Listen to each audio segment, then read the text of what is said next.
Ladies and gentlemen, gather round your radios for a journey back in time. Step into the golden age of radio, where captivating stories and unforgettable characters come to life.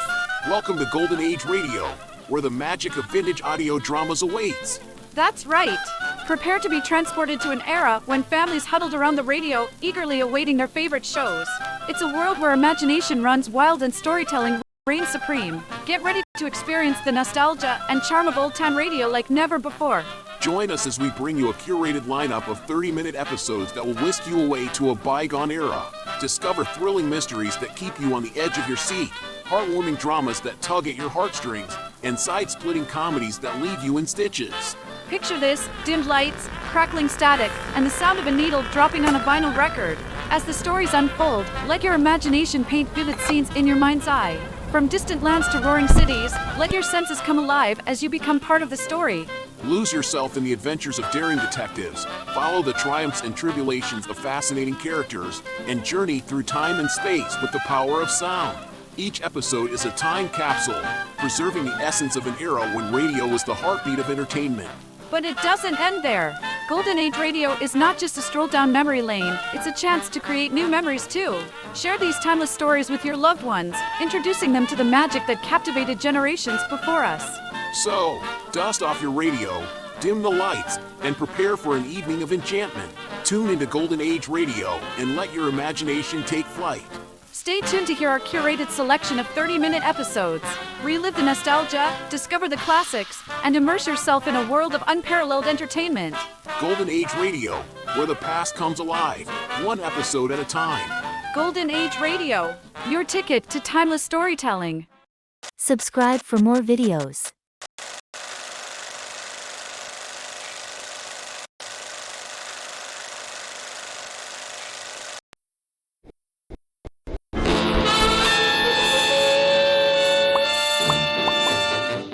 Dangerous Assignment, starring Brian Donlevy as Steve Mitchell.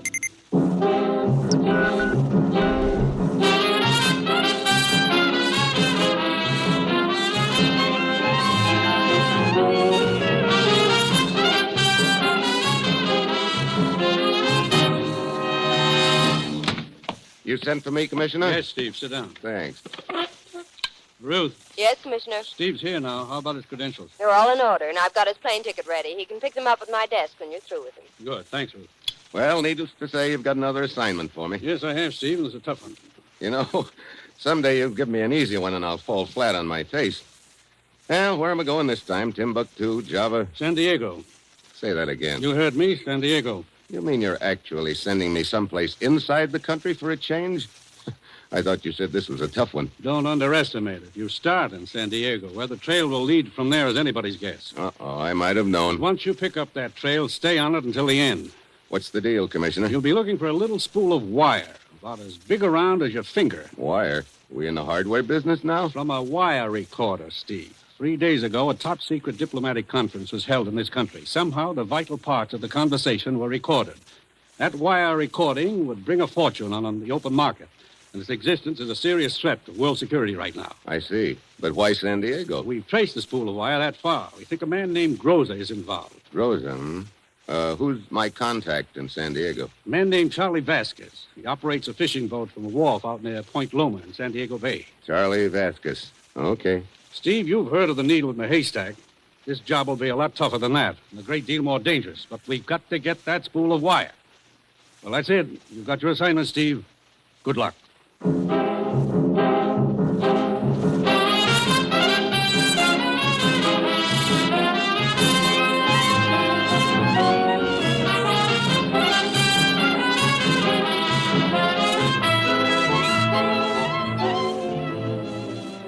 National Broadcasting Company is proud to present Dangerous Assignment, starring Brian Donlevy as Steve Mitchell, colorful two-fisted government agent. At all those places of the world where danger and intrigue walk hand in hand, there you will find Steve Mitchell on another Dangerous Assignment.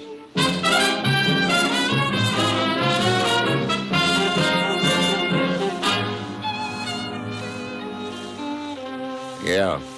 Like the commissioner said, I was going to play the needle in the haystack game. Find a spool of wire about as big as my finger in a city of 250,000. And I had just 2 names to go on. Charlie Vasquez, a friendly contact. Groza, a suspect. Vasquez would probably try to help me. Groza would probably try to kill me. It was Friday when I got to San Diego. I went out to the fishing wharf near Point Loma. Charlie Vasquez's boat was just coming into the That's dock. not a sardine, that's a mackerel. That's a good fish, 25 cents. That's all you... Hey, mister, how about catching this line? Sure, go ahead, heave it. Okay. I got it. Now just slip it around that bit. Thanks. There you are. Are you Charlie Vasquez? Yeah, I'm Charlie Vasquez. What? My name's Mitchell, Steve Mitchell. That's supposed to mean something to me? Yeah, it is. You know, mister, a name can be used by anybody. That's right. But these credentials can't. Take a look. Okay. I've been expecting you, mister. According to my information, that wire recording I'm looking for was brought here to San Diego by a man named Groza. Yeah. Groza runs a shooting gallery in the waterfront. Shooting gallery? Is he there now? No, he's in jail. Jail? Yeah, I've been tailing him. Cops arrested him a couple hours ago. Oh, well, maybe my first hunch was right. Looks like this assignment isn't so tough after all. I'll go over to the police headquarters right now. Ask for Lieutenant Sawyer. I've done business with him before. Lieutenant Sawyer? Yeah. Okay, Vasquez, I'll see you later.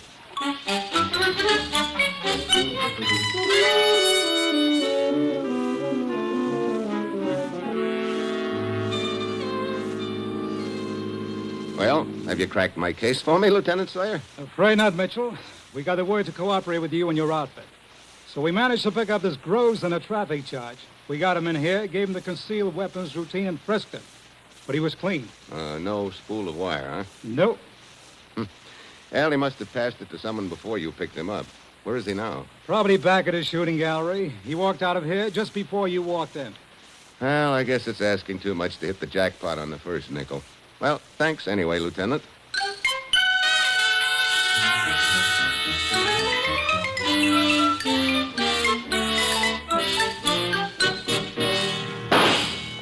Rosa, Hi, Ann. what you doing? Shooting up all your profits? Yeah. Good thing I don't have to depend on a shooting gallery for my dough, huh? How'd it go? Look, I can't talk with that gun in my ears. Okay. Well, let's go down the other end of the county. Okay? You, get back from Tijuana, Ann? Mm-hmm. Pass the wire along there. Good, baby, good. We'll both get a nice payoff for this and after... Watch it, Rosa. Huh? Somebody's coming. Oh, yeah. This shooting gallery open for business? Sure, mister. That gun in front of you is loaded. Just put a quarter on the counter. 8 shots. Okay. Look, Rosa, I better be going. Get in touch with me later. Okay, Ann. Hey, wait a minute. What's the matter? That guy just come up. I seen him someplace before. You sure? I remember where, too. Police headquarters. What? Just a little while ago. He was going in just as I was coming out. Now he's here, and I don't think it's just a coincidence. Spotted us. We're just one jump ahead. Yeah, we need more time. I think I'll have a little talk with him. Be careful, Rosa. Yeah, I'll see you later, baby. Hey, you're a pretty good shot, mister. Yeah, I've had a little practice. You should try that clay pipe over there. Huh? Okay. Not bad at all. Huh, empty. Yeah, I'm reloading. Oh, that's okay. I've had enough. Give me it. You haven't had all your shots yet. Got another clip right here. Look, if you don't mind, point that gun in some other direction while you're loading it. Huh? I said, hey, watch out! Hey, went off. Yeah, it went off. A little lower in the top of my head would have gone with it. Yeah, it would, wouldn't it? You know, Buster, for a guy who works with guns, you're pretty careless. Well, I'm usually very careful, but, well, accidents can happen. Yeah, they sure can.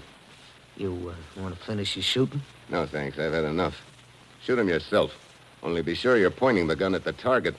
I sure. I'm real sorry about that accident, mister. Yeah. Bet you are, Rosa. Huh? Keep walking. I'll tell you along behind you. Oh, okay, Vasquez. Did you see that little accident just now? Yeah. Looks like Rosa has a line on it. That's bad, too. Now, Groza doesn't matter anymore. Why not? I just got a call from a contact, Tijuana. He thinks the wire recording is down there. Now, I want you to come down as soon as you can. What's the contact's name? Benito. Where do I find him? There's a groom at the Caliente racetrack just outside Tijuana. Caliente racetrack. Well, look, Vasquez, I won't get down there until after dark. The track will be closed, which will save me money. But how am I going to locate Benito after dark? He sleeps in one of the stores. He'll be waiting for you there. Okay. Keep an eye on Groza for me. Right. I'll get in touch with you when I get back from Tijuana.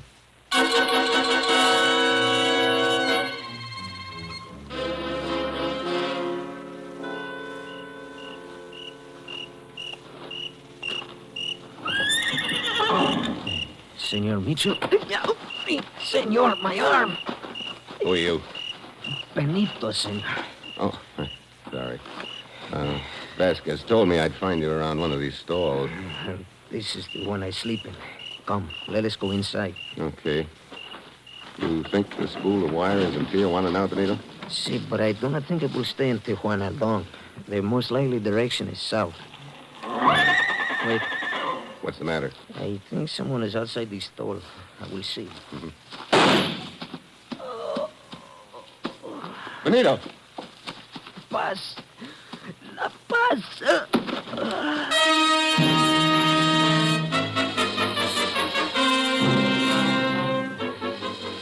Benito folded up in the straw. I dove through the stall gate and took after the figure running down the line of stalls. As he reached the corner, he stumbled and fell. But as I headed for him, he threw a couple at me. I hit the dirt. Then I heard a car dig out fast, and I knew I was too late.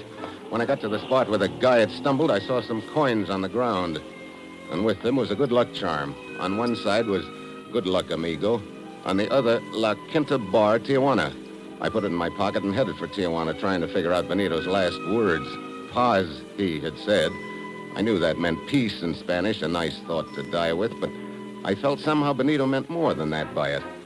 I was fast running out of leads in this deal, so I had to follow the only one I had left, the good luck coin, which read La Quinta Bar.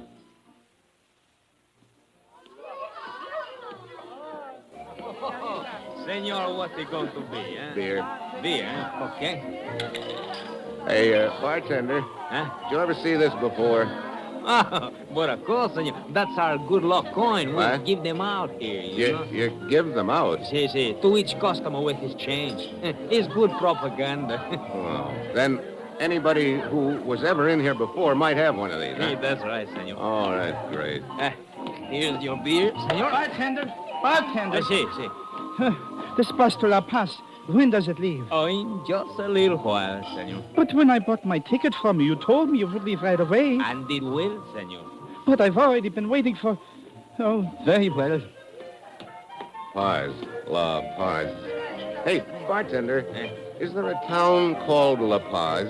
Si, senor. That is what that man was just talking about. Oh, and this bus to La Paz, you sell tickets here? Si. Well, what do you know? Is this La Paz south of here? Oh, si, senor. Far to the south.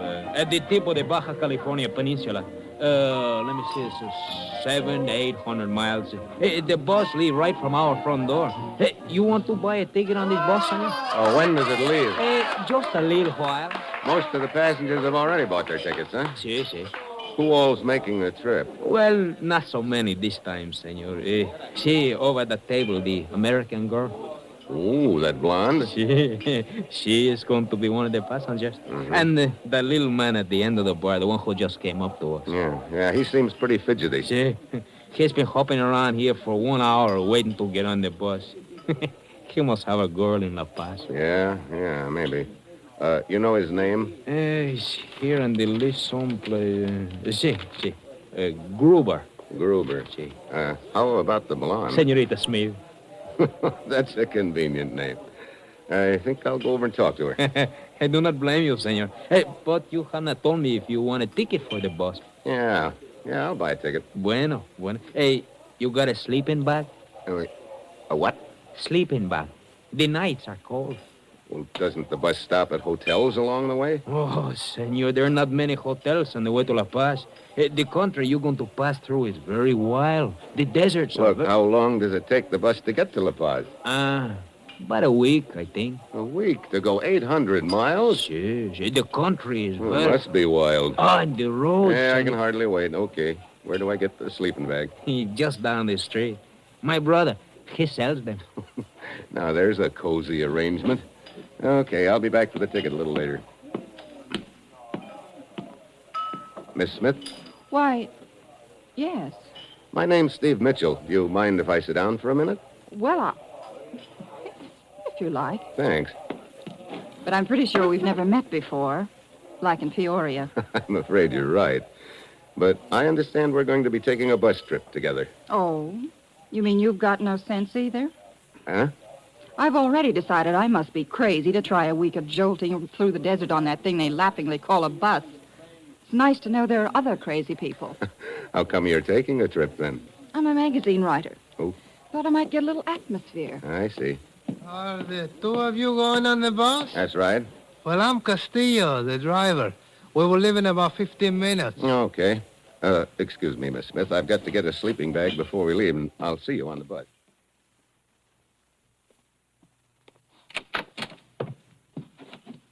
Good evening, senor. Hi.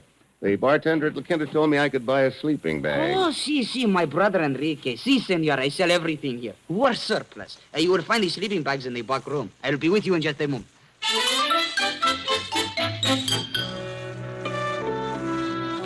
I went into the back room. Sleeping bags were stacked all over the joint. I picked out one of them and started to turn around.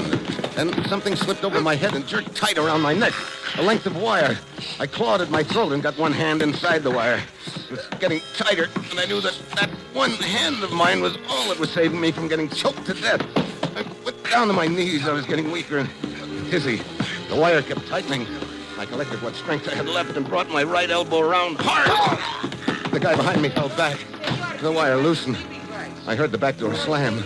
But all I could do was stay there on my hands and knees, fighting to get my wind back. Hey, senor, what happened? What is the matter? It looks like someone doesn't want me to take that bus trip. What? Look, where's the police station? 2 blocks down the street. Okay. Send this sleeping bag down to the bus. I'll be along in a few minutes. But, senor, you'd better hurry. Don't worry. That's one bus I wouldn't miss for the world.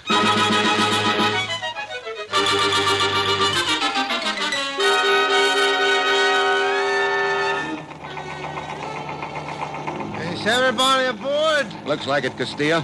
You may fire when ready, Gridley. Yes, senorita. Skip it. What are you waiting for, driver? It's time to go. Si, senor Gruber. Wait, Castillo. What is it, Enrique? Did you put the shipment of meat aboard?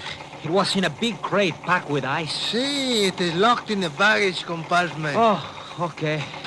Let's go. Hey, you're the bartender who sold me my bus ticket.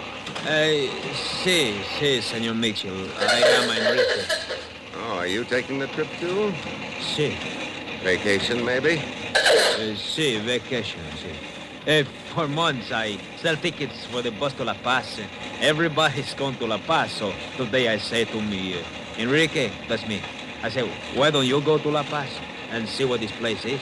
You made up your mind in a sort of a hurry, didn't you? Well, that's the way I do things, senor. I think of something, right away I do it. Yeah. I think I'm going to sit in the... You mind if I sit up here in front with you, Castillo? Oh, not at all. I'm glad to have your company, senor Mitchell, is it not? Yeah, Steve Mitchell. You've been making this run long? Oh, 2 or 3 years. Mm-hmm. Does that little guy Gruber make this trip often? Well, no, senor. I've never seen him before. Oh, I see. How long have you known Enrique, the bartender, Castillo? For not very long.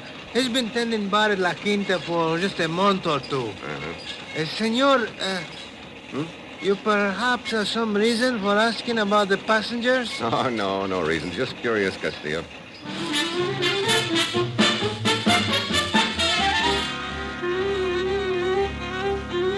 Try riding a pogo stick over a field of boulders sometime, and then you'll know what that bus to La Paz was like. Hour after hour of jolting over ruts they laughingly called roads.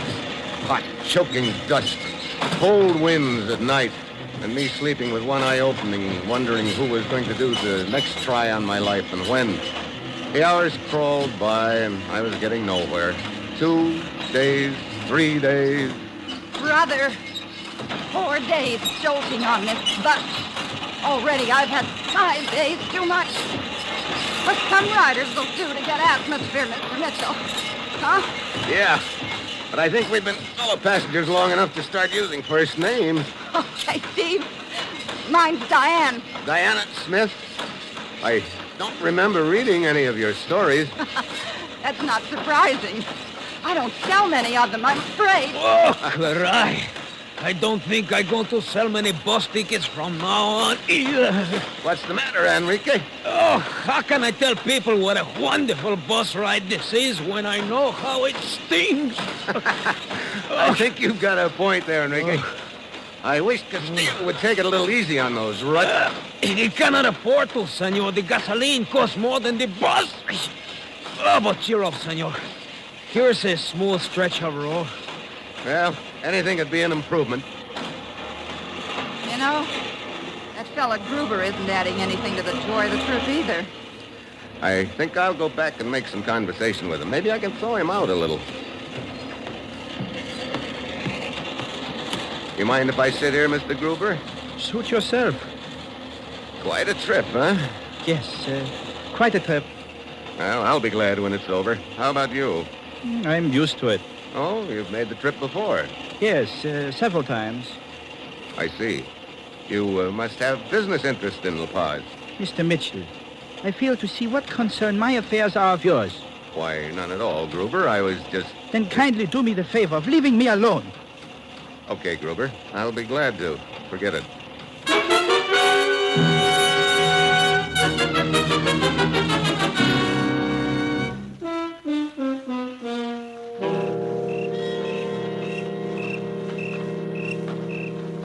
Put your sleeping bag right here, Mitchell. Mine is next to it. Here we are. Oh, good. And where are the others, Castillo? The senorita is on that little hill behind us, near where I parked the bus. Enrique and Gruber are on the other side of the road. Oh, boy. I'm glad we'll be in La Paz tomorrow. This has been a rugged trip. See? It must be pretty rough on you, driving that bucket of bolts over these ruts. See, he gets me in the back. Sometimes I think I'm gonna quit the job, but I never do.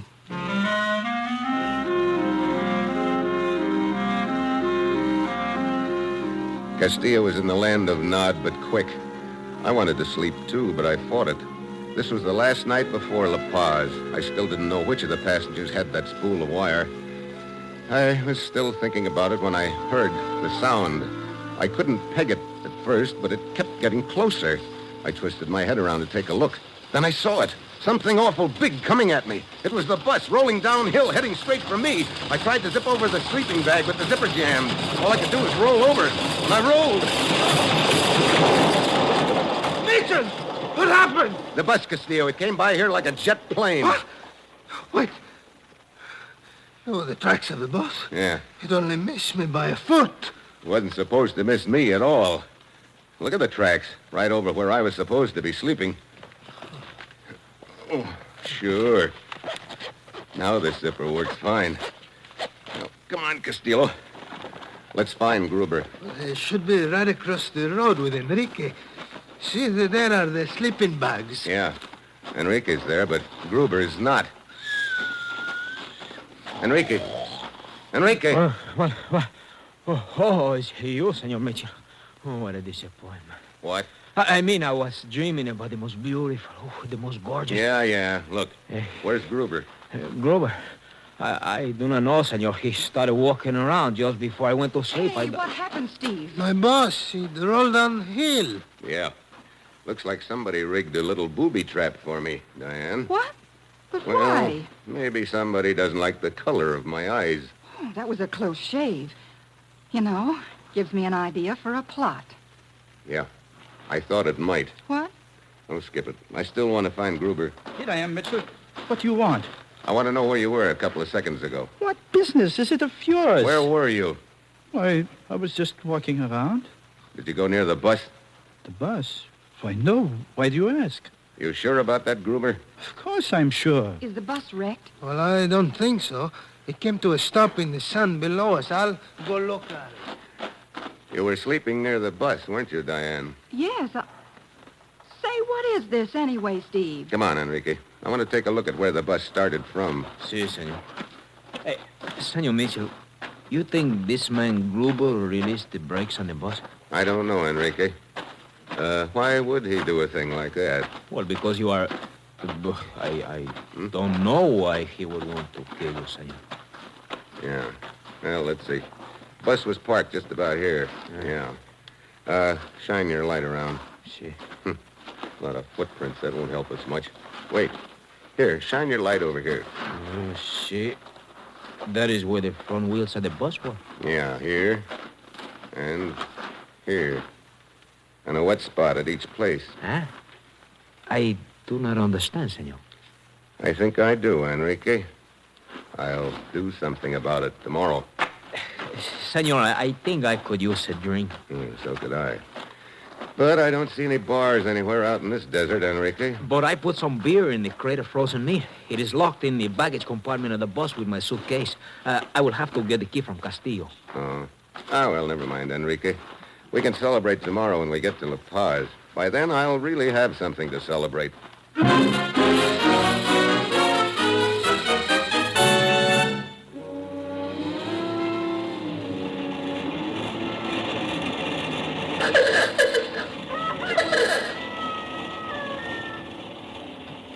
So, this is La Paz. It's beautiful. Look at the ocean. Driver, why don't you stop the bus and let us out? In a moment, Senor Gruber. We will stop in the plaza just ahead. You know, they ought to call it Rooster Town. More of them walking around than people. Here we are. Here, let me help you. Thanks. Well, the roosters aren't the only ones that turned out to greet us. Si, many people from the town. Yeah, and that looks like the police department coming toward us. Police? Senor Steve Mitchell? That's right. I'm Lieutenant Diaz of the police. You phoned me from Tijuana to meet this boss and make an arrest. Yeah. Wait, It is Gruber. Seize him, Ramirez. Here, let go! You let go! Ow! Take him to the station, Ramirez. You come. What's this all about, Steve? Well, the lieutenant here made an arrest, that's all. You know, Senor Mitchell, I began to have the idea on the way here that you are looking for someone. Yeah? I was looking for someone. Well, I'm glad your search was a success. But I don't think Gruber is the man. We have been on the trail of Gruber for some time, Mitchell. He has been smuggling narcotics. Oh, yeah? I figured he had something on his mind. But, Senor Mitchell, if Gruber is not the one you are looking for, who is? I'd like you all to come around to the back of the bus with me, if you will. I've been looking for a man, or woman, who has a little spool of wire I want. A what? Last night, that person tried to kill me. You mean the bus rolling down the hill? Yeah, here we are. Castillo, would you mind unlocking the baggage compartment? Of course, senor. Lieutenant Diaz, would you say that lock had been tampered with? No, it does not appear to have been, Mitchell. Open it up, Castillo.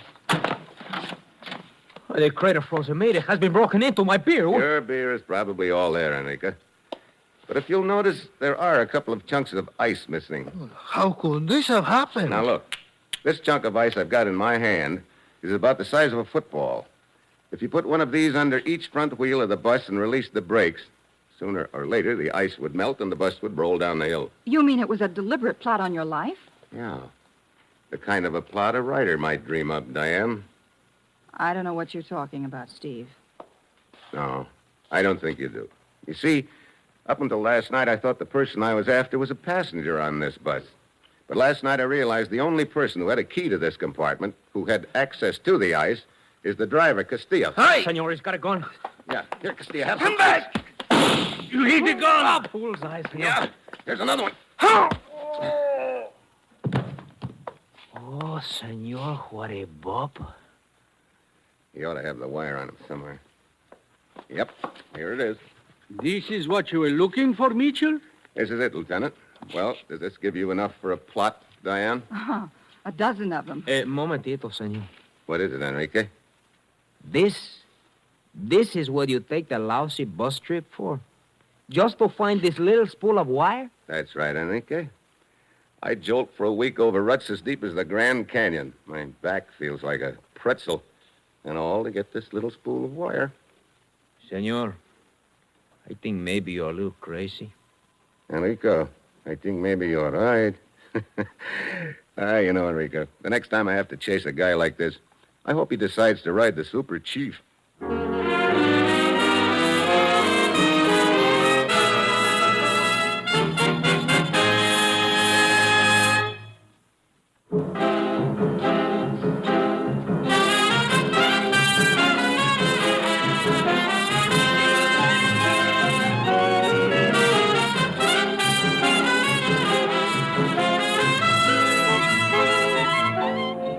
You have just heard another episode in the exciting new adventure series, Dangerous Assignment, starring Brian Donlevy as Steve Mitchell. Dangerous Assignment is written by Bob Reif, with music by Bruce Ashley, and is directed by Bill Karn. Be with us next week at this time when Brian Donlevy, starring as Steve Mitchell, will embark on another Dangerous Assignment.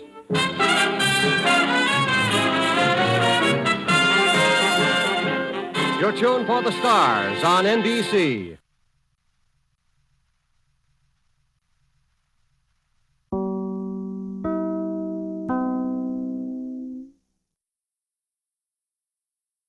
Looking to conquer the world of WordPress? At G3PL.com, we're your ultimate destination for WordPress support and training. Need help with a specific project? Facing a tricky plugin or theme issue?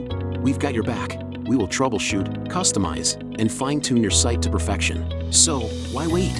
Take the leap into WordPress greatness. Contact us today at WP@G3PL.com or give us a call at 615-420-2040. G3PL.com. Your WordPress success starts here. It's National Wheaties Week.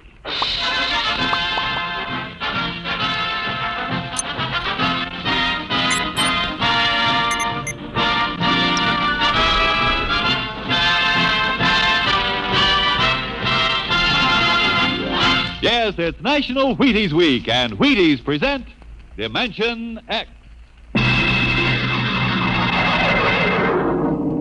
On stage tonight, Dimension X, another in the Wheaties big parade of exciting half-hour presentations. It's National Wheaties Week. Yep, time to try Wheaties. If you haven't had any for a while, try them now. If you've been eating them right along, have an extra bowl full for me. How about that? You know, I've been talking about Wheaties all summer, saying, see how Wheaties at 7 can help at 11. Well, by golly, they can. I get up to Wheaties, bananas on mine, thanks, and I honestly feel as if I had more pep all morning. And why not you? This is National Wheaties Week. Time for you to have some Wheaties. Breakfast of champions.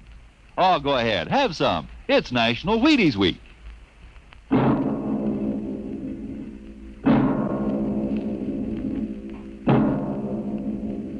Now, tonight's adventure into the world of the unknown. The world of Dimension X.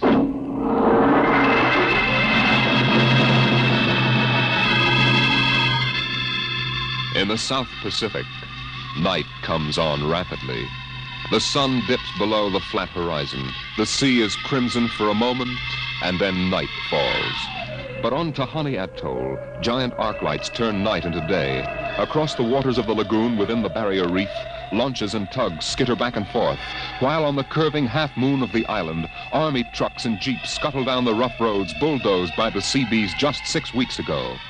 A low Quonset hut stands near the beach, surrounded by tangled wire. This is the preliminary command post, and inside is General Frank Gaydosh, field director of the test. Operation Destruction.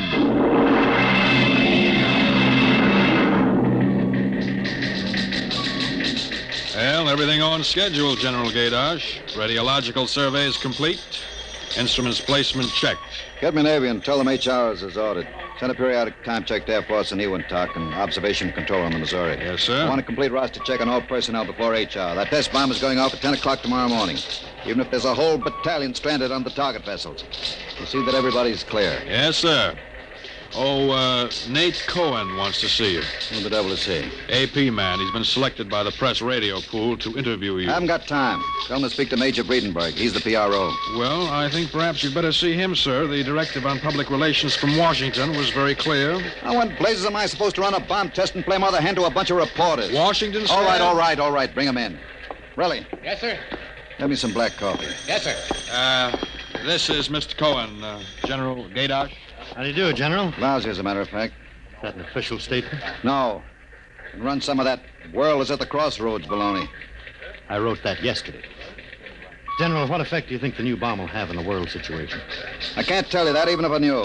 My job is to set the blaster thing off, see that nobody gets hurt, and collect the data. Can I speak with you for a moment, sir? Later, Alan. Go ahead, Cohen. Can you release anything on the scientific principles involved? I don't even understand it myself. Wait a minute. Dr. Muller. Yes? Come over here a moment, will you?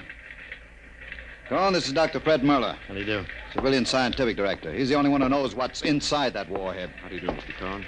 How about a statement, Doctor? Well, I'm afraid all I'm allowed to say is that the bomb is new.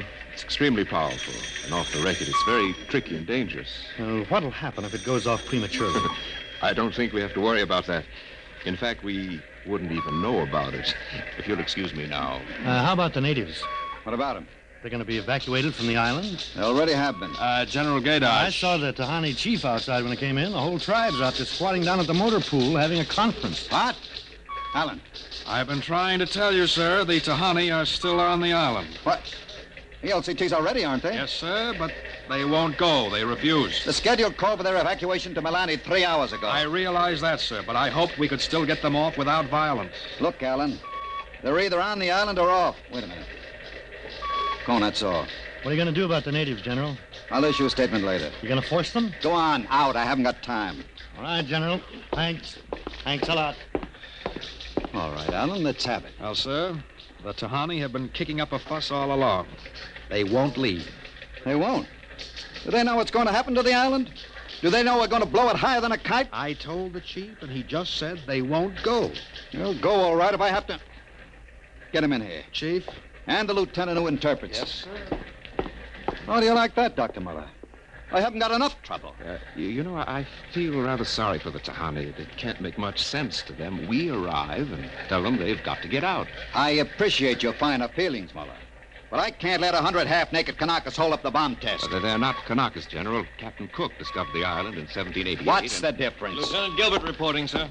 I haven't got time for ceremony, Gilbert. Tell the chief he and his tribe have to get off the island. We're providing homes for the Mamalani.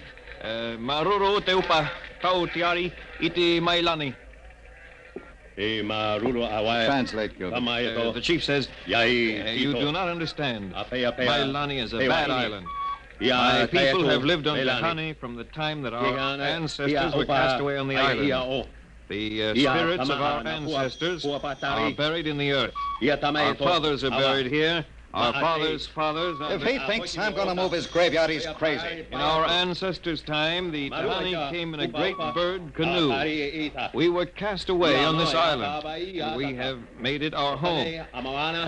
What right have you now to carry us over the sea to a strange land where we would die weeping for our homes? We will not go. By the water of Babylon, there we sat down and we wept when we remembered Zion. Thank you. Thank you, Dr. Muller. You're a great help. Gilbert. Yes, sir? Tell him I have no choice. He's got till midnight to get his tribe on board those LCTs peacefully, or I'll have the Marine detachment carry them on board.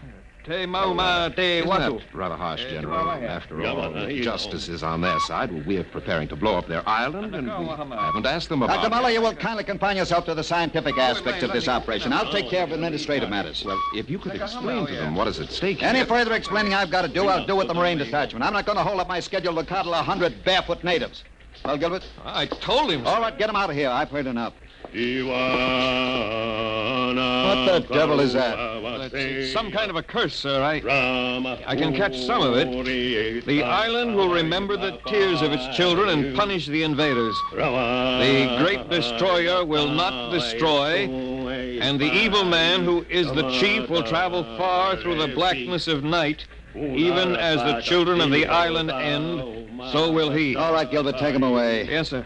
Colonel Allen, get a detail from the Marine Detachment with tear gas and small arms down to the motor pool. 1 hour, have those natives on that transport. And I don't care how they do it. Is that my coffee, Varelli? Yes, sir. They must know about the bomb. The great destroyer will not destroy. You worried about that curse? Well, I should think you might be. He threatened you personally. If I were you, I'd carry a pistol till they got off the island.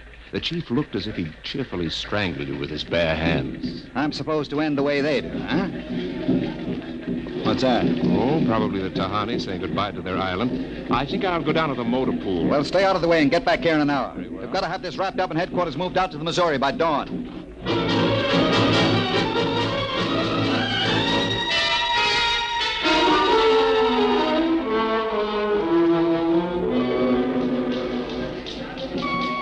Navy and instrument room checking in, sir.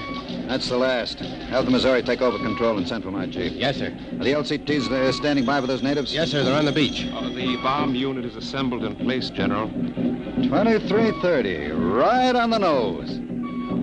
Robin, start evacuation procedure. The Tahani have stopped. Allen's probably moving them out to the beach. Check them with Navy and Air Force, Varelli. Yes, sir. What's that? It's coming from the beach. Tahani making trouble. Come on. You, Gilbert, what is it? Yes, sir. Colonel Allen ordered the Marines in, sir. What happened? What happened, man? The natives. They just got up and started marching. Did they embark? Oh, you don't understand, sir. They marched up the cliff and right off into the lagoon. What? All of them. The women and the kids, too. They didn't even try to swim, sir. What were you doing all this time? Just standing around with your thumb in your mouth? Where was the Marine detachment? We couldn't stop them, sir. They just walked over the cliff. They didn't even scream, not even the kids. We sent the crash boats out, but we couldn't get any of them out. Crazy idiots. Were any of the reporters there? Cohen and a life photographer. Get his film and hold it till I release it. What are you going to do, General? Postpone HR? It's too late for that now. Calling HR off isn't going to bring the natives back. But 100 men, women, and children just walking into the water. It's horrible. Look, I'm not happy about it either, but there's nothing we can do now. I gave them a chance to get off. They didn't want to take it. That's their hard luck, not mine. I hope you're right. What do you mean by that? Oh, I was just thinking about the curse the chief put on you. Even as the children of the island end, so will he. That's what he said to you, General. I heard him. Keep waiting, General. The great destroyer will not destroy. That must mean the bomb. Don't worry, Dr. Muller. It'll take more than a mumbo-jumbo curse from a native witch doctor to stop this operation. At each hour, that bomb goes off.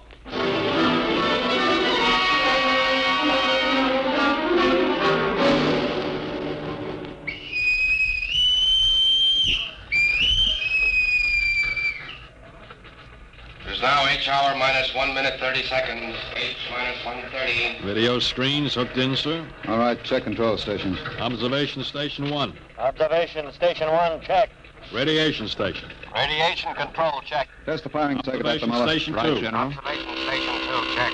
Damage control All station. set. Damage control, check. Communications. Communications, check. All checked in. It's H minus 1 minute. H minus 1.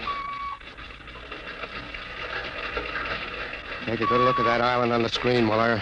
When you throw that key, it just won't be there anymore. Nothing but an atom mushroom over the lagoon. It's quite a funeral pyre for the Tahani.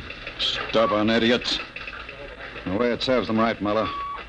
They can't get in the way of progress. Progress? I wonder if it is, General. It's H minus 30 seconds. H hour minus 30, 29, 28, 27, 26. The great 25. destroyer.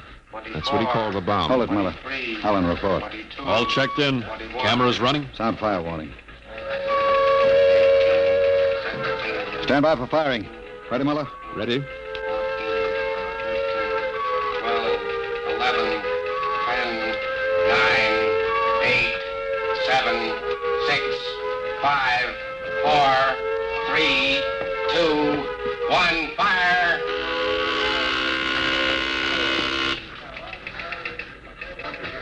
General, it didn't go off. Relly. The bomb didn't go off. Relly, signal standby. Condition red. Allen, check readings.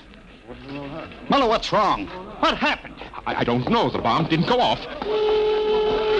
What do you mean? Why did it go off? I don't know, except for one thing. The Tahani chief said the great destroyer would not destroy. It didn't, General. The bomb didn't go off.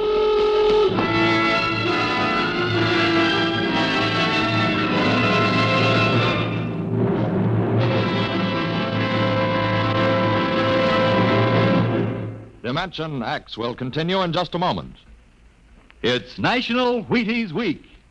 And from behind the scene in the radio studio, here comes one of Hollywood's foremost radio producers, Mr. Joe Parker, stepping out of the control room to help celebrate National Wheaties Week. Mr. Parker puts on radio programs, and he's a visitor to Dimension X tonight. His regular program for Wheaties is Sarah's Private Caper. Joe's a regular guy. He sits there in the glass cage called the control room, running his show. But right now, here he is at the microphone to say his say about Wheaties. Ready, Joe? Thanks, Frank. You know, folks, I sit there in the glass cage, as Frank calls it, and I have to stop my programs long enough for him to talk about Wheaties. But you know, I don't mind. I kind of like this talk about Wheaties and milk and fruit. That's a lot of good eating. And I like the idea of celebrating National Wheaties Week, too. You know, we enjoy putting radio programs on for your entertainment, and we'd enjoy knowing that, well, that you're going to try Wheaties because of us. I hope you'll get Wheaties tomorrow and have some. The whole family. Matter of fact, I think I'll join you. Thank you, producer Joe Parker. If you like this program, friends, get some Wheaties and help celebrate National Wheaties Week.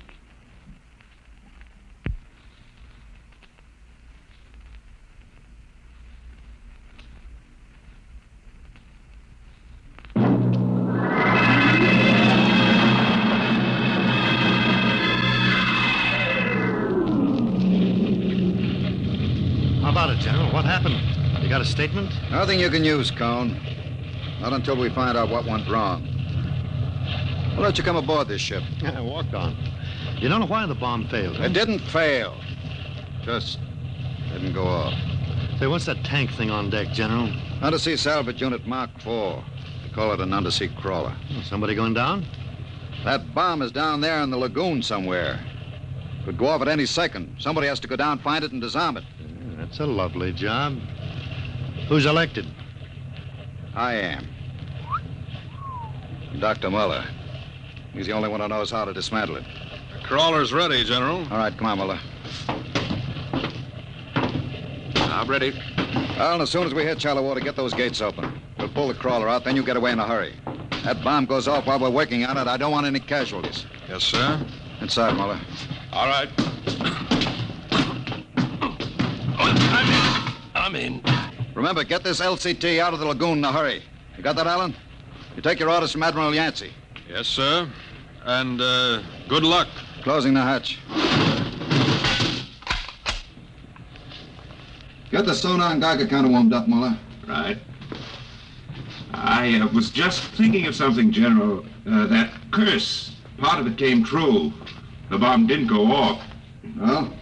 The second part of that curse was that you would end where they ended, and that was at the bottom of the lagoon.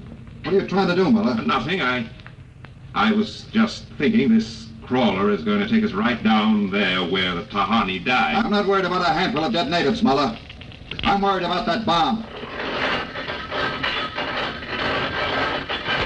Okay, they're opening the gate. Let's go.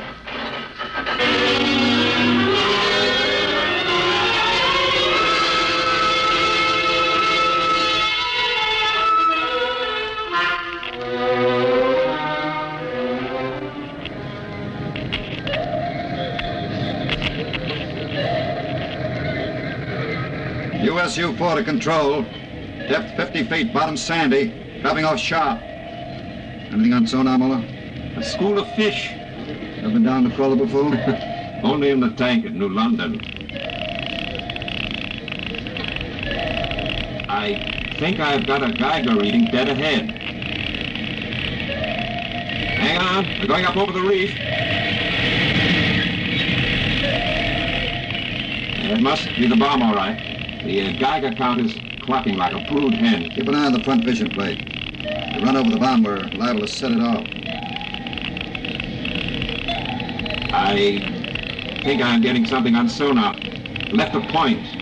USU-4 to control. Over. USU-4 to control. Over. That's a fine note. Radio's out. Dead ahead. It looks too large to be the bomb. Can't see much in the forward vision plate. Wait a minute. That's part of the reef ahead. Well, that's where the Geiger reading indicated. The bomb must have settled in a hole in the reef. Have to go after it in diving suits. Suits are in the locker. Let's get this over with. Less time I spend down here waiting for that bomb to blow, the better I like it.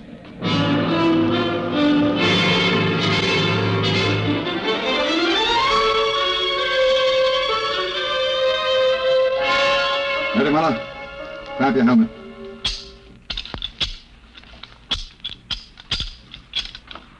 You getting me all right on your headset? Okay, I'm gonna fill the lock.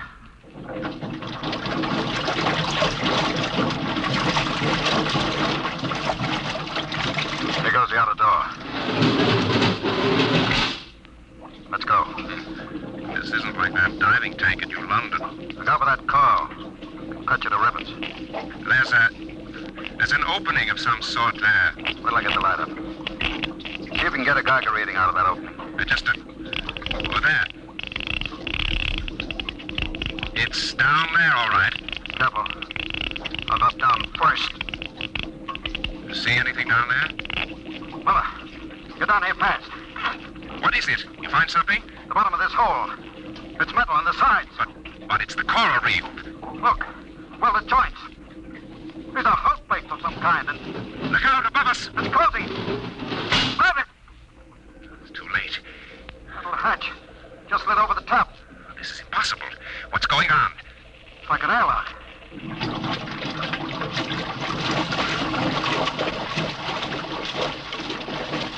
Water's being pumped out.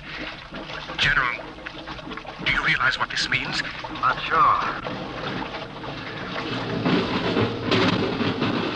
There's an inner door opening. Careful. It's a passageway. What do we do now? There isn't much to do. We can take off our helmets, though. Now shows good air. Yeah. All right. Come on. What is this undersea fort? What's it doing here? What does it mean?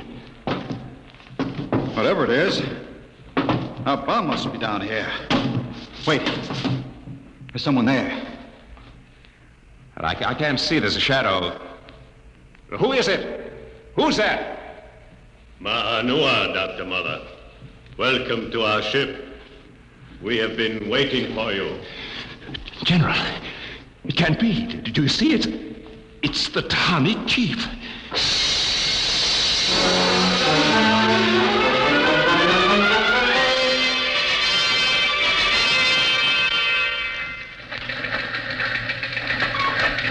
How long has the undersea crawler been down, Varelli? 4 hours, sir. 2 since we lost contact. Well, keep trying. Yes, sir. I've given them enough time. I'm going to send another crawler down. What do you figure happened to them, Colonel? Well, there are a lot of things. Hey, how did you get in here? I walked in.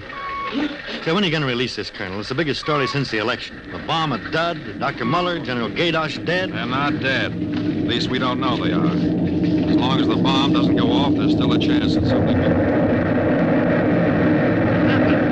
The bomb. Borelli, condition red. Gilbert, radiation control into action. Yes, sir. Get the hot squad into Tahani Lagoon as soon as it's cleared. And get me a PT board with radiation screens. What is it, Colonel? What happened? The bomb must have blown. What about Muller and the General? If they were down in that lagoon, you guess.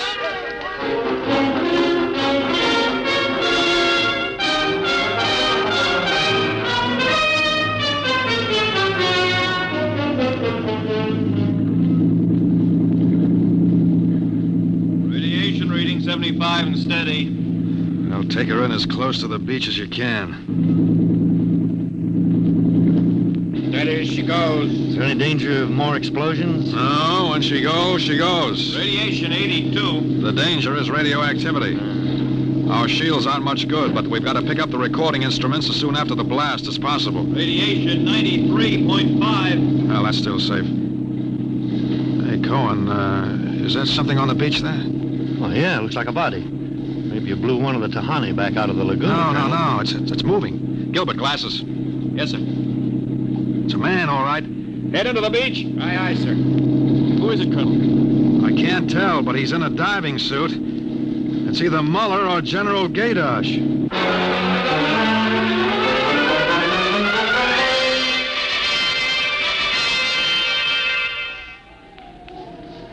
No radiation burns, superficial bruises, mild shock. He'll be all right, Colonel. Can he talk? For a while. I'm going to give him a sedative shortly. Muller, what happened? How did the bomb go off? You didn't. He's still out of his head. Quiet, Cohen, quiet. Go on, Dr. Muller. What did you find? A ship. A giant metal ship. There under the lagoon. A submarine? No. It was a spaceship. Camouflaged right next to the reef. What? When we went inside, we found the Tahani chief and all the tribe alive. What are you saying? Well, they drowned in the lagoon. I saw them. No, they didn't commit suicide as we thought. They just dived underwater into the rocket. A rocket? Built by Polynesian savages? But they're not savages. They're castaways. They're from another planet. Don't you understand? Their spaceship was wrecked here 400 years ago. They've been waiting ever since for a chance to go home. This boy's out of his mind. You better put him under the sedative, Doctor. It's true. They'd exhausted their fuel. They couldn't find anything here on Earth to replace it until we developed atomic power. Atomic power? You mean they stole our bomb? They made me dismantle it for them at the point of a gun. And then just before they blasted off, they let me go. But what about the general? You mean they killed him? You don't understand. I said I dismantled that bomb at the point of a gun. It was General Gaydosh who was holding it. What's that? Yes, he was one of them, one of their spies, sent out to bring back the rocket fuel they needed. And now, after 400 years, the castaways are going home.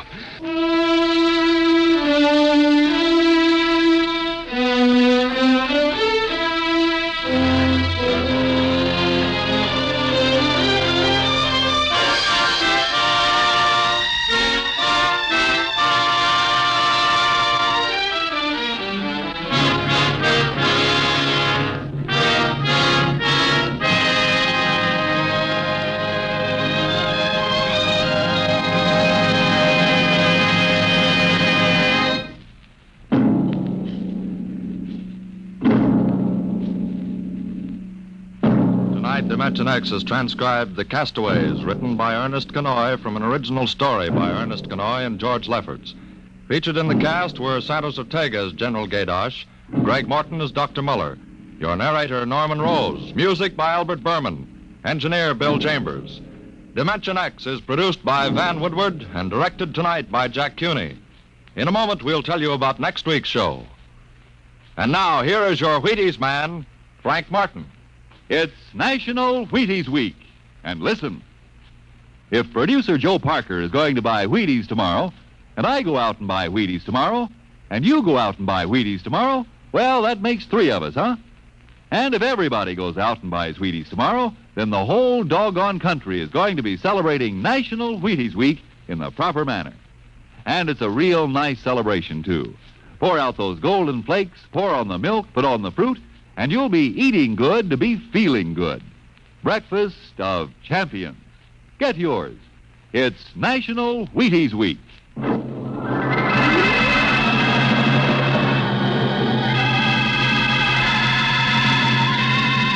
Next week on Dimension X, a dramatization of Ray Bradbury's new novel, The Martian Chronicles, the epic story of how man conquered a new planet and then lost his own. Another adventure into the unknown world of the future, the world of Dimension X.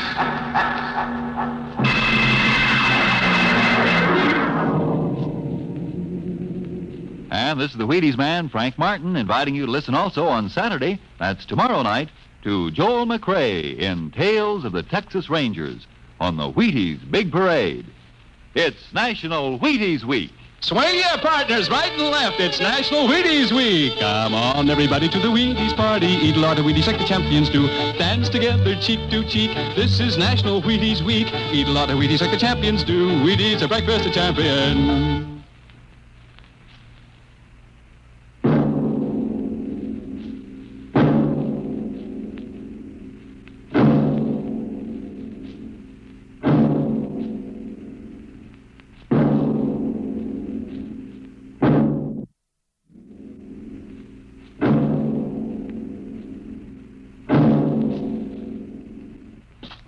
Jack Lake tells the story of the Canada Kid, next on NBC.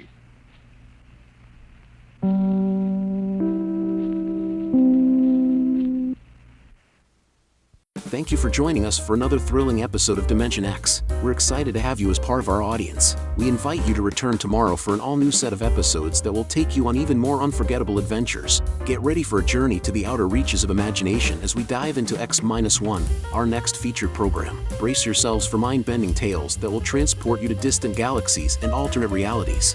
We're always eager to hear from our fantastic audience. Your feedback fuels our passion for delivering the best in vintage entertainment. Feel free to share your thoughts, opinions, and suggestions. We value your input and strive to make your listening experience even more enjoyable. If you're looking to enhance your Microsoft Access skills, look no further. Reach out to them at 615-420-2040 and ask for Mark. Once again, thank you for being a part of our Golden Age radio community. Get ready for more riveting stories, captivating characters, and timeless entertainment. Until next time, stay tuned and keep the nostalgia alive. In just a moment, X-1, but first... A familiar theme that introduces some of the sweetest music this side of heaven. The music of Guy Lombardo and his Royal Canadians. And beginning Monday, July 30th, NBC Bandstand brings you live 2 full hours of your favorite tunes by Guy Lombardo, Tommy Dorsey, plus wonderful arrangements by Freddie Martin and Wayne King. It's 4 top bands in person, joined by sparkling personalities like Burt Parks and Johnny Mercer, your Mr. Music. Remember, July 30th for the premiere of NBC Bandstand. And now stay tuned for X-1 on NBC.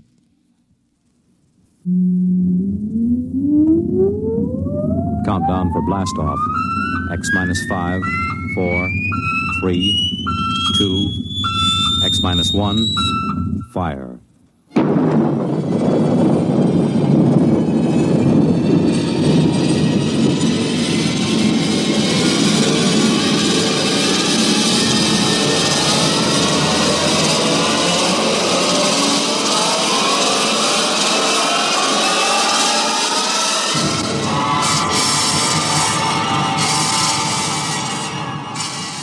From the far horizons of the unknown come transcribed tales of new dimensions in time and space. These are stories of the future, adventures in which you'll live in a million, could be years, on 1,000 maybe worlds. The National Broadcasting Company, in cooperation with Galaxy Science Fiction Magazine, presents X minus 1.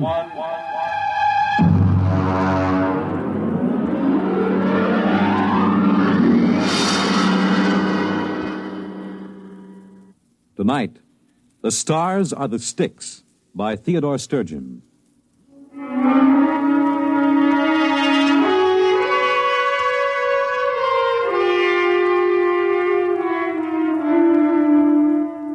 They call me Karen. It isn't my real name, but it suits my job.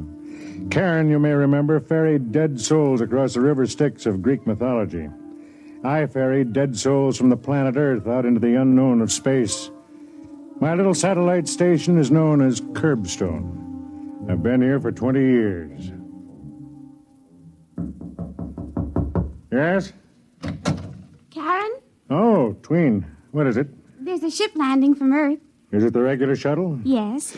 Okay, we'll check the candidates as soon as they're in. I'll fill out the reports for you. Thank you. Oh, Tween. Yes?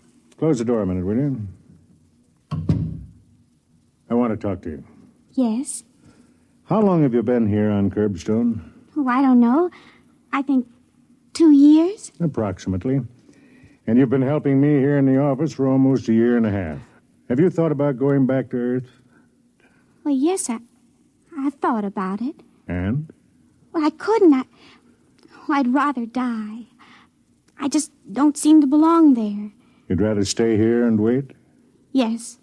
Even though you may never become certified for space? One day it will happen. Perhaps. I almost hope it won't. Oh, don't say that. Well, the shuttle should be coming in soon.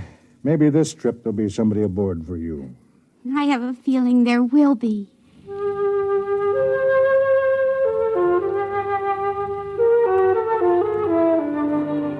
I suppose I ought to explain a little about Curbstone at this point. We're a stopping point. Well, a jumping-off place would be more accurate. We get people from Earth who, for many reasons, cannot remain there. Some are antisocial, criminals of a sort. Some are misfits, individualists who cannot adjust to the rigid standardization. Some are just different, people who are physically different and who have been ostracized as a result. And a few are poets, those who have souls too big for the confines of Earth. They come to Curbstone and wait to be certified for space. And it's my job to send them out. They're waiting. How many of the strip? 2 men and a woman. One of the men, Yes? nothing. Oh, I've known you too well to be fooled. Why, you're practically glowing. Did you speak to him? No. But you think perhaps he'll be the one to choose you? Well, I think perhaps the way he looked at me, How? he didn't think there was anything funny about me. He just looked. There is nothing funny about you. Oh, you're trying to be kind. You should know me better. I'm the original Billy Goat Gruff. Oh, I do know you better. You have a kind heart. Enough of that. Ask him to come in. One at a time.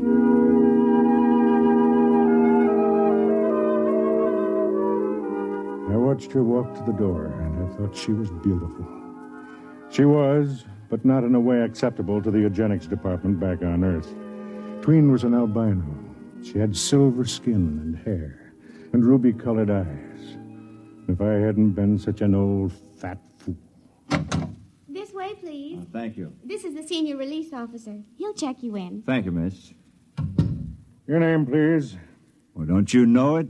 No, I'm afraid I... Judd! Good Lord. Hello, friend. Judson, after all these years. I understand they call you Karen. Yes. Good, I'll call you Karen. Well, what in the name of misery brings you to Curbstone? Oh, I'm a candidate. But you, of all people, you had a good position and enough money. You didn't get into trouble, did you? Oh, the sort. Of what sort? When I was your student at the university many years ago, you taught me to enjoy my individuality. I tried to teach my students the same thing. The authorities wouldn't stand for it. I see. So I decided to take my chances in space. Are you aware of the risk? Well, not fully, or I probably wouldn't be here. Well, then let me acquaint you with the procedure here on Curbstone. Look out that window. What do you see? It looks like a spaceship on a launching platform. Exactly. That ship is aimed at the outer galaxies. It has enough fuel to reach its destination and land, but not enough to come back. I see. The people who come here to Curbstone have to be certified before they can take off in one of those ships. Well, how does one go about being certified? There are 3 requirements. You must pass a physical examination and a mental examination. And the third? You must find an agreeable partner for the trip. A partner? A partner of the opposite sex who is willing to share her life, or death, with you from now until eternity. That could be rather difficult. When the Earth authorities agreed to Operation Curbstone, it was decided that it would be a method of colonizing the outer galaxies with Earth people. Therefore, These ships are built to carry 2 people. I see. Well, suppose I choose somebody and she doesn't want me. You wait. Just suppose I pass the physical and the mental tests, and I even find a partner. Suppose we get into the ship and are launched into space. What are our chances? Come here. This board shows a light for each ship that is en route in space. There, you see that one? That's a couple named Fort and Mary Ellen. They went out together last week, headed for the Deneb systems. As long as the light shows, they're all right. They haven't been destroyed by radiation or piled up on some asteroid or gotten into a time warp. We know from our years of launching couples here on Curbstone that 46% of them never make it. And of those that make it? We don't know. They have the equipment for survival, of course, but who knows what they'll meet on some strange planet. And still they go out, huh? Still they go out. When do I take the examinations? Well, you can start tomorrow if you like. I'd like to talk over old times with you right now, but I have to check the other 2 passengers you came up with. Certainly. Tween, would you come in, please? Tween assists me here. She, too, is waiting to find a partner for the trip. Yes? Tween, this is Judson. Judson's an old friend. He was a student of mine many years ago. Very happy to meet you. Yes, I know you are. Tween, tell the others to come in, please. Yes, sir. A remarkable girl. Remarkable looking, at any rate. Well, Tween will tell you where your quarters are. I hope we'll talk soon. Well, I hope so. Oh, by the way, that light on the board, Fort and Mary Ellen? What about it? Well, it just went out.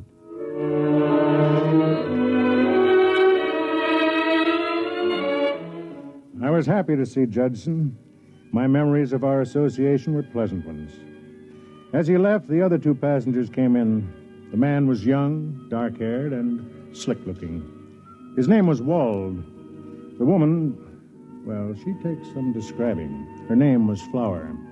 Her voice was like a cello, and her figure was a walking demand for the revival of the now extinct profession of Peeping Tom.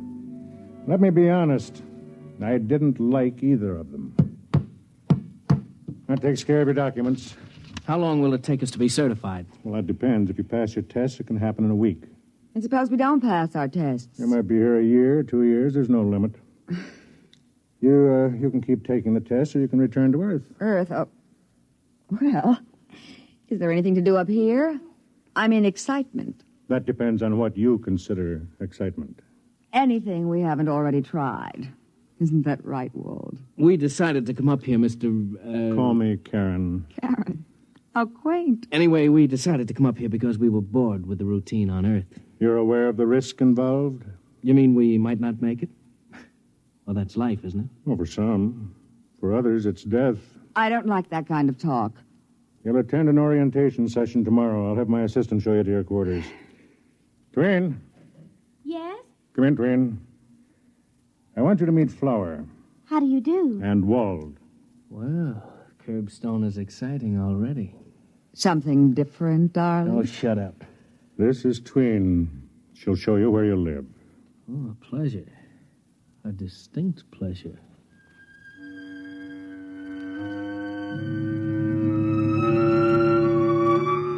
There was something decadent about Wald and Flower, something almost reptilian. I couldn't believe that these 2 would ever step into a ship and risk the trip to space. Of course, I could be wrong. Boredom drives people to risk many things. At the session the next day, I watched my 3 new arrivals. When it was over, I stood talking to Judson. Well, still want to go out? Yes. Picked out a companion yet? Oh, yes. Really? Well, you haven't met anybody yet. I've met the person I'd like to go with. Mind if I ask who? Your assistant, Tween. You don't disappoint me, Jed. I fell in love with her the first time I met her, too. I haven't even talked to her yet, except to say hello and where's the commissary, but there's a quality about her like, well... Like a cool breeze on a hot summer's day. Well, you are smitten. At my age, I can afford to be romantic. Oh, excuse me, am I interrupting? Not at all. Judson, you know Flower. Yes, we met on the ship coming to Curbstone. I wondered if you were busy. Me? You. Well, not really. No. Good. Then you can take me down to the recreation room for some methyl caffeine. Well, I don't use it. That doesn't mean you can't take me. Well, you're Mr. Wald. I mean... Wald and I are just very good friends. Besides, he's busy right now. He's being shown around the satellite by this gentleman's assistant. Tween? That's her name. The peculiar one. Coming, Judson? I guess so. You excuse us? Certainly.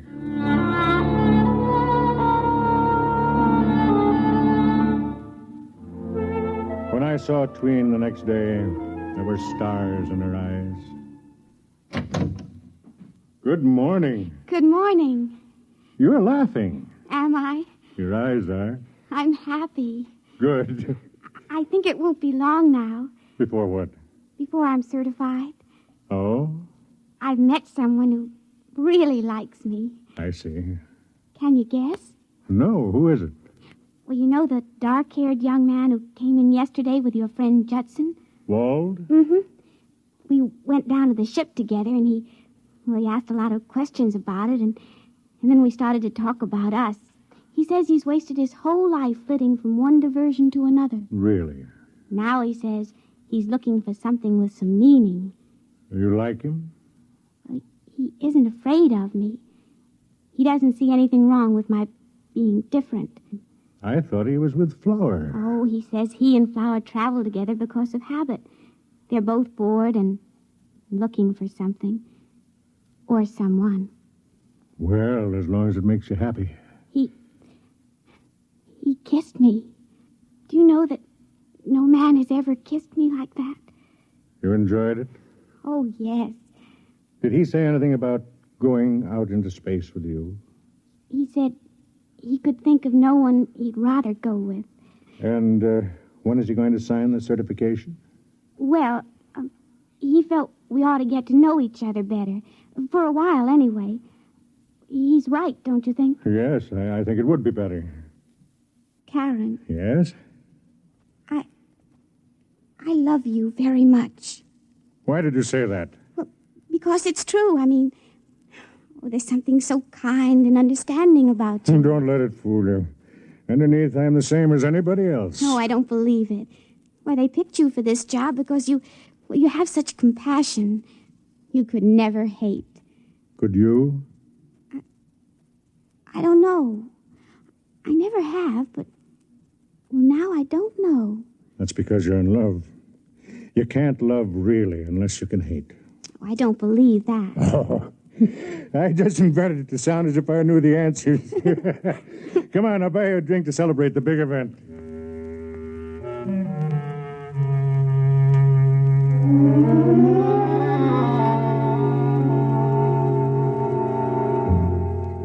I watched her sip the drink, the tones of her skin coming and going with the pulse of her blood. I thought to myself, you're going to be hurt, Twin. You're going to be terribly, terribly hurt. And I wondered if perhaps she didn't know it. Well, Tween, another couple out into space. Maria and Clint. Will you record it and have another ship brought up to the launcher? Tween. What? Oh, sorry, I was thinking of something else. Wald? Sort of. How long has it been now? 3 months. Long time, huh? Well, he wants to be sure. And you? Are you sure? Oh, yes. Nothing to do but wait, then. I have to go over to the hull division. Will you take over? Yes.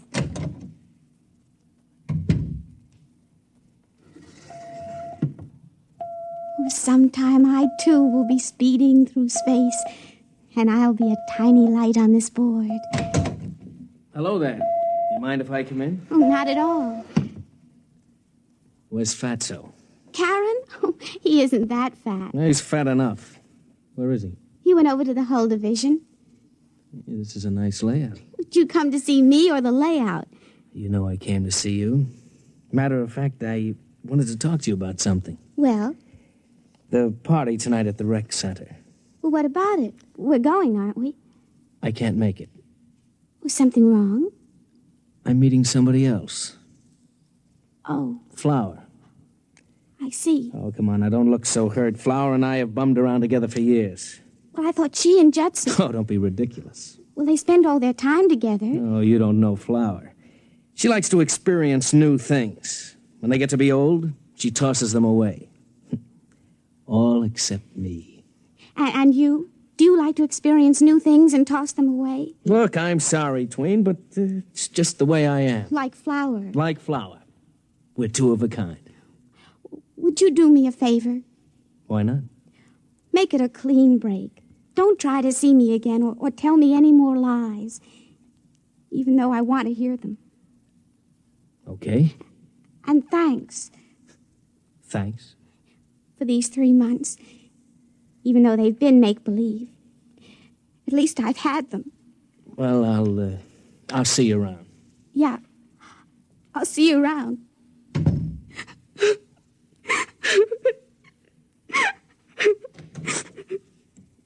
Hey. Oh, Karen. Karen. Oh, no. Just let him flow. He doesn't care about me. He never has. I know. And he's going back to Flower.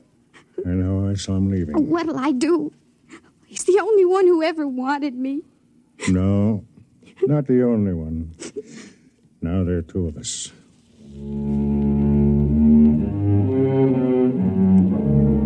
The question that kept going through my mind was, what next? How long was Walt going to hang around Curbstone before he decided to go back to Earth? I couldn't believe he'd have the guts to go out into space. But I had underestimated Flower. Well, the prodigal returns. Don't make funny remarks. Tell me, darling, what brings you to my room at this late hour? Could it be that you miss me? Or has little Miss Tween given you the heave? Shut up and give me a drink. And don't act so self-righteous. You've been having your fling with this Judson character. My. Jealous, too. Oh. I thought you and I agreed a long time ago we'd never make any claims on each other. That was a long time ago. Frankly, I'm getting bored with this satellite. Let's go back to Earth. I'm bored with Earth. Well, we'll go someplace else then. I am going someplace else. Where? Out. Space. Oh, come on now, don't be ridiculous. Oh, I am not being ridiculous. Do you know that only 46% arrive? And if you get there, heaven only knows what kind of monsters or poison atmospheres get you. I know, but there's a certain thrill in the risking. Oh, and when did you start feeling poetic? Since I started talking to Judson. Listen, Flower, don't try to trick me. I know you too well. You're 100% too selfish to risk your pretty skin for some poetic feeling. Well, listen to me. You and I have been together for years. We're very much alike. Now I'm telling you that I intend to go out. I want you to sign my certification and come with me. You're mad. No. I think maybe if we get away from everything out there, we'll find each other. Oh. We'll have a chance to love and be decent like ordinary human beings. Oh, Walt, don't you see? We've been destroying ourselves for years. We're getting older now. Please try to see it. A clean start, a new life, huh? Well? This fella Judson has really been filling your ear, hasn't he? He's a kind person. He doesn't think I'm worthless.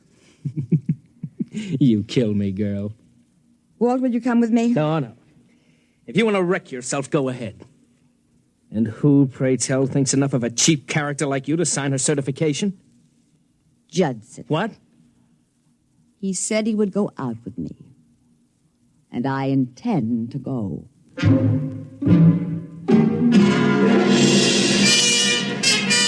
I certified Judson and Flower that same evening. They were going to leave at midnight. I was working late. Come in. Well, Flower, I thought you and Judson... We're not going. At least, I'm not. Oh? Judson decided he didn't want me along. He did? Here. He left this note for me. The story of my life. Nice girl, but who wants to marry anybody like that? Let's see. I'm going alone. Don't try to stop me. It wouldn't work. I'd always look down on you, Judson. It doesn't sound like him. Sounds like every man I've ever known. Except Wald. Wald doesn't judge me. Except Wald? Where's Judson now? Locked in the ship. He's leaving at midnight. 3 minutes. Listen, you wait here. Where? Where are you going? To see if I can reach that ship before it's too late.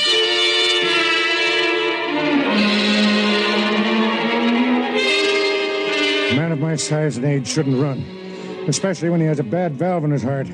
But I covered the distance of the takeoff ramp like a track star. As I hit the edge of the ramp, I heard Tween's voice screaming at me from the control tower.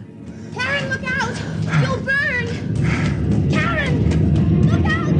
Karen! I reached the door just as the rockets were beginning to warm up inside the ship. There wasn't any way to get in except to blast. There's only one way to stop a ship from taking off once the combustion chambers are operating. You have to get the dampening rods into the chambers and stop the chain reaction. It took a lot of beef, but I've got a lot.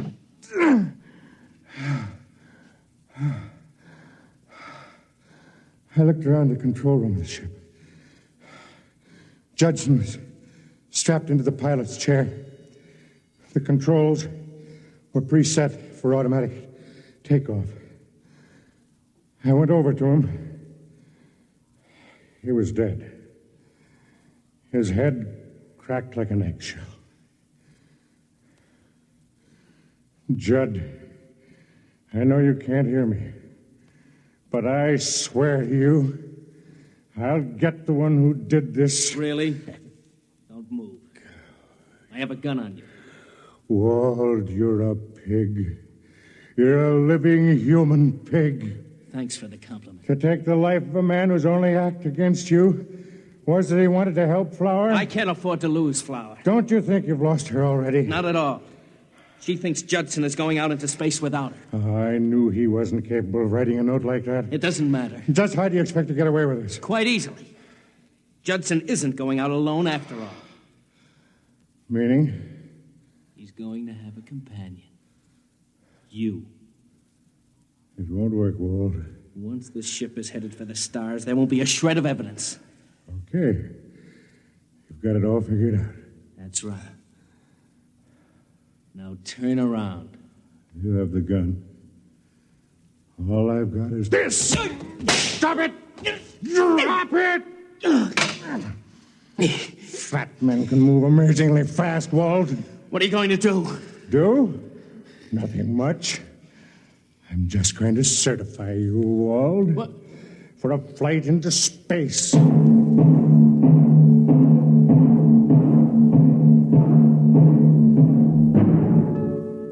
There are things you can do to a man if you know enough physiology. Pressures on the nerve system that can immobilize him for hours. I did them to Wald. Then I set the controls of the ship again and went out. I was breathing hard. It took me a long time to make it up the steps of the control tower, where Tween was waiting.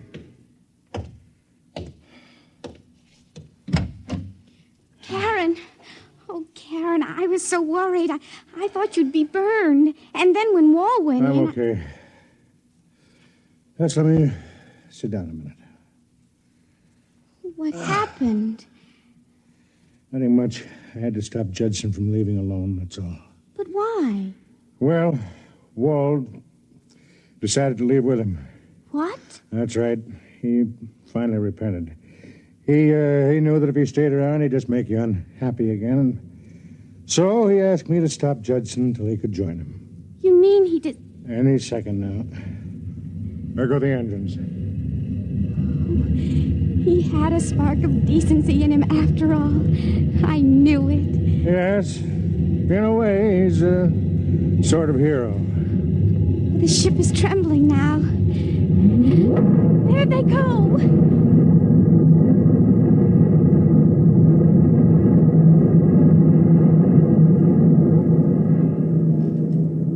Maybe she knew, maybe not. Anyway, she had loved a man, and now she could love another. She came over to me and leaned over and kissed my mouth. Her lips were cool. Then I knew that I could live with the viciousness of what I had done. When you're old and fat, as I am, the kiss of a young girl can make you human again. They call me Karen. They forget what it feels like to be denied 2 worlds instead of 1. And they forget something else, too. Karen was more than a boat pilot. He was an executioner.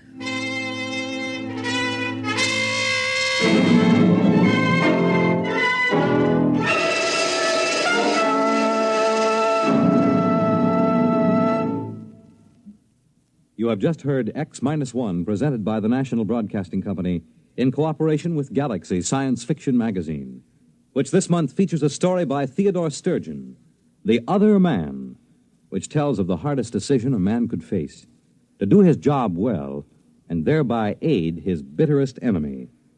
Galaxy Magazine, on your newsstand today. Tonight, by transcription, X-1 has brought you The Stars Are the Sticks, a story from the pages of Galaxy written by H.L. Gold and adapted for radio by Ernest Kenoy. Featured in the cast were Craig McDonnell, Patsy O'Shea, Dick Hamilton, Charlotte Manson, and Bob Hastings. Your announcer, Fred Collins. X-1 was directed by Bob Maurer and is an NBC Radio Network production.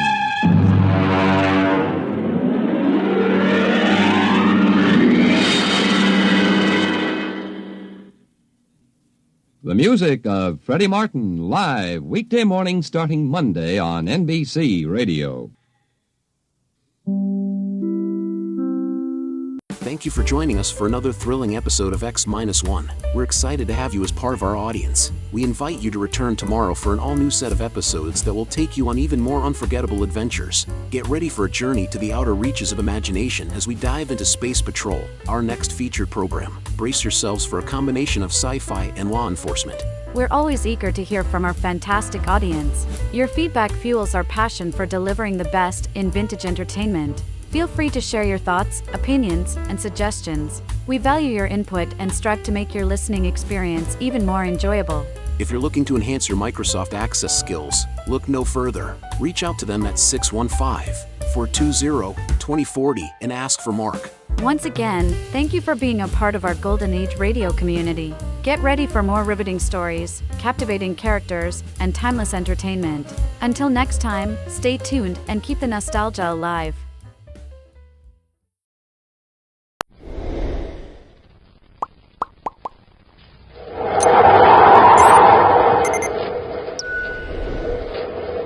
Instant Ralston and regular Ralston, the hot whole wheat cereals in the red and white checkerboard packages present Space Patrol! High adventure in the wild, vast reaches of space. Missions of daring in the name of interplanetary justice. Travel into the future with Buzz Corey, Commander-in-Chief of the Space Patrol! In today's transcribed Space Patrol adventure, Buzz and Happy are on the planet Mars, searching for Carol in an underground storage room filled with ancient, musty books. Suddenly, a sound that's more than a sound presses down upon them. Commander, my head hurts. So does mine. I can hardly stand it. What's causing it, sir? Ultrasonic vibration. Yeah, but where are they coming from? From the resonator up near the ceiling. The vibrations kill insects that attack the old documents. What'll it do to us? If we can't shut off that resonator, we'll meet the same fate as the insects. We'll return in just a moment with today's exciting Space Patrol adventure, The Martian Masquerade.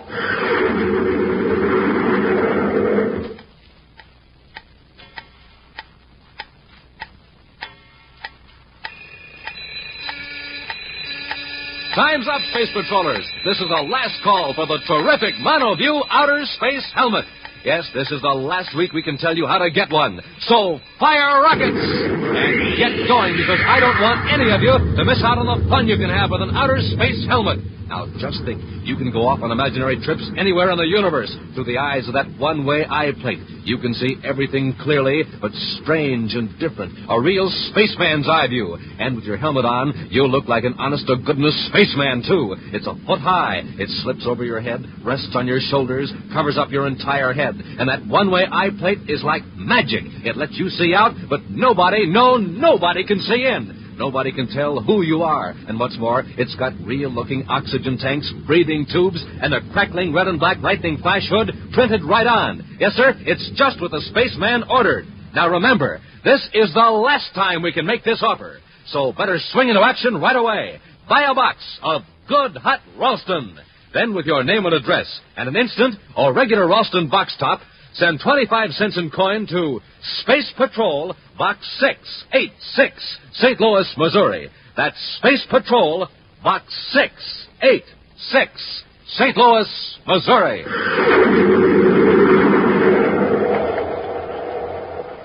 And now, today's Space Patrol adventure, The Martian Masquerade. In Commander Corey's central office at Space Patrol headquarters on the man-made planet Terra, Cadet Happy is attempting to explain a sudden change of plans to Carol Carlisle, daughter of the Secretary General of the United Planets. Well, that's about all I know, Carol, honest. But I don't understand. Oh, here's the commander. He'll explain it. Explain what? Hello, Carol. Good morning, Buzz. Hap's been trying to tell me that we aren't going to Jupiter. He's right. Oh, no. I've been trying to reach her all morning. Something came up at the last minute. Happy and I have to blast off for Venus right away. But why, Buzz? I'm to meet Captain Hallcroft there and pick up some designs for a new secret weapon. Bring them both back to Terra. Oh, I see. Well, I guess I bought a lot of new things for nothing. No trip to Jupiter. Oh, you'll make the trip all right. I've arranged passage for you in the Solar Queen. Happy and I will join you in a couple of days after we get Captain Hallcroft safely back to Terra. Meanwhile, on Venus, in a shabby room at the Venus Plaza, Zyla Kermody sits dejectedly before a dressing table, gazing at her reflection in a mirror. As the door opens quickly behind her, she turns to greet her husband, Earl Kermody. Well, where have you been? Where have I been? Where did you hear it? I'm waiting. I've been waiting in this rat trap all day and without a thing to eat. All right, don't jump down my throat, son. Give me a chance to tell you the news. Look, Earl, all the news I want from you is when do we get back to Mars? That's what I want to tell you. Look at these spaceship tickets. Well, I won't even ask where you swiped them. Wait a minute, I didn't steal them. They were given to me by a fellow who wants a certain job done. Yeah? Yeah, and if we pull it off right, there's 20,000 credits in it for us. Maybe more. What kind of a job? All we got to do is go over to Venus City Space Hotel and remove some documents from one of the guests. Some plans of some kind for a secret weapon. They're in a plastic case just like this one. Who's got the documents? Captain Hallcroft. I got his number and everything. Captain Hallcroft? Yeah, he's a Space Patrol courier. Well, are you out of your mind? That's all we need to get into a jam with the Space Patrol. Zyla, honey, let me finish. There's no danger at all. That is, if you help. I don't want any part of this. Wait a minute. Let me show you something. Here, look at this picture. Why, it's one of my pictures. Hey, it's not me. Don't you know who this is? It's Carol Carlisle, the Secretary General's daughter. I always said you looked like her. You really think so? Sure. A lot of people think so. Well, of course she wears her hair different, but I could fix mine. Of course you could, honey. Now, look, all you got to do is get Captain Hallcroft out of his room for a couple of minutes. Then I go in and get the documents. You mean I pass myself off as Carol Carlisle? You are crazy. I tell you, there's no risk at all. How do I get into the Venus City Space Hotel in the first place? Sneak through the freight chute? No. Look, I've taken a room across the hall from Hallcroft. As far as the hotel staff is concerned, you're Mrs. Donahue. Where'd you get the money for the room? From the same guy who gave me the spaceship tickets. Oh, who's that? Now, he's a guy working with our old pal, the Martian book dealer. Scavlin? Well, Scavlin's just a go-between. But we're to take the documents to his shop in Lowell City on Mars. That's where we'll collect the 20,000 credits. 20,000. And all you have to do is play Carol Carlisle for 10 minutes. You don't think this captain would leave his precious documents unguarded for anybody but the Secretary General's daughter, is that it? He might. But if we hold an ace, why not play it and be sure? Now, here's the way to work. Elsewhere, in a room on the 28th floor of the Venus City Space Hotel, young Captain Hallcroft tries to read a technical journal. But his eyes keep wandering to the ray gun handy on the table beside him and to the drawer containing a case of valuable documents.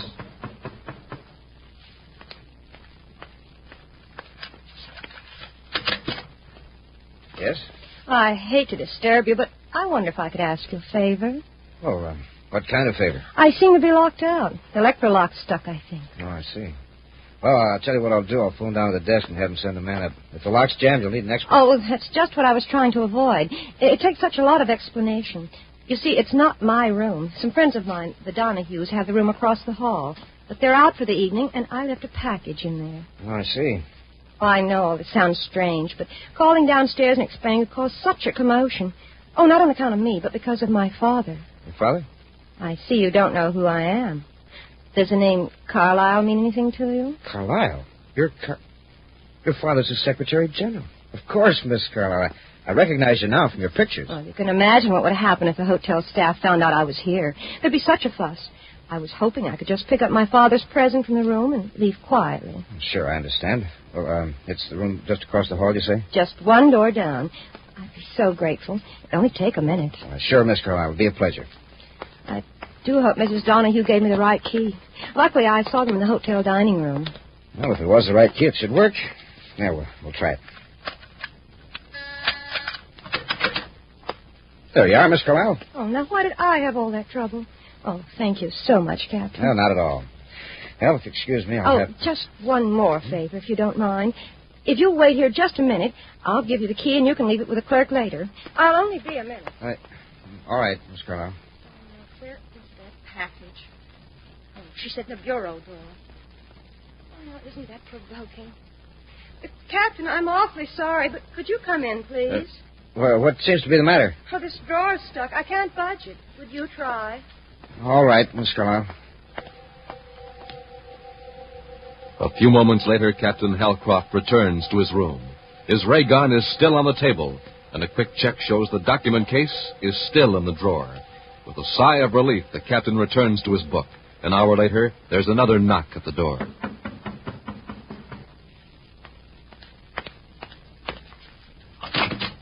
Captain Halcroft? Commander Corey. Come in, sir. Thanks. Captain, this is Cadet Happy. How do you do? How do you do, Captain? Wasn't expecting you so soon, Commander. But believe me, I'm very glad you're here. Any trouble? No, sir. I'll take the plans, Captain. But you're still to follow your original orders, just as though you still had them. Yes, sir.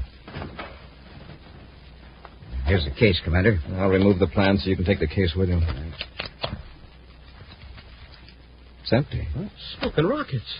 I don't understand. That case hasn't been out of my sight since it was given to me. Have you left your room since you checked in here? No, Commander. I stayed here on guard ever...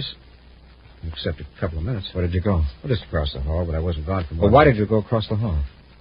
Well, I guess I'd better tell you the whole story. Miss Carlisle needed help getting into a room. Who was Miss Carlisle? Well, the Secretary General's daughter, Carol Carlisle. Captain, Carol Carlisle is on her way to Jupiter. She looked exactly like her. Hair, eyes, everything. She's an imposter. You say she had a room right across the hall? She said it was a friend's room. Mrs. Donahue. I have the key. She left it with me. Happy, take the key. Check that room. Yes, sir. Come on, Captain. We'll go down and talk to the desk clerk.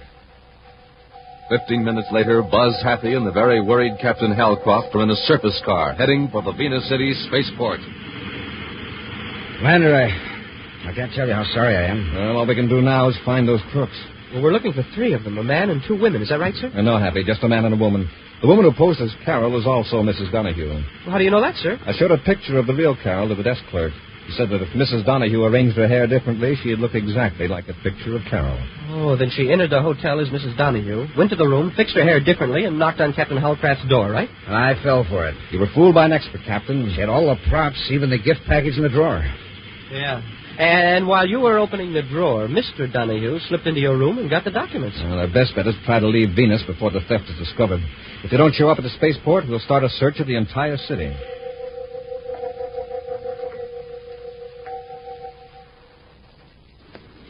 What are we standing around for? Why can't we get aboard the spaceship? I told you, Zyle, it's going to be late blasting off. Nothing to worry about. Just relax. In a few hours, we'll be at Scavelin's place in Lowell City. Look, there's that Captain Halcroft, and he saw me. You're just imagining things. Calm down. I tell you, Earl, it was Halcroft. He was walking right behind us. Now what'll we do? Don't get panicky. Wait till it gets farther away, then we'll duck into this freight. Sorry, Commander. She's here, all right. Where? Standing over there by the freight section. Hey, I see her. Smoking rockets. She sure looks like Carol, all right. Uh-oh. She ducked through a door. Come on, Hap. We'll follow them. Captain, you wait outside.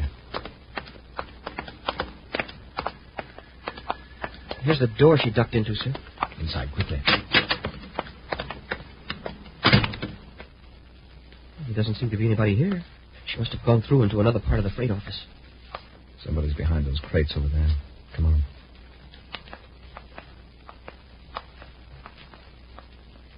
All right, lady, come on out.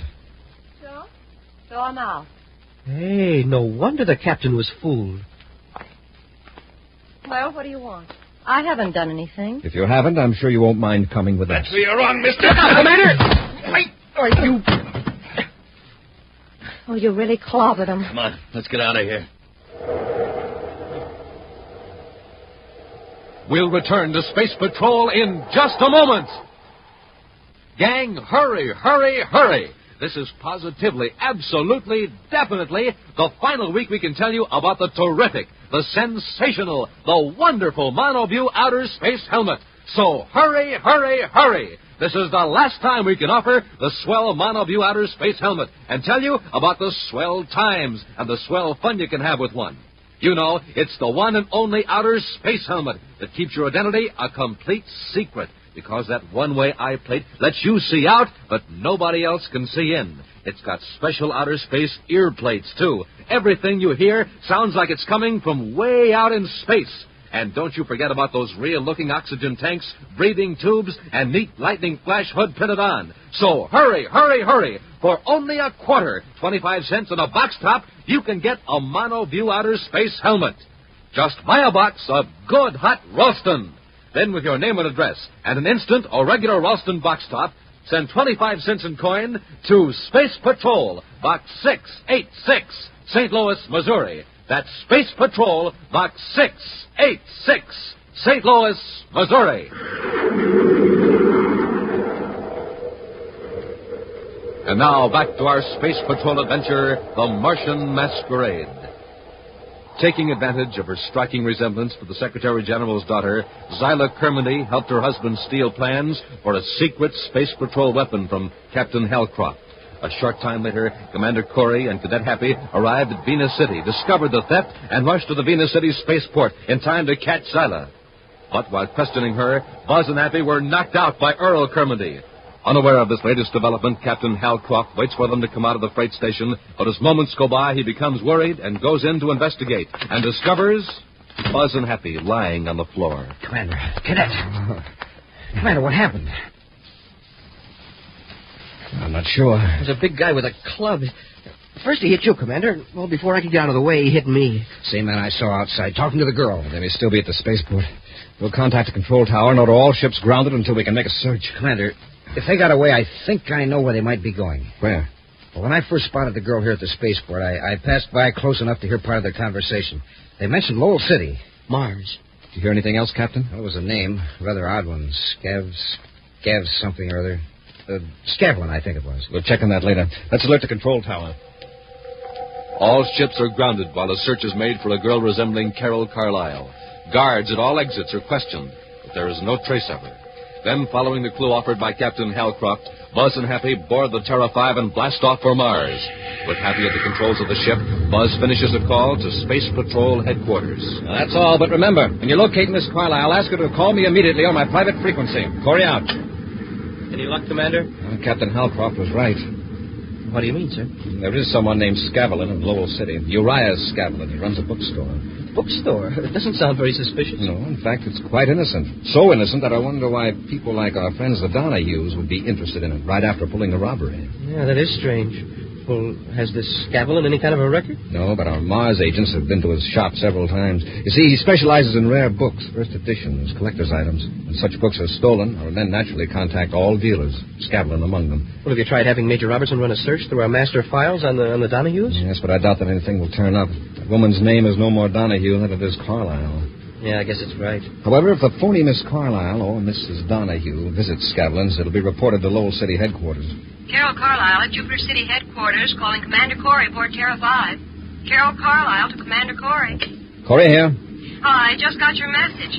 When did you arrive at Jupiter City? There's a change in plans, Carol. Oh, Buzz, not again. Yes, and you're directly involved. Get the first passenger ship to Mars. I'll meet you at Lowell City Space Patrol headquarters. Mars? But why are you going there? I'll explain when you arrive. Well, can't you tell me over the spacephone? Definitely not. Corey out.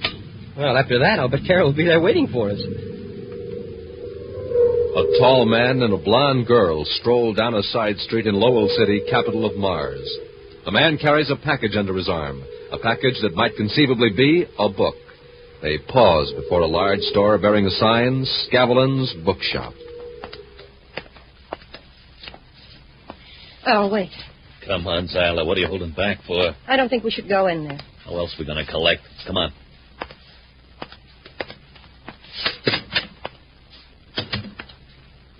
No, here he comes. Let me do the talking. May I help you? I brought in that rare document I mentioned the other day, Mr. Scavlin. Oh, let's see it. I'll unwrap it.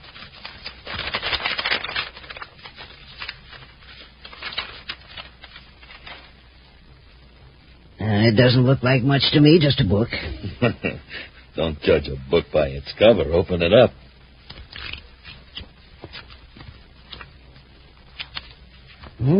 This is a rare item. Yeah, and it's genuine. I'll drop back in a few days after I have a chance to examine it. Say, what about our money? Where's the 20,000 credits? Oh, you don't understand. I haven't the money to pay you for this document, but I do have potential buyers. If they are interested, they will pay me and I will pay you. Look, Scavlin, we ran a lot of risk to get those plans. Alec, let's do as Mr. Scavlin says. Oh, right. I don't like the setup. Mr. Scavlin's perfectly reliable, dear.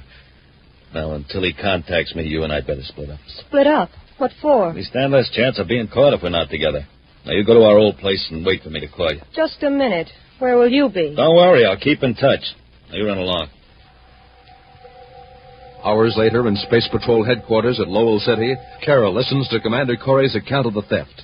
And you know where she is? Yes, one of our agents trailed her when she left Scavlin's bookstore. We don't know where her partner is or what they've done with the plans. Wouldn't you say the plans are in the bookshop, Commander? That's likely, but to raid the bookshop now might give Scavlin a chance to tip off the ringleaders. I'm hoping Carol can help us. I'll do anything I can, Buzz. I want you to go to Scavlin's and try to get some evidence. It may be risky, so I'm giving you a miniature spacephone to conceal on your person. We found out that the woman's name is Zyla Kermendy.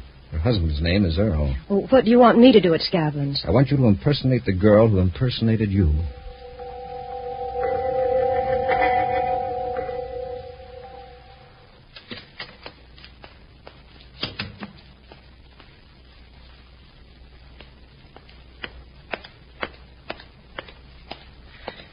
Yes, ma'am. May I help you? Have you got the money? Money? You remember me. I was here the other day with my husband, Earl. Oh, yes, I remember. I asked you, have you got the money? The arrangement was that I am to contact Mr. Kermendy. Yes, but Earl changed his mind. He's tired of waiting. He can sell the plans himself. He wants you to hand them over to me, now. Why is he in such a hurry? And why didn't he come? He's afraid he's being watched. If he came here, the Space Patrol would get Earl and you, too. Well, if that's the way it's got to be, just wait here a moment, Mrs. Kermendy. Oh, sure.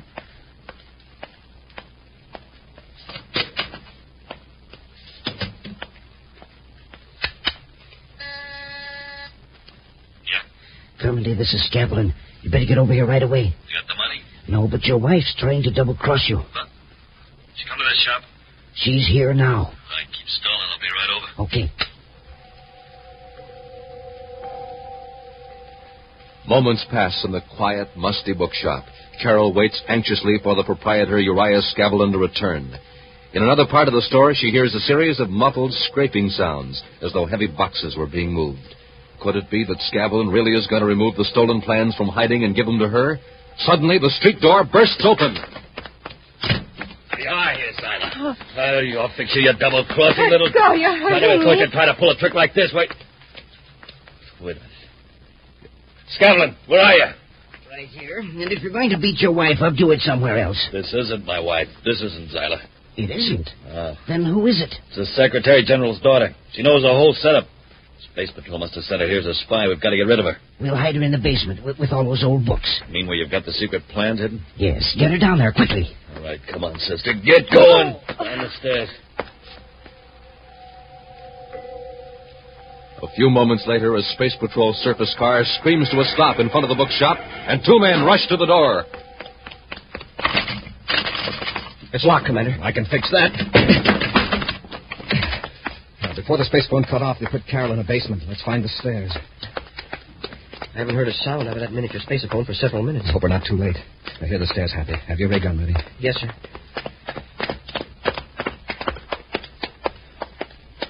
Gee, this place is musty. Yeah. Carol! Carol, where are you? Oh, Buzz, is that you? She's down this way, sir. Buzz, happy.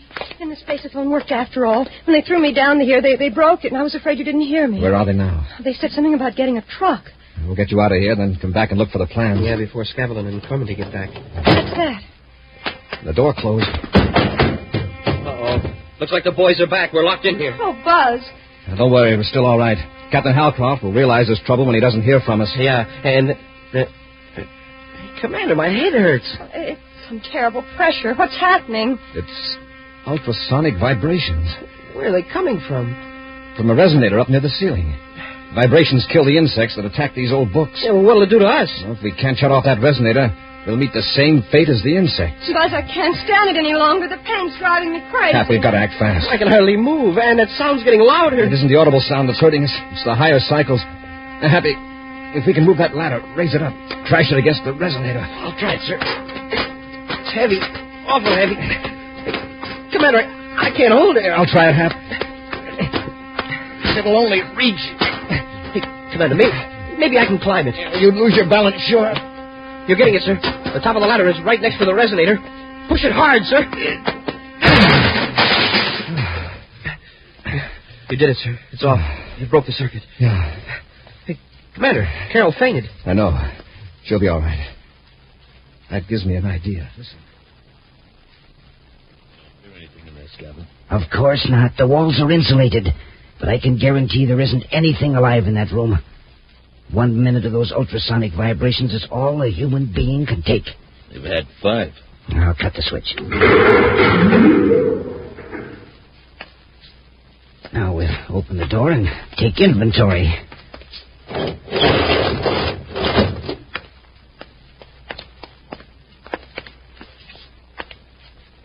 Yeah, there they are, the 3 of them. Now, the best thing for us to do is to get the plans and get out of here. Now, where'd you put them?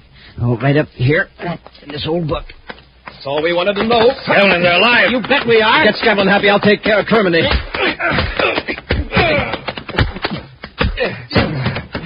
Keep an eye on him, Happy, while I take care of Carol. I'm all right, Buzz. Here, I'll help you up. Oh, thanks, Buzz. Well, Happy, I thought I told you to keep an eye on our prisoners. Oh, excuse me, sir. I was just noticing a book here. A real old one, printed way back in 1955. 1955? Well, that's 1,000 years old. Commander, can I take it with me to read in the ship on the way back to Terra? It looks real interesting. Oh, what's the title? Why Man Can Never Visit Other Planets.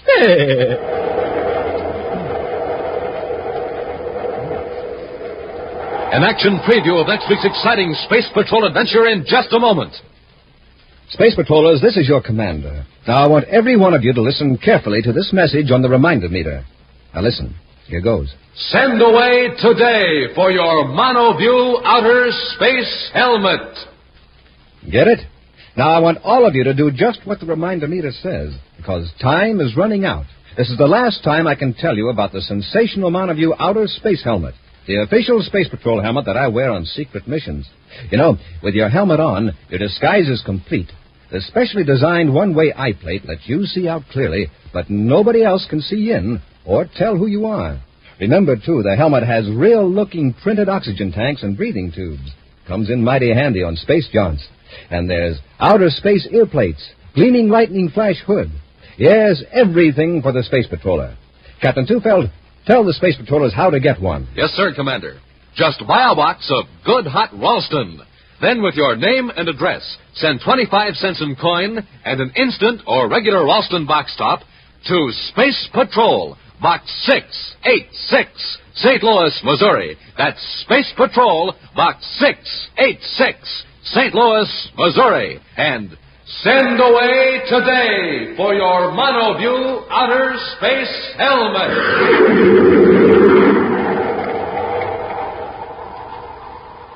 And now, a preview of next week's exciting Space Patrol adventure. Buzz and Happy are searching through an abandoned spaceship, half buried in a landslide in the mountains of Venus. Whatever forced this spaceship to land certainly wasn't the lack of fuel. Just look at all these drums bolted to the racks. They all seem to be full. Commander, the ship's moving. The dirt's getting away. We're sliding down the slope. Commander, the fuel drums are breaking loose. Run for the next compartment. If one of the drums hits us, we'll be crushed.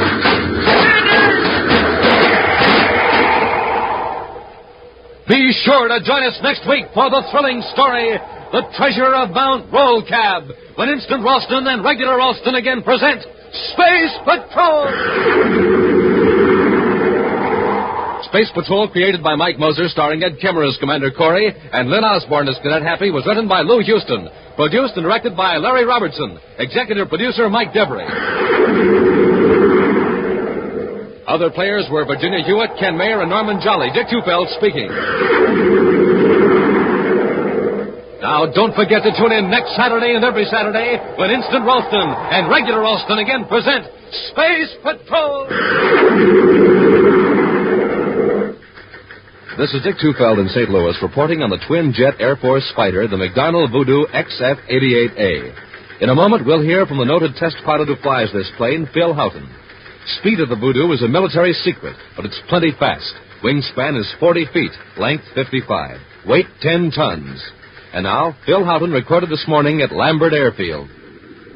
After seeing the Voodoo, I guess you know why I like my job. There's one thing about it, though. A test pilot has to stay in good condition, get lots of sleep, and eat good, healthy food. That's why I like rice checks and wheat checks for breakfast. They've got plenty of energy in them, and they really taste swell. I think you'll like them, too. No other cereal, puffed or flaked, contains so much nourishment in such concentrated bite-sized form. So do as Phil Houghton, J. Ray Donahue, Jr., and other top test pilots do. Make your cereals rice checks and wheat checks. Be sure to see another exciting Space Patrol program on your local ABC television station. Consult your local newspaper for time and channel. This program is broadcast to our armed forces overseas through the worldwide facilities of the Armed Forces Radio Service. Space Patrol came to you transcribed from Hollywood. This is ABC Radio Network.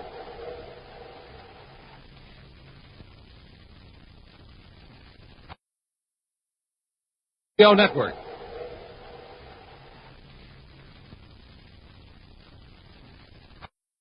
Thank you for joining us for another thrilling episode of Space Patrol. We're excited to have you as part of our audience. We invite you to return tomorrow for an all-new set of episodes that will take you on even more unforgettable adventures. Get ready for a journey to the outer reaches of imagination as we dive into Inner Sanctum, our next featured program. Get ready for chilling suspense as you delve into a tale of psychological intrigue and spine-tingling horror that keeps you on the edge of your seat. We're always eager to hear from our fantastic audience. Your feedback fuels our passion for delivering the best in vintage entertainment. Feel free to share your thoughts, opinions, and suggestions. We value your input and strive to make your listening experience even more enjoyable. If you're looking to enhance your Microsoft Access skills, look no further. Reach out to them at 615-420-2040 and ask for Mark. Once again, thank you for being a part of our Golden Age radio community. Get ready for more riveting stories, captivating characters, and timeless entertainment. Until next time, stay tuned and keep the nostalgia alive.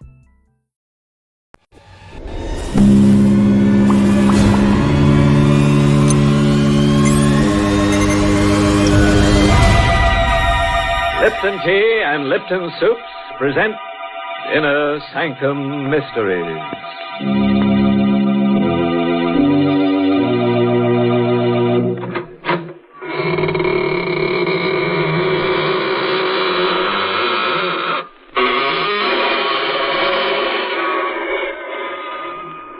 Good evening, friends of the Inner Sanctum. All waiting to go through the squeaking door. What a long line. But everybody's here tonight. The line reaches right to the edge of the grave. Been waiting long. What? 7 days and 7 nights? Dear, dear, you should have knocked. I can always slip the latch string out and you could hang around properly. Why, Mr. Host, people don't need a latch string to do that. Didn't you know that all our listeners hang on your every word? Oh, yes, Mary. There's no better place than Inner Sanctum for people to get the news. Or the news. As a matter of fact, we have some good news for our listeners right now.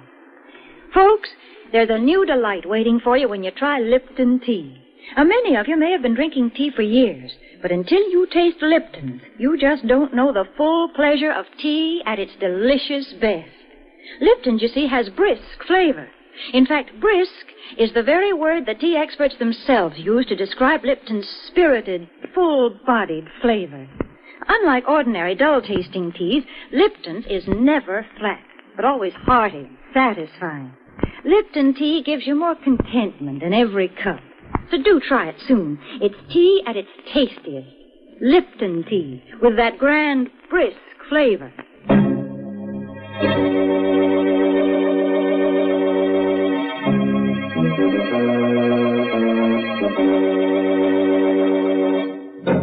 And now for tonight's story. It's an original radio play written especially for the Inner Sanctum by Hank Warner, called Strands of Death, and starring Santos Ortega in the role of Henry. Do you love your wife? Do you enjoy buying her a handsome fur piece, perfume, jewel, or nylon? Do you wonder secretly what you would do if the finery you bought her was used by her to win another man so that she could leave you? Oh, you can't answer, can you? Well, this is the story of one man who can. Meek, mild Henry Turner. I should have known at once. That morning in the office, when Judson was reading the newspaper aloud, that something was wrong. The unidentified body of a young woman strangled with a brand new pair of nylons was found last night. Unidentified? Yeah. In the hallway of a rooming house at 72 Beach Street. Unidentified? Near the body, which was fully clothed, police found a handbag containing a sales slip from the Silvertone Hosiery Company. Incredible. Police are at a loss to Helen determine always the carried motive for the identification, crime. charge account, keys. Much less to discover. And a second pair of nylon. But if it wasn't Helen... No. Of course it was Helen. Well, that's a pretty piece of news, eh, Turner? By the way, you bought some nylons for your wife the other day, didn't you? Say, what's the matter? You sick? Was I sick? Johnson wanted to know. Wonder what his face would have looked like had I told him right there that the police were wrong, that the body could be identified, and it was Helen, my wife. I went to the police. The body was at the morgue. This way, sir. Here it is. Steady. No. It's not Mrs. Turner. It's not Helen. I know how you feel. The shock of relief. But it wasn't relief. I walked from the morgue to our apartment. My brain was pounding with a question I hated to face. If it isn't your wife, who is it? If you didn't kill your wife, who did you kill? I didn't know.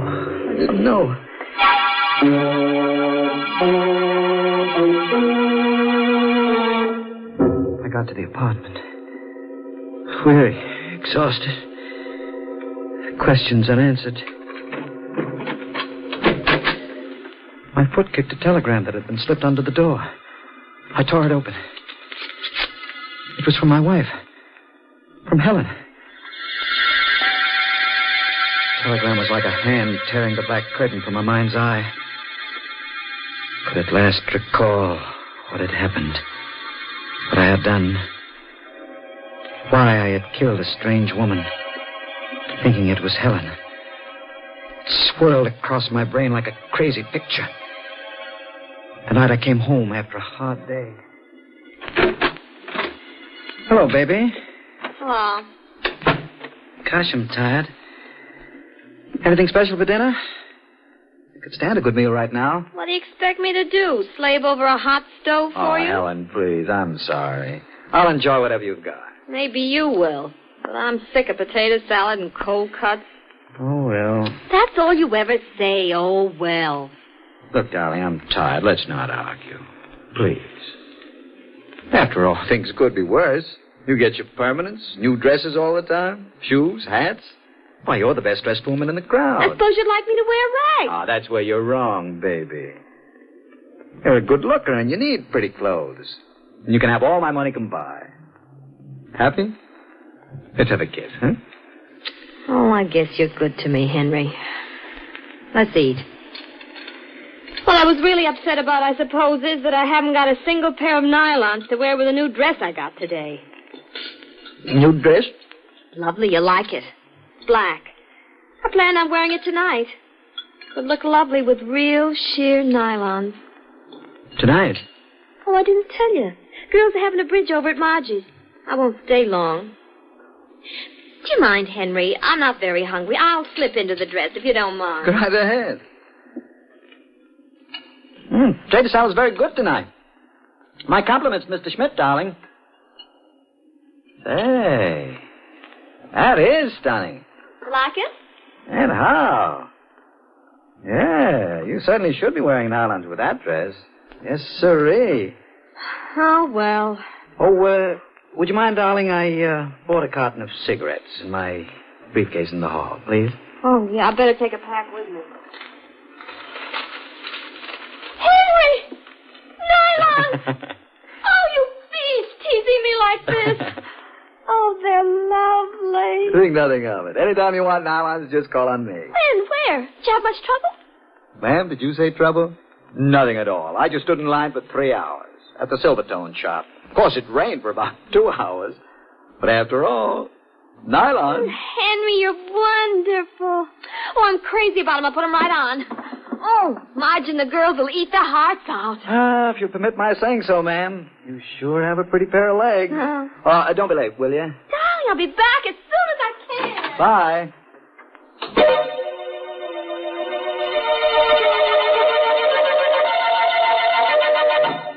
I sat around listening to the radio and reading the paper, waiting for Helen to come back. Hello? Oh, Henry? Helen there? Oh, hello, Marge. Didn't she... Oh, she went out about 2 hours ago. Why? Oh, well, just thought I'd tell her Silvertone's got some nylons. I'll tell her. How's your bridge party? Bridge party? Well, that's tomorrow night. Be sure and remind her, please. I will, Marge. All right. Good night.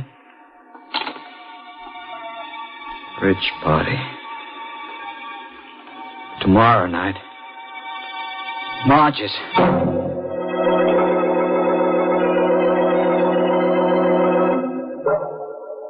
I tried to sleep. I couldn't. I rolled around from side to side, thinking, wondering. It was no use. I got out of bed. I paced the floor. I didn't dare call Dottie's. Oh. Hello, darling. Helen. Where are you? Lake Placid. Surprise. Billy chartered a plane, just like that. Took Dottie and her husband and me. When do you expect to get home? Oh, in a couple of days. Billy wants to take in some skiing. Oh? Oh, Henry? Henry, don't you hear me? Must have hung up on me, Billy.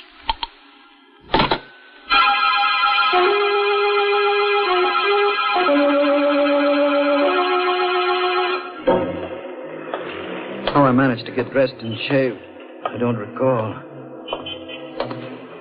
I don't know how long I walked the streets. My briefcase was in my hand. Must have parted from one account to another because my sales book shows that I took orders for some of my firm's new carpeting that day. These things I don't recall at all. But the line, the nylon line. Strange that I shouldn't remember getting on it. All I know is that suddenly I found myself part of it. How long I'd been on line, I don't recall. I told myself I had no business being on this line. I should have been out getting orders. But I felt chained to the line, waiting for the store to open. Finally, the line started moving. I asked for the same size and shade I bought for Helen. Then I saw her, leaving the store. I walked after her. Helen! Yes. Oh, I thought you were... Helen? Yes. I hope you'll excuse me. Did you get some nylon? Yes. Sometimes I wonder whether it's worth the trouble just for one pair. So exhausting. I could stand a cocktail. Why are you looking at me like that? Where shall we have it, Helen? There you go again, Helen. You sure have Helen on your mind. Call me Louise.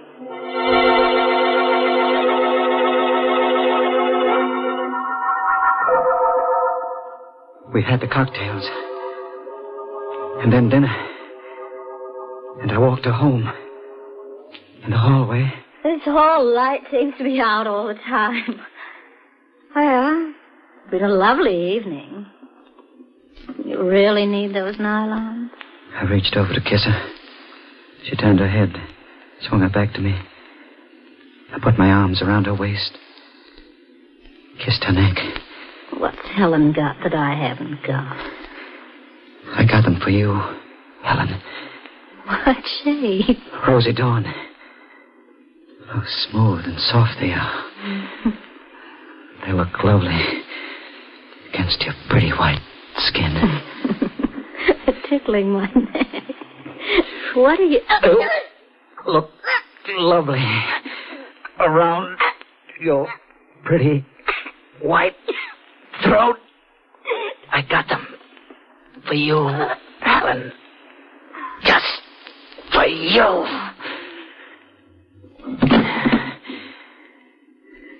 Goodbye, Helen.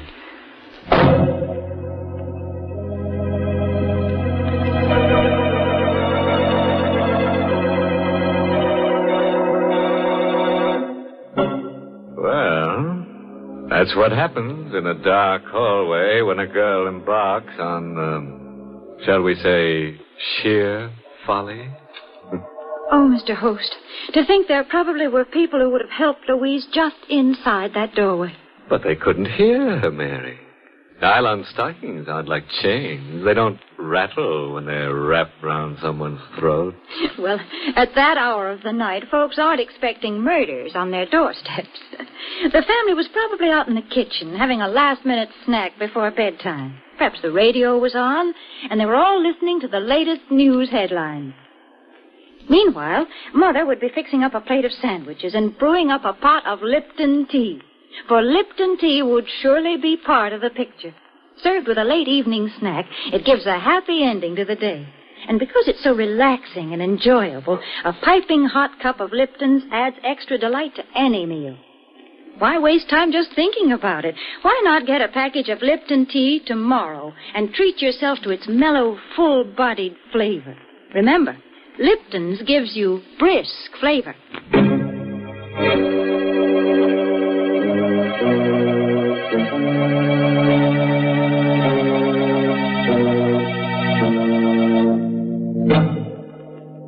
Wonder whether Henry's realized his sheer recklessness. Pretty thin, isn't it? Poor fellow has just strangled Louise. A nylon collie baby, if ever there was one. Under the impression he was killing his wife, Helen. Let's see what else he has to say about the telegram he just got from his dear, dear wife. The telegram I held in my shaking hands convinced me of the horrible truth. It wasn't Helen I had murdered.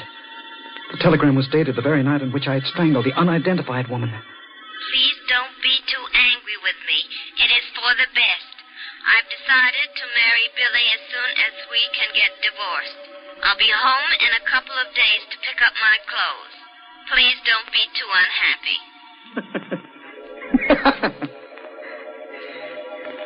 Please don't be too unhappy. I wasn't. I was beyond that. I would never be unhappy again. Or happy. I felt only one desire. Kill Helen.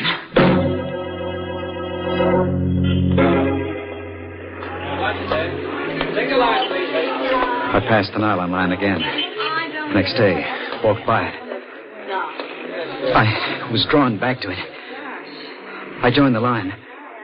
I didn't move fast enough. I felt a slight bump from behind. I turned. I'm sorry. Helen. You must be mistaken. Oh, I'm sorry.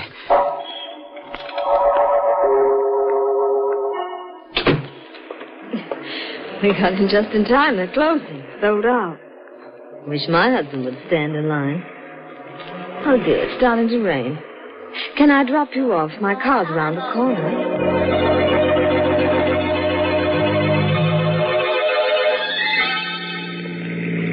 We drove a bit into the country.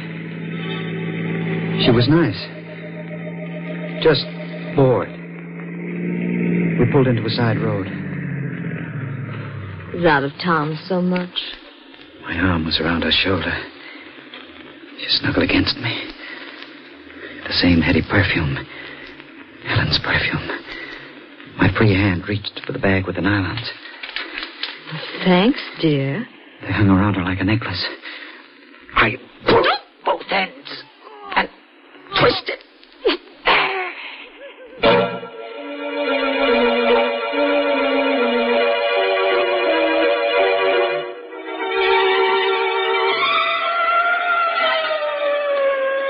I knew sooner or later they'd get me, but I couldn't help it. All I knew was that I had to kill Helen. I knew I would have to kill anyone who reminded me of Helen. Until Helen herself was home. Yes, Commissioner, we've got all the men out. Yes, I'm assigning Keating to it. I'll keep you informed. Goodbye. Keating. Yes, Inspector? Come in, please. Commissioner on you again? We've got to do something and do it fast. City's going crazy. It's only an idea, but it may work. You know the details. Both women wore the same size stockings, same shade. Both used the same perfume, same size clothes. Both pretty, same color hair. Eyes, yours. Want me to dye my hair? Right. Now, those nylons, both pairs and the extra pairs found on the women came from the Silvertone shop on Madison Avenue. What about a fur coat? Take your pick of the two with the property clerk. He may lay low for a while, with a panic on. Yeah, we'll have to take our chances on that. But if this is the work of a madman, and it looks like it, he'll try it again. Now, drop everything. We'll arrange to have you hang around the counter. The shade is Rosy Dawn, size 9.5, 51 gauge. Well, there'd be more than one man asking for that. It's the vogue right now, you know. Yeah, we'll have to take our chances.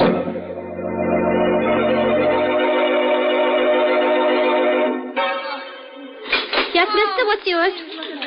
Make up your mind, mister. There's lots of people waiting. Oh, I beg your pardon. I was just looking over there. I thought I recognized someone. Size and shade, please. Rosy Dawn, 9.5, 51 gauge. They're down there. I'll get 'em. Rosy Dawn, 9.5. Rosy Dawn, 9.5, 51 gauge, Lieutenant Keating.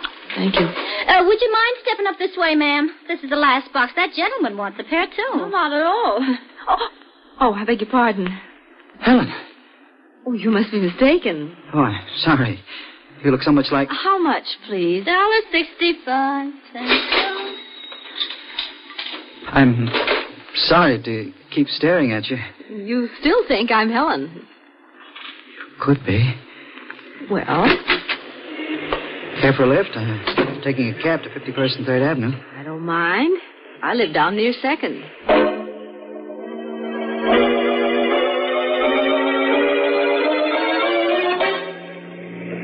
Stop, driver. I thought you said... Never mind.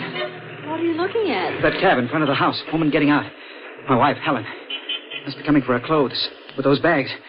Hey, what, cabby? Keep the change. I'll just sit here until she goes in. So, hubby wanted to play while wifey was away. What's that? Oh, I'm sorry. I need these nylons now for my wife. Oh, driver, take the lady down to 2nd Avenue. Then come back to me in about 15 minutes. What's your address, lady? I'll be getting out here, too, as soon as he goes into the building.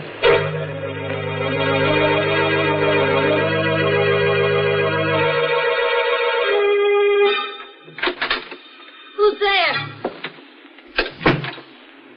Anybody there? That you, Henry? Yes, darling. It's me.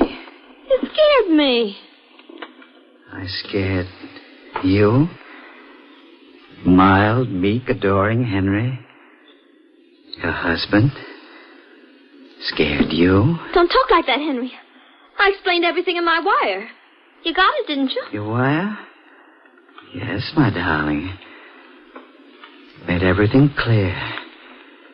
Very clear. The cold and the wind and the rain. Standing in line for hours and hours. For nylons. My darling. Don't come near me. Stay away from me. Don't be alarmed, darling. I brought you some nylons. Look. Pretty? I really don't need 'em. I got plenty. But you won't need any more after these. Stop it! You won't need any more nylons. I could hear her trying to revive Helen. It was no use. She'd come in too late. And she bent over me. Summoning what strength I had, I grabbed her leg, tripped her. Wait. As her head hit the wall, the gun dropped. I grabbed it. Better not. Get up. Sit in that chair. You're the nylon murderer, aren't you? Yes. You're a detective. Pretty smart. What are you going to do? Strange. I wanted to kill you. When I saw you in the store, Miss, Lieutenant Keating. Now that Helen is gone, I feel at peace. I don't want to kill anyone. I know how you feel, Henry. I loved her. You believe that, don't you? Sure. She was no good. Get up. What for? Get up, I said. Now walk over to that closet. Go on. Open the door. Now turn around. Don't try anything or I'll have to shoot. Walk in. I'm sorry. So sorry, Miss Keating. Now, they can come and get you. Both of you.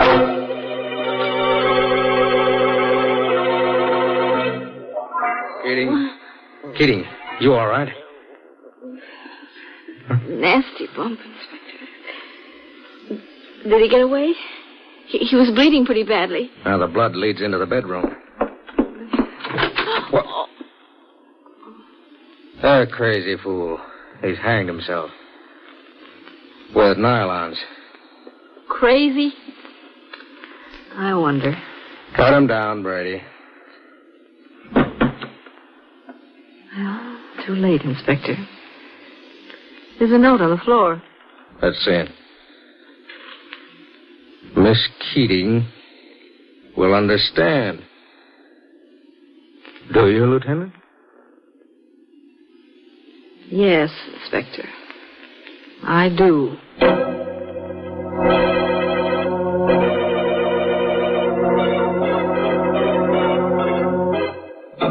Now, wasn't that a wasteful cop? Imagine cutting poor Henry down. Ruined a perfectly good pair of nylon. He should have untied the knot. Well, one way or another, it goes to prove that when you've got a case of nylons, you've got your hands full. As for poor Henry, one way or another, he faces a long stretch. Well, there's one good thing about it, Mr. Host. With Henry dead, ladies can stand in nylon lines once again without being afraid. Yes, Mary, tomorrow is another and a happier day for the ladies. Oh, but it needn't be just for the ladies, Mr. Host. Tomorrow can be a red-letter day for their families, too. That is, if they remember to put Lipton tea on tomorrow's grocery order tonight. How about that, friend? Jot it down right now so you'll surely remember. It'll be doing yourself and your family a good turn, because you'll all love grand Lipton tea. Everybody does. Because Lipton's has such delightful, brisk flavor. Because it's so satisfying and zestful. Don't let another day go by without trying it, will you? Tomorrow, be sure it's Lipton tea you ask for and Lipton's you get. Because Lipton tea has that wonderful, brisk flavor.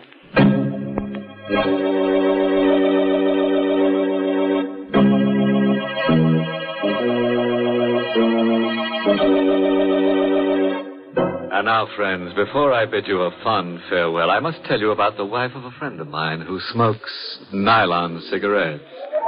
Yes, it burns her up. She has to roll her own, but she sure gets a run for her money. Oh, by the way, this month's Inner Sanctum mystery novel is The Lying Lady by Robert Finnegan. And next week, the makers of Lipton Tea and Lipton Soups bring you another Inner Sanctum story directed by Hyman Brown, starring Victor Moore, the famous Hollywood and Broadway star. It's called Murders in the Morgue. A scalp-raising, toe-tingling story about a little man and a big knife and girl. Lots of girls. But most of them will be no good to anybody because they end up dead.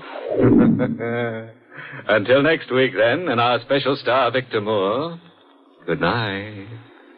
Pleasant dreams.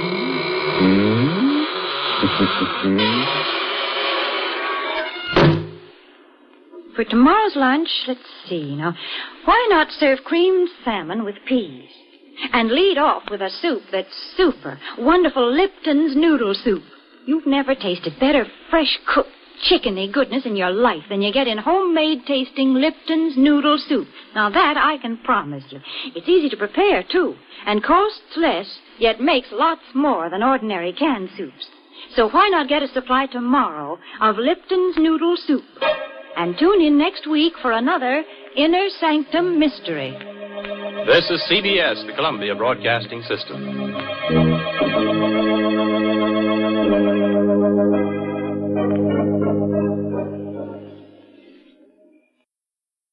Thank you for joining us for another thrilling episode of Inner Sanctum. We're excited to have you as part of our audience. We invite you to return tomorrow for an all-new set of episodes that will take you on even more unforgettable adventures. Get ready for a journey to the outer reaches of imagination as you escape our next featured program. This exciting thriller will keep you on the edge of your seat as you experience captivating moments of action, suspense, mystery, and science fiction. We're always eager to hear from our fantastic audience. Your feedback fuels our passion for delivering the best in vintage entertainment. Feel free to share your thoughts, opinions, and suggestions. We value your input and strive to make your listening experience even more enjoyable. If you're looking to enhance your Microsoft Access skills, look no further. Reach out to them at 615-420-2040 and ask for Mark. Once again, thank you for being a part of our Golden Age radio community. Get ready for more riveting stories, captivating characters, and timeless entertainment. Until next time, stay tuned and keep the nostalgia alive. Fed up with the everyday grind. Tired out from the summer heat.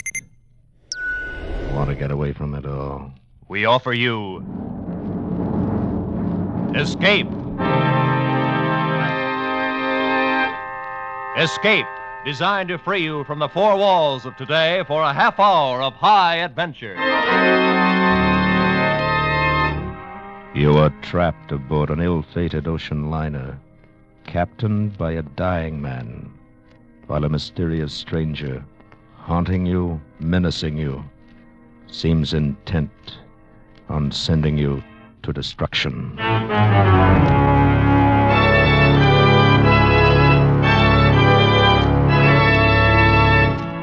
Tonight, we escape to mid-ocean and to the strange passengers aboard a stranger ship, as James Gould Cousins tells it in his gripping story, SS San Pedro.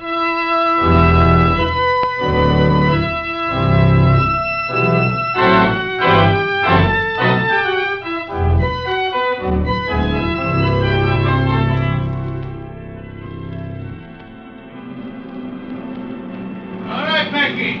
Easy now. Come on, pass it. A little more. Okay, lower away. It was hot. The heat rolled up from the Hoboken waterfront and drifted in waves across the open bridge deck where I stood. The last few loads of passengers' luggage were being hoisted aboard. In 30 minutes, the whistle on the forward stack would sound off, and the cargo liner San Pedro, carrying 172 passengers and 200 in the crew, would nose away from the pier and start the long run south to Buenos Aires. Then she'd become the great living animal she was meant to be.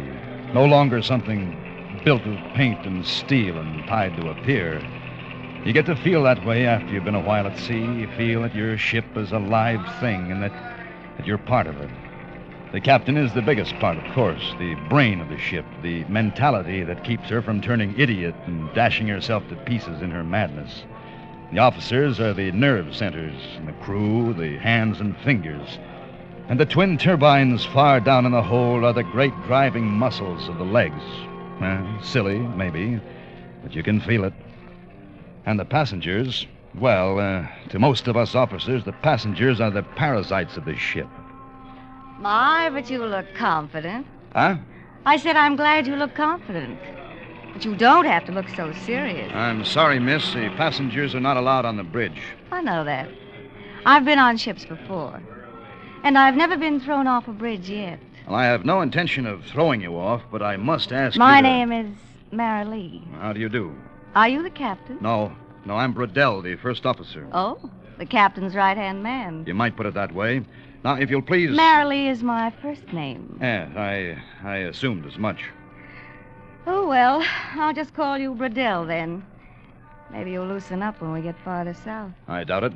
At least you'll have to dance with me in the evening. It's part of your duty. Well, I'll be happy to, in the line of duty. A regular machine, aren't you? I think this is going to be fun. Yeah. Well, in the meantime, please be kind enough Bradell. to... Yes, Mr. Driscoll, what is it? Captain's compliments, sir. I'd like to see you in his cabin right away. Good. Take charge of the bridge, Mr. Driscoll. Right, sir. Most of the luggage is already aboard. Packy's on the winch. She's pretty drunk, but Myro seems to be able to handle him. All right, Mr. Bradell. I'll watch him. And please make sure the young lady finds her way back to the passenger deck. Don't worry, Bradell. I know how to get any place I want to get.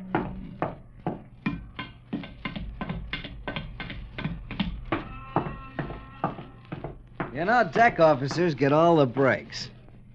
Who's your little friend, Bradell? Passenger, a cockeyed nuisance.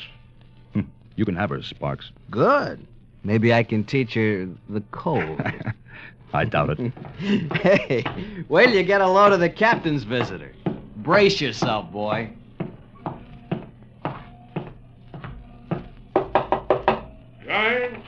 Come. I understand you sent for me, Captain? Oh, Mr. Bradell. Yes, I did, my boy. Everything in order on deck? Yes, sir. We'll sail in about 20 minutes. Good, Mr. Bradell. Oh, I'd like to present a friend of mine, Dr. Percival. How do you do, Mr. Bradell? I don't wonder at your surprise. My appearance is somewhat strange. I'm, sorry, sir. No. I'm quite used to such a reaction. I am well aware that I closely resemble a corpse. Mr. Bradell, I wonder if you'd mind showing Dr. Percival around the ship. Captain Clendenning, we sail in 20 minutes. A very brief tour will show me all I wish to see, Mr. Bradell. Well, maybe after we get underway, I could show No, Dr. Percival isn't sailing with us, Mr. Bradell. It shouldn't take more than a few minutes. I'd show him around myself, but I'm not feeling too well. A man wears out, I guess. Starts to break down. Like a machine. Like a machine. That's what she said. What's that, Mr. Bradell? Nothing, sir. Well, shall we get started, Dr. Percival?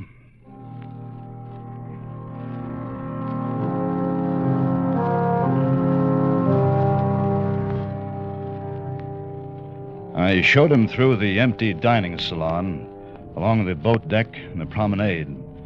We opened the bulkhead door and looked down through the gratings into the engine room. And everywhere we walked, people drew back and stared silently until we passed, and then whispered together behind us. We met Marilee, and she started to speak, and then her face turned white, and she passed us without a word. Dr. Percival paid no attention to any of them. His gaunt gray face never changed expression, and those dark, hollow eyes stared straight ahead. His twisted hands were covered by gloves made of soft gray leather, and he reached out with them from time to time and touched things as we passed, almost caressing them. It was almost repulsive for some reason. Finally, we wound up at the port rail of the officer's deck, and I showed him how to reach the gangplank. I presume these are the officers' quarters along here, Mr. Bradell. Yes, that's right. The port cabin's here, and the same thing over on the starboard. There are a few spares we use for sick bays when we have to. I see.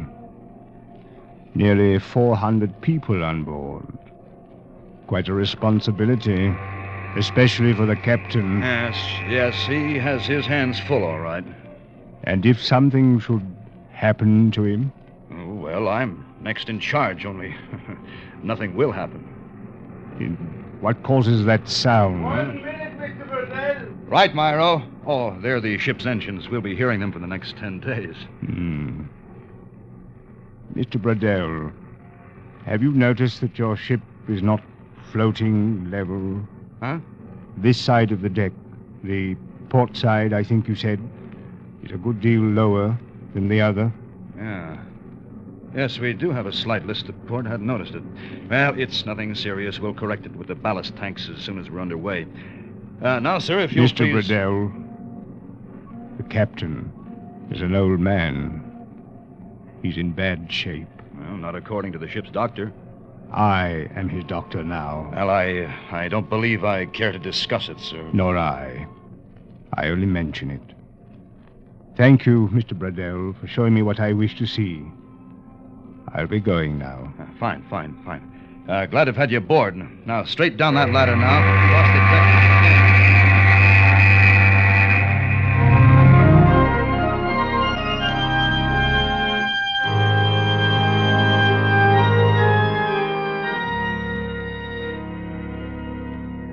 By dinner that evening, we were 140 miles at sea. The sun dropped behind a red haze and brought out a clear, starry night sky.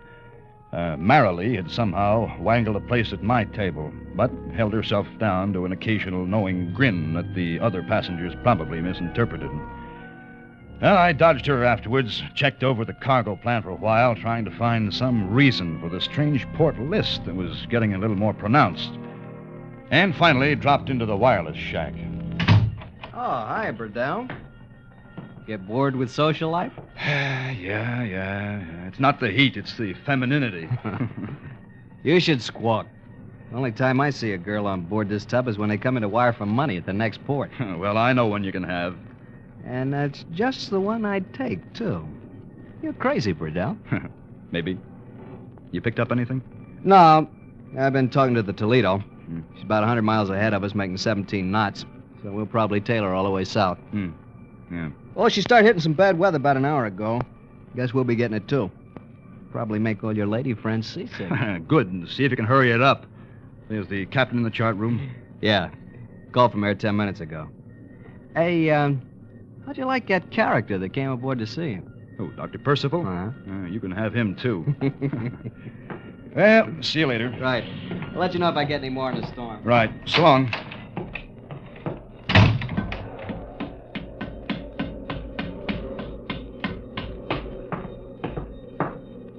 Oh, Mr. Burdell. Huh? Oh, for the... Wait a minute, I wanted to...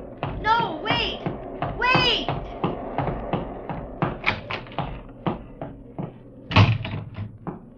Good evening, Captain. Oh, Mr. Bradell. I've been writing up the night orders. Who has the first watch? Driscoll? Yes, sir. Then Eberly. Yeah, good. By the way, Mr. Bradell, I appreciate your showing Dr. Percival around this afternoon. Oh, well, I'm glad to do it, Captain. Say, is he an old friend of yours? No. I met him quite recently. Mr. Bradell, what's this port list? It's getting worse. Shows 8 degrees on the clinometer now. Well, I've had one pump on the ballast tank since 3 o'clock. You better put on another one. It worries me.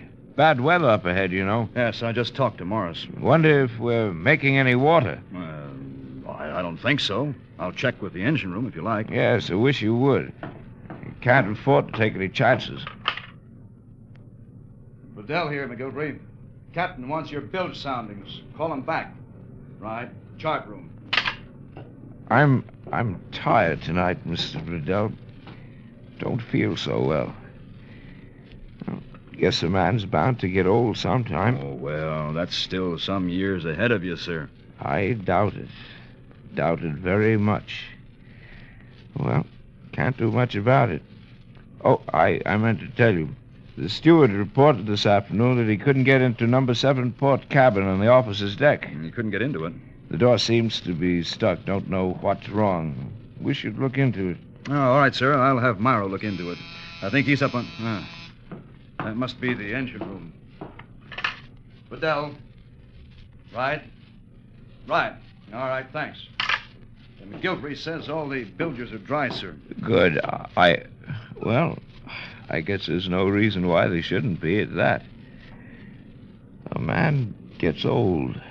Yeah, well, I'll go to speak to Myro, Captain, and see about putting another pump on the ballast tanks. Good. I'm going to turn in a few minutes. Good night, Mr. Bradell. Good night, Captain.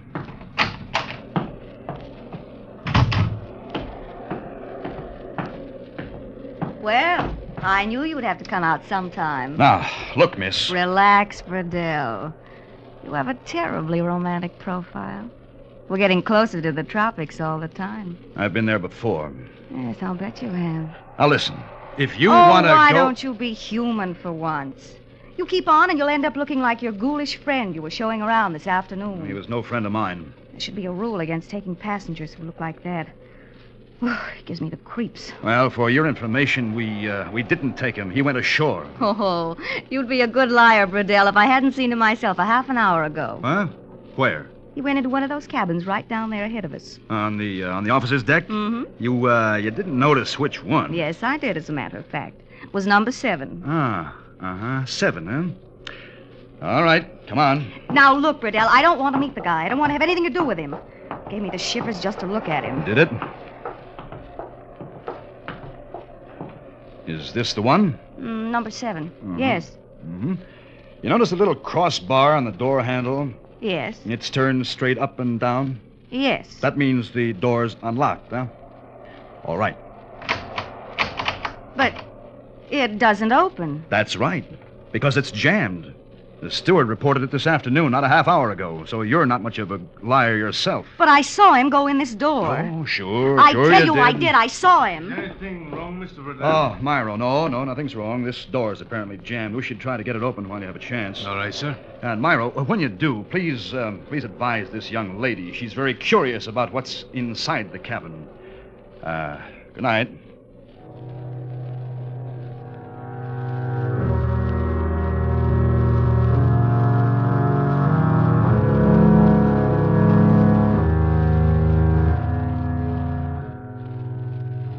Mr. Bradell. Mr. Bradell, wake up. Myro, what's the matter? Mr. Driscoll wants you on the bridge, sir.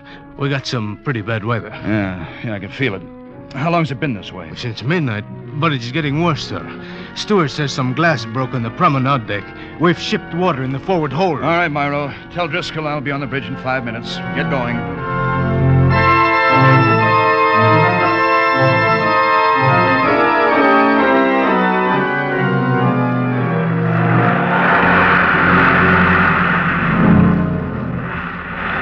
It was fairly bad on deck. Dawn was just breaking, with light enough to make out the long, high swells charging into us one after another, the tops of their crests ripped and torn by the driving wind. We were taking them on the quarter, rolling pretty badly and shipping water on the port bow at every roll. And if anything, that list had grown worse during the night. Oh, glad you're here, Mr. Bradell. Having a rather bad go of it. Yeah, well, we've seen worse. Has the captain been called? No, sir. I thought I'd better wait for you. Right. There's no need to call him. Where's Eberly? Took some men down to the forward hold. We're shipping water on the port side every time. Yeah, I know. Myro, see if you can get him on the phone. Good Lord. Well, we're listing 11 degrees now. Are those pumps still going in the ballast tanks? All night, sir. The tanks are 2/3 empty now. I can't understand it. I think the phone is dead in the forward hold, Mr. Bradell. I can get no signal. All right, Myro. You go on down there and see what the trouble is. Report back. Yes, sir.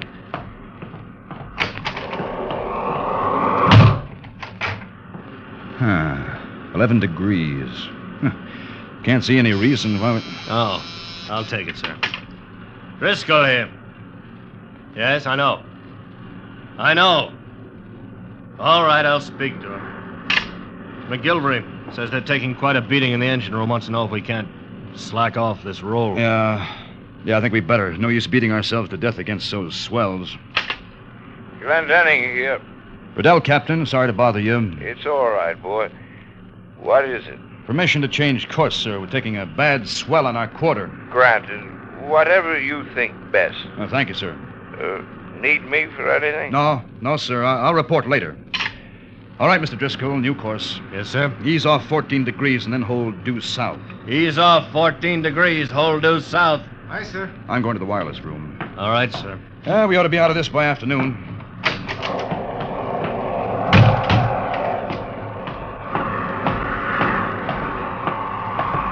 It's windy, isn't it? Marilee, what the devil are you doing on deck?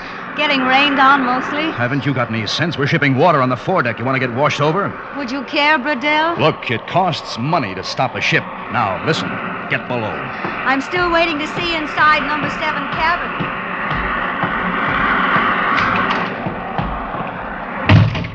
Well, Bradell.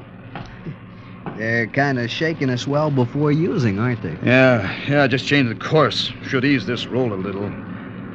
Morris, what's the nearest ship to us? Still the Toledo, about 70 miles south. They say it's raining down there. Can you imagine? There's nothing any closer, huh? Well, nothing that I've been able... Hey, you don't figure we're... No. There's no danger, Morris. Just routine. Well, I'll see what I can pick up. Static's not making it... Oh. Morris. Yeah, he's here. It's for you. Thanks. Bedell speaking. Driscoll, sir. Yeah? McGilvery just called. Wants permission to put all pumps to work on the bilge. On the bilge? What for? Says we're making water from somewhere. He's got 40 inches in the stoke hole. It's probably coming from that forward hole. But as soon as Eberly gets the bulkhead closed, we'll be able to... Wait a second. Hold on. Myro just came in. What'd you find out? Mr. Eberly needs more men, sir. Some of those big crates shifted. They knocked out most of the forward bulkhead. Knocked out? Mr. Driscoll. Yes, sir. Call the captain and ask him to meet me on the bridge immediately.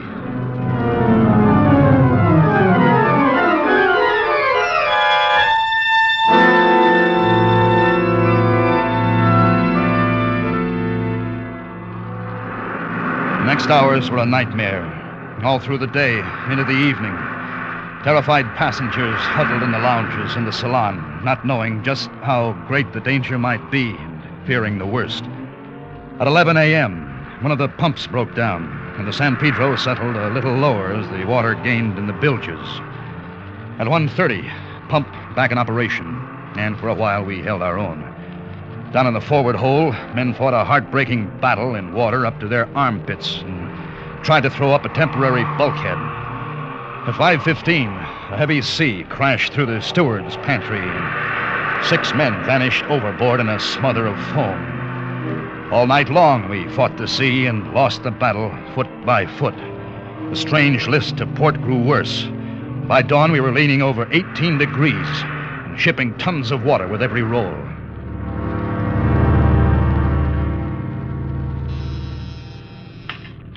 Driscoll here. Right. All right, hold on. Mr. Bradell. What is it, Driscoll? McGilvery on the phone, sir. Says he's had to pull the fire in one boiler. He's going to in the second one. Wants to know if you'll reduce speed to steerage way. Otherwise, he hasn't got steam enough for the pumps. All right. Tell him yes. McGilvery, Bradell says okay. Take it now. 1/3 speed. All right, Helm. Speed to 1/3. Aye, sir. Confound it, sir. Captain ought to be here in the bridge. Been in this cabin for the last 4 hours. He's got no business to stay That'll there. do, Mr. Driscoll. Oh. Yes, I'm sorry, sir. Forget it. You're right at that. We haven't got much time to make up our minds. Well, how are the passengers, Myro? Fair morale, sir. The stewards are trying to keep them calm. They're all in life preservers. The way we're heeled over, we can't use the starboard boats now. And in another hour, there won't be enough steam for the winches on the port side. Well...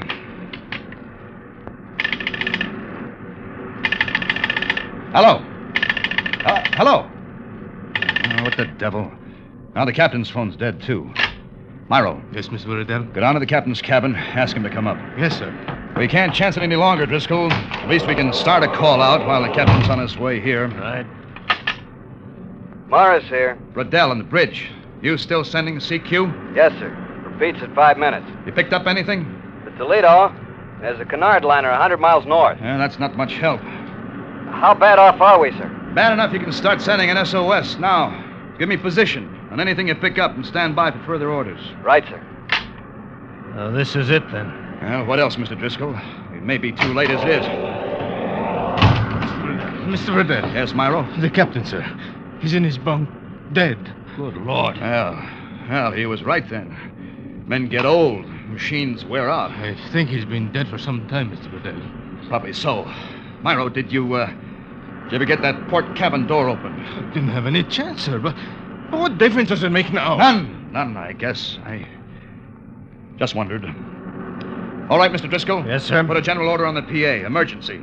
All officers stand by boat stations, prepare to abandon ship. Yes, sir. Now? Go ahead. Attention. All officers stand by boat stations. Prepare to abandon ship. All officers stand by boat stations. Prepare to abandon ship. All officers stand by boat stations.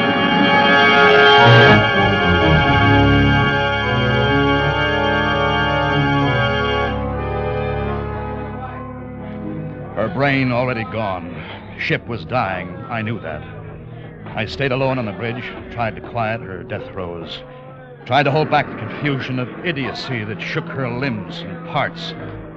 The wind was gone now, and a thick gray fog blanketed the decks and the sea beyond. Boats were lowered and swallowed up in it, one by one. Some of them lowered poorly to spill their human freight into the hungry, wet mouth of the sea. We were low in the water, down at the head. Already the bows were awash. But suddenly I noticed that the strange list of port was no longer with us. Why, we were floating level. And then for no sane reason, I wondered if the changed angle had let the door of number 7 cabin swing open. I left the bridge and hurried forward.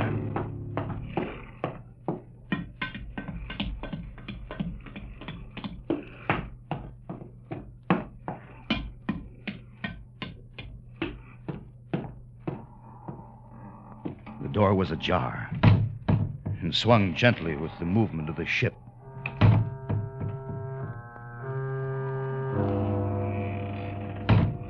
I pushed it open and stepped into the cabin. It was empty.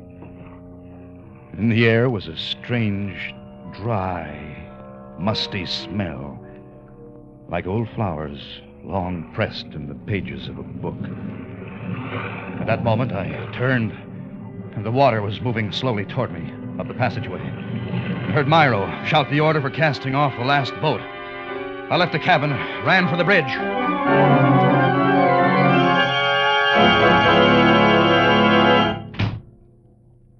Hello, Bradell.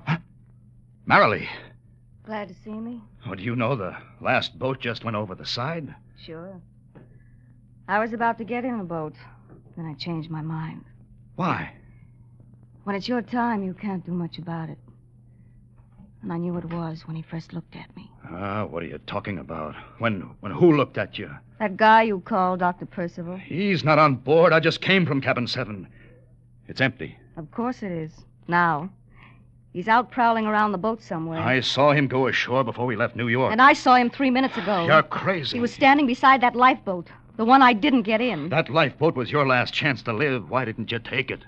I thought it wouldn't be so lonesome to come here and die with you. But you wouldn't have died. Oh, Bradell, don't you know yet? It wouldn't have made any difference no matter what we did. Not with Dr. Percival on board. What has Dr. Percival got to do with it? Everything. When that lifeboat hit the water, it capsized. I knew it would. So you see, I'd have died anyway. Bradell, the water's coming up faster now. Yeah. Sinking fast. We'll go under any second. He must be on his way here. We should be hearing his footsteps. Who in the name of heaven is Dr. Percival? Who do you think he is?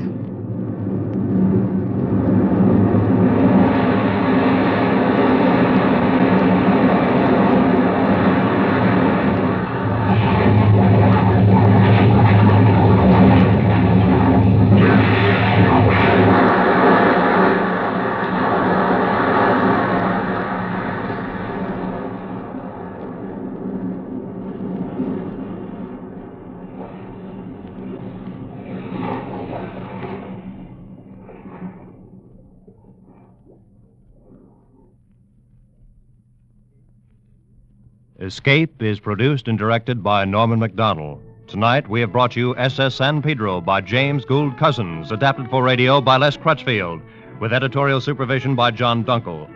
Featured in tonight's cast were John Daner and Charlotte Lawrence, with Jeff Corey, Don Diamond, Harry Bartell, Larry Dobkin, and Jay Novello.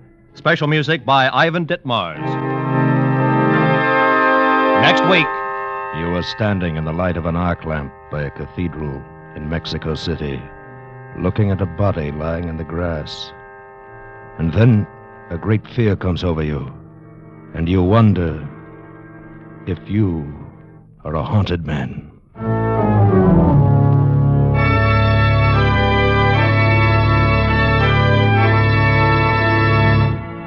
Next week, we escape with Ralph Bates' most unusual story, The Haunted Man. Good night, then, until this same time next week, when once again we offer you Escape.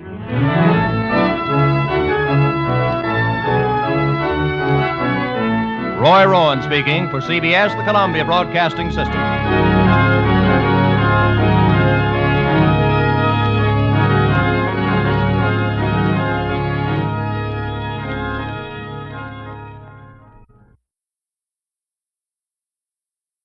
Thank you for joining us for another thrilling episode of Escape. We're excited to have you as part of our audience. We invite you to return tomorrow for an all-new set of episodes that will take you on even more unforgettable adventures. Get ready for a journey to the dark world of criminal investigation. Our next featured program, The Black Museum. True stories about crime scene artifacts from investigations at Scotland Yard. We're always eager to hear from our fantastic audience. Your feedback fuels our passion for delivering the best in vintage entertainment. Feel free to share your thoughts, opinions, and suggestions. We value your input and strive to make your listening experience even more enjoyable. If you're looking to enhance your Microsoft Access skills, look no further. Reach out to them at 615-420-2040 and ask for Mark. Once again, thank you for being a part of our Golden Age radio community. Get ready for more riveting stories, captivating characters, and timeless entertainment. Until next time, stay tuned and keep the nostalgia alive. This is Orson Welles, speaking from London.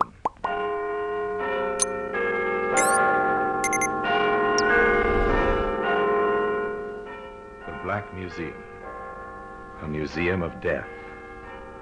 Yes, here in the grim stone structure on the Thames, which houses Scotland Yard, is a warehouse of homicide, where everyday objects, a fountain pen, a cufflink, a high-heeled shoe, all are touched by murder.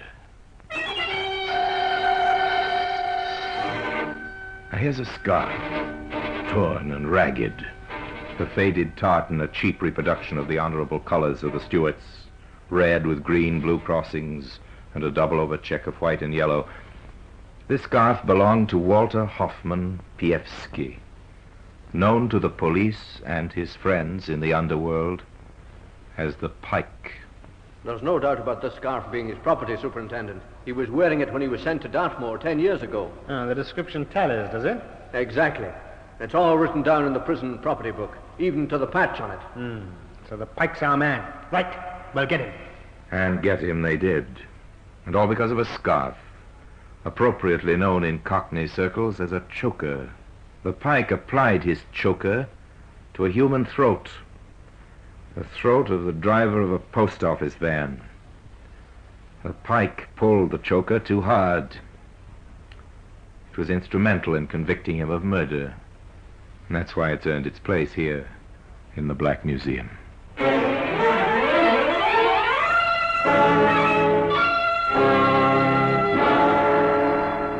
From the annals of the Criminal Investigation Department of the London Police, we bring you the dramatic stories of the crimes recorded by the objects in Scotland Yard's Gallery of Death, the Black Museum. In just a moment, you will hear The Black Museum, starring Orson Welles.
Now, The Black Museum, starring Orson Welles.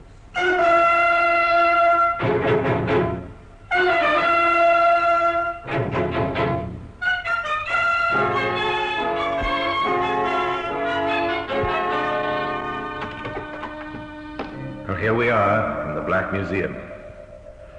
Beyond these grey walls, the mighty roar of London never stops. But in here, it's quiet. Come with me under the frieze of death masks, the masks of criminals of bygone days, suspended grimly under the ceiling. Come. To our right and left, rows of murder exhibits, each one carefully labeled. That cut glass scent spray is attractive even now. Might even take its place on Madame's dressing table, till we stop and read the label written under it. Yes, it's been used to spray anesthetic over the faces of helpless women as a prelude to murder. No sickly aroma now, as we squeeze the bulb. Except for its grim associations, the fragile exhibit is insignificant, easily broken. But it was strong enough to hang the man who used it. There's a brass candlestick. Over there, a taper to go with it. Ah, here we are. Here's what we're looking for. The faded tartan scarf. As I take it out of the showcase, I ask you to come with me back to the time when this scarf was new, 15 years ago. Walter Pievsky bought it from a stallholder in one of London's famous street markets, Petticoat Lane. Yes, sir. We'll take one of the scarves, mister. Right, sir. Finest worsted we're wearing. What's your clan? Campbell's, Cameron's, MacDonald or MacLeod? All genuine tartan today down from the islands. All right. I've bought it already. Don't need to give me that stuff. I'll take this one. It's the Stewart, and better than that you cannot do. Not half a nicker, not 5 bob, half a crown, and cheap at the price. Thank you very much. Come and get your Scotch chokers from Honest John Mackay. If your neck's warm... While Honest John continued his honest trade, the pike went about his own particular business. It was less exhausting than John's, and it was work from a public call box. In professional circles, they called it the hospital trick. Hello? Is that Mrs. Peterson speaking? Yes, who's that? The London Hospital here, Mrs. Peterson. Hospital? Why, what's happened? Well, there's no need for immediate alarm, but I'm sorry to say that your husband has met with a serious accident. Oh, Bill? Is he hurt? Oh, no, what happened? He was knocked down by a bus in the Whitechapel Road about half an hour ago. A mean, crude trick. But more often than not, it worked. While the stricken woman hurried to the hospital to find the husband, who of course was not hurt at all, the pike would visit her house. With the coast clear, he would help himself to whatever he could lay his hands on and get out before the bewildered woman returned. And you notice that the pike could almost camouflage that accent he had. This gift gave him a confidence which was almost his undoing. One time when he and some friends were removing the entire contents of a house while the owners were away on holiday. What about the piano, Pike? Do we take that? Of course we take everything. Who'd think of moving out and leaving the piano behind, eh? You'll get us blooming well, ain't you, Will? Okay, boys, piano next. Oh, crikey, the phone. Here, what do we do about that? Let it ring, I suppose. No. Maybe it's someone seen the van outside and checking up. I'd better answer it. Yeah, go easy, Don't worry, Ed. I know my job, don't I?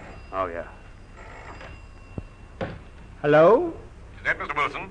No, I'm awfully sorry. He won't be back until about 7 o'clock. I'm his brother-in-law. Can I help you? If your sister's there... Oh, Julie's just gone out for half an hour. Can I take a message? Yes, I think you can. I'm a brother. Who the blazes are you? Quick, boys. Let's get out of here. Righto.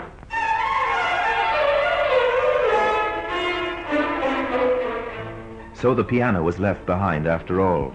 But Pike got away with most of the household belongings and observed, not only were his operations becoming bolder, but he had planned his action carefully. He even knew that Mrs. Wilson's first name was Julie. But he didn't know she had a brother. That must have shaken him, because from then on he changed his tactics. The Pike entered the motor racket, a racket which was to take him in turn from Dartmoor prison to the scaffold. But in his early days as a motor thief, There was still a trace of strange humor about his work. The padlocked car was a case in point. Who's that?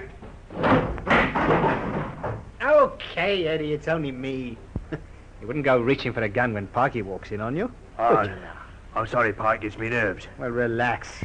Now listen to me, I've got a job for you. No, I'm laying off for a bit. Okay, well, who pays the rent? Oh, I'm only going in for the small stuff. Well, this is a small job I'm offering you. What is it, busting into the Bank of England, eh? No. It's a simple matter of knocking off a nice new motor. Well, what's the dope? Well, it's this way. The car belongs to a fellow named Lambert who lives at 14 Graysdyke Crescent. See? He can't get it into the garage beside the house on account of it being too big. Why didn't the mug measure it before he bought it? Well, that's not our concern. He locks the car up at night, and I've obtained a duplicate set of keys. Oh, nice work, nice work.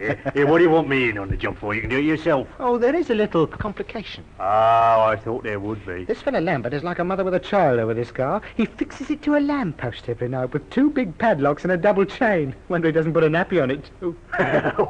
What do we do? Take the lamppost as well as the car? Well, before I tell you, are you in with me? All right, Pike. I'm in. Then listen to what I tell you. In the early hours of the following morning, the Pike and his assistant went along to Graysdyke Crescent, and there, sure enough, chained to the lamppost outside number 14, was a fine new motor car, its cellulose and chromium work glinting invitingly under the lamplight. Smash on it, eh? What did I tell you? We can clean up $450 on this, and all we've got to do is to remove the back wheel, which is chained to the lamppost. We put on the spare and we're away. Okay, Pike. Let's get cracking. The offending wheel was removed from the axle and left, still chained, to the lamppost. And by the light of the helpful rays from above, the spare wheel was bolted on, the tools were replaced in the boot, and the 2 men climbed into the car. I hope that ignition key of yours works, Pike. Of course it works. I tried it out last night. Ah, good for you. And here we go.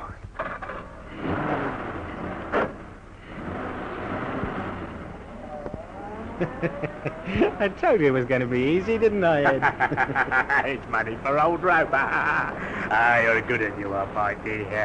Just let me know when you need any more help. I'm your man. Walter Pievsky pulled his tartan scarf snugly around his throat and agreed that he would certainly keep his assistant in mind.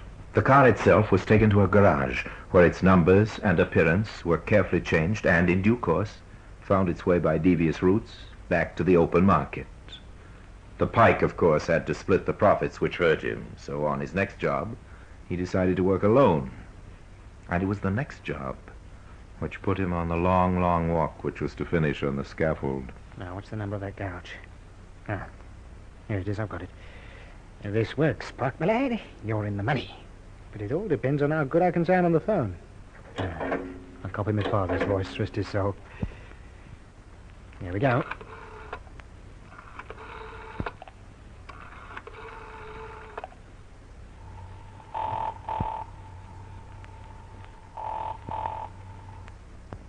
Motors. Good evening. Hello? Brins? Yes, sir. Can I help you? My name is Maurice Bluet of 17 Granford Court. Oh, yes, sir. I know. The big block of flats in Colleton Drive. That's right. I am staying here with a friend, Major General Lewis. Oh, yes, sir. He tells me that you have a new Rolls Coupe in your showroom. Yes, sir. Indeed we have. Yes, well, I'm anxious to take such a car back to the continent with me, but time is pressing. Are you at 17 Granford Court now, sir? Yes, if someone could bring round the car, I should like to see it. Right, I'll be with you in a quarter of an hour, sir. Are you sure that is not too much trouble? Oh, no trouble at all, sir. Thank you very much for ringing. Thank you. I shall be waiting for you. 15 minutes later, the car drove up to the block of flats. The driver salesman got out and went inside. Entering the lift, he went up to the 3rd floor and knocked on the door of number 17. Needless to say, the occupier had never heard of either Maurice Bluet or Major General Lewis. But while the questions and explanations sorted themselves out, Walter Pievsky was already driving the luxury car toward the garage where practiced hands were waiting to completely change its identity. First, what the Pike did not know was that he had provided the police with a vital clue that was to lead him first to prison and then, by reason of the tartan scarf, to the gallows. But the scarf was yet to earn its place, of course, among these strange exhibits here in the Black Museum. In just a moment, we will continue with The Black Museum, starring Orson Welles.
And now we continue with The Black Museum, starring Orson Welles.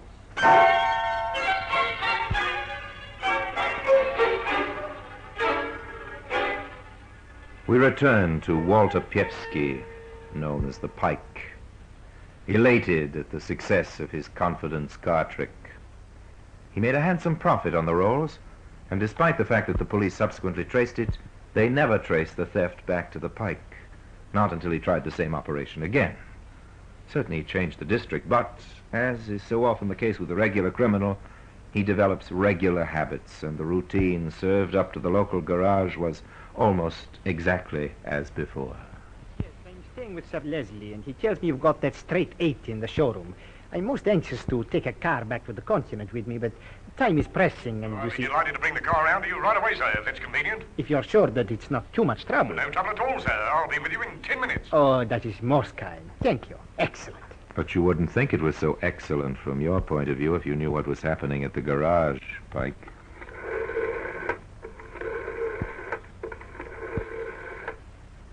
Hello, give me the police.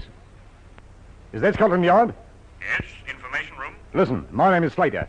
I run a garage, Carlsbrook Street, North 1. Yes, sir. A few weeks ago, the local police warned me about a car thief who worked a telephone trick, asking salesmen to take cars round to fake addresses for inspection. He just rung you, has he, Mr. Slater? Yeah, it might be him, or it might be genuine. But he asked me to take a car round to 21 Golston Court, Canimar Street. On the advice of Scotland Yard, Mr. Slater took the car to Golston Court. To make it easier for the thief, he left the doors unlocked and went into the building. When he was safely inside, the Pike left his telephone box and walked smartly over to the waiting motor. There were just two things he didn't know. First, an ignition wire had been snipped, and second, he was being watched. She'll never start until that broken wire is mended, Pike. You're wasting your time. You're going to waste a lot more time, too. 7 years, to be exact. Hello, sir. You having a bit of starting trouble? Oh, hello, officer. Yes, I don't know what's happened here. I'm used to this sort of thing, so is the other constable here.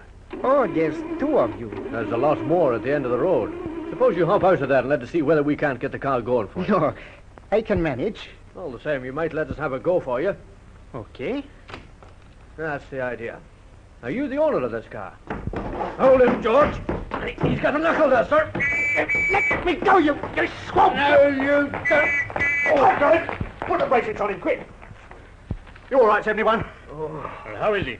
Looks as if his jaw's broken, Inspector. Right, take this man to the station. What's his name? I'm talking. Very well. I'm charging you with grievous bodily harm and resisting arrest for the attempted theft of this vehicle. There may be further charges. There were further charges, including the theft of the big rolls. Walter Piewski, alias the Pike, had played the same game once too often, and a search of his flat in the East End produced more evidence of his varied career in crime. The police had been waiting for him to make his first mistake. This time he'd done it. At the Old Bailey, he pleaded guilty to over 100 crimes, and there were hundreds more with which he was never charged.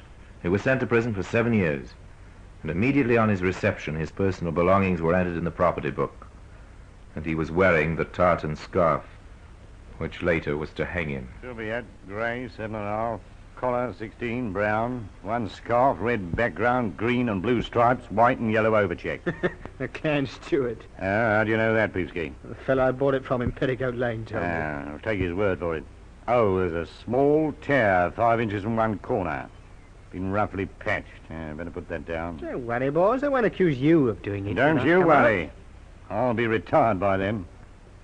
1 pair leather gloves, size 8. 1 pair black socks, 10. Brown shoes, neat. The tartan scarf had been duly entered, and little did the retiring prison officer dream that his hastily scribbled details were to be subsequently brought up as key evidence in a murder trial. But Pievsky signed the list of his personal property, and for the next 7 years he was a guest of His Majesty's government in the most famous prison in England, Dartmoor.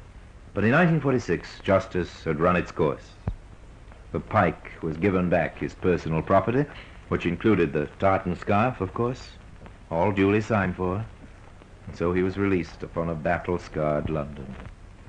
Time passed, and he added to his lawful wages by meager pickings from the black market, and more time passed, until one day the inspiration came to him like a bolt from the blue. He mulled it over in his mind. He carried out the research, and not until the plans were cut and dried did he put Ed Javison in the picture. This is it. This is going to be the cleanup, Eddie. Yeah, what is it, Pike? We're going to stick up a post office van, see? A post office van? I've been standing in for a chap selling papers right outside a big post office in the West End. Every night I watch the mailbags coming out and going into the vans around 6 o'clock. Well, the other night I hired a car and followed one. It cut through Braston Mews to Park Lane. Did you say you hired a car? Yes, what about it? Never mind. Go on. Well, I had it out 3 nights and I found the vans don't change their route. It's the Mews every time. Cuts off a bit of traffic, you see? Yeah, go on. Now, the Mews are very dark. Badly bombed and no residents that I could see. Yeah, I'll get it, yeah. All we have to do is get a fast car and wait there until the last van comes through. Yeah, how many are there? Only 2. We draw our car out in the path of the second one, as if we were going to back into the garage, see? Yeah. The van stops. Yeah. We fix the 2 men in it, fill up our car from the back, and bring the stuff back here to sort. To sort? Oh, I like that. Yes. Here we can bring it through the back way. When do we do it? Well, I think our most profitable haul will be tonight, Friday. But what about a car? Oh, you can leave that to me. And Walter Pievsky ran true to form. He wanted a fast car in a hurry. He applied the methods he knew. He worked the telephone trick on a young and trusting motor salesman who duly delivered a shining, high-powered limousine to a block of flats. As he disappeared into the entrance full of expectation, the pike drove off rapidly to Braston Mews, where his partner was waiting for him. The timing was perfect. As the car stopped, the first post office van was already approaching. Here, keep your head down, Ed. Here it comes.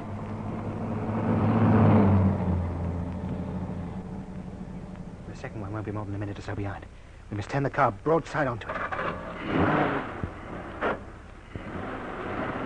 How did you get this batter? I'll tell you later. It's hand-picked, see? Plenty of room in the back for the luggage. There we are. Nothing can get by now. What happens if something tries to get through before the van arrives? Well, we make way for it. It can come back another night if necessary. Here, what's this? It's the van. We're going to be all right. And nobody about. Couldn't be better. Now, get out. Yeah? Keep your chin tucked into your scarf like me. Righto. Pretend to be pushing the car. Right. What's up, Conto? Oh, afraid so. Yeah, could you give us a push? Sorry, mustn't leave the van. Oh. Well, look, in that case, I wonder if you'd like to earn yourselves 10 bob, eh? If you could ring this number for us when you get to your own destination, it's my garage. I'd log on and send a breakdown for you, eh? That's the idea. Oh, I don't mind doing that for you. I'll do it for nothing. Oh, thanks, Sam. You're very kind. If you got a pencil, I'll jot down my name. It's rather a difficult one. Here, here's a pencil.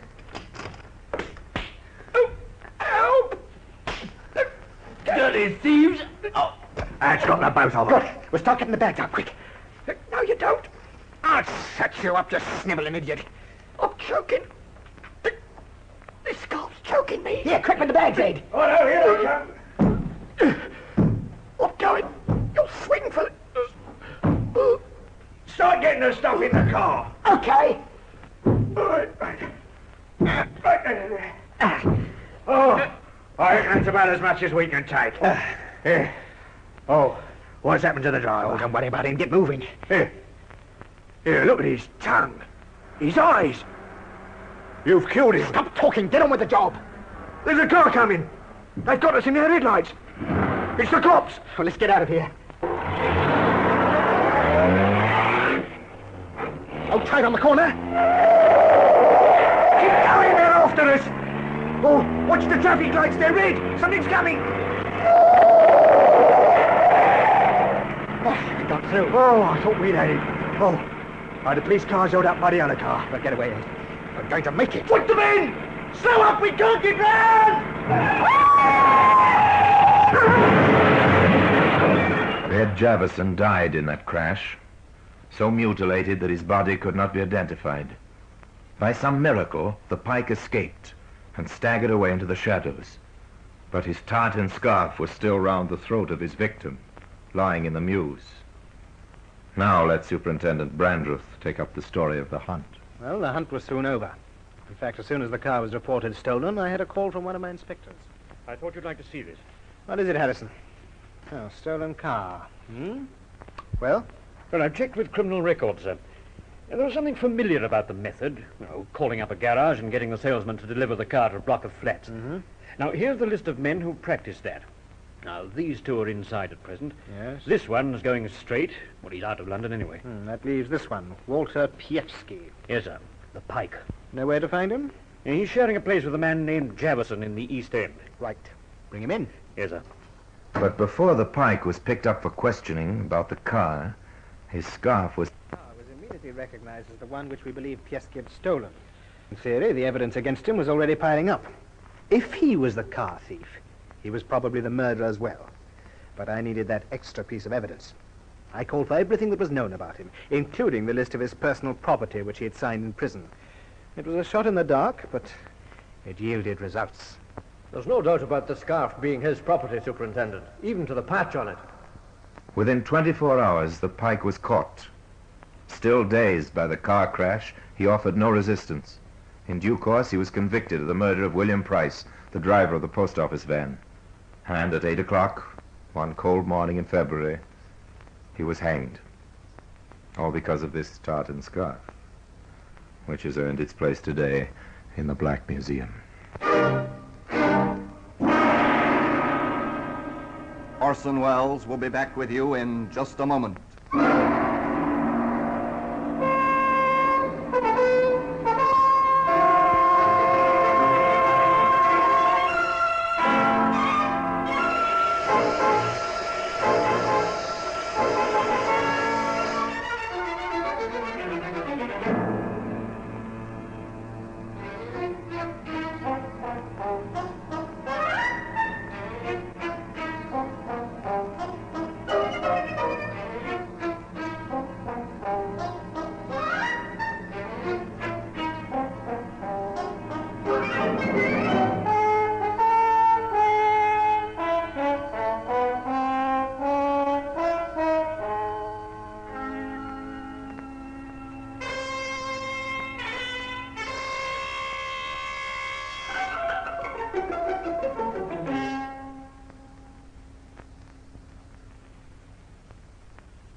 Now here in person is Orson Welles.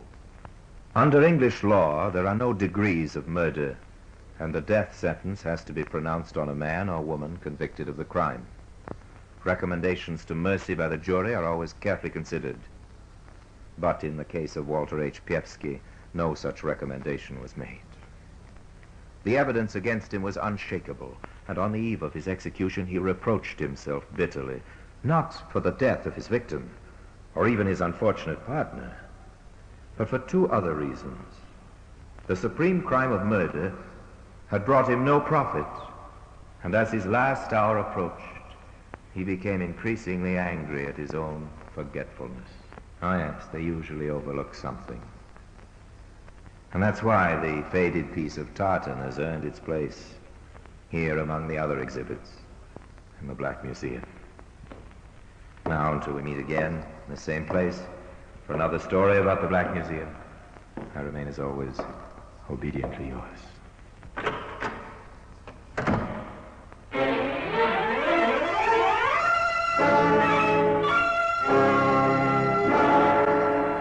The Black Museum, starring Orson Welles, is presented by arrangement with Metro-Goldwyn-Mayer Radio Attractions, with original music composed and conducted by Sidney Torch, produced by Harry Allen Towers.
Thank you for joining us for another thrilling episode of potential of your data management. We're excited to have you as part of our audience. Introducing G3PL. Return tomorrow for your ultimate destination for mastering Microsoft Access. Even more unforgettable Microsoft Access is a powerful tool that lets you organize, stories, analyze, our next report on your data with ease. The secrets of Scotland Yard will take you into a world of how to harness its capabilities has never been more accessible. We're always eager to hear from our fantastic audience. We believe your that feedback knowledge fuels is the our key to passion success. for delivering Our the best expert in instructors vintage will guide you entertainment. step by Feel step. free to share Whether your you're a thoughts, beginner or looking opinions, to and enhance your suggestions. skills, We you'll learn value how to your create input and databases, strive to make your design listening user-friendly experience forms, even more and generate enjoyable. insightful If you're looking to enhance your all using Microsoft Access Microsoft skills, Access. look no further. Now at 615-420-2020 to enroll in our Microsoft Access courses. Once again, Don't miss out thank on you this for being a opportunity part to of our become a Golden Age Microsoft radio Access community. guru. Visit Get ready for more riveting G3PL.com stories, to start your learning captivating journey today. characters, and timeless entertainment. G3PL.com, Until empowering you next with the time, knowledge you need stay to succeed tuned in the and keep the digital age. nostalgia Email alive. db@g3pl.net now.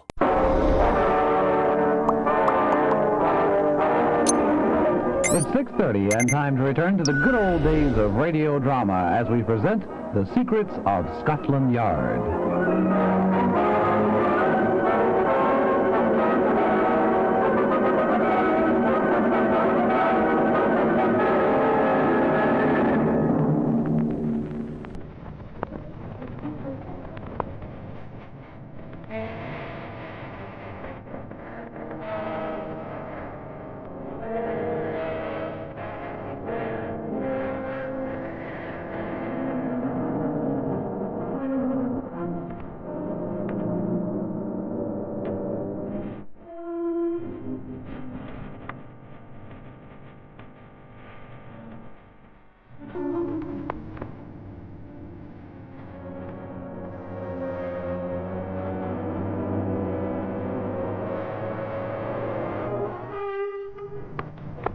How do you do? This is Clive Brooker. I want to tell you today about a certain Henry Fauntleroy. No, don't mistake me. I know what you're thinking. You're conjuring up a picture of a child in brown velveteen knee breeches and jacket with a big white lace collar and golden curls hanging over his shoulders. That innocent and rather obnoxious infant hero of 19th century fiction, Little Lord Fauntleroy, in fact. Henry Fauntleroy was a very different kettle of fish. It's true he was born a gentleman, descended, so tradition says, from a natural son of the captive King John of France, whence came the name, an anglicized version of l'enfant, le roi. It's true, too, that in childhood and adolescence he led a sheltered and genteel life and was something of a mother's boy. But there the resemblance ends. Little Lord Fauntleroy would never, I'm sure, have descended to forgery, even if he had an aptitude for it. Henry Fauntleroy did and expiated his crime on the scaffold. For until 120 years ago, we must remember, embezzlement and forgery were hanging matters in England.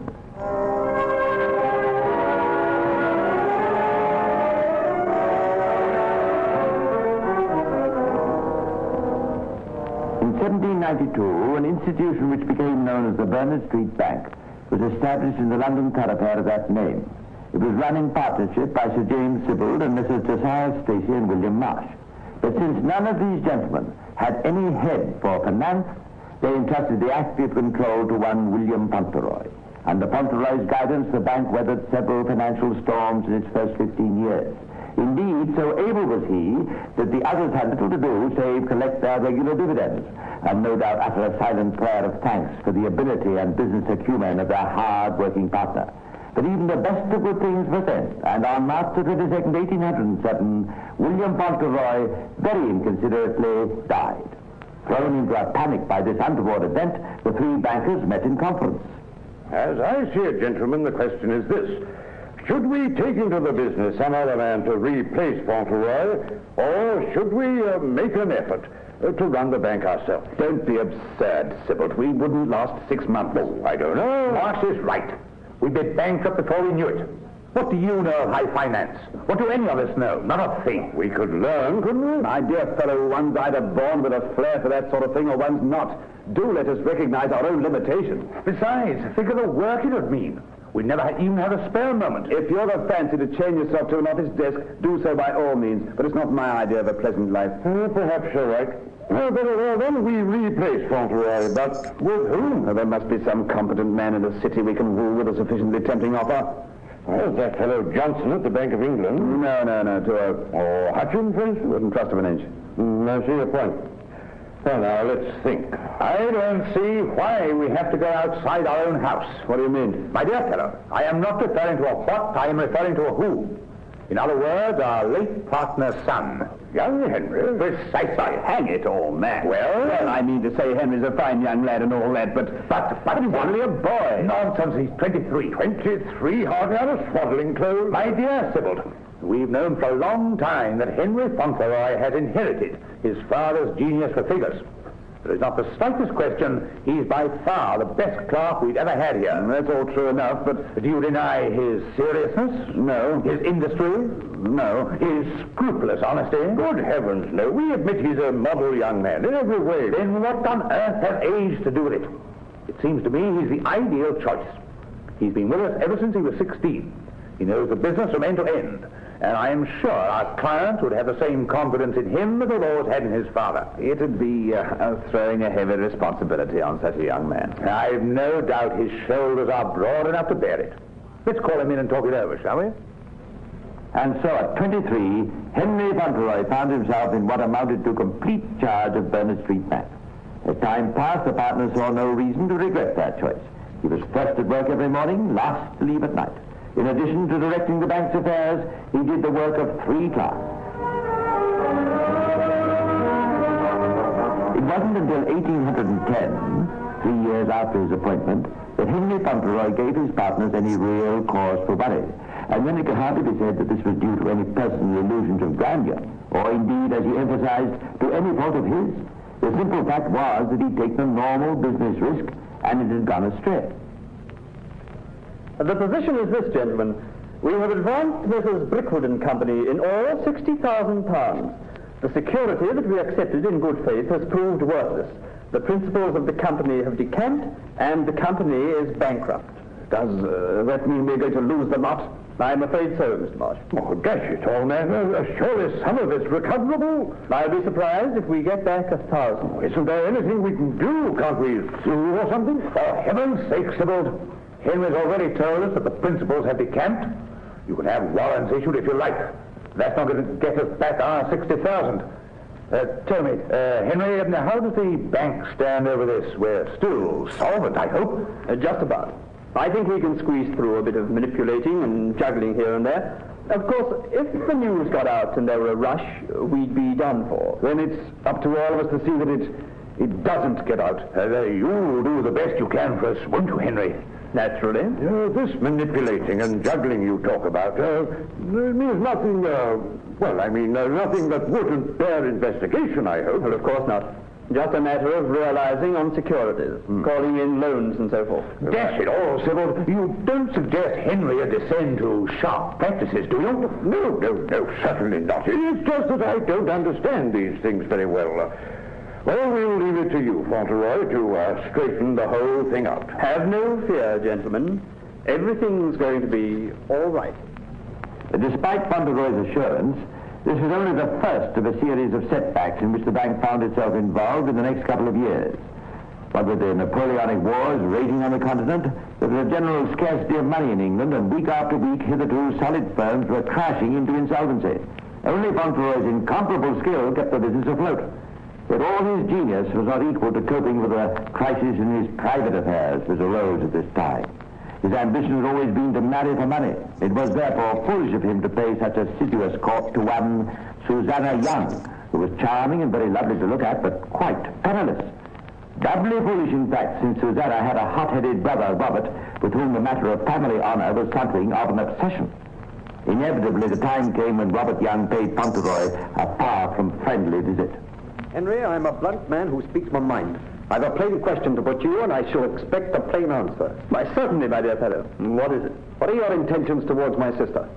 Well, really, Robert, that's rather an extraordinary thing to ask, isn't it? I'm waiting for an answer. Well, I'm afraid I'm not prepared to give you one. Surely this is a matter for Susanna and myself. I don't imagine she'd take it kindly if she knew you were interfering in her affairs. I'm here at Susanna's request. I find that hard to believe. Now, look here, Henry. Let's stop evading the point. What is the point? The point is that for a year or more, your conduct towards Susanna has led not only herself, but her family and her friends to expect an ultimate proposal of marriage. That's not. Oh, no, it's not. You've toyed with the girl's affections. You've deliberately led her on. You've hopelessly compromised her in the eyes of the world, and now, my friend, you're going to marry her. No, who says so? I do. Oh, don't be a fool, Robert. Put that pistol away. Not until I've your solemn promise that you'll make Susanna your wife. Suppose I refuse? I shall give you 10 seconds to make up your mind, Henry. And I'll shoot. Oh, this is too absurd. 1, 2, 3. I mean it, you know. Yes, I rather believe you do. 4, 5, 6. No, look, can't we talk this over quietly without all these heroics? 7, 8, 9. It's your last chance, Henry. Do you promise? Well, I don't seem to have much option, do I? All right, I promise. The marriage didn't last, of course. A matter of a year or so, just long enough for Fauntleroy to find himself not only a husband, but a father. Then the unhappy Mrs. Fauntleroy retired with her child to her parents' home in Tunbridge Wells, consoled with an allowance of £400 a year. And there, as far as this story is concerned, she remained. The incident seems to have had an unfortunate effect on Fauntleroy. His devotion to business and his conduct during the business hours remained as irreproachable as ever. But after nightfall, he shed his respectability and plunged into a riotous life of drinking, gambling, and women. Before long, coffee-house gossip was linking his name with that of Mary Bertram, a woman of great beauty, few morals, and even less scruples. Mary Bertram's tastes were expensive, as Fauntleroy soon found. Oh, it's you, Henry, darling. Hello. Good evening, my sweet. You do look dashing tonight. And you look ravishing, as always. Thank you, Henry. You're early, aren't you? No, my dear, you're late. We're due at the Corinthic in 10 minutes. I'll help myself to a drink while you finish dressing. Oh, no hurry. Do you like my new bracelet? Quite a charming little ball. I can't thank you enough, Henry. It's awfully sweet of you to buy it for me. Oh, I wasn't aware that I had. Oh, yes, darling. I got it today at Cartier's. They said they put it on your account. You don't mind, do you? Well, how much did it cost? Oh, a mere trifle, really. 200 guineas. 200 guineas? But why, Henry? Oh, I bought you a set of pearl earrings only last week. Yes, I know, dear, but I simply had to have a bracelet to go with them.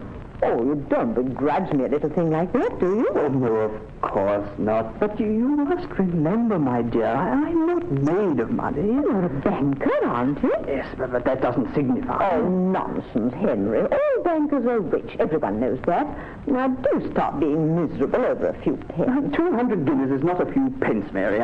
I try not to be a niggardly man. I pride myself. I'm always open-handed and generous. But after all, there are limits. Oh, dear. If we're going to have a lecture about money, I shan't go to the Corinthic at all. I shall go to the theatre with Reggie Kent instead. That young bounder. Oh, Reggie may have his faults, but quibbling over a few paltry guineas is not one of them. And he simply idolizes me. He said so a dozen times in the last month. He's really rather a dear, and I do treat him shabbily. I must try and be kinder to him in future. Oh, all right, my dear. You win. You always do. Now, run along now and finish your dressing. We don't want to be too late. Coping with the willful extravagances of Mary Bertram was in itself enough for Henry Fauntleroy. But with the passing of time, affairs of the bank became more critical than ever. More clients defaulted, more investments went astray, until by 1814 even Fauntleroy's genius was unequal to maintaining for the establishment an air of untroubled prosperity. At last, in desperation, Fauntleroy was forced to do something he'd always wished to avoid. He sought help from the Bank of England.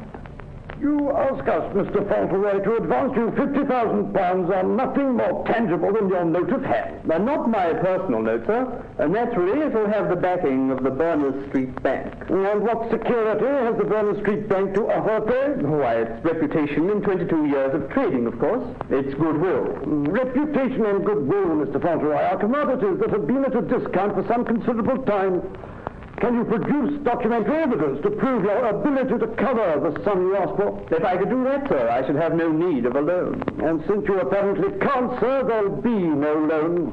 You can't turn me down like this. It rather seems as though that's what I'm doing, doesn't it? You don't realize we've simply got to have this money to tide us over. Otherwise, we face a danger of insolvency. I'm sorry, Mr. Fauntleroy, but it's not part of our function to bolster up the crumbling finances of jerry-built private banks. Good day, sir. You'd like to see us crash, wouldn't you? You'd like to see every private bank forced out of existence so you could hold a monopoly. Well, this is one pleasure that's going to be denied you. I wasn't born yesterday, sir. I've held my bank together through difficult times for 7 years, and I shall continue to do so without the aid of charity from you. Good day, Mr. Fauntleroy. Good day. To avoid financial disaster, there was only one thing to do. Even before Fauntleroy's carriage had returned him to Berners Street, his agile mind had worked out the details of what he planned.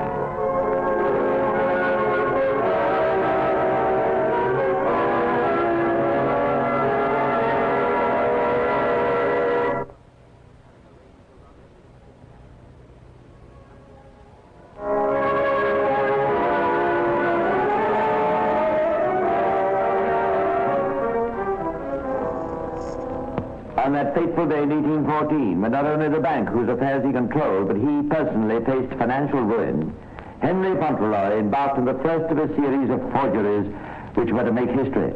His modus operandi was simple. The Berners Street Bank held on behalf of various clients innumerable bonds, consols, long and short annuities, navy loans, and other government securities. The practice was then, as it is today, for the bank to collect the dividends on these investments and to pay them direct into the current accounts of the holders. In most cases, these bonds lie in our safe for years unseen.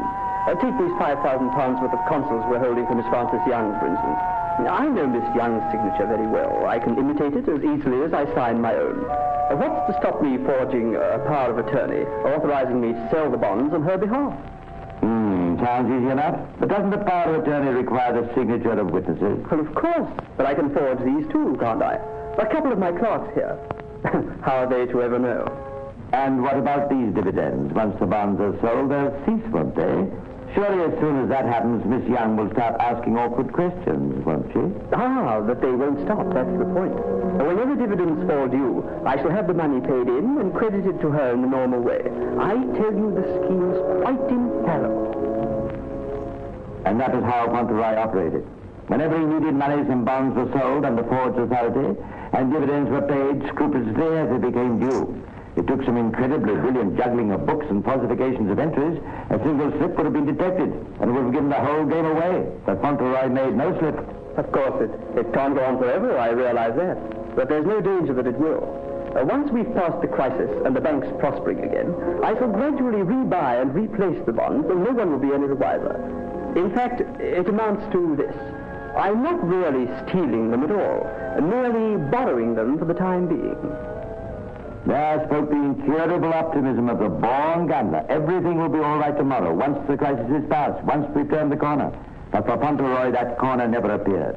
And so he was forced to go on, covering one embezzlement with another. There were narrow escapes, of course. For instance, one day he had a call from a well-known broker. I'm sorry to trouble you, Mr. Fauntleroy, but there's something going on I don't quite understand. Oh, indeed? Well, what's that? Lady Nelson's a client of yours, isn't she? Yes, a very old and valued one. Well, I had instructions from her this morning to sell £5,000 worth of 4% you're reputed to be holding on her behalf. Well, sir, I've made a thorough check, and there are no 4% registered in her name. Not one. But naturally, my dear fellow, I've already sold them on her behalf. She asked me to do so only yesterday. Oh, she didn't tell me that? Well, then she must have forgotten. You know how vague women are about business. All the same, it's most irregular. I mean to say, she always comes to me for these things. Why should she suddenly change her practice? I've a good mind to tell her, but my dear man, you'd be much better advised to say nothing at all. After all, what harm has been done? Here are the proceeds, and here's your brokerage fee. You will find the amounts quite correct. Now, if you don't want to embarrass Lady Nelson and so run the risk of losing her as a client, you'll pretend you put the deal through in the normal way and let it go at that. Well, perhaps you're right. My dear fellow, I'm sure I am. I'll take your advice this time, but I still think it's all very peculiar. Sometimes clients died. Before their executors took over the estate, Fauntleroy would repurchase the stolen bonds and register them once more in the name of their rightful holder. To finance this, he would have to commit another forgery, of course, but by now he was in so deep that it didn't seem to matter. As his forgeries increased, so did the recklessness of his personal expenditure. Even his partners began to notice it. You know, Strachey, we should have a serious talk to young Henry one of these days. Oh, why? Surely you've noticed the way he's splashing his money about this last couple of years? On the soul, some of the stories I hear about him. Oh, I shouldn't pay too much attention to that, have you? You know how gossip magnifies things. Even so, there must be a solid foundation of truth in a lot of them. You know, this establishment of his at Hampton-on-Thames, for instance, and that house he's bought at Brighton. They say some of the weekend parties he gives are quite fabulous. Oh, well, he's a young man still, and I dare say he likes to cut a bit of a dash. And all these parasites who seem to hang on to him. And his gambling. And his women. That Mary Bartram, for instance. Oh, good heavens, he broke with her a year ago. There have been others since. Mrs. Manners and the Standish girl, to name just a couple. I don't know how he keeps up with them, I'm sure. Upon the word, I don't. Henry's no fool when it comes to money. He's proved that to us often enough, goodness knows. Even so, he'd need to be a millionaire to live the way he seems to. I do hope there's nothing wrong. Wrong? What do you mean? Well, after all, he has complete control of the bank. How can we be sure it really is his money he's spending so prodigally, and not the bank's? Really, Sybil, that's a most outrageous suggestion. We've known Henry since he was a boy. However, we may disapprove of his private behavior, and that is his scrupulous and absolute honesty. Nevertheless, I do think for his own good we should call him in. You may if you choose, but I shall have nothing to do with it.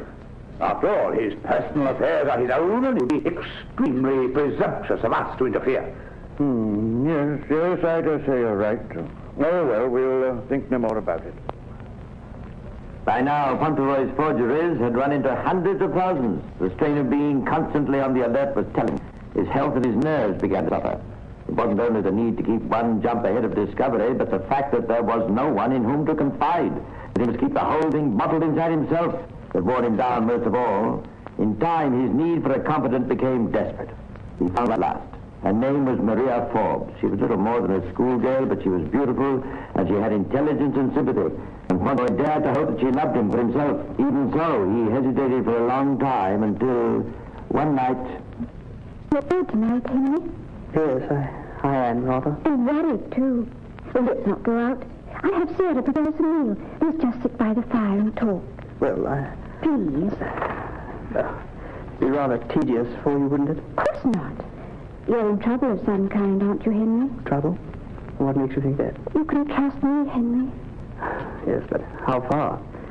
Suppose what I had to say to you were to put me completely in your hands, to give you the power of life or death over me. I'd give you a solemn word. Nothing you say will ever pass my lips. Look at me. You must believe me. Yes, I do believe you, my dear. Very well, then, I'll tell you. And so, as they sat together in the quiet room, their faces lit only by the flickering flames of the fire, Henry Fauntleroy unburdened his soul. He held back nothing, spared himself nothing. Nor did he excuse himself. At last, it was all over. Well, there you are, my dear. You wanted the story, and now you have it. What you must have suffered, Henry. I've suffered no more than I deserved. Don't you realize what I've been telling you, Maria? I've deliberately and willfully committed crime after crime after crime. If I'm ever caught, I shall be hanged. Oh, no. Oh, yes. And quite rightly. Couldn't you replace all those bonds? No, it's gone too far for that. Not even if you sold your houses at Hampton and Brighton and realized all their assets? My dear girl, that wouldn't repay a 10th of it, or a 20th. How much do you owe altogether? Oh, I've not worked it out exactly. It can't be less than £300,000. That's a fortune. Several fortunes. But where's it all gone? Oh, you couldn't possibly have spent all that on yourself. Good Lord, no. Of course I haven't. But most of it's gone back into the bank to keep it solid. How's it all going to end, Henry? There's only one way it can end. I'm tired, my dear. The struggle is becoming too much for me. One day I'll make a blunder, and then it'll be all over. No, you mustn't wait for that. You're still now, while you're still free. And leave my partners to shoulder the burden. Oh, why should you consider them? They've never considered you. We'll go over to the continent somewhere. You can change your name, and we'll begin afresh. Would you do that for me? I'll be waiting for the man out. Oh, Maria, you don't know what it means to hear you say that. If only we could. Why not? What's to stop us? You could get away from the bank without rousing suspicion, couldn't you? Yes, I suppose. Oh, please, Henry. Everybody's better than just waiting for the crash. If we have to, but I'm sure we could. Promise me you'll try. Well, I'll think about it anyway. To escape, that was it. The only solution. The more Fauntleroy thought about it, the more convinced he became that Maria was right. With his usual thoroughness, he began to lay his plans. He drew up a complete list of embezzled bonds. To indemnify his partners, he wrote and signed a brief confession. To keep up the credit of our house, I have forged powers of attorney and have thereupon sold out all the sums in the list appended herewith. This I have done without the knowledge of my partners, and for it I accept the full blame. This confession and the list he locked in a tin box, which he placed in the bank safe. He would say there was much to do before he could get away. As unobtrusively as possible, he began the immense task of straightening out his own tangled affairs. By now it was 1824, 10 years since his first fortune. So long that he saw the heat undue and possible dangerous hate, and abruptly the blow fell. A client of the bank, one Lieutenant Colonel Frank Bellis of Oxted, died, leaving £46,000 invested in 3% annuities for his wife and his family. The bonds were among those Fauntleroy had forged and sold. An executor of the estate called on the banker. My co-executor and I have decided to relieve ourselves of responsibility to hand over the whole estate to the Court of Chancery for administration. So, my dear sir, if you'll be good enough to have prepared a complete statement together with securities and so on. Yes, of course. I'll have it attended to in due course. When may I call for it? This afternoon? No, I'm afraid I must ask you to give us a few days' grace. But surely it is a very simple job, no more than half an hour's work. I'm sorry, but we're extremely busy just now. I can't possibly let you have it before next Monday. You're not being very helpful, Mr. Fauntleroy. I assure you, sir, I'm doing the very best I can. Oh, well, if you can't hurry it up, you can't, I suppose. I shall be here at 10 next Monday. A good day, sir.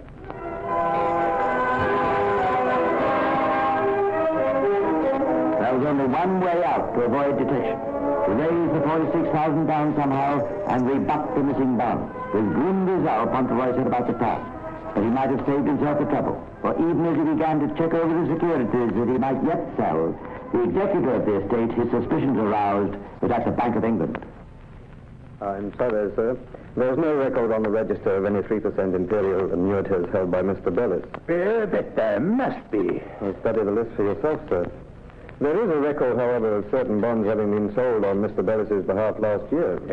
Sold? But by whom? By Mr. Fauntleroy. Here's the power of attorney with Mr. Bellis's signature. Let me see. Why, that signature a forgery. That's a very serious charge to make, sir. So serious that I propose to repeat it before a magistrate.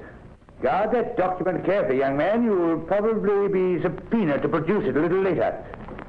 Fauntleroy was not at home when the police called that evening, but next morning as he walked into the bank. Are you Henry Fauntleroy? Yes, I'm afraid I have a warrant for your arrest.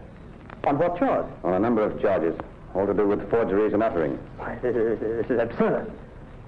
Look here, Constable, you're a good fellow. What would you say to £1,000 in cash? Oh, so now it's attempted bribery as well, eh? You'd better come along with me, and I wouldn't try any tricks if I were you. News of Fauntleroy's arrest spread through the city like wildfire. Frantic depositors rushed to the Berners Street Bank to find the doors closed and tacked on them a notice suspending payments. The police questioning Fauntleroy continued to assert his innocence until his signed confession was found. Then he broke down and admitted everything. The trial was the sensation of the year. The newspapers had already prejudged Fauntleroy, and every breath of scandal in his private life was relentlessly dragged to light and featured in their columns. The jury was absent only 20 minutes before returning a verdict of guilty. On November the 30th, 1824, outside Newgate Prison, before a crowd of 100,000 people, Henry Fauntleroy was hanged by the neck till he was dead. In 1832, forgery ceased to be a capital crime. Fauntleroy had made one fatal mistake. He'd been found out 8 years too soon. Well, that's all for now, but I'll be back again soon to tell you some more of the secrets of Scotland Yard. Meanwhile, this is Clive Brooks saying goodbye and pleasant dreams.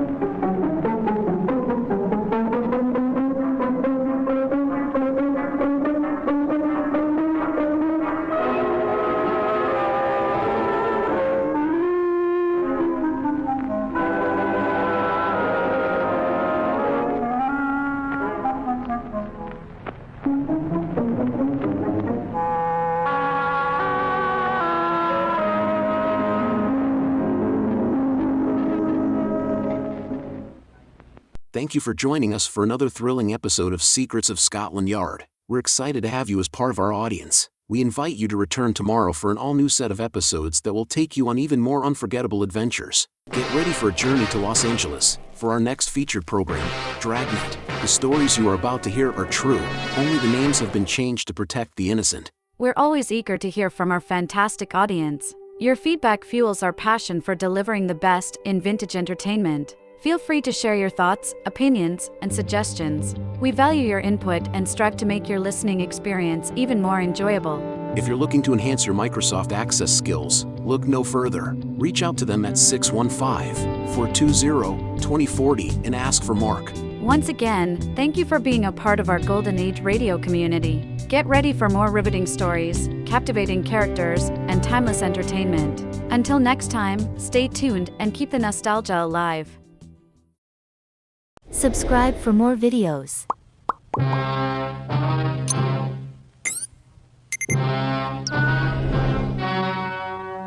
The story you are about to hear is true. Only the names have been changed to protect the innocent. Fatima Cigarettes, best of all long cigarettes, brings you Dragnet.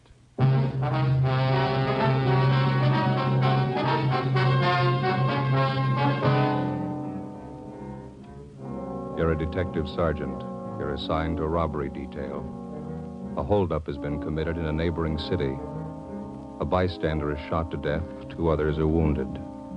The bandits are ruthless, well armed. Your job? Get 'em. If you want a long cigarette, smoke the best of all long cigarettes. Smoke extra mild Fatima.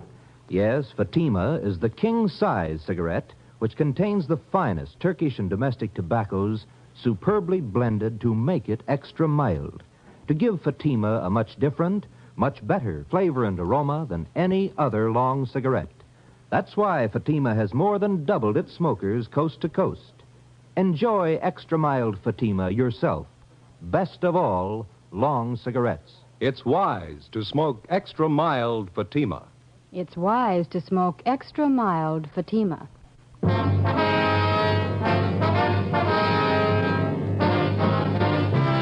Dragnet, the documented drama of an actual crime. For the next 30 minutes, in cooperation with the Los Angeles Police Department, you will travel step by step on the side of the law through an actual case from official police files. From beginning to end, from crime to punishment, Dragnet is the story of your police force in action. It was Tuesday, October 6th. It was cool in Los Angeles. We were working a day watch out of robbery detail. My partner's Ben Romero. The boss is Captain Ed Walker. My name's Friday. I was on the way back from Calvary Cemetery. It was 11:45 a.m. when I got to room 27A. Robbery detail. No, it's all right. Joe, how'd the funeral go? Pretty good turnout. Sure sorry I couldn't make it. Well, one of us had to be in court. Yeah. A lot of the boys out there, huh? Yeah. Martin had a lot of friends. He was a good cop. You see his wife? Yeah. Wife took it hard again. Pretty hard, yeah. Are you about ready for lunch? I better make up the logbook first. Now we're a little behind. Yeah, all right. Hi, Stu. Ben, what's with you? Oh, same old thing. Say, what's the DR number on that job we handled yesterday? Hmm? The grocery store thing?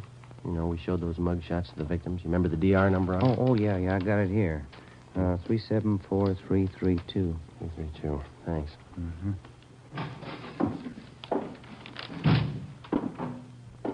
Yes, sir? My name's Frank Cheney. Just been paroled from Folsom. Can you tell me where I registered? Yeah. I'll get one of the men from the rehabilitation detail. He'll take care of it. Okay, thanks. Excuse me, Ben. Oh, yeah. Bossberg. Johnny Bossberg? Yeah. Got a minute? Something for you here. I'll be right there. Did you contact the witnesses in this report here? Let me see. This one. What do you got? Oh, yeah, I took Fellow care over of at it. the desk wants to register as an ex-con. Okay. Excuse me, Romero. Yeah. Hi, you want to register? Yeah, my name's Frank Cheney. Okay. Address? 218 Belgrade. Belgrade. Where you been? Folsom. Got out Saturday. Okay, what'd you fall for? Robbery, first degree. How much do you owe? Served 18 years. I'm on life parole. Life parole. Okay. Hey, Thaxter, want to tell Rombo we're out for 7? Wait a couple minutes, huh? See the guy at the desk, the one with Bosberg? Yeah, he's an ex-con. Why? Frank Cheney, 1931. Jack Taylor and I had him. First big one we ever drew. That's so. Did you ever hear of him? Used to call him the gentleman bandit. 1931, Claude. That's 18 years ago. Cheney was the biggest of them. Came from a wealthy family, too. Father's a millionaire. You sent him up, huh? San Quentin. Tried to break out with a partner of his. Partner killed a trustee. Cheney was sent to Folsom. From a millionaire family. That's a queer one. Yeah.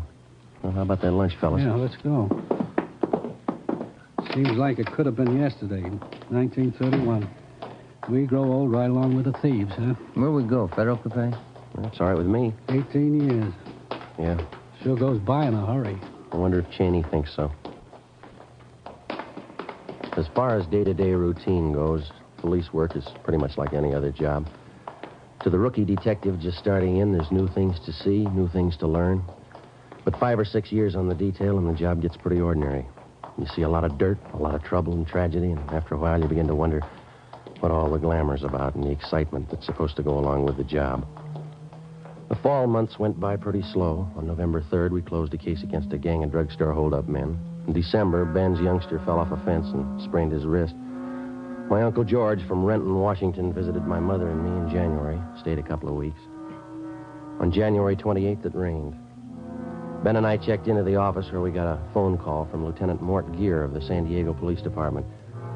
He gave us additional information on a finance company holdup which had been pulled in San Diego the day before. In the robbery, one bystander had been shot and killed and another one wounded by the 2 bandits. They also shot a police officer 3 times through the stomach when he tried to stop him. Next day, Sergeants Ormsby and McGuire from San Diego arrived, and we helped them check the suspects through the stats office.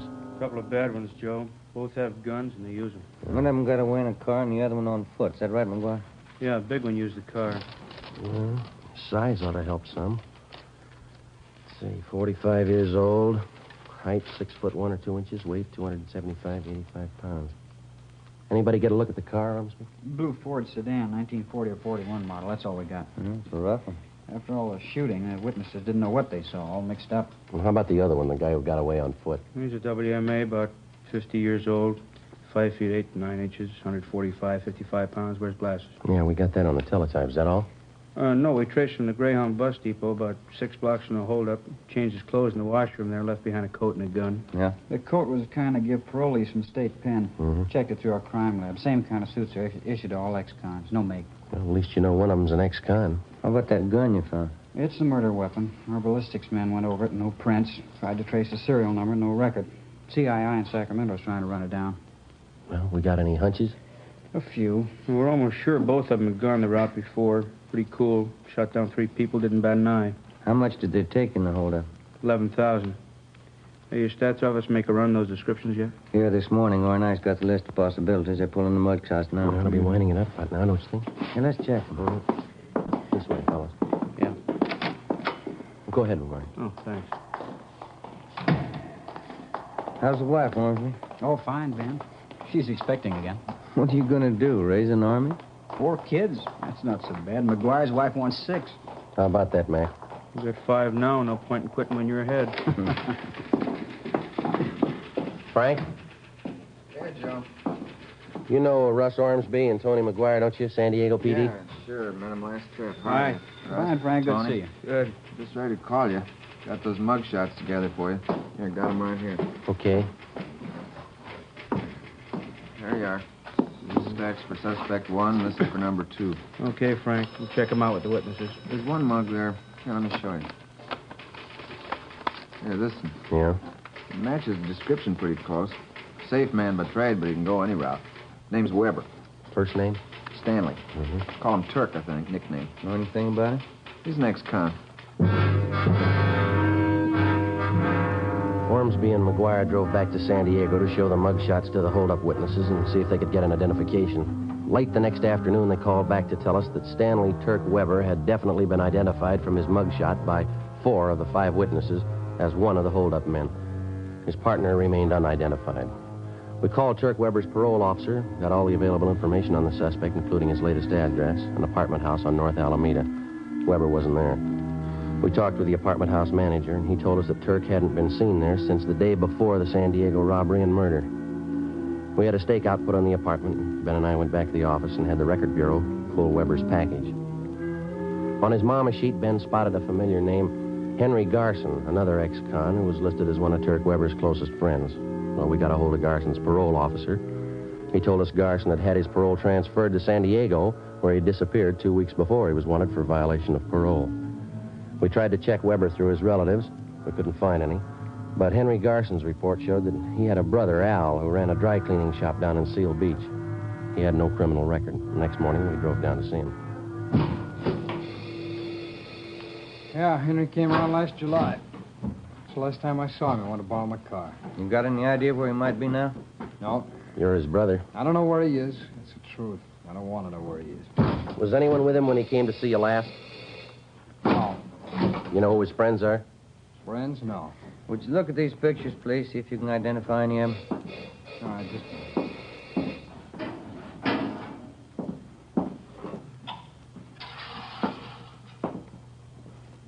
No. These here. No. No. Ah. How about these? No. No. No, look, can't you talk to me later? It's not good for business having cops around a shop. Who would you yell for if a shop was held up, Mr. Garson? What's that got to do with it? Your brother's in trouble. We might stop him from getting in deeper. Now, look away now. Hello, Mrs. Runner. Good morning, Al. Can I help you? No rush. You go ahead and wait in the gentleman. No, that's all right. They're just waiting. We're just waiting. Can I help you? Yeah. My husband's suit cleaned and pressed. Can you have it by Tuesday? Tuesday? Yeah, it'll be ready. My plaid jacket cleaned and pressed. All right. Could you soak this little stairs here? Where? Yeah, we take care of that. Tuesday, all right. There you are. Thanks, Miss Runner. All right, Al. Bye. Bye, Miss Runner. Thanks. I don't like to hold you up, Garson. Just a few more questions. All right. Now, you said the last time your brother was here, he wanted to borrow your car. Is that right? That's right. Did you let him have it? I let him have nothing. How about the rest of you family? Oh, can't you let us alone? If Henry's in trouble, let him take care of it. We've got troubles enough of our own. This is important, Garson. We've got to have your cooperation. Well, why me? I know Henry's no good. I admit it, but he's still my brother. Yeah? You ask me to send him to jail? If he belongs there, yeah. Look, I don't want any trouble. There won't be any. My mother lives in Santa Barbara. Just moved there. I got the address. Henry goes to see her every once in a while. When's the last time you saw her? 2 weeks ago, I was there, too, and something else. What's that? Henry had a gun. 11 a.m. Tuesday. Ben and I drove back to the office and put in a call to the Santa Barbara Police Department. We asked him to put a stakeout on the home of Henry Garson's mother and to notify us the minute Garson was apprehended. We contacted San Diego and told him what we'd found out. After that, we doubled back on Turk Weber. From one of our informants, we heard that Weber and Garson had gone into some kind of a business together. For a bankroll, they'd succeeded in getting a loan from the Second National Bank out in Glendale. 1 p.m. We drove out and checked with the manager of the bank's loan department, Mr. Peabody. Here we are, officers.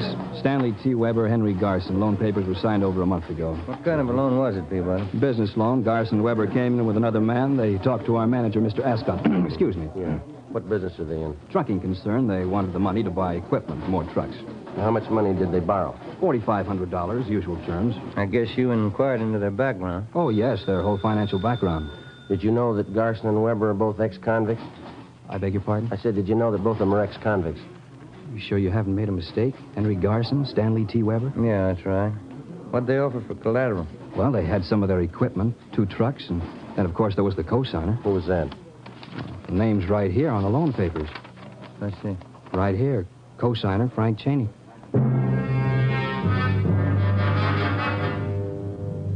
2:30 p.m. Ben and I checked back into the office and went down the hall to R&I. We pulled a package on Frank Bertram Cheney. White male American, 5 foot 8.5 inches, 152 pounds, brown hair, brown eyes. The record read like a dime novel. Almost 20 years before, Cheney had crashed into the headlines of Pacific Coast newspapers as the gentleman bandit. Maybe some of the news stories were exaggerated, but the record showed that he actually owned a yacht, 3 expensive cars, an apartment house. In spite of all this, he had decided to settle for a career of robbery and murder. At the age of 30, he was the most sought-after man on the Pacific Coast. Finally, in 1931, after tracking him for a year and a half through more than a dozen armed robberies, Sergeants Thaxter and Taylor of the Los Angeles Police Department brought him in. He served 18 years at San Quentin and Folsom penitentiaries, and then he won his parole at the age of 48. We checked his parole officer, and he had nothing to report against him. We checked back in at robbery detail and met with Captain Ed Walker. How about Cheney's friends, Weber and Garson? Nothing yet? Not a thing, Skipper. Stakeout is still on at Garson's mother's place in Santa Barbara. Weber's apartment's still covered. You called San Diego about this, the Cheney angle? Yeah, we briefed him. They got all the mugshots down there. Weber's definitely been tagged as one of the men on that finance company job. I figured Garson for the second man, but none of the witnesses have picked out his mugshot. You talked to Cheney's parole officer, huh? Yeah, I did. He gave us Cheney's last address. Same as the one on his ex-con registration, but he's moved. Didn't notify the officer. Where does that leave you? Well, I talked to the manager at the apartment. He gave us a couple of addresses to run down.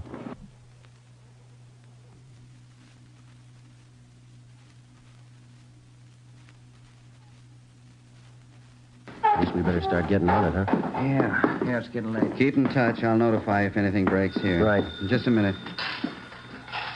Robbery, Walker. Oh? Yeah, just a minute. You, Joe. Thank you. San Diego. Hey. Friday. McGuire, Joe. How you doing? Good. You got something? We had the holdup witnesses back in again this afternoon. Showed them more mugshots. Yeah? Picked out Weber's partner in the holdup. Yeah? Name's Frank Cheney.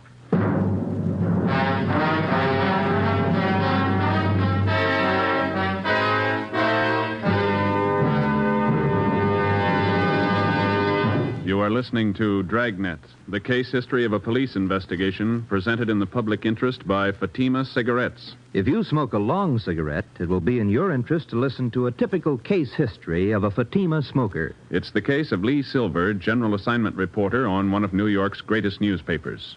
You'll see his picture in leading magazines this week.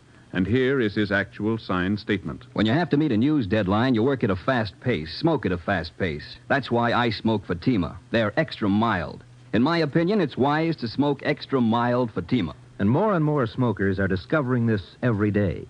Actual figures show Fatima has more than doubled its smokers coast to coast. So enjoy extra mild Fatima yourself. The king-size cigarette, which contains the finest Turkish and domestic tobaccos, superbly blended to make it extra mild. You will prefer Fatima's much different, much better flavor and aroma. You will agree. It's wise to smoke extra mild Fatima. It's wise to smoke extra mild Fatima. The best of all long cigarettes.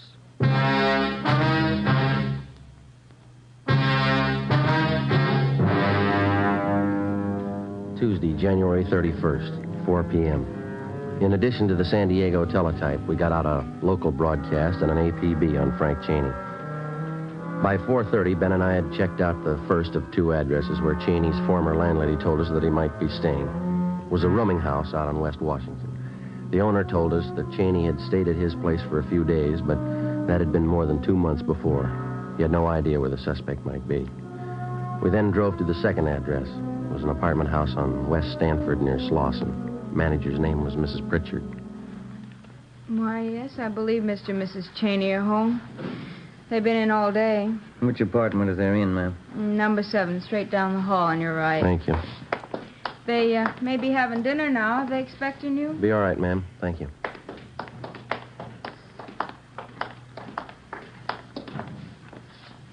Okay.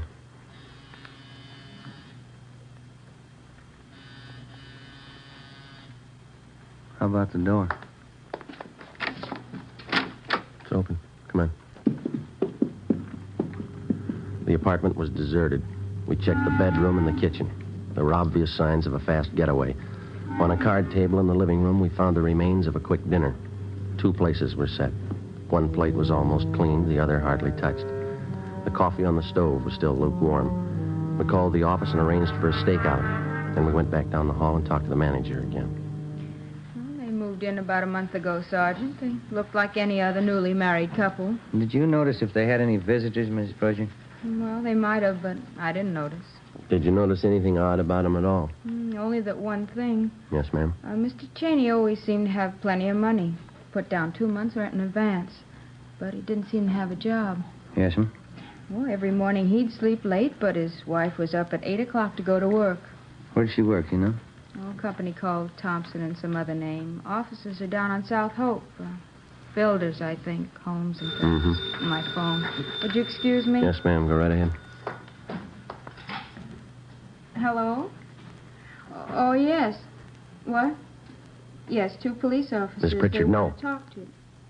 Hello? Cheney? Oh, yes, he hung up. An alert for Cheney and his wife was broadcast, with special attention for the south end of the city. The wife's name and description was added to the APB. The next morning, Ben and I located her place of employment, Thompson and Kilkenny, a big construction company. The office manager told us that 3 days before, Mrs. Cheney had resigned her job by letter.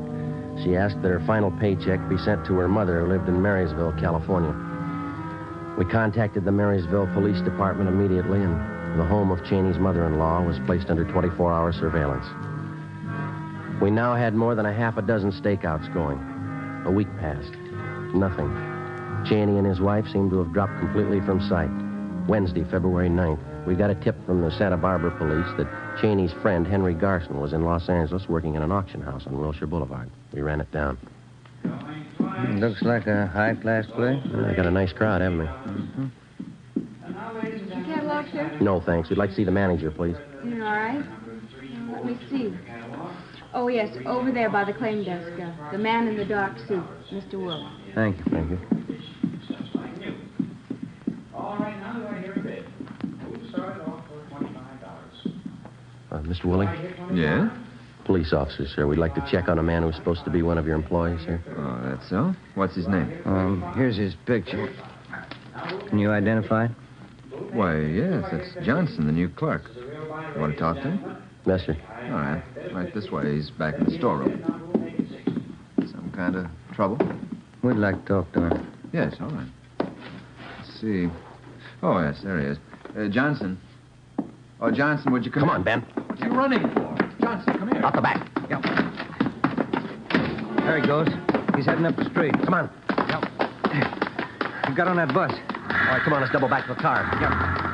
Hurry. Yep.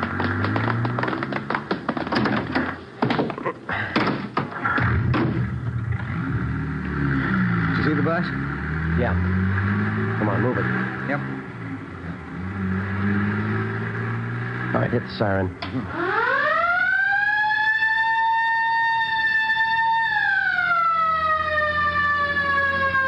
All right, that did it. The driver's pulling over. Pull up behind the bus there, huh? Yeah, you bet. Come on, let's go. You cover the back door, will you? Right.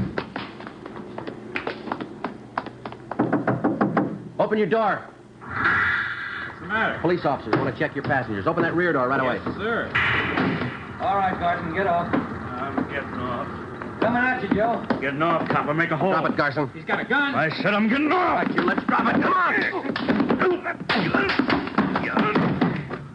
Good, Joe. You okay? Yeah. Let's get him off of here. Hey, what's it all about? He do something wrong? Yeah, he didn't get off when we asked him to.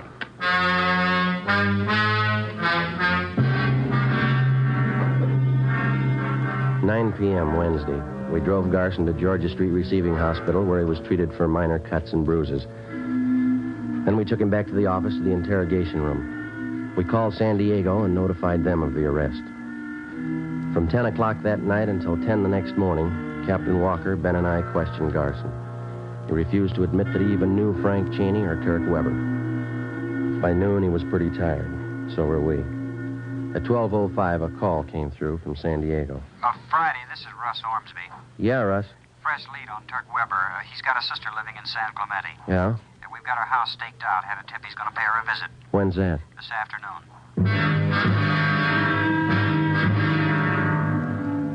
3:15 p.m. We got to the San Clemente turnoff, and a few minutes later, Ormsby and McGuire arrived from San Diego. We drove to the home of Weber's sister on South Orange Street and identified ourselves.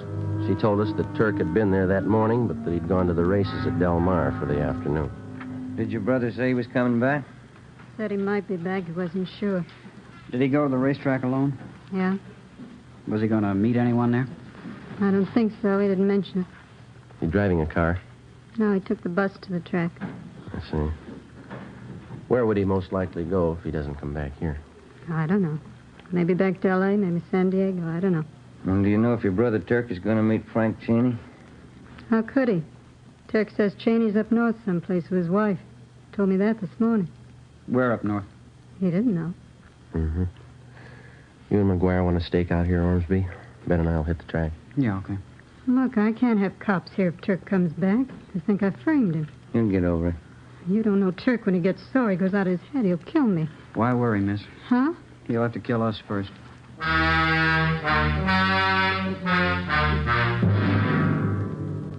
3:45 p.m. Ben and I left Weber's sister's house and drove down to the racetrack at Del Mar. We got there just at the start of the 7th race. We had no idea whether the suspect was still there or not. We alerted the security police, gave them mug shots of Weber. Then we went to the public address booth in the clubhouse and talked to the man in charge. A few minutes later, the trap for Weber was set. Mr. Stanley T. Weber, please come to the public address booth. Emergency phone call. Mr. Stanley T. Weber, please come to the public address booth. We waited. Ben stationed at a vantage point on one side of the booth, me on the other. Minutes passed. Weber didn't show. Ben caught my eye and shrugged his shoulders. Mr. Stanley T. Weber, please come to the public address booth. Emergency telephone call. Mr. Stanley T. Weber, please come to the public address booth. The announcer was barely finished when I saw Ben motioning. I looked and saw a large man heading up the cement ramp. When he got to the top, he turned to his right and headed straight for the public address booth. It was Turk Weber. Hold it right there, Weber. Police officers, get your hands up. What is this? You lousy cops, I'll have you busted for this. Save it, Weber. Get your hands up. Who tipped you? What difference does it make? Stand still. You'll never get him. You'll never get him in 20 years. Never get who? You know who. Cheney. He's too smart for you. You'll never get him, not in 20 years. All right, we got you, Weber. Shake him, Ben. I'll shake you, copper. Watch it, Ben. Let go, and I'll kill you. I'll kill you. All right. That's it. He's sure a big package. Yeah. What's that over there? Did that fall out of his pocket? It's like a tip sheet. Yeah. Yeah. Blue Boys Peerless Selection for Thursday. Price $1. Let me look at that a minute, can I? Best picks. You can't lose. This is your lucky day. What's it prove? He ought to get his $1 back.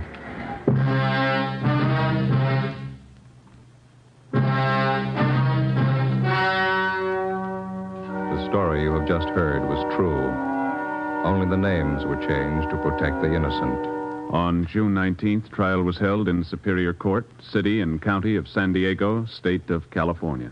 In a moment, the results of that trial. It's amazing how many long cigarette smokers are changing to extra mild Fatima.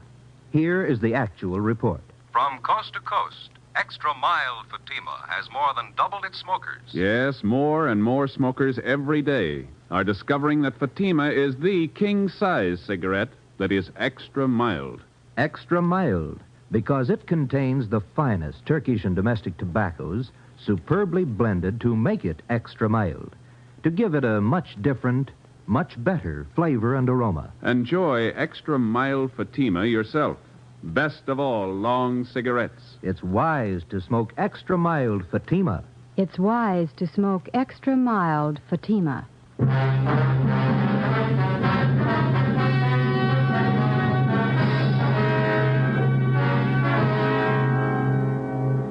After identifying Frank Cheney as the man who did the shooting in the San Diego holdup and murder, Stanley T. Weber was tried and convicted of participation in the robbery and received a sentence of life imprisonment. Henry Garson was cleared of any complicity in the holdup killing, but he was returned to prison for violation of parole and for several burglaries in San Diego and Los Angeles. Both men are now serving their terms in the state penitentiary. Next week, Frank Cheney, the Gentleman Bandit, Part 2.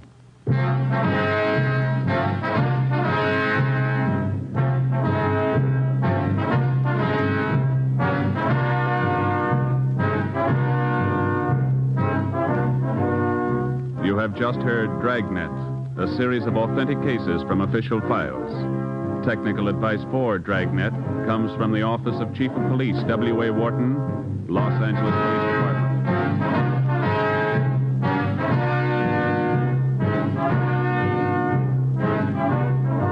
Fatima Cigarettes, the best of all long cigarettes, has brought you Dragnet from Los Angeles.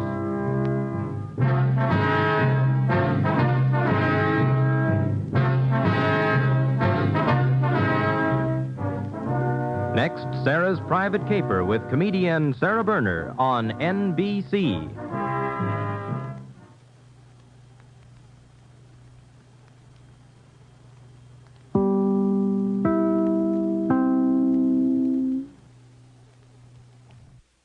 Looking to conquer the world of WordPress?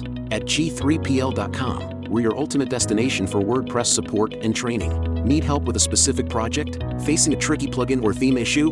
We've got your back. We will troubleshoot, customize, and fine-tune your site to perfection. So, why wait? Take the leap into WordPress greatness. Contact us today at WP@G3PL.com or give us a call at 615-420-2040. G3PL.com. Your WordPress success starts here. Far out Ventura Boulevard, on the road from San Francisco to Los Angeles, we find the operator of a roadside service station turning on his radio to tune in, calling all cars. As the tubes are warming up, a police patrol car rolls into the station. Oh, Ed. Hey, fill her up with Rio Grande cracked gasoline. We're going to need all the speed we can get tonight. Well, you've come to the right place. Rio Grande cracked gasoline will give you all the speed you need and more to spare. You're telling me? The city chemist knows. He's analyzed every gasoline on the market, and he specifies Rio Grande cracked gasoline for police cars. And come to think of it, he specifies Rio Grande cracked gasoline for fire engines, ambulances, and motorcycles, too. So I guess it must be the speediest gasoline, or the city wouldn't tell us to use it. Hey, this tetraethyl has something to do with cracked speed, hasn't it, Ed? Yeah, Ed. What is the dope on tetraethyl? Well, Rio Grande tells me that tetraethyl keeps your motor cooler.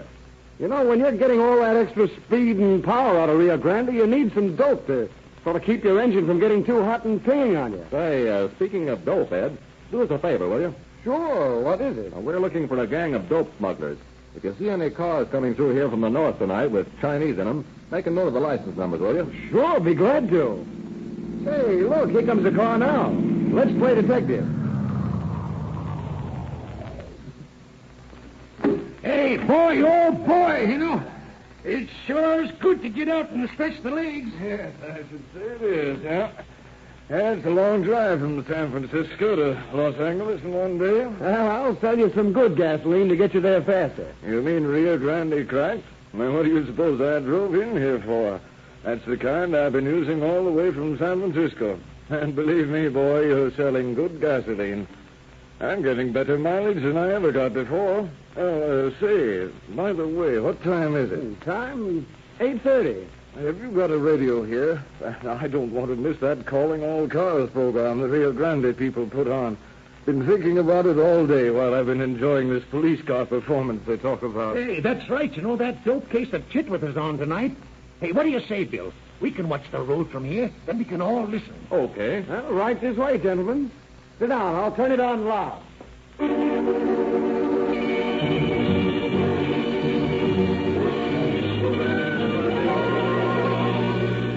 Calling all cars. The presentation of the Rio Grande Oil Company.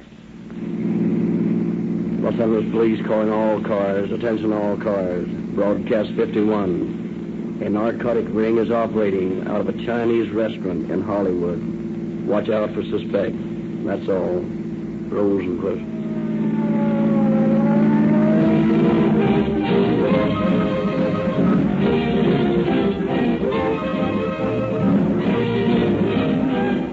Ladies and gentlemen, it is our great pleasure again to introduce Captain Eddie Chitwood, head of the narcotics squad of the Los Angeles Police Department.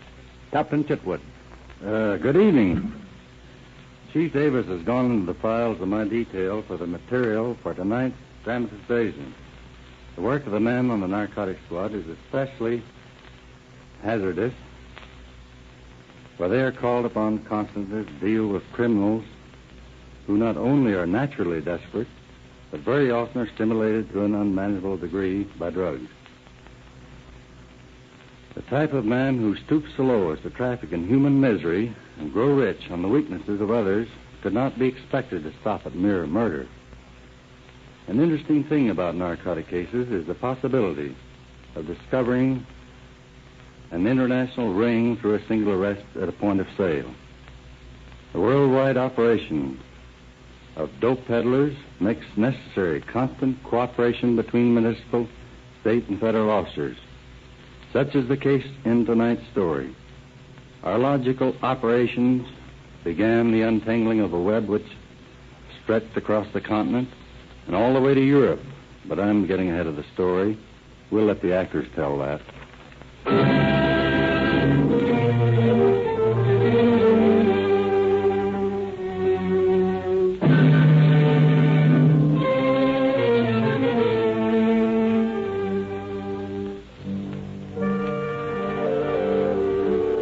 Early last spring, information comes to the narcotic detail of the Los Angeles Police Department that dope is being peddled from a chop suey restaurant in Hollywood to a high-class clientele. Captain Chitwood places a careful stake on the place. And for weeks, officers inside and outside of the restaurant become acquainted with the movement of the habitués of the resort. As the days go by, the officers' interest centers on a well-known actor, son of a world-famous woman. Out of deference to this prominent woman, we will refer to her unfortunate son as Mr. X. The officers permit Mr. X to make a purchase of narcotics from Fong, a Chinese connected with the establishment, and then after the young man has left the place, Chitwood and his men follow him to his home. As he is about to enter the house, Chitwood steps out of the shadows in front of him. I beg your pardon, Mr. X. You're under arrest. Under arrest? What for? Possession of narcotics. But there must be some mistake. Frisk him, boys. Well, look here. This is an outrage. Do you realize who I am? Why, I'll have you thrown off the force. Here it is, Captain. In his upper right-hand vest pocket. Good. Now, you'd better quiet down, Mr. X. You see, we're mighty certain of what we're doing before we make an arrest of this sort. All right, come along. Well, what are you going to do to me? Lock you up. But you can't do that. You mustn't do it. It would ruin me. It would kill my mother. Well, you should have thought of that before you started playing around with this stuff. Listen, you must realize I'm no Main Street hype. Sure, I've got a habit, but I don't do anyone any harm. I'm no criminal. Yeah, you're a lawbreaker. Yes, but there must be some other way. Think of my mother. There might be another way. What is it? Tell me. Can I trust you? Well, of course you can. You know, you're in a tough spot, Mr. X. I know that. I can send you up. I know that, too. But in my business, I'm interested in more than the confiscation of the result of a single sale. I'm after the mob that's peddling this stuff. Where'd you get this from? From Fong at the White Lotus. Yeah, we know that, but who'd he get it from? I don't know. Are you sure you don't? Positive. Will you help us find out? Well, I don't know. That is... Well, it's our only way out. Now, you arrange with Fong for another purchase. If you play square with us, I promise you we won't press charges against you. Well, you don't give me much choice. Well, you have an alternative. You can go to jail. No, I can't do that. Very well. Be in my office tomorrow morning at 10 o'clock, and I'll have the marked money ready for you. Contact Fong tomorrow afternoon and tell him you want another ounce. We'll do the rest.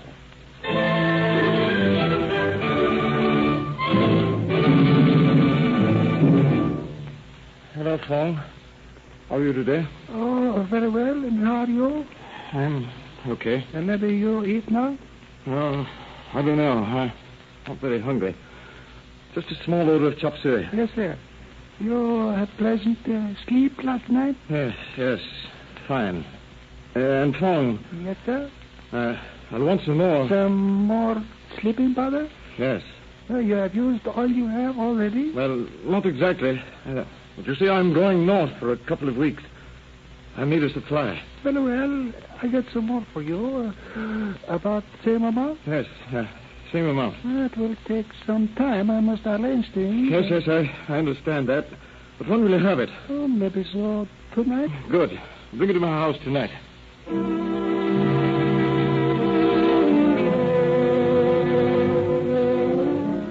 Employing state narcotic officers as well as his own men, Chitwood tails the Chinese from the restaurant to a Hollywood apartment where Fong contacts one Peter Benson. While one pair of officers continues to tail Fong, another follows Benson, who drives out Whittier Boulevard to the home of Max Weber in Belvedere. Here, Benson procures a package. Permitting Benson to return to Fong under the unseen convoy of a group of officers, Chitwood takes Weber into custody. In his place, officers discover a large quantity of narcotics, and on Weber's person a portion of the marked money. Weber is escorted to headquarters in Officer Robinson's private car, while other officers are arresting Benson as soon as he turns over the narcotics to Fong, and arresting Fong at the moment that he gives the dope to Mr. X. In his office, Captain Chitwood and a brother officer are discussing their great good luck as they await Officer Robinson's return from Lincoln Heights Jail, where he has gone to book the prisoners.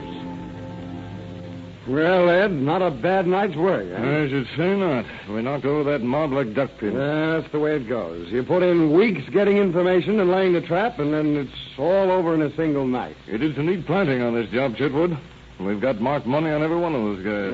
That's part way due to their own stupidity. You know, they're so overcautious that they're a pushover for a smart cop. Yeah, right. And when you knock them over, you get them all. I'll bet this is one of the biggest outfits in town. Oh, no question about it. And it looks like we got them all, from Weber the big shot on down. Oh, here's Robinson at last. Hey, where the devil have you been? Oh, I had a flat tire and had to change it myself. And it was a lucky thing I did. Oh, what do you mean? Now take a look at these. What is it? All I can see is about 1,000 pieces of paper. That's right, but get this. I found these stuffed down between the cushions and the rear seat when I pulled it up to get my jack. Well, what of it? Well, they were stuffed behind the seat where Weber was sitting. Oh, I see. Hey, how good are you at jigsaw puzzles? Well, I don't know, but I think we got a full night's work ahead of us in piecing these things together. Now, let's get started then.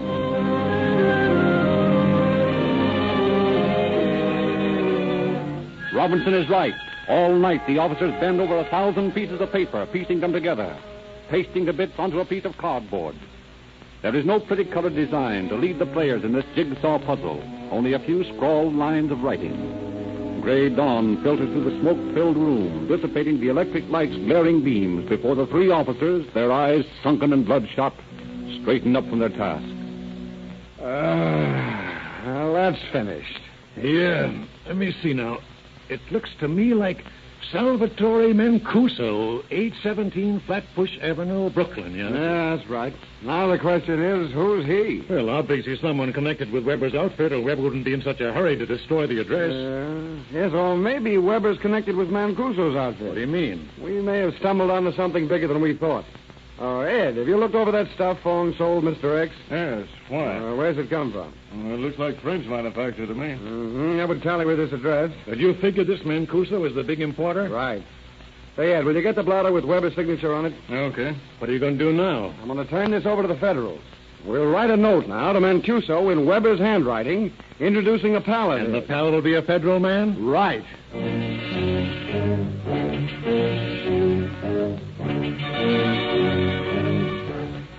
And while Captain Chitwood has been running down the narcotic ring in Los Angeles, a sailor aboard a French liner unsuspectingly begins his role in this stranger-than-fiction story.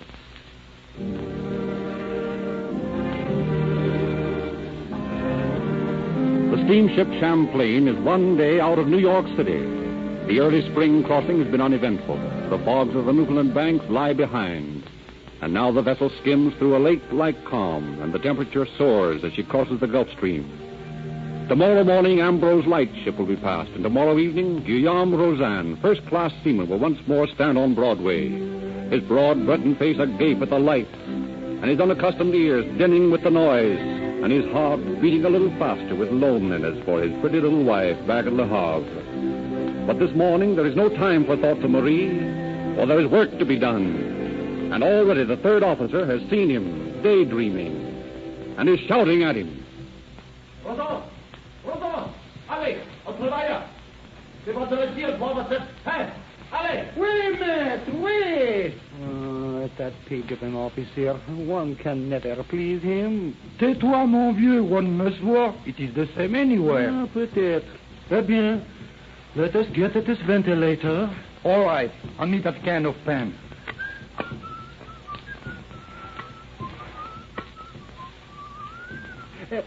Vous savez, Jules, me, I am tired of the sea. I think I shall quit next trip. Quit? Then what will you do? Oh, get a little farm for Marie and me, raise légumes, et peut-être des enfants. I have been saying the same thing for 15 years, mon vieux. But I never left the sea. Ah, bien, I mean to do so.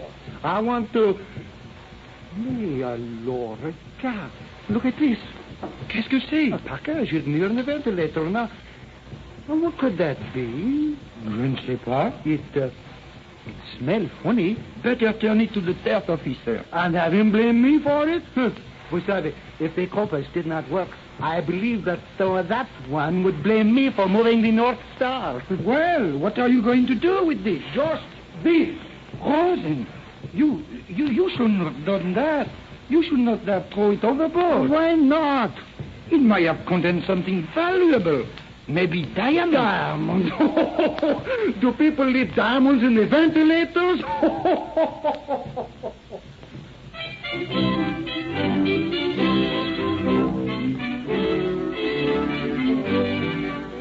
The next afternoon, after the passengers have all left the ship, Guillaume Rosan, dressed in his land clothes, walks down the crew's gangplank. On the pier, he is met by a stranger.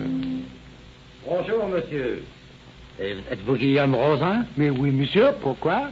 Bien, un de vos amis du Havre m'a demandé de vous rencontrer ici. Un ami à moi? Qu'est-ce? Il veut vous surprendre. Venez. Nous causerons dans mon automobile. Bien, bien, monsieur.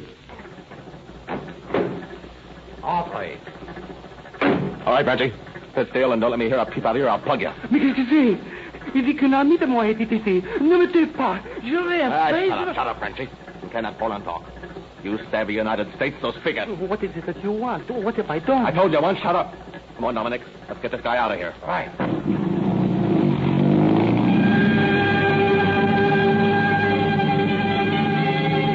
The astonished and frightened sailor is whisked through New York streets to a flat in Brooklyn. His hands bound behind his back, he is hurled into a chair and questioned by his swarthy captors. You was working on the hurricane deck of the Champlain yesterday, wasn't you? When, sir? Yes, sir. You was painting ventilators, wasn't you? Yes, sir. Did you find anything in one of them ventilators? No. Hold his hand open, Dominic. Good. Now hand me that cigarette. There. I can't stand getting the heat, eh, Frenchy? All right, then, come clean. Did you find anything in them ventilators? Oui. Yes. A package. It was disinfectant, I think. Disinfectant, huh? Yeah, that's right. That's what it was. What'd you do with it? I threw it overboard. You what? Are you dirty? Now, wait a minute, Blackie. We can know anything. You brought him up? Maybe he's lying. Well, all right. Was it yours, monsieur, this little package? Yes, it was ours. It was no disinfectant. It was morphine. 40,000 francs worth. 40,000 francs. Now we want the truth from you. What did you do with it? If you want to live, you'd better tell what you did with that package. Monsieur, I was lying before. I sold it. You sold it? How much you get for it? Over $3,000. That'd be about right. Where's the money? I have it not. Now, listen, Frenchy, I'm losing patience with you. How would you like this cigarette in one of your eyes? Oh, no, do not do that, Well, please. then talk and talk fast. Where's the money?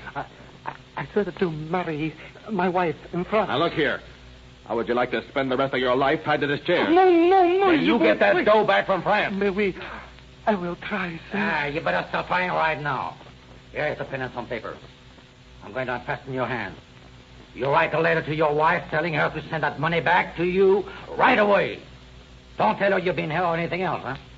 Just tell her to send back the dough. Oui, but... Or they'll find your corpse riding out past Staten Island some night.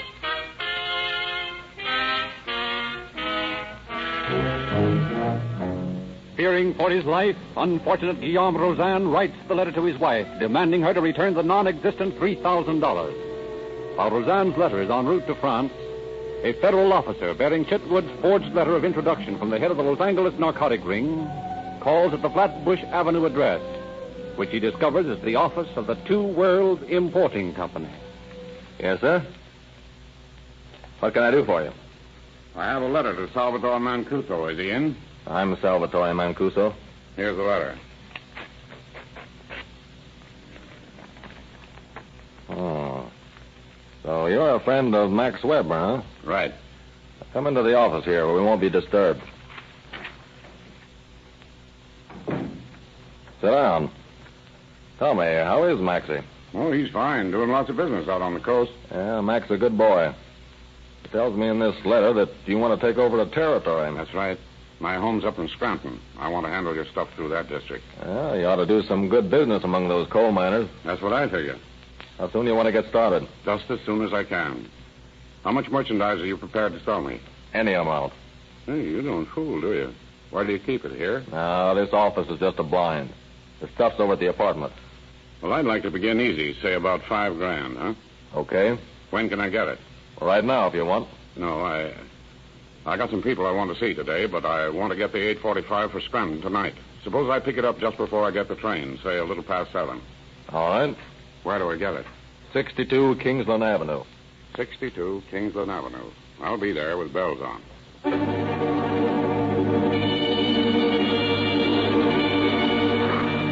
Shortly after 7 o'clock, the federal agent appears at the flat on Kingsland Avenue. Oh, good evening. All set to get your train? Just about. You got the stuff? Yeah. You got the money? Right here. $5,000 even. Count it.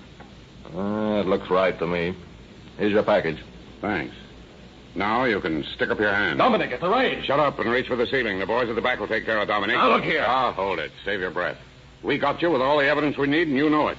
If it's any encouragement to you, your friend Max Weber was pinched in Los Angeles 10 days ago.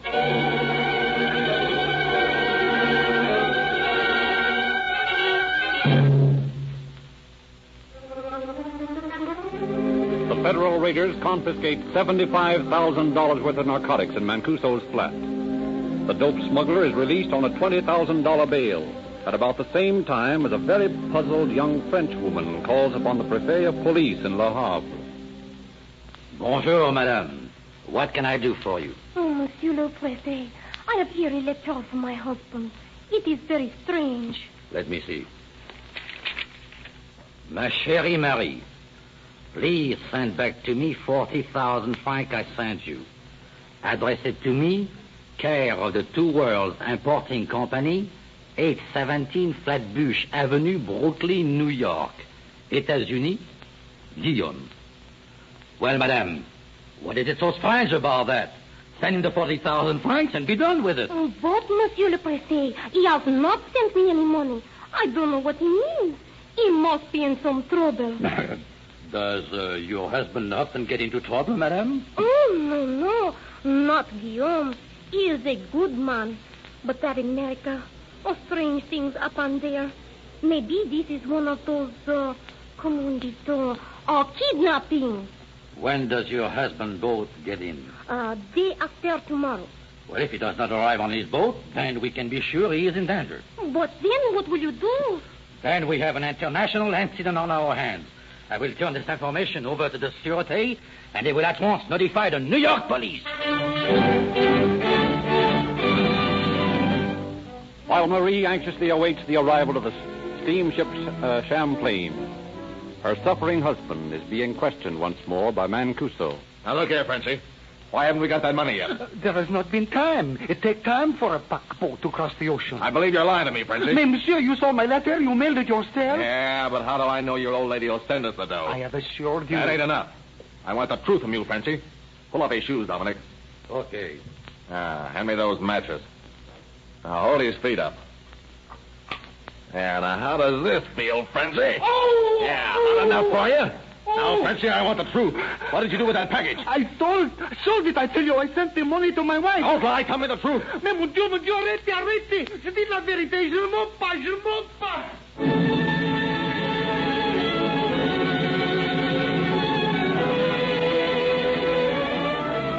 And no amount of torture can sway Roseanne from his story, for he is convinced that his captors will surely murder him if they discover the real truth. A few days later, quite by accident, the federal officer who had arrested Mancuso drops into the office of the inspector of the missing persons detail, just as the inspector is having a laugh. You know, here's one for you, Harry. Some French sailor jumps ship over here, and he writes his wife for a lot of dough. And the old lady takes her to the prefect of police, and now they're writing us. I suppose they expect us to turn the whole New York Police Department to hunt for one missing mariner. Well, probably got tired of the old lady and got himself a new cherie on this side, I suppose. Here, read this letter. It's a panic. Say, Tim, this looks like something to me. Yeah, how come? Well, this guy, Rosin, asked his wife to send the money to the Two Worlds Importing Company on Flatbush Avenue. Hey, what of that? Plenty. That's the blind that Mancuso used for his narcotic operations. You know, this letter might be a ransom note. That don't look like any ransom note I ever saw. No, but I got a hunch it is. And if it is, I've got Mr. Mancuso right where I want him. If I can pin kidnapping on him, I'll put that baby away for life.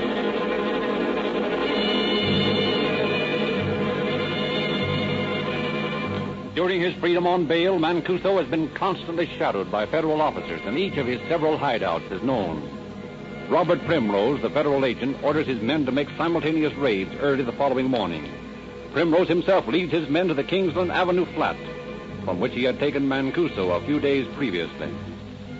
Everyone posted? Yeah. Here we go, then.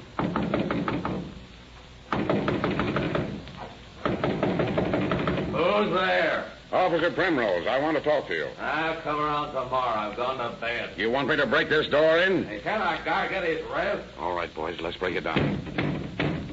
Now, wait a minute. I'll let you in. All right, now what do you want? I don't know yet, but I'm going to find out. Keep your eye on him, Steve. All right.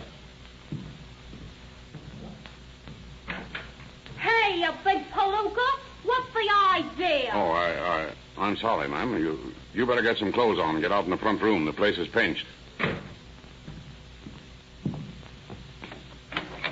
Oh, there you are. Oui, monsieur. Here I am. But who are you? I'm a federal officer. You're Rosin, I suppose. A federal officer. Oh, then I'm free. Free. But how did you ever find me? Your wife took your letter to the police, and they notified us. Ma chère Marie, ma petite, mon ange. I knew she would do it. I knew she would. Now, wait a minute. Don't get excited. I've got to cut these ropes for you. Merci bien. Merci. Voyez, monsieur, you know what I do. No, what? I am through with the sea. I go back to Le Havre and take my Marie out on a little farm. I never want to see your États-Unis again. I am going home. And to New York. Some nuts.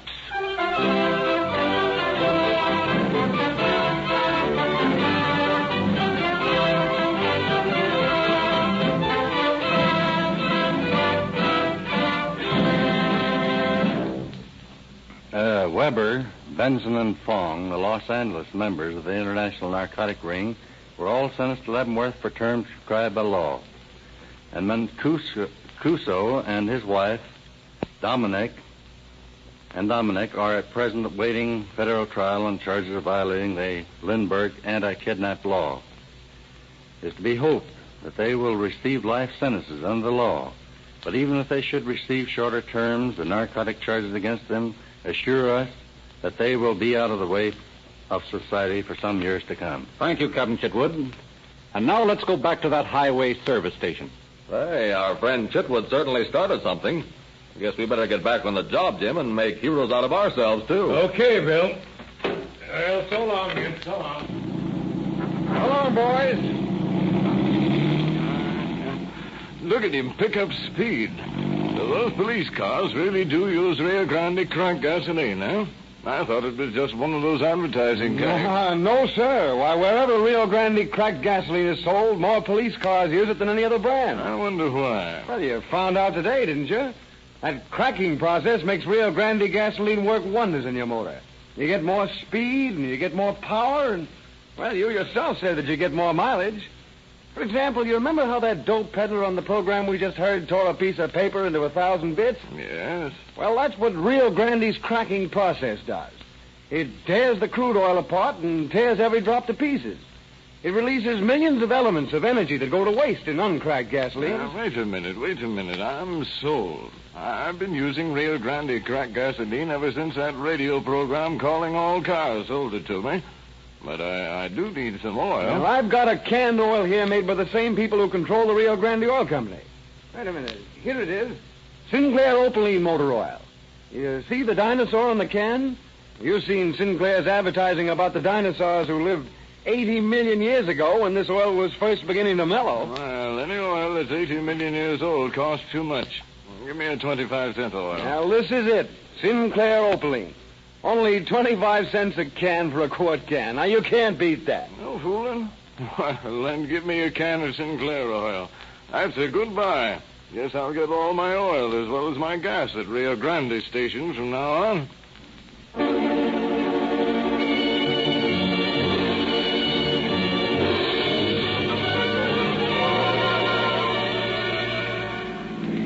Los Angeles Police calling all cars. Attention all cars.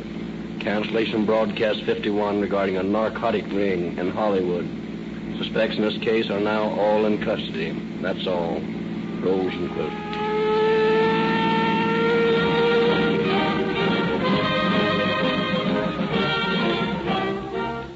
Calling All Cars is written and produced by William N. Robeson. This is Frederick Lindsley speaking for the Rio Grande Oil Company.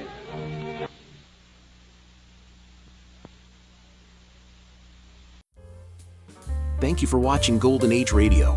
Stay tuned for another show after this brief message. Join us each day for all new episodes of Quality Vintage Radio.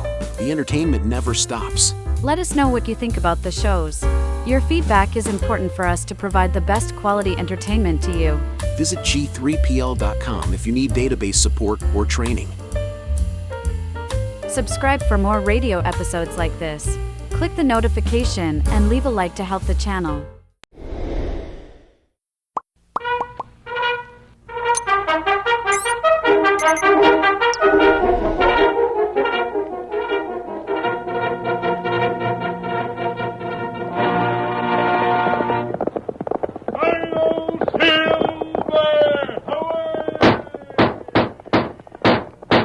Fiery horse with the speed of light, a cloud of dust, and a hearty hi-yo silver, the Lone Ranger.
The wild and untamed west of yesteryear lives once again as the famous Lone Ranger urges his great horse Silver down the trail to new adventure.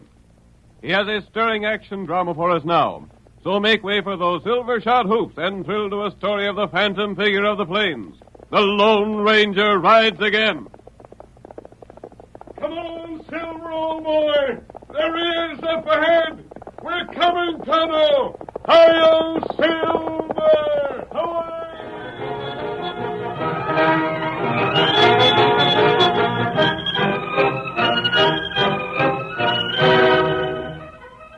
In the first scene of our Lone Ranger drama, we see two horsemen racing their mounts over a backcountry trail, just north of the Rio Grande and east of El Paso.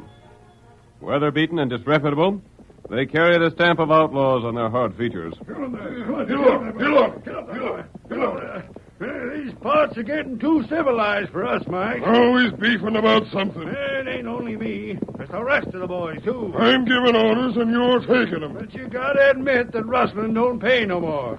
It's too hard to get rid of the cattle afterwards. There's going to be a new stagecoach line from Paso Doble to Dalton. They'll carry gold. Hey, what about it? I said gold. No hold-ups for me. The country's too open. Ain't no cover in the whole 30 miles. They start operating in a week. Hey, look at that creek we're coming to. Are you sure there's a ford? Must be. Well, let's try it out first. What are you afraid of? Quicksand? I don't take any chances I don't have to. All right. Oh, boy. What are you getting off for? Talking about quicksand, you got me nervous. Well? I'll try it out with a rock.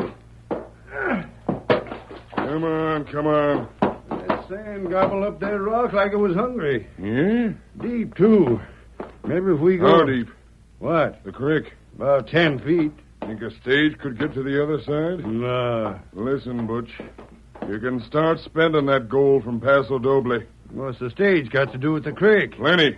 The stage is going to take this road. No. It follows the main road straight to Dalton. It won't after we fix up the signpost at the crossing. The signpost? That's what I said.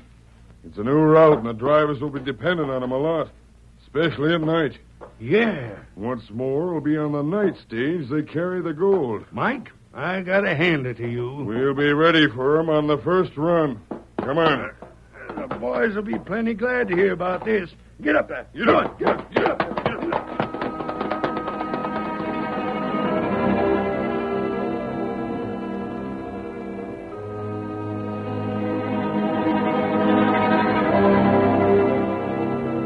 There was a great deal of activity in front of the express office in Paso Doble. The night stage was being made ready for its first run to Dalton. In the dark shadow of the building, the Lone Ranger and his faithful Indian companion, Tonto, were watching the preparations. There, Buck. No. Yes, Tonto, coming this way. Him drive stage? That's right. Him not crook, no. He never was a real crook, Kimasabe. Only the victim of bad companions. He gave me his promise to go straight when we helped him out of that scrape in Sonora. I knew he'd keep his word. That good. Take the horses back away. I want to congratulate him on his new job. Stranger. Hello, Buck. Gosh, mister, I never thought I'd see you again. I'm keeping my promise, though. Look, that's my stage. They gave me the job driving. I know, Buck. Congratulations. Did you have anything to do with it? Why do you ask? Well, I heard about the new line. That's why I headed over here. But nobody listened to me when I asked for a job. And then all of a sudden it was different. The marshal stopped me on the street one day. He asked me a few questions, and then he took me over to the express agent. In 5 minutes, it was all settled. I'm glad. Have you been in town since I got here? Yes, Buck. I wanted you to have your chance. I thought so. I'll never be able to thank you enough. Just do your job and do it well. You don't have to worry. I'm going to be the best stagecoach driver in the Southwest. I'm sure of it. What's more, I'm going to get married and settle down. Oh, look over yonder. You see that girl stepping into the stage? Yes. That's Betty Stevens. Oh, yes. Her father owns a general store in Dalton, doesn't he? That's right. She's been over here visiting her aunt. We're going to be married next week. Hey, Buck, come on. We're ready to start. Who's that man? Butch Larson. He's the guard. You know him? I believe I do. Come on! Right away. Goodbye, mister. The best of luck. I may see you in Dalton. Be right with you, Butch. Are you comfortable, Betty? I'm fine. You'll be in Dalton before you know it. Give me a hand up, Butch. Sure. Gold stowed away? We're all set. Get up. Get up there. Come on. Get up.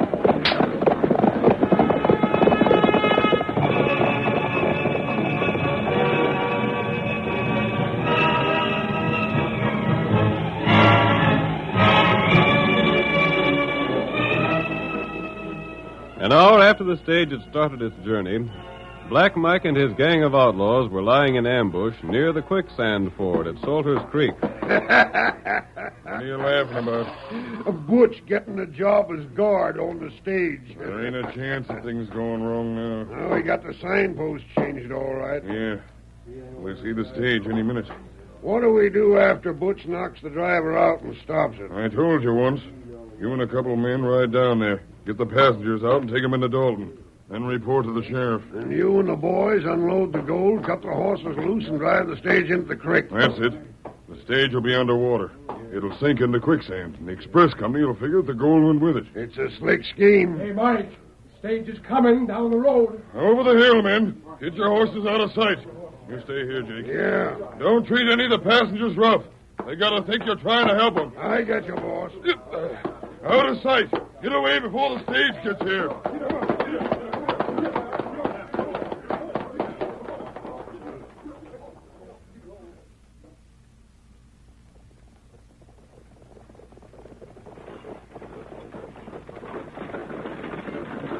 Pull up, Butch.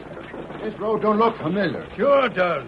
Can't fool me about this country. I think we took the wrong turn back at the fork. The arrow was pointing this way. I'm going to pull up. Not yet. We're doing Dalton in an hour. Want to be late on your first run? We might be later if we keep going.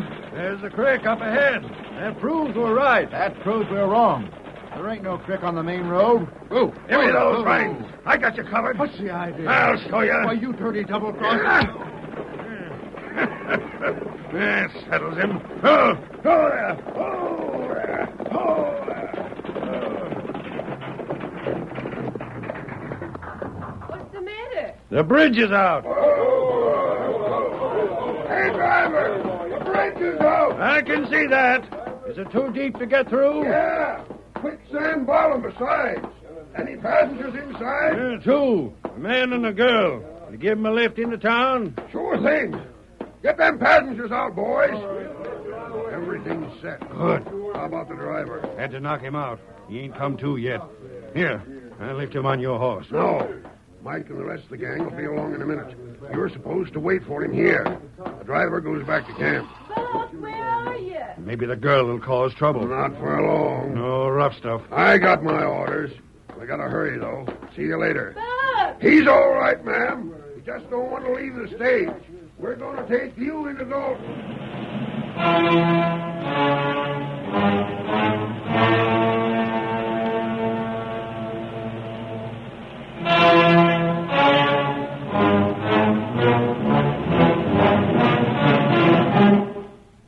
That same night, the Lone Ranger and Tonto were riding along the main road to Dalton. Suddenly, the masked man reined in his great white horse. Whoa, Silver! Oh, boy. Oh, white fella. Oh. Why will you stop here? That signpost. The arrow points along the other road. Oh, that's wrong. I know it. We'd better investigate. Come on, Get Silver. him up, white fella. This road goes south. I'm wondering if Buck could have taken it by mistake. Quicksand Creek, 1 mile. No bridge. It's less than a mile. The moon's out now. We'll be able to see it at the top of the next rise. Get up, white fella.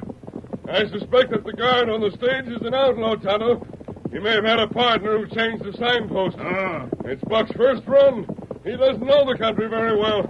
Maybe him in trouble. I'm afraid so. Oh, Silver. Oh, boy. There's the stage. Many men there. What them do? They seem to be unloading something. The gold, perhaps. We help them? Our help isn't wanted.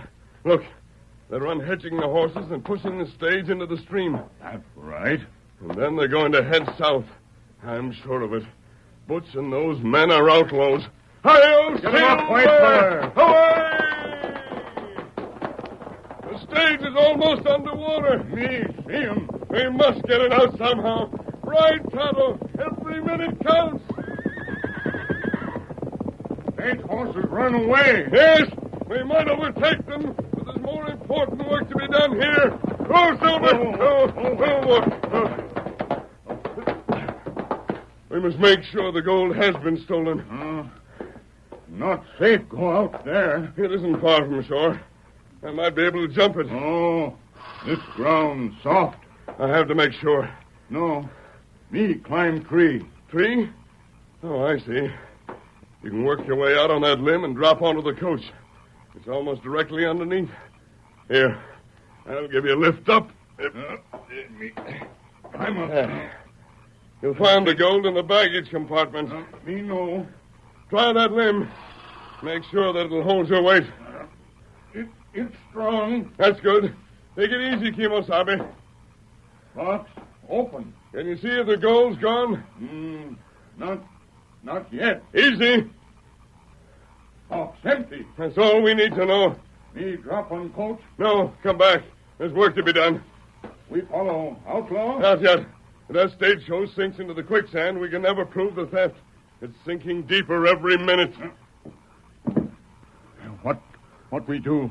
Silver has never failed us yet, Tonto. I have a plan. Listen.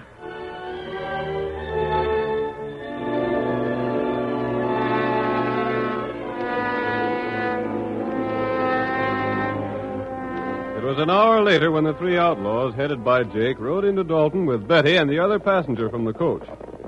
They headed straight for the sheriff's home.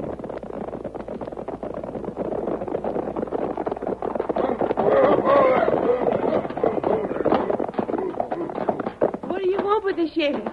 I got to report what's happened to the stage. Nothing happened to it. He just can't get through. Well, there's gold on board, and there's outlaws riding the range. Outlaws? I've heard tell there is. Then Buck may be in danger. Tell the sheriff to hurry. The sheriff will hurry all right when I get through talking to him.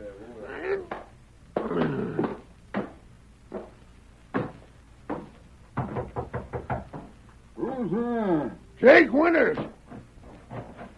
Boy, what do you want this time of night? I'm just a cowhand, Sheriff, but I want to report a robbery. What's that? Leastways, it may be a robbery.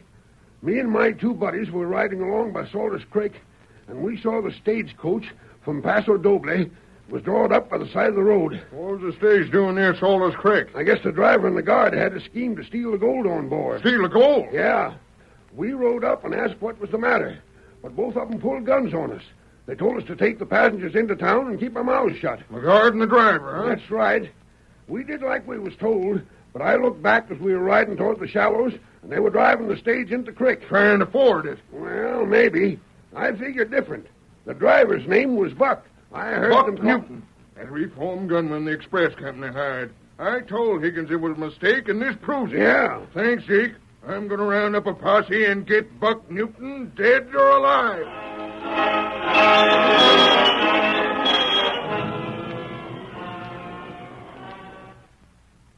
The curtain falls on the first act of tonight's Lone Ranger drama. Before the next exciting scenes, please permit us to pause for just a few moments.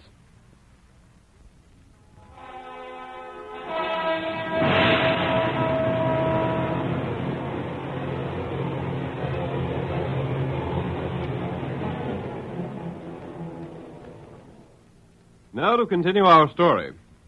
You will recall that in the first act of tonight's Lone Ranger drama, a band of outlaws thought of a scheme to steal the gold carried over the new stage route to Dalton. Signposts were changed, leading the stage into the quicksands of Salter's Creek. Three of the outlaws posed as cowboys and took the passengers on to Dalton. The sheriff received word that the stage had been wrecked and organized a posse to ride out after the outlaws. Our next scene opens in the outlaws' camp. The stage driver has been bound and gagged and placed near the campfire. Mike, the leader of the band, is speaking. Any of you men still want a new boss? Not us, Mike. That gold sure looks good. We gotta hand it to you. Hey, what I'm thinking is this. We ought to keep right on moving till we hit the border. We gotta wait for Jake.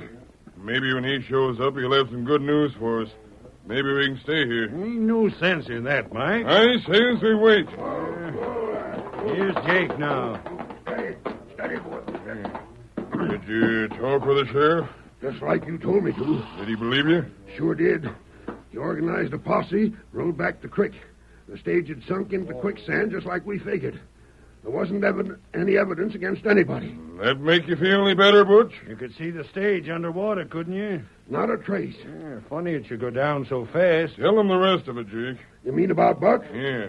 Well, I told the sheriff that Buck had driven us away from the stage at the point of a gun and then run it into the creek. At first, he took my word for it that Buck was a crook. But he got thinking on the way to Salters, and he allowed that maybe Buck was only trying to ford. I gave him an argument at first, then I allowed that maybe he was right. Maybe. Yeah. The sheriff's plumb convinced that two men couldn't have made off with all that gold by themselves. He figures it sunk down the quicksand with the coach. Ain't no other way to look at it. But if anybody starts getting suspicious, Buck's the one who'll get the blame. And Buck ain't gonna show up in Dalton for a long, long time. We don't have to worry about nothing. Maybe we can make a little more money if we stick around here. What do you mean? There'll be sending another coach from Paso Doble tomorrow night. You can't pull the same trick twice, Mike. Why not? Well, for one thing, the driver won't take the wrong turn. He'll be warned about it. Listen, we'll do it a little different. What if we stop the coach before it gets to the crossroads? Yeah? We make the guard and driver prisoners just like we did to Buck and you. Then two of the boys drive the coach down the creek and into the quicksand. Well, wait a minute. You wait. We unload the gold before. When the coach sinks, there ain't no evidence. There ain't nothing to see. But if it happens twice, the sheriff will know there's something wrong. He'll start hunting for Buck. But he won't find him. How'd you like a trip to Mexico, Buck? Let's get rid of him right now. No, Jake. He's going to do a little job for us. It's this way. Just in case somebody should see us hold up the stage, Buck's going to be out in front, and he won't be wearing a mask.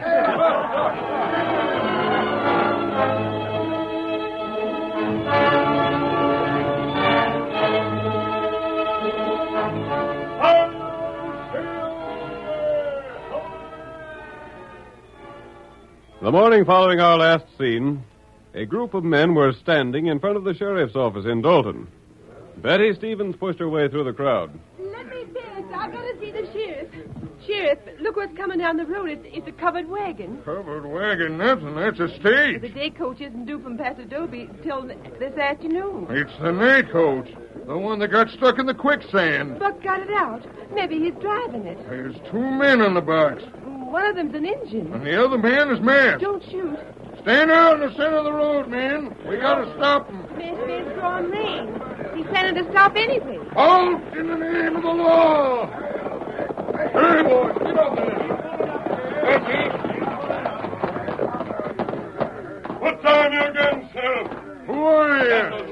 I'm turning this coach over to you as evidence. Only outlaws wear masks. If you'll investigate the baggage compartment at the rear, you'll find that it's been broken open. That's right, Sheriff. Ain't nothing in it at all. And the gold was stolen after all. Yes. What have you done with it? The gold was gone when my friend and I found the coach in the quicksand. You're an outlaw, and I'm holding you for the robbery. You'd better listen to me first. Why should I come to you if I were guilty of a crime? I don't know about that. We're going to lock you up and ask questions afterwards. You won't keep us locked up for long. Oh there. Oh, it's Marty Sheridan, the marshal from Paso Doble. You're just in time, Marshal. What's going on here? We just caught the outlaw that stole the gold last You're night. wrong. Well, he just come driving up in the coach and the gold is gone. The gold belongs to the United States government. The United States government is taking charge of the case. Let go of that man. You're interfering with justice. No, I ain't. I've already had a talk with him. You wouldn't be so concerned about it if he was riding his own horse, Sheriff. We ain't going to lock him up. We're going to take orders from him. Start talking, stranger.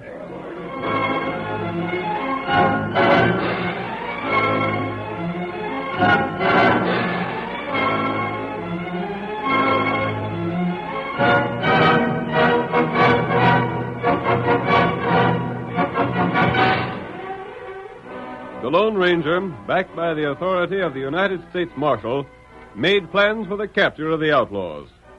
The sheriff and his posse followed the masked man's orders. That night they rode down the stage trail with the Lone Ranger in the lead.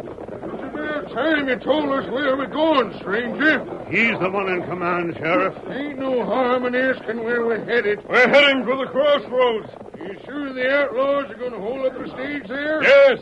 And all you have to do is point them out to me, and I'll do the rest. We'll only watch the hold-up, Sheriff. What's that? There'll be plenty of time to attack later when we get all the evidence. What's more, we got to get back that first shipment of gold. They won't be carrying it with them. Get up there, Pete. Get up there. Betty, what are you doing here? You didn't think I'd stay at home and Buck was in danger, did you? This ain't no woman's work. Won't do no good to tell me to go back, Sheriff. I'm riding with you. Tell your men to pull up. We can watch the crossroads from this hill. Oh, Silver!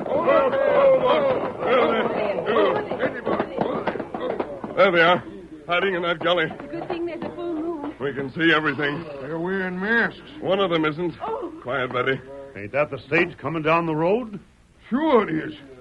The outlaws got it spotted, too. See? They're stepping out in the road. That ain't the new stage. No. I thought your Indian friend drove it back to Paso Doble so it could make the night run. I had a better idea, Marshal. It's Buck Newton out in front of the outlaws. Sure looks like him. Can't be. Ain't no doubt about it.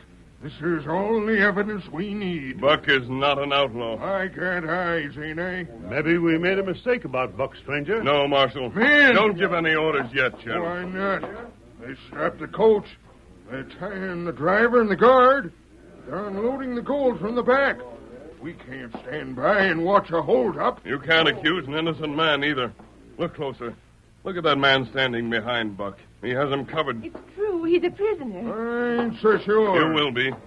They're driving the stage down the creek road. That's Buck who's got the reins. We've seen all we want to see here. Tell your men to follow me. And let them outlaws escape. There's no time to lose now, Sheriff. Follow me. Hail Silver!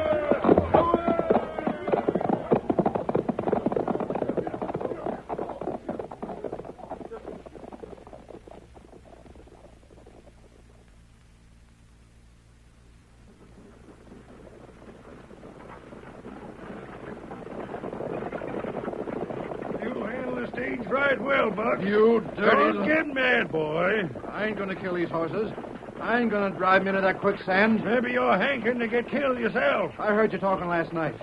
You're gonna kill me before you start for the border anyway. Whoa there, whoa there. What's the idea? Slow enough. Keep him covered, boss. I gotta take the reins. Get up there. Get up. Get up there. He heard us talking. I'll finish him off now. No, you don't. I'm sitting too close for comfort. Go on, shoot. We don't want to leave him lying near Dalton either. Somebody might find him and follow our trail. We won't be able to travel fast with all that gold. You're right. What's that up ahead in front of the creek? It's a wagon. It's my stage. They pulled it out. I can't stop. The brake. It don't work. We're going to crash. Pull over to the side. Too late. I'm going to jump.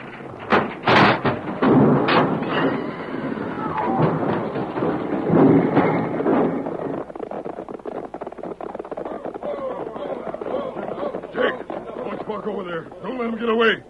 Windy, boss. Get on a horse and make tracks for camp. Right. Are you hurt, Roach? You hurt? No, my leg. I can't stand up. I'll help you up my horse. Hang on. Get up there. Get up. That stage. The sheriff and his men must have raided it today. It ain't possible.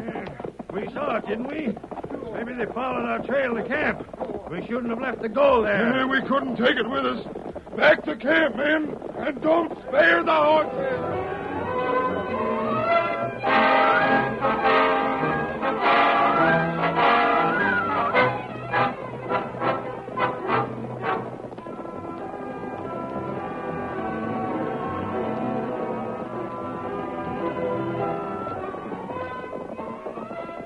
There it is. Ain't nobody been here yet. We'll know better, but when we get to dig up the gold. Oh, boy. What do we do now, boss? Tie Buck up to a tree. It'd save time if we took care of him right away. And the gold comes first. Dig it up. It's safe, all right. They wouldn't have bothered filling up the hole. Light a fire so we can see better. Hey! Bring Buck over here. Who's that shooting? They came from the woods. Another one. That came from the south. Let go of me. You rode straight into a trap, Mike. Hold up your hands! You'll surrender! Nobody's going to catch me without a fight. You ain't got a chance, Mike. I know that boy. I'll take care of you before I... Oh, my arm! Good shooting, stranger. We ain't got a chance, boss. They got us surrounded. They can see us and we can't see them. We got to surrender. Don't shoot anymore. You yellow rats. I'm going to fight it out. Not with that arm. Come on, mister. They're all reaching for the sky.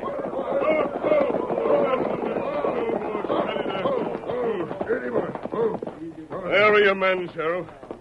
You'll find the gold over by that tree where they've started to dig. We might never have located it if we hadn't followed your directions. I gotta hand it to you, stranger. Fixing the brakes and the coach made 'em crash and head back for camp in a hurry, huh? Round 'em up, men. Take their shooting irons. Thanks, mister. I figured I was on my way to the happy hunting ground. Another few minutes and I guess We'd acted any sooner, Buck. You might have been arrested as an outlaw. What's that? We were watching that hold-up at the crossroads. It sure looked bad. Mike had a gun sticking in my ribs every minute, Marshal. You're in the clear now. Of course, a lot of it was my fault. I never should have been fooled with that sign pointing the wrong way. Well, I guess I won't be driving any more stages in this part of the country. Think you'll lose your job, eh? Can't miss. Think again, son. After tonight, you might even get a raise. A raise? Mm-hmm. As a sort of wedding present. Oh, Buck, you see. Oh, sure I am, honey. And did you hear what the marshal was saying? Maybe I'll get a raise from the express company as a wedding present. We owe it all to that masked man. That's right. I want to invite him to come. Hey, he's leaving. Hold on now.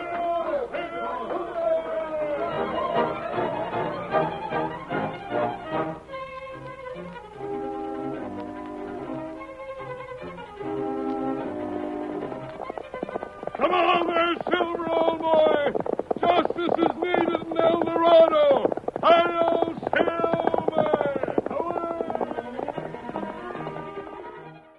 Looking to conquer the world of WordPress? At G3PL.com, we're your ultimate destination for WordPress support and training. Need help with a specific project? Facing a tricky plugin or theme issue? We've got your back. We will troubleshoot, customize, and fine-tune your site to perfection. So, why wait? Take the leap into WordPress greatness. Contact us today at WP@G3PL.com or give us a call at 615-420-2040. G3PL.com. Your WordPress success starts here. The National Broadcasting Company presents Joel McCrea in Tales of the Texas Rangers. Tonight, transcribed from Hollywood, another authentic reenactment of a case from the files of the Texas Rangers.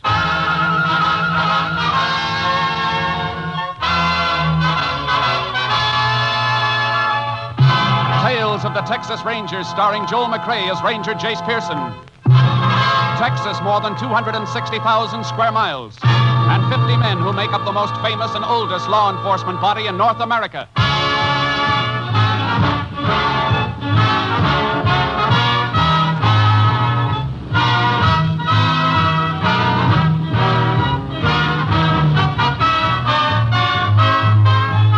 Now, from the files of the Texas Rangers come these stories based on fact. Only names, dates, and places are fictitious for obvious reasons. The events themselves are a matter of record.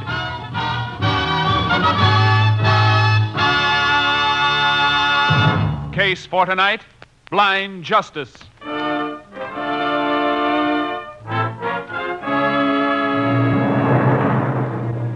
It is 5:45 a.m., March 6, 1940. Pete Salverson, owner of a roadside cafe in West Texas, is opening for business. As he sweeps up in the kitchen, he hears a sound outside the back door.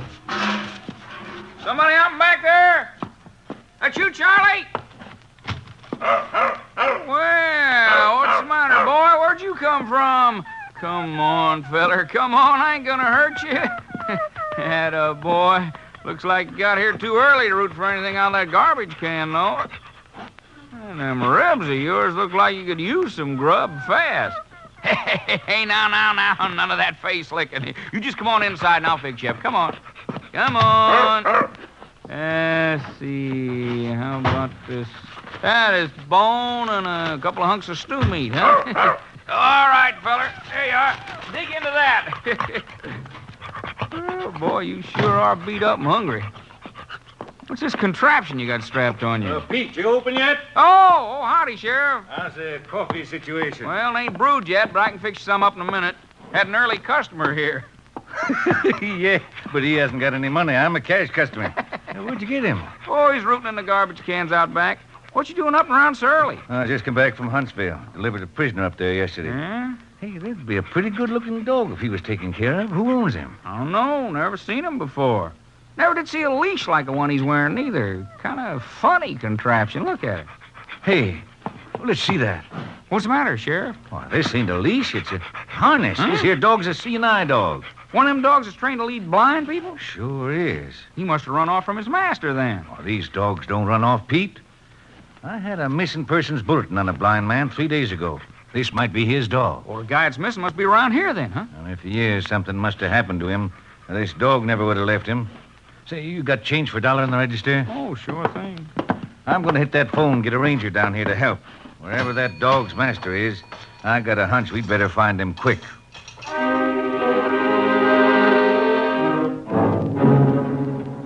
Less than 1 hour after the sheriff's appeal for help, Texas Ranger Jace Pearson joined him at Pete Salverson's roadside cafe. There he is, Ranger.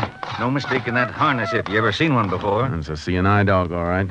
You say you found him outside this morning, Salverson? Yeah, half starved, like you can see. Been a good 3 or 4 days since he's eaten from the looks of him. Easy, boy. Come here. Nobody's going to hurt you. Oh, I'm sorry, fella. It's really sore, isn't it? He's had a bad time, Sheriff. Got a pretty hard clip on the head. Must have been knocked out. Since then, he's traveled through some rough country, and Lechuguia's got him all sliced up. Footpads are sore from walking. Yeah, but ever since Pete fed him, he's been yowling to get out of here. Reckon he'll be able to lead us back to his master? He'll try if he can make it. He'll have a better chance if a veterinarian works him over first. Where's the nearest one? Foreman at the Wolverine Ranch is a vet. Want to take him out there? Yeah. Meanwhile, you better get yourself a horse. I'll leave my horse trailer here until I get back. You can load your mount in with my horse charcoal. It's a double trailer. What makes you think we'll need horses? In a country this dog came through isn't the kind we'll be able to get through in a car, and he came too far for us to follow on foot. Lost dogs sometimes head for home, Jace. Missing persons bulletin came from Ozona in Crockett County. Dog may be headed for there. Only way we'll find out's to follow him. If he heads any other way, it'll be back toward the man he's been trained to take care of. I'm figuring that'll be in a southerly direction from here. Well, how do you know that? All barren country that way, full of Lechuguia. If he came such a long way from any other direction, he'd have run into a town or a ranch and been found before this. I reckon I'll buy that. That makes sense. Get your horse. I'll meet you back here, and we'll drive as far south as we can cross-country and then turn this dog loose and follow him.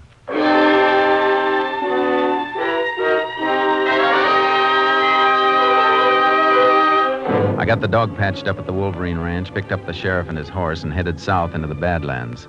We switched from car to our horses and turned the dog loose.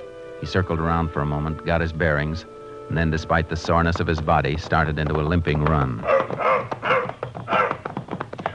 He's heading south, all right, Jace. Must be going to his master. Beats me why he went all the way to Peach Place, though. He had to go someplace for help, but the only thought he gave to himself was just stopping long enough to be fed before he headed back here. How far do you reckon we'll have to go? Well, we came 14 miles by car before the dirt road petered out. He came a lot farther than that. Might have taken him a couple of days. Well, we'll have to stop him at night. If he keeps going that long, and tie him off. We better make sure we can catch him before dark so he don't get away from us altogether. Chances are he'll wait for us. After all, we're the help he came after. If he doesn't, we'll be able to follow him anyhow. In the dark? Yeah. I treated his collar with some phosphorus paint. Hey, whatever made you think of that? Trick my father taught me a long time ago. He had an old hound dog, great hunter. Got a throat injury and couldn't sound off. Glowing collar made up for it. Well, like they say, we live and learn. Hey, look. Look where the dog's cutting, up in the foothills. Yeah. That's Ambush Canyon that way, isn't it? Sure is. Say, no wonder that dog's so beat up. I wouldn't tackle this country in an army tank if I didn't have to. I wonder if that blind fellow'll be alive when we find him. I don't think so, Sheriff. If he was alive, I don't think the dog would ever have left him. Come on, Sharky.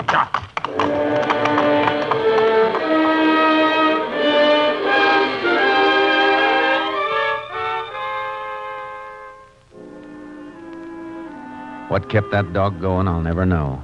We hit stretches where we had to lead the horses on foot. It was toward sundown of the second day when the dog caved in. He made a feeble attempt to inch along on his stomach and then just rolled over on his side, panting. He's done for, Jace. Can't even take water. I better... No, Sheriff. Put your gun away. But, Jace, he couldn't move another inch if he wanted to. I'll carry him with me on charcoal. Man'd be mighty lucky if he could find a human being that'd go this far for him. He'd never have let us this far back if you hadn't had the vet work on him. Well, what do we do now? Keep on going, I guess. If his master is in here, he must have left some trail. We'll keep cutting through till we find marks. Jace, now, how would a blind man get into this country and why? I don't know. But if he wasn't here, the dog wouldn't have been here either. We better move on till we find a good spot to make camp. These horses need some attention and a night of rest, too. Meantime, maybe I can do a little doctoring on the dog. Won't do any good, Jace. All you'll need's a pack shovel. He just stopped breathing. He's dead.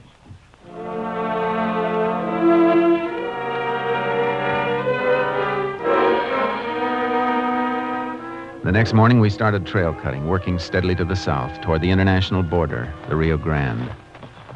Yeah, the country's getting a mite better now, Jace, but we're only about a half a mile from the river. If anybody else had been in here recently, we'd have seen some sign of a trail. Nobody could come through here without leaving some kind of tracks. That dog didn't head this way for nothing, Sheriff. He must have... Hey, hold it a second. Huh? What is it? Look at this. Dog hair caught in this thorn brush. Yeah. Must have been a few days ago when the dog headed out. Look at the color. German Shepherd, all right. We're still in the right trail, then. But why no human tracks? Well, the dog came out of here on foot, but this may not be the way he and his master got in here originally. What other way is there? On the river, in a raft, or a flat-bottom boat? Well, how could a blind man navigate the river? He didn't have to be alone, Sheriff. That dog was beaten on the head, remember? It isn't likely his master did that, is it? No, I see what you mean, but how... Now, wait a minute. Look up ahead there, along the side of the ridge, about a quarter of a mile.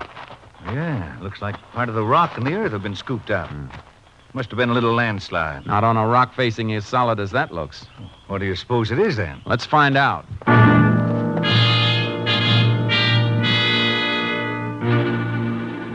It took us more than an hour to reach the base of the ridge and find the answer. It wasn't a landslide. There were a couple of dynamite caps on the ground. The fresh earth had been blown out. 2 men, all right, Jace.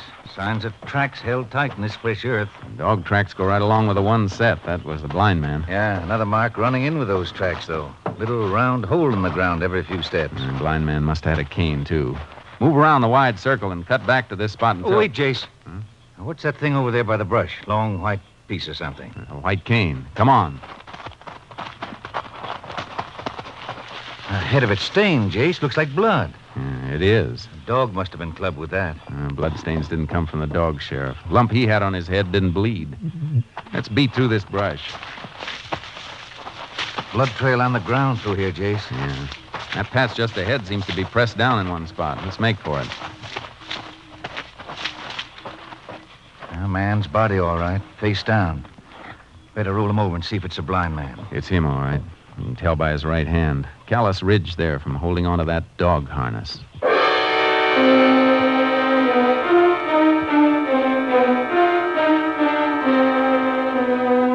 I took the white cane and the dynamite caps and rode along the shore of the river to the nearest town. Called Austin to fly a lab man down and arrange for a boat to pick up the sheriff and the body.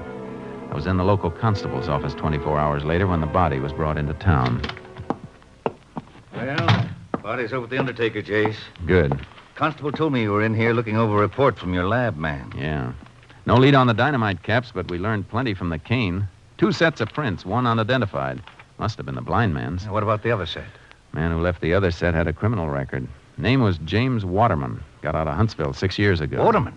Say, I remember that name. You ought to remember it. He pulled 10 years for armed robbery. $40,000 payroll stick-up back in 24. Money never was recovered. I wonder why he killed that blind man. And why was he blasting in the face of that rock ridge? Something we'll ask him when we get him.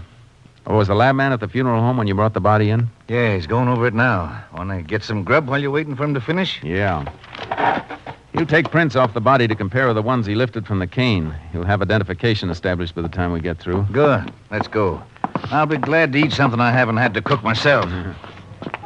You know, funny thing, we started off so fast after that dog turned up the other day, I never did check that missing persons bulletin for the blind man's name. His name was Joseph Wilson. Lived in a rooming house in Ozona, operated a newsstand. Landlady reported him missing when she didn't see him or the dog for 2 days. There's a cafe across the street. Good.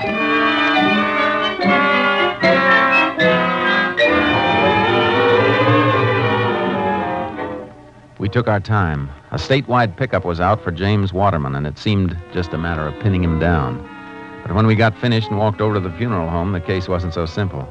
Our lab man, Marty Ferris, was just finishing a phone conversation. No, I said there's no doubt about it. Yeah, check on it. Pearson just walked in. I'll tell him. Right, bye. Howdy, Jace. Howdy, Marty. Marty Ferris, Sheriff Ritchie. Now, we met when the sheriff came in with the body. And, Jace, we got trouble. This thing is blown wide open. Why? What's the matter? That's the prints. And take a look at them. Now, here's a copy of the unidentified set I sent on to Austin. The man who made them has no record. Well, why should he have a record? Aren't they the blind man's prints? No, they aren't, Jace. The prints on the body match the known prints pulled from the cane. The dead man is James Waterman. What? That's it, Sheriff. Here, look at the prints. See for yourself. Marty? Could you have made a mistake? No, Jace. I just checked with Austin on the phone by classification number. Waterman must have been blinded sometime after he left Huntsville. He took the name of Wilson as an alias. Now all we've got's a set of unidentified prints that might match anybody in the state. Sheriff, our killer isn't going to be easy to find.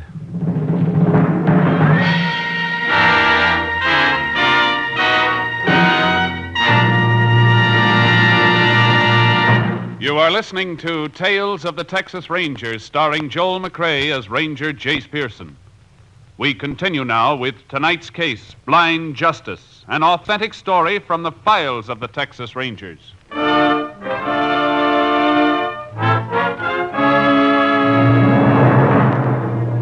Whoever the blind man's companion had been, there had to be a starting point for their journey along the river, a place where they'd picked up a boat or a raft. The sheriff and I worked our way along the river above the town, questioning the occasional Mexicans who managed somehow to make a living where no living was to be made. And in one spot, less than a mile from the road, we found something. Can see it clearly now, Jace. Yeah.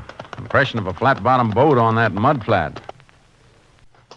Had to be dragged quite a ways to the water. Not many days ago either. Oh, boy. Mud around where the boat was is caked dry. Spot where the boat was setting still looks damp. Uh-huh. Boat must have been there without being used for quite some time. River's been way down for more than a year. A little smoke coming up from behind those trees. Must be a Mexican hut. Whoever's there might own the boat. Let's ask him. Get up, Charcoal. Up, boy. Tacos cooking. Smell 'em? Yeah. Smell something else, too. Chicken frying. There's a place. I can see it now. Pretty high class for River Hut. Looking back, chicken coop. Kind of new, too. Coop wire, I mean. Hasn't been up very long. A woman out in front of the place. Well, she sees us. Buenos dias, senor. Oh, buenos dias, senora. Charcoal. Oh, boy. Yeah. Maybe you can help us out, senora. We'd like some information about a boat that was out on that mud flat until a few days ago. I never see a boat there, senor. You never saw one there? What made that impression in the mud, then? I called my husband. He speaks better English. Daniel? Venga? Yes. What the matter? You don't let me sleep. Huh? They know something about that boat, all right, Jace. Yeah. My husband. He come. You want something, senor? They want to know. There's a mark left by a boat down in that mud flat. When was the boat there last? And what happened to it? It was maybe a week ago. The boat disappeared in the night. One morning, she's gone. That's all I know. Who took it? We don't know. Just like that, huh? Sí. Just gone. Don't try to feed us a story like that, you... Just a second, Sheriff. Where do you work, Danielle? What do you do for a living? Well, I do anything for whoever give me the work. But for a long time, nobody give me any. You must have saved a lot of money to be eating fried chicken and tacos. Where'd you get those chickens? I raised them, senor. Without hens and a rooster? There isn't anything in that coop old enough to sit a nest. And that coop wire's new.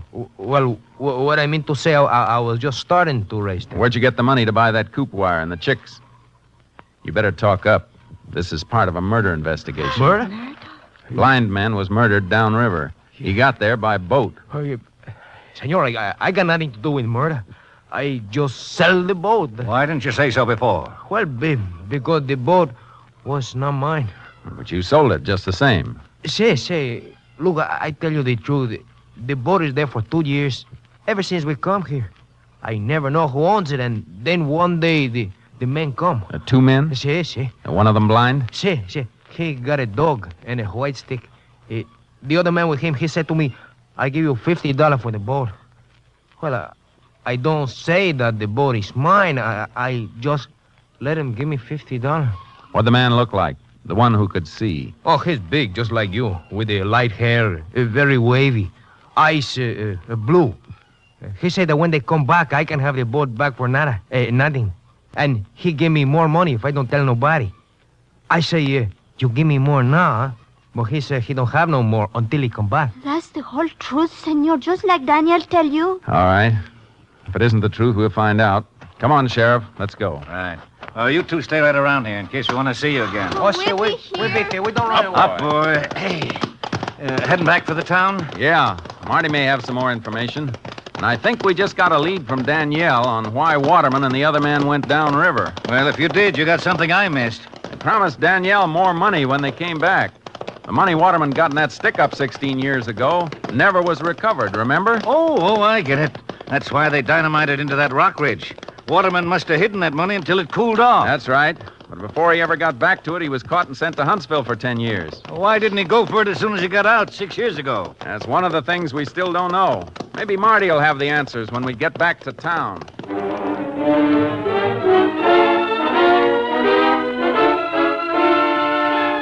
Marty had the answers, all right. Reports from Austin that had come in while we were on the river. I made notes on everything, Jace, if you can read my writing. Oh, thanks.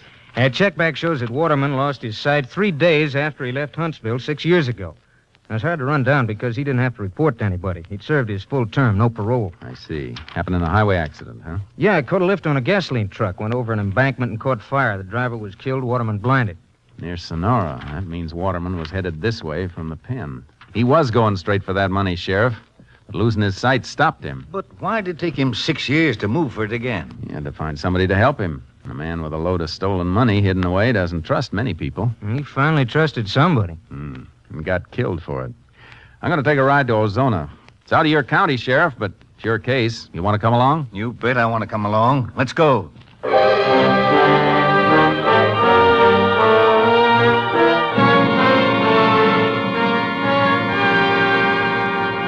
In Ozona, we went to the rooming house where Waterman had lived under the name of Joseph Wilson. The landlady showed us to his room. It hadn't been rented to anybody else, and his things were still there. A few books in Braille, clothing, an extra harness for the dog. Everything is just like he left it, just like it was when the police come after I called them. I haven't touched a thing. No money, nothing valuable was left here, only what you see. It's all right, ma'am. Don't be upset. Nobody accused you of taking anything. I just want you to know there wasn't nothing to take. He never had nothing. Always a couple of weeks behind in his rent. Not that I minded. I had nothing but sympathy for the poor man. Even fed his dog for him, or it never would have been fed. Look, something you just said's important to me. Now, if he owes you money, there's nobody to pay it, so you're just going to lose it. The truth can't hurt you one way or the other. Did he really owe you rent money? Yes, why else would I say it? Every once in a while he'd catch up. He'd got some kind of benefit checks from someplace once in a while. What's your angle there, Jay? I'm just figuring, Sheriff. Daniel got $50 for that boat he sold. There must have been more expenses getting from here down there. Somebody had to finance it. His traveling companion, whoever it was. Yeah. It's a cinch it was somebody Waterman met and got to know right here in Ozona. Ma'am, did Mr. Mr. Wilson have any visitors here? Any friends? I never saw a soul. Some fellow called him a few times, though, when he was homesick and couldn't work at the newsstand. You know who it was? No, he never gave me his name. Mr. Wilson just said it was somebody he knew from the stand. The same fellow each time? As far as I could tell from the voice. I see. Thanks.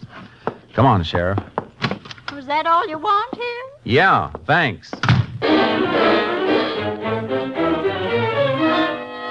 We located the place where Waterman had had his newsstand, a main intersection near a bank, a restaurant, an office building, and a medical and professional building. Somebody else was running the stand now. We staked out in my car across the street. Looking for somebody fitting the description Danielle gave us? That's right. Man who called whenever Waterman was sick might have been a regular customer. There could be quite a few customers fitting that description, Jace. We'll tag the ones who come close. See if the newsie or anybody around has any information on him. Somebody might have noticed the man we're looking for hanging around the stand from time to time. If he knew Waterman well enough to call his rooming house, he knew him well enough to stop for a talk. You're right, of course, but this kind of waiting wears me out. It's the dullest part of the job, Sheriff, but sometimes it's the part that pays off.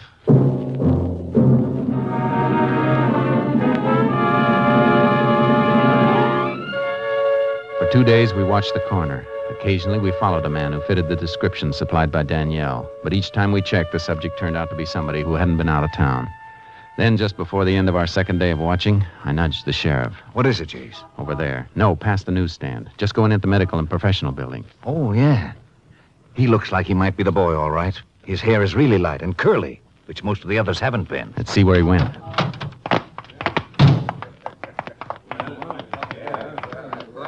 Oh, wait a minute. He's still in the lobby. There by the elevator. Let's wait until he's picked up. There's the elevator now. Well, there it goes. He's the only passenger. Come on. Watch the floor marker. See where the elevator stops. 3rd floor, Jace. Let's take a look at the building directory on the wall. 3rd floor, 2 doctors, a dentist, an attorney, and a chiropodist. Go up to that floor. Try them all. You want me to grab him? No. If you spot him in a waiting room, just sit down like you're waiting too. After he leaves, find out anything you can about him. I'll wait back in the car and tag him after he comes out. How do we get together again? After I find out where he lives, I'll come back and pick you up on the corner. I waited for the man with the light curly hair. He came out of the building in 20 minutes. I started my car away from the curb slowly, keeping him in sight. He turned the corner and got into a car of his own, drove to an apartment building.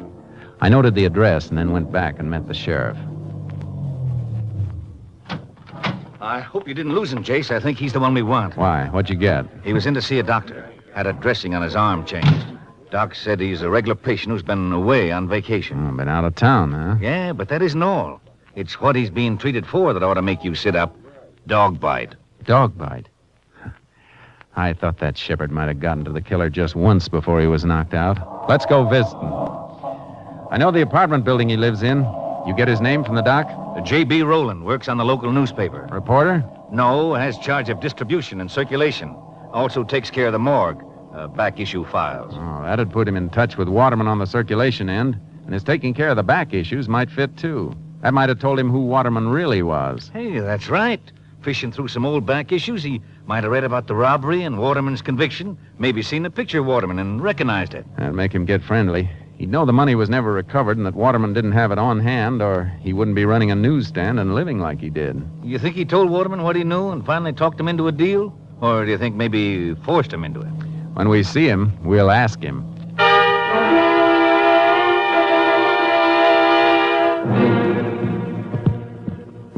There's the door, Jace. Apartment 2B. You gonna knock?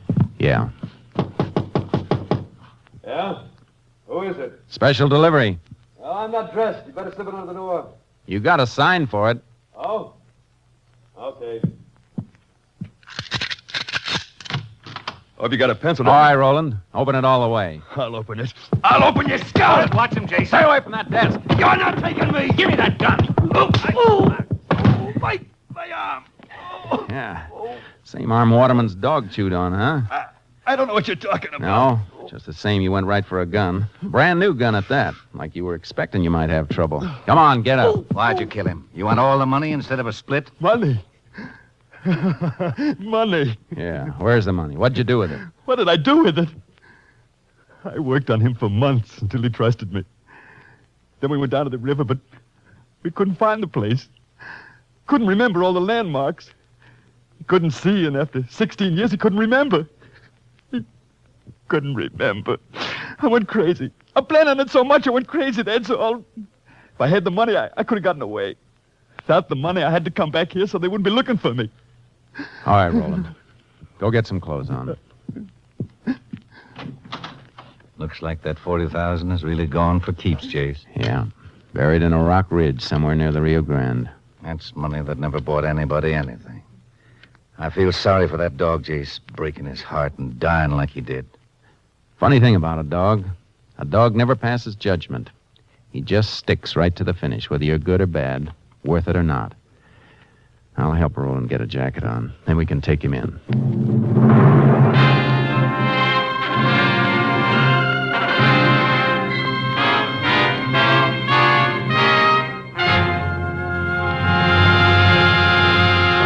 For the murder of James Waterman, alias Joseph Wilson, J.B. Rowland was convicted and sentenced to Huntsville Penitentiary for a period of 99 years. Next week, Joel McCrea in another authentic reenactment of a case from the files of the Texas Rangers.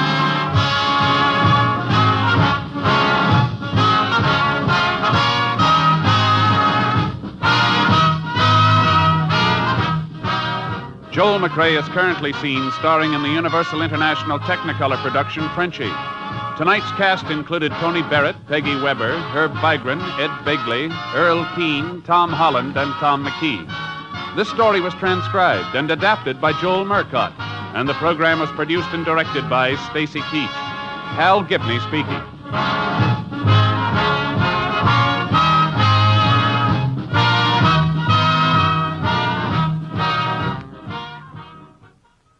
Three chimes mean good times on NBC.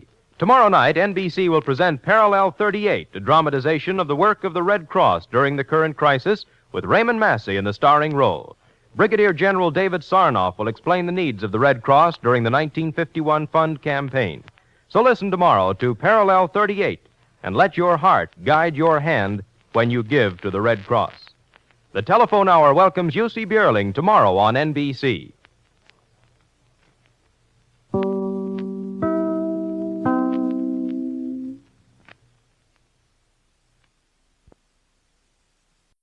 Thank you for joining us for a thrilling episode of Golden Age Radio. We're excited to have you as part of our audience. We invite you to return tomorrow for an all-new set of episodes that will take you on even more unforgettable adventures. Don't touch that dial, because the next installment of timeless tales and captivating narratives is just around the corner. Stay tuned for another dose of vintage radio magic that will transport you to a bygone era of entertainment like never before. We're always eager to hear from our fantastic audience. Your feedback fuels our passion for delivering the best in vintage entertainment. Feel free to share your thoughts, opinions, and suggestions. We value your input and strive to make your listening experience even more enjoyable. If you're looking to enhance your Microsoft Access skills, look no further. Reach out to them at 615-420-2040 and ask for Mark. Once again, thank you for being a part of our Golden Age radio community. Get ready for more riveting stories, captivating characters, and timeless entertainment. Until next time, stay tuned and keep the nostalgia alive. Now we present Herbert Marshall as The Man Called X, the Saturday night feature on NBC's 5-show festival of comedy, music, mystery, and drama.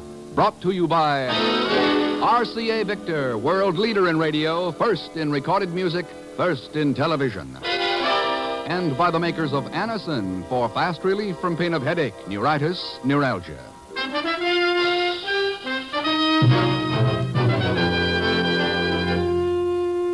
Herbert Marshall as The Man Called X. Wherever there is mystery, intrigue, romance, in all the strange and dangerous places of the world, there you will find The Man Called X.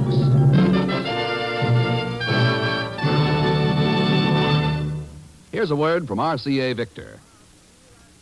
The amazing thing about the exciting new world of television is the way that television sets have become handsome, important pieces of furniture as well as functional instruments. Here, as in every phase of television, RCA Victor is the master. Take the fabulous new RCA Victor console with million-proof television, America's favorite television picture. Even if these cabinets were absolutely empty, they would be worthy of a prominent place in the finest of living rooms. When you shop for television, consider the distinction an RCA Victor console will provide. For lovely period styling, see the RCA Victor Fairfield. Have your dealer show you the RCA Victor Regency. For the sophisticated living room, there's RCA Victor Modern. True modern through and through. And RCA Victor offers you a breathtaking cabinet in the Provincial. Yes, when you shop for television, be sure to consider the distinction of an RCA Victor console.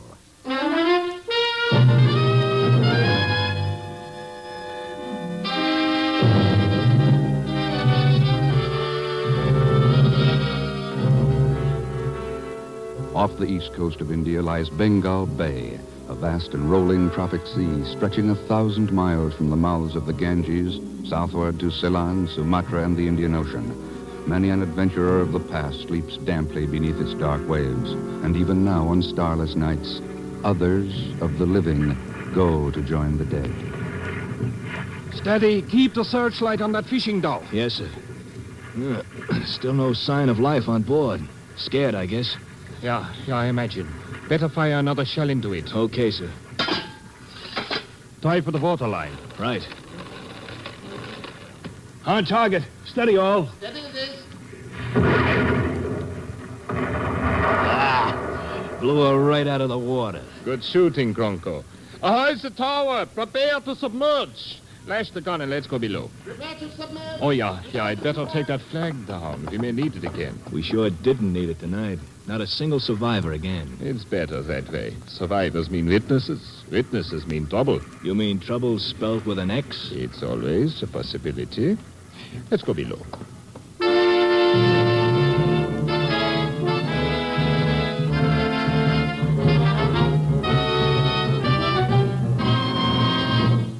Ken. I know it sounds fantastic, but it's happened. There's the cable from Calcutta. The third ship in 6 months to leave Calcutta and disappear somewhere in the Bay of Bengal. Guess I better read the cable, Chief. Now, later, Ken. Here's the story in brief.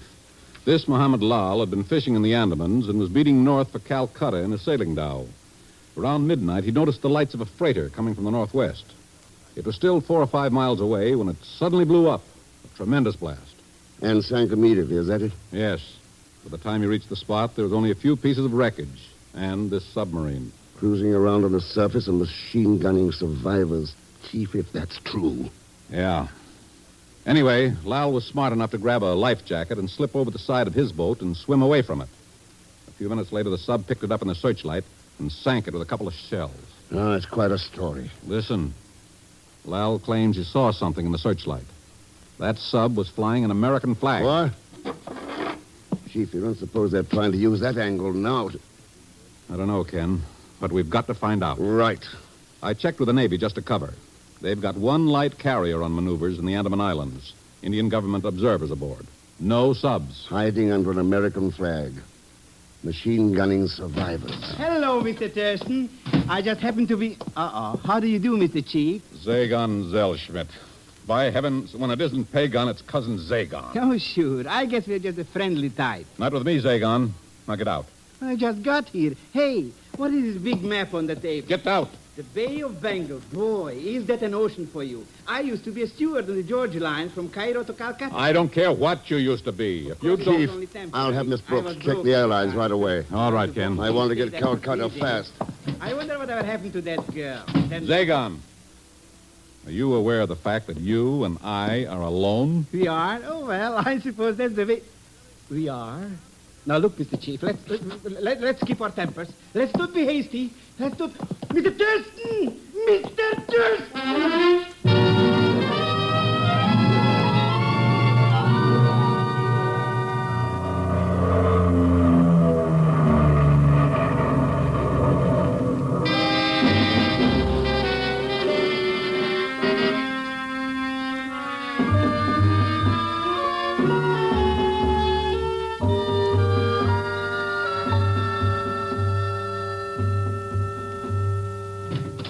Mr. Thurston? Yes? Inspector Ram Singh, Calcutta Harbor Department. Oh, how do you do? I must apologize for keeping you waiting. That's all right.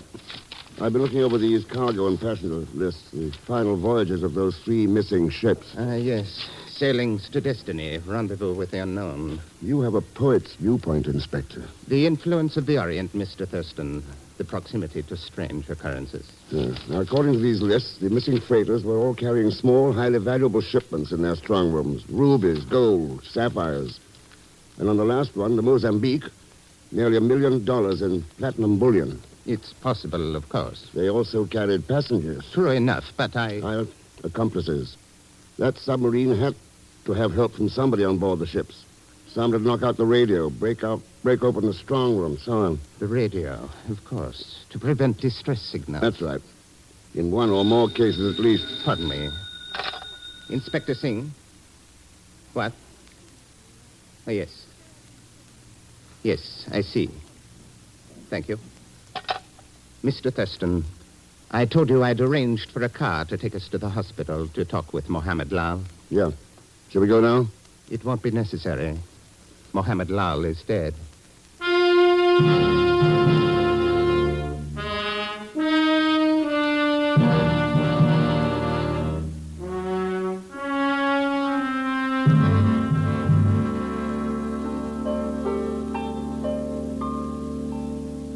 For you, Mr. Thurston, I would be only too happy to lay down my life, within limits, of course, but this is different. This is work. Zagon, the only reason I brought you with me to Calcutta was because you said you'd worked as a steward once. But it was only temporary. That's all this is.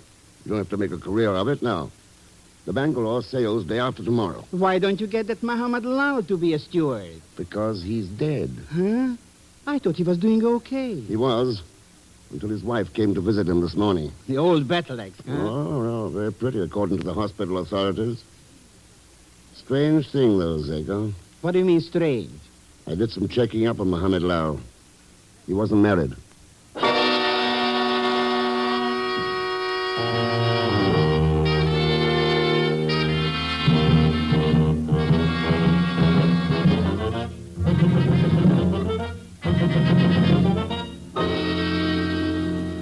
You can count on my cooperation to the fullest extent, Mr. Thurston, and the entire facilities of my ship. But I must confess the whole thing seems a bit fantastic. A pirate submarine. 3 freighters have disappeared without a trace, Captain Macon. I know, but still... Well, we'll sail in a few minutes now. Captain Macon. Yes, what is it, Mr. Winslow? Sparks has Batavia on short wave, sir. I think you wanted to talk with the port agent there. If you'll excuse me, Mr. Thurston. Oh, of course, yes. See you later. Hello. Well... I hope you don't disapprove of informal introductions between fellow passengers. I'm Carla Reaver. I'm Ken Thurston. How do you do, Miss Reaver? Has your table been assigned yet? Oh, I'm at the captain's, I believe. Oh, nice. Yours, too? Why else would I say how nice? Miss Reaver, I'm beginning to form a very high opinion of the cuisine on the Bangalore. Oh, there you are. Hello, Mr. Thurston. I beg your pardon? Huh? What is this, I beg your pardon, stuff? You seem to have the advantage of me, steward. Advantage? Steward? What? Oh, you remember, Mr. Thurston, the George line. Zellschmidt, I worked on B-deck. Of course, Cairo to Calcutta run. Well, small world, isn't it? You said it, and crazy, too.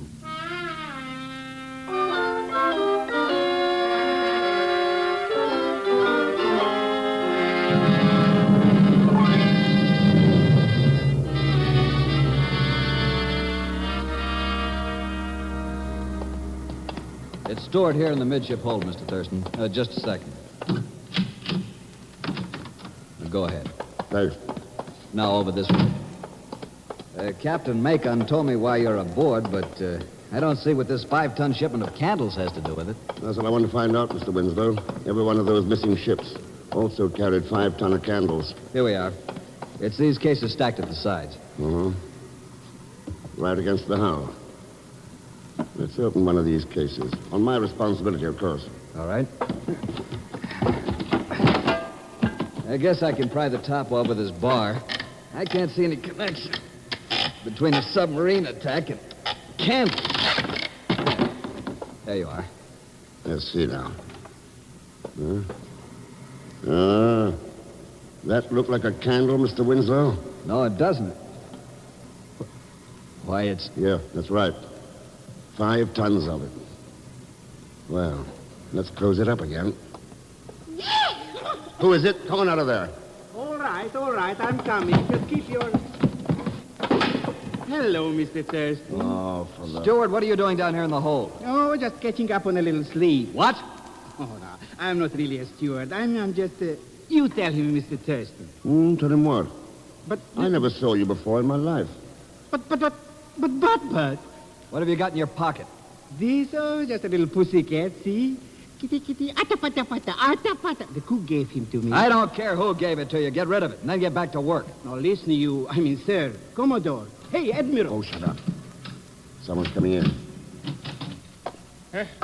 But, Jerv, I didn't know anyone was here. Passengers aren't allowed below decks, Mr. Humphrey. Ridiculous. Red tape. Just doing a bit of sightseeing, you know. Besides, you're wrong. Mr. Thurston's a passenger. He's here. Mr. Thurston requested special permission from the captain. I suggest you do the same. Yeah. Stuffy attitude. Suit yourself, though. I'll go. Ship's officers, little tin gods. Yeah. Good day, gentlemen. Hey, maybe he wanted to look at them cases I was sleeping on. Could be. How come all the excitement about them? What have they got in them? Dynamite. Oh, dynamite.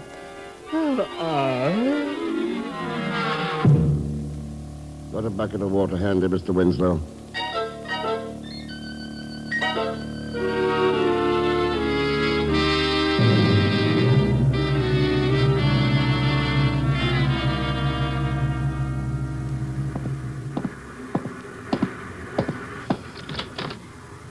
So, Zagon, you decided to take over my cabin? Mr. Thurston, you are looking at a worn-out brake horse. Oh, I should have stayed in New York. Oh, there are worse jobs. That first mate Winslow guy is nothing but a Silas McGee. Oh, sure. What do you do with your cat? Oh, he's playing around in here someplace. He got thirsty, so I gave him a drink of water out of... Hey, I found out something, Mr. Thurston. Huh? We got a stowaway on board. Stowaway? Well, not exactly, because the captain knows about it. He gave the chief steward strict orders not to disturb whoever is in cabin 41. Cabin 41, eh? See if we can find out who it is. Oh, I'll be only too happy. How much? Never mind how much. We'll talk about that when... Zagon, What's the matter, Mr. Thurston? where did you get that drink of water you gave the cat? Why, out of this pitcher, here on the table by your bed. I didn't think you mind. I don't. The cat's lying here dead.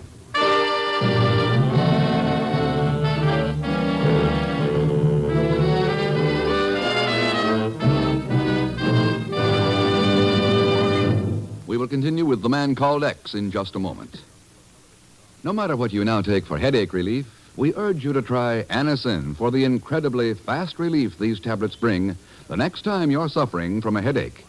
Now, the reason Anacin is so wonderfully fast-acting and effective is this. Anacin is like a doctor's prescription. That is, Anacin contains not just one, but a combination of medically proven active ingredients in easy-to-take tablet form. Thousands of people have received envelopes containing Anacin tablets from their own dentist or physician, and in this way discovered the incredibly fast relief Anacin brings from pains of headache, neuritis, or neuralgia. So, the next time a headache strikes, take Anacin for this wonderfully fast relief. Anacin, A-N-A-C-I-N.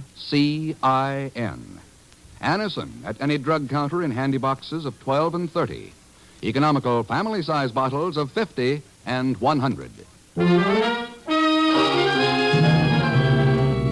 And now to continue with The Man Called X, starring Herbert Marshall.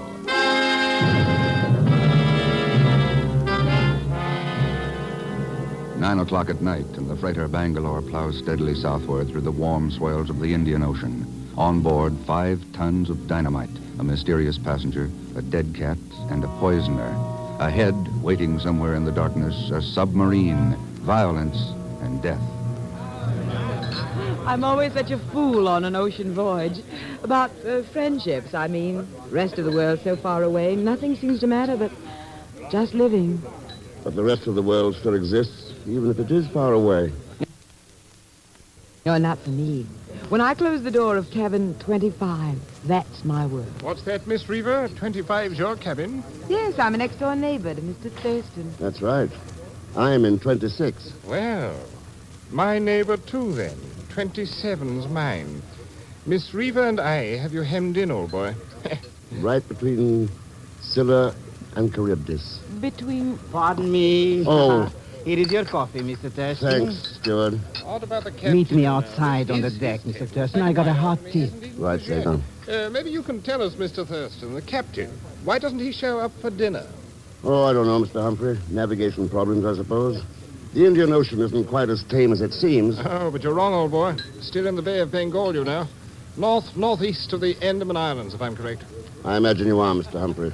You'll excuse me. I think I'll go on deck, get some air. Huh? I say now, touch his own tent. No intention. Over here, Mr. Thurston. All right, Sagon, what's up? Well, it's the story I was telling you about. I got a look at him. Guess who, Mr. Thurston? Who? It's that harbor guy in Calcutta, Inspector Ram Singh.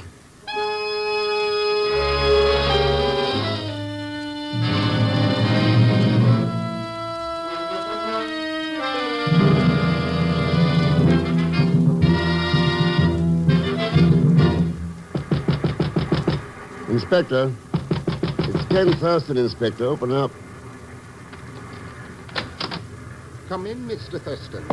I suppose the captain told you. No, just a hunch. One of those mysterious hunches of the Orient. You get a sudden desire for an ocean trip, Inspector? Your attitude is most interesting, Mr. Thurston. Glad you like it. It implies a distrust of me, whereas I am here because of distrusting you. Well, we could go over my credentials again. Credentials? In the Orient, there is nothing so easy to obtain as false credentials. Like those of a harbor inspector, for example? I have held the job for 10 years, Mr. Thurston. Quite a length of time to fool the man who signs my paychecks. All right, then. Let's assume we're both here for the same reason. Good.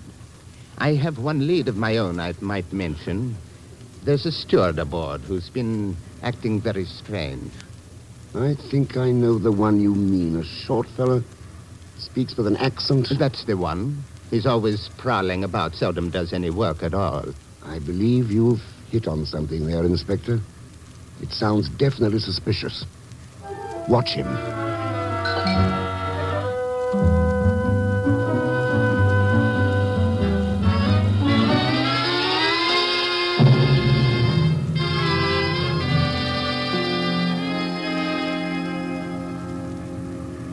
Perhaps I should have told you that Inspector Singh was aboard, Mr. Thurston. But frankly, not knowing you, I felt it just as well to have two independent investigators. Mistrust seems to be fairly common in this part of the world, Captain Macon. No, it's not that. But I'm responsible for this ship, the passengers, cargo, and crew.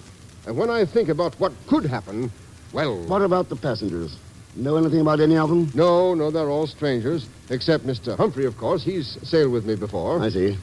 Inspector Singh may know some of them. Under the circumstances, I suppose you'll work together. We're doing it already. We're watching Zagar. But I don't see what... Time for your relief, Captain. All right, Mr. Winslow, take over the bridge. The log's up, and everything is in order so far. You'll excuse me, Mr. Thurston? Of course. Good night, gentlemen. The captain's a good man, but he's certainly jittery on this trip. Well, he may have reason to be. That's the trouble. Not knowing when they'll make their play or even if they'll make it. They'll make it. I'll lay odds on that. When they left a witness to the sinking of the Mozambique, that... What is it, Mr. Thurston? Turn out the bridge lights. I want to open this window. All right. There. What do you see? Somebody's flashing a light down there on the boat deck. Why, that's international code. Yeah. Check it with me. ONIG. Tonight at... TWOAM. Tonight at 2 a.m. And there's an answering flash from across the water. The submarine. Well, we know when. All we have to find out is how. And then stop it.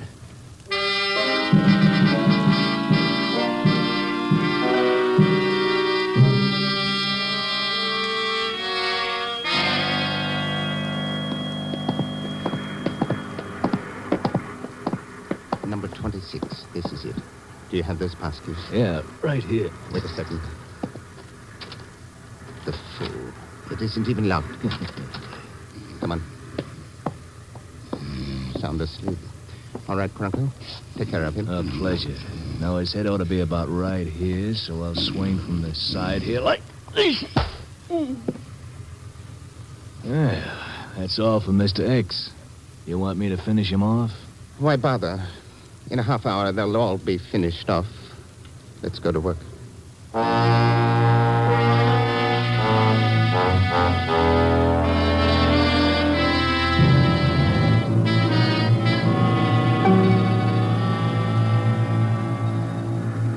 Sparks isn't in there. The wireless room is empty. It doesn't matter. The important thing is to smash that radio. We can take care of Sparks later. Come on. Tear off the mic and the key first, Cronco, and then we... Insomnia, Inspector? Thurston, But I slugged him. It can't be insomnia. You're dreaming. All right, Mr. Winslow, put the cuffs on them. Okay, boys, turn Not around. on me, you don't. I said hold it. All right. Poor Cronko. I much prefer the handcuffs, Mr. Winslow. You're opposed to personal violence, Inspector. Only when it has no chance of succeeding. I'm a fatalist, Mr. Thurston.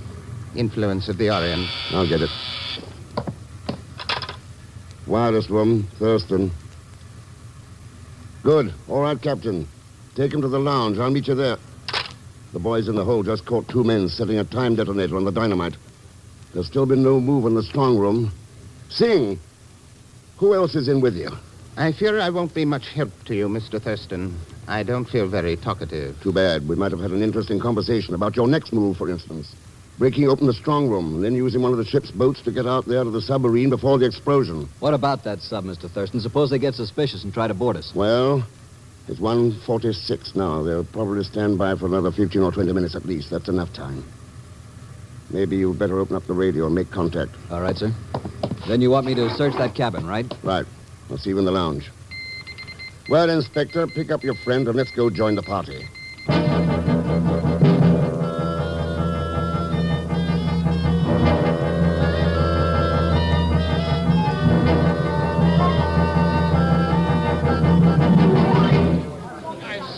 Gentlemen, we can't just sit here and do nothing, you know. Hostile submarine out there, that sort of thing. You can rest assured, Mr. Humphrey, steps are being taken. What steps, Captain? We surely have a right to know what's being done for our protection. I really couldn't say, Miss Reaver. That is, What Captain Macon means is that I'm taking the steps. Well, now, that's very interesting, Mr. Thurston. Official position of some sort, I suppose? Yes, of some sort. But I still don't understand what it's all about. Those 4 men, the ones you're holding prisoner. Yes, by Jove. Passengers, all of them, rubbing elbows with us. Let's say criminals posing as passengers, Mr. Humphrey.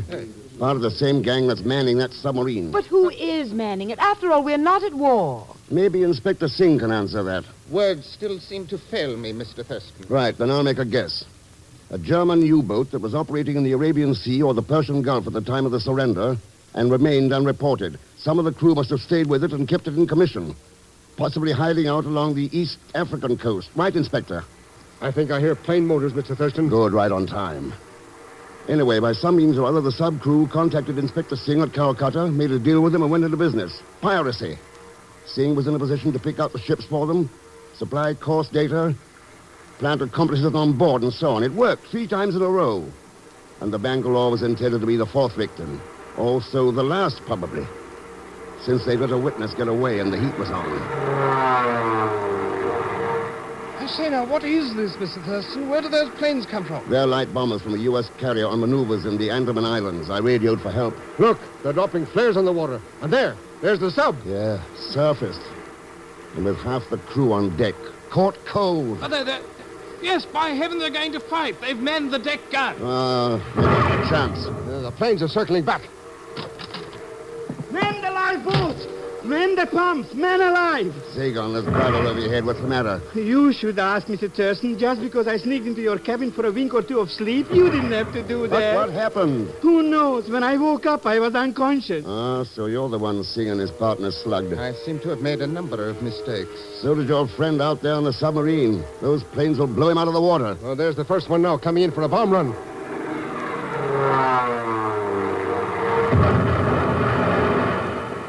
Close. Come on in, Mr. Winslow. Things are getting a little exciting. Well, I found it, Mr. Thurston, right where you said. Good.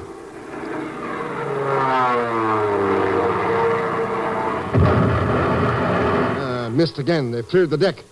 Looks like they're going to submerge. There's still 2 things that haven't been explained.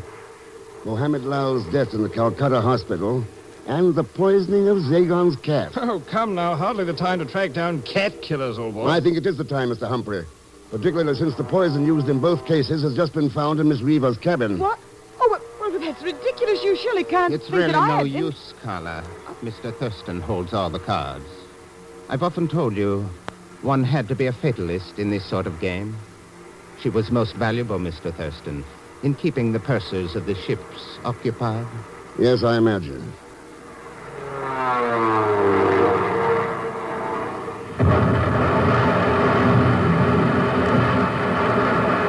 Mr. Thurston, look, dead center.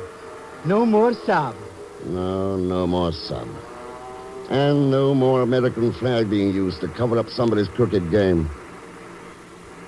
That was your big mistake, Singh. Trying to confuse witnesses by using that flag. Been tried before, and it may be again. But it never works. You were right about one thing, though.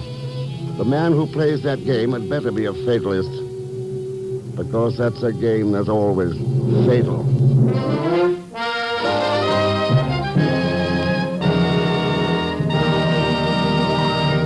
Now, here is our star, Mr. Herbert Marshall. Thanks for being with us. And I'm sure you'd like to know that tonight you also listen to Betty Lou Gerson, Stephen Garay, Will Wright, Herbert Rawlinson, Stan Waxman, Harry Bartell, Daniel Hurley, and Peter Leeds.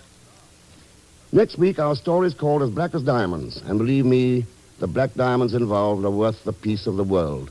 Oh, and Leon Belasco will be back with us as Pagon Zellschmidt. So join us, won't you, when next I return as The Man Called X. Good night.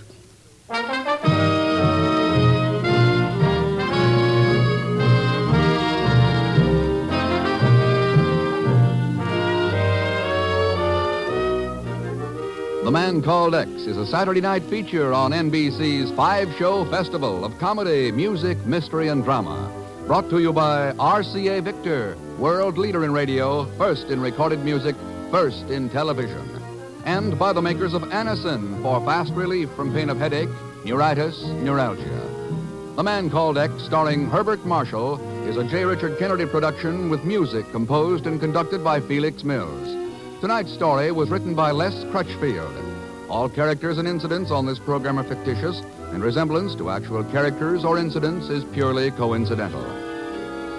Be sure to listen tomorrow evening for The Big Show with Tallulah Bankhead and a great parade of stars, the Sunday night feature of NBC's All-Star Festival. And until next week, same time and station, this is Jack Latham saying good night for The Man Called X.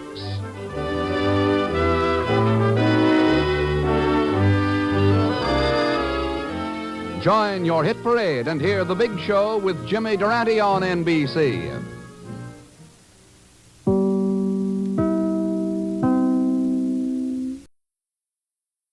Thank you for listening to Golden Age Radio. We invite you to return tomorrow for the next episode that will take you on another unforgettable adventure. When I was a child, my grandmother used to make the best ice cream with a hand crank. Now you can find her recipe book online, el4e.com. Don't turn your dial because the next installment of timeless tales and captivating narratives is just around the corner. Stay tuned for another dose of vintage radio magic that will transport you to a bygone era of entertainment like never before. Subscribe for more videos. Suspense.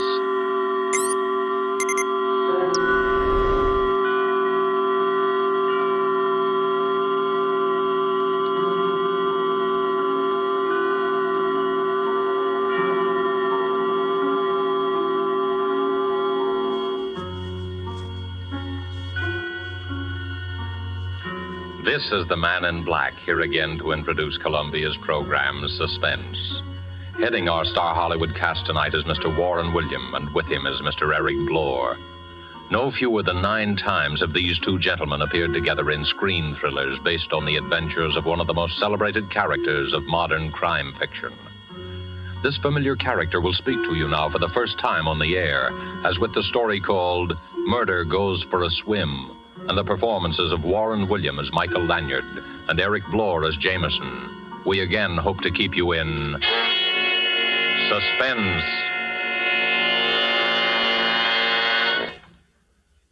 Good evening, ladies and gentlemen. Allow me to introduce myself. Nowadays, meeting me on the street, you'd most likely recognize me as Michael Lanyard, an author of sorts. But if you'll not be too free with the information, because I've been at some pains to allow bygones to be bygones, I was once known rather well by quite a different name. And there are still times when I find myself obliged, or should I say forced, to return to that character, to resort to the somewhat questionable talents of the lone wolf. As a matter of fact, my presence here this evening is prompted by an uncontrollable desire to reminisce a little. Eh, Jameson? Oh, quite right, Mr. Lanyard. And if you'll pardon a gentleman for saying so, sir, playing nip and tuck with the police, meeting lovely ladies, you pilfering an occasional gem, I living, so to speak, from hand to pocket. Those were the days, sir. Yes, those were the days. Absconding at times. Perhaps a touch of embezzlement here and there. Now, hold on, Jameson. If we're going to reminisce in public, I suggest we confine our recollections to our later period, when the lone wolf had become a gentleman of leisure and used his talents in the interests of law and order. In that case, sir, I suggest you relate the episode of our little experience at that horrible party we attended at that Long Island estate.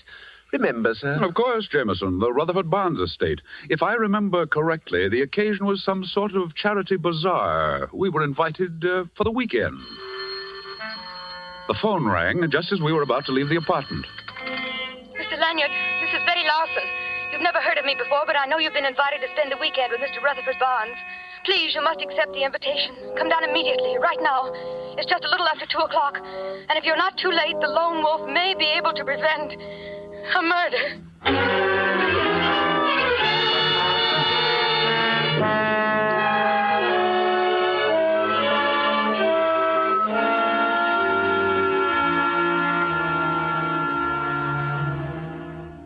Jameson and I arrived at the Barnes estate a bare 2 hours after we'd received the mysterious telephone message. I was introduced to all kinds of people. First, the famous gossip columnist, Ralph Clinton. Well, Mr. Lanyard, this is indeed a surprise, and I might say a pleasant addition to our little gathering. Something always happens when you're lone wolfing around. Oh, I know, you've reformed. But a fellow can hope for a little excitement, can't he? See you later, old man. Then I met a very, very beautiful young lady. Oh, Mr. Lanyard, we haven't met yet. I'm Cynthia Waring. I've read all your stories and admired the ingenious way you solve those baffling mysteries. I think you're wonderful, really. And, of course, there was our host himself, Mr. Rutherford Barnes, who had recently announced his engagement to Miss Waring. I believe you've met just about everyone, Lanyard. That is, everyone except Bill Hodges. He's the firebrand of our little congregation. He's probably wandering around walking off the effects of the last 10 cocktails. Just make yourself comfortable.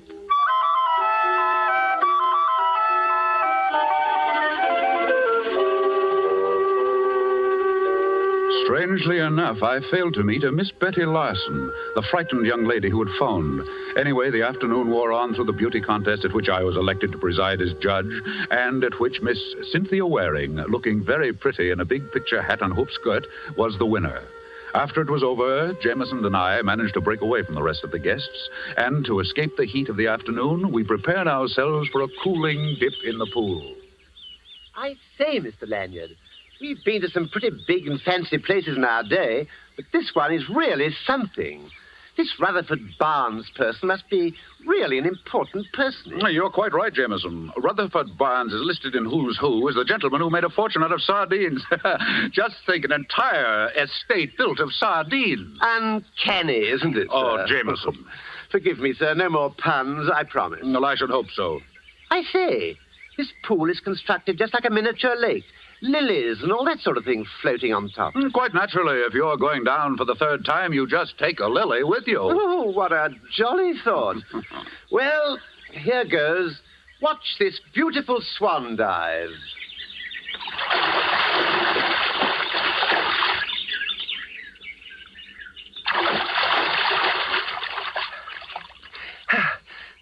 I say, this is most unusual. There's a sort of a mermaid lying on the bottom of the pool. And she's very pretty, sir. Last night it was a barmaid. Today it's a mermaid. No, but really, sir. Well, I'm the judge in the beauty contest. I'd better go down and have a look.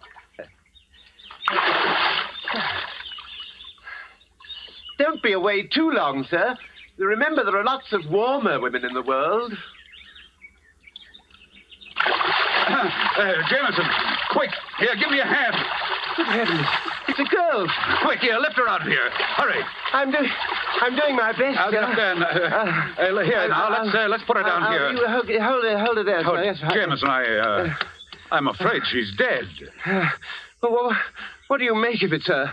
What, was it an accident? Well, I don't know. There's a pretty nasty bump on the side of her head. Well, perhaps she slipped and hit her head as she fell. Perhaps. But her bathing suit, not quite the style you'd put on to take a swim. Possibly she was in the beauty contest. Of course, that's it. The program listed 10 contestants, yet only 9 girls competed. Meaning what, Mr. Lanyard? Meaning, Jameson, that this poor kid was the 10th contestant. And if my hunch is correct, her name is Betty Larson. The girl with the telephone message? Precisely. And if her call was on the level, we did arrive too late, and she was murdered. Mr. Lanyard! Mr. Lanyard! It's Mr. Barnes and Miss Waring. Take off your robe and cover up the body, Jameson. Yes, sir. Well, Lanyard, we've been looking all over for you, haven't we, Cynthia, dear? Yes, of course. And I'm glad we found you, Mr. Lanyard. I've been wanting to thank you for awarding me the prize in the beauty contest this afternoon. I really didn't think that... Mr. Lanyard, there at the edge of the pool. Yes, it's a girl, and I'm afraid she's drowned. Drowned? But... Oh, how horrible. Oh, but how did it happen? Who is she? I think she's Betty Larson. What do you think, Mr. Barnes? Here, look. Oh, good heavens. Look. Oh. Yes. Yes, that is Betty Larson. Why, I had no idea. Then you do know the girl, Mr. Barnes. Why, yes. As a matter of fact, only recently I recommended her for a job. She's the local telephone operator. And the village beauty. Mr. Barnes and Miss Larson were childhood sweethearts. Mr. Barnes, tell me, do any of the other guests know this girl? Ralph Clinton, for instance. Could our famous columnist have possibly known Miss Larson? Well, if not in person, most certainly by telephone. You see, for the last few weeks, Miss Larson handled my personal calls. I see. Did she ever mention the fact that there might be a murder? Murder? Well, you see, I received a rather strange message. Now, look here, Lanyard. If you're insinuating that Miss Larson was murdered, you're all wrong. It's perfectly obvious. She slipped and fell into the deep end of the pool. She can't swim. We couldn't hear her cry for help over the noise of the party, so the poor girl drowned. As simple as that, eh? Why, of course. And I'd appreciate it if you'd be kind enough not to mention this accident to any of the other guests. There's no need to disrupt the entire weekend. I'll notify the sheriff and call the coroner, and they'll take care of everything. I think it might be a good idea, Mr. Lanyard, since you seem so certain that a murder's been committed, that you and your man remain on the premises. Our famous lone wolf may have a little explaining of his own to do. Come along, Cynthia.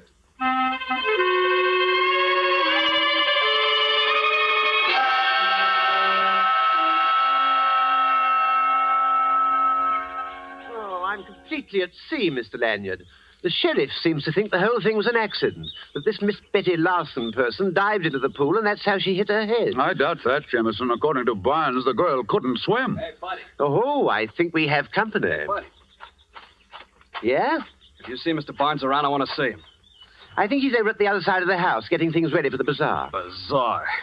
They don't care how they celebrate a murder, do they? If I'm not mistaken, you're Mr. Bill Hodges, eh? Yeah. Betty Larson and I were going to get married. Everything was great until she starts going around with this society bunch. I got a few things to settle with that society crowd. Especially that keyhole peeper, Ralph Clinton. You seem quite positive, Hodges, that your girl was murdered. Well, what do you think it was, an accident? That girl could swim like a fish. Nothing could happen to her in the water. Yeah, but Barnes says she couldn't swim a stroke. I said she could swim like a fish. But Barnes said... Did you hear me, you little runt? Amazing how that girl could swim. Look here, Hodges, what makes you think Ralph Clinton had anything to do with this? Do you know you're practically accusing him of murder? Listen, Betty stood me up twice last week. I followed her in my car, and she met Clinton both times. He was going to put her in this contest, and she was a cinch to win. He promised her. Then look what happens to her. She's dead. Murdered, I tell you. Well, here comes Clinton now. Maybe you'd better tell him about it. Oh, there you are, Hodges. I understand you've been looking for me. Yeah, I have. And now I'm going to fix that pretty face of yours. Yeah, wait a second. Here, you can't do that. Here, Jameson, help me break this up. I will as soon as they stop punching me. Hey, don't be a fool, Hodges. Stop it. Stop it, I say. All right. All right, let go of me. Let go. Oh, thanks, Mr. Lanyard. This man's a maniac. Okay. But I'm warning you, Clinton. I'll see you again.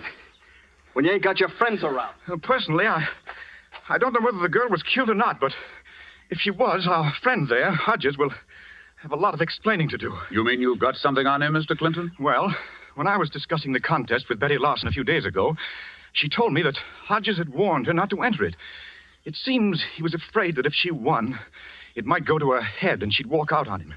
As a matter of fact, he told her to stay away from here. Well, there's going to be a coroner's inquest in the morning, and I suggest that you tell this to the sheriff as soon as he returns. Oh, why, tell that to the sheriff? Oh, no, I'd rather hate to do that. You see, Lanyard, someone in my position, I can't afford to get involved. After all, it's my business to report scandal and not get mixed up in it. But look here, I tell you what, give me a chance to think it over, and I'll see you at the treasure hunt tonight.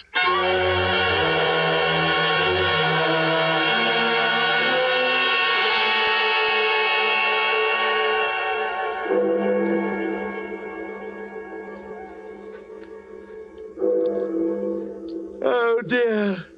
2 in the morning, Mr. Lanyard. What a ghastly hour to go tramping over the ground.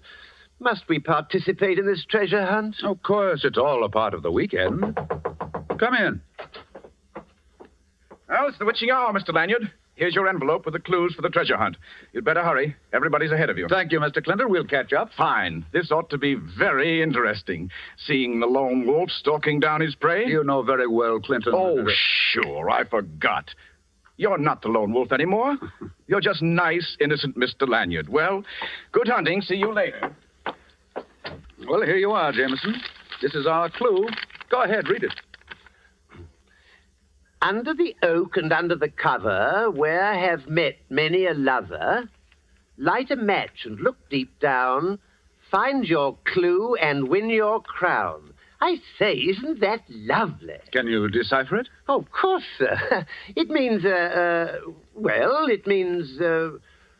Exactly, Jameson, the old well. That's where we'll find the next clue. Come on, let's get going.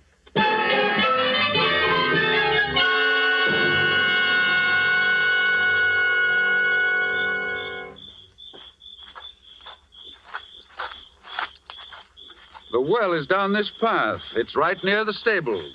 You mean when we get to the well, we find another clue? That's right, and at the end is when we reach the treasure. Oh, the treasure. I say, what is this treasure? Jameson, it's unimportant what the treasure is. It might be a bag of jelly beans. It all sounds very silly to me, sir. There's the well over there. And look here. It's got a wooden cover on it, exactly like it said on the poem. Well, what do we do now? Now, wait a minute. Oh, yes, under the cover. Light a match and look deep down. Here, I'll take this lid off and put it here. Now, you light a match, Jameson. Right, sir. Our second clue must be somewhere inside the well. Right-ho, just a moment. Ah, there's the clue we're looking for. A piece of paper pinned on the wall inside the well with a big pin. Oh, dash it all. Match went out. I'll light another one. Oh, Jameson, hold it. Hold it. The inside of this well smells like gasoline. Yes, it does. Yes, it does smell like it's full of... Get away, Jameson. Blow that match out.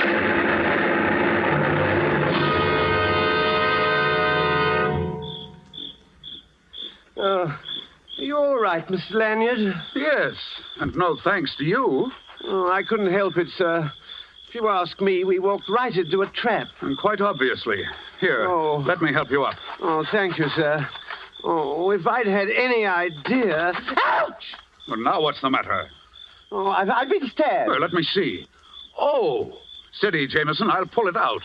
Oh, be careful, sir. Oh. There we are.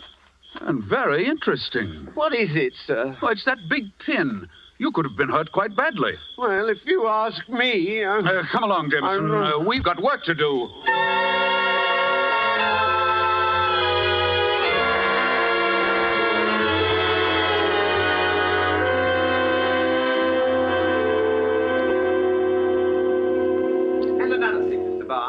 We don't mind playing this little treasure hunt game of yours, but it's no fun when the prize is 2 bodies, especially if they happen to be our 2 bodies. Oh, surely it was only an accident. I wish I could believe that, Miss Waring. But there's no rhyme nor reason for what's been happening. If the accident at the well was another attempt at murder, then all our lives could be in danger. Steady, Cynthia, darling. I presume you have some idea of who the murderer might be, Mr. Lanyard. You flatter me, Mr. Barnes. I would think you had surely lined up one or two likely suspects, Mr. Lone Wolf. Why don't you tell them about our friend Mr. Clinton, sir? Clinton? Oh, well, there are some mighty interesting aspects to that road company, Winchell. He was meeting Betty Larson secretly. At least that's what Hodges says. I can believe that. Clinton would stoop to anything. I didn't want to have him around, but Cynthia felt that we should cater to him for the sake of publicity for the bazaar. Hodges also insists that Clinton arranged for Miss Larson to enter the beauty contest, and that Clinton promised her that she would win. And there's the little incident at the well. If you ask me, Clinton is in this thing right up to his clues. Help! Mr. Barnes! Somebody come out here, hurry! That sounds like Hodges. He's right out there at the side of the house. Well, come on. We can go through these French windows. In here, in the bushes, you'd better hurry. What is it, Hodges? What's wrong? I don't know. Don't ask me. I don't know anything about it. Great heavens, look at Clinton. Oh, I can't stand it. I can't stand it. What awful things are going on. No, I don't know how it happened. I was just coming down the path. There in the bushes, he was lying right He's there. done for, all right, Mr. Lanyard. Shot. Murdered. Murdered?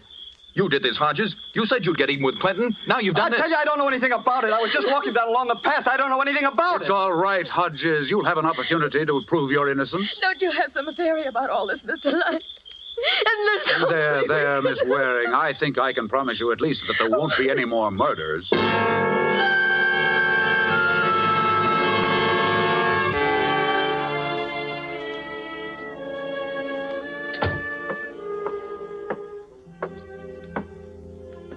Hold the flashlight a little higher, Jameson, on the clock on the mantelpiece. Yes, sir. Just as you say, sir. But aren't we taking a bit of a risk, Mr. Lanyard? Leaving the estate without checking with the sheriff? Shh, quiet, Jameson. If I don't find what I'm looking for here in Clinton's apartment, I'm afraid we'll have a lot of explaining to do. I'd just as soon we didn't go back. There's been 2 murders already, and they say things come in threes. How interesting. Jameson, why do you think I've got you flashing the light on that clock on the mantelpiece? Well, sir, I'm a bit rusty. I think it might be safe to say, well, it would be safe. Exactly, Jameson. You never fail. The safe behind the clock on the mantelpiece. I say, I was right. Ingenious, eh, Miss Lanyard? You have your moments. Well, it's a long time since I've operated in this fashion, but we'll see, Jameson. If you don't mind, sir, this is like old times. I do mind, Jameson, but unfortunately, certain situations are born of necessity. Then allow me to compliment you, sir. You haven't lost the old touch. No, I'm not so sure. There we are. Not much of a haul, if you ask me. Nothing but a stack of letters and a notebook. Let's have a look. All that trouble just for a bundle of papers. Just a waste of good time and talent. There could have been a pound of butter or a gas coupon or a back axle or... Aha! I say, what's so interesting? Just the... Did you find a clue to the murders? Just the motive, Jameson. Just the motive.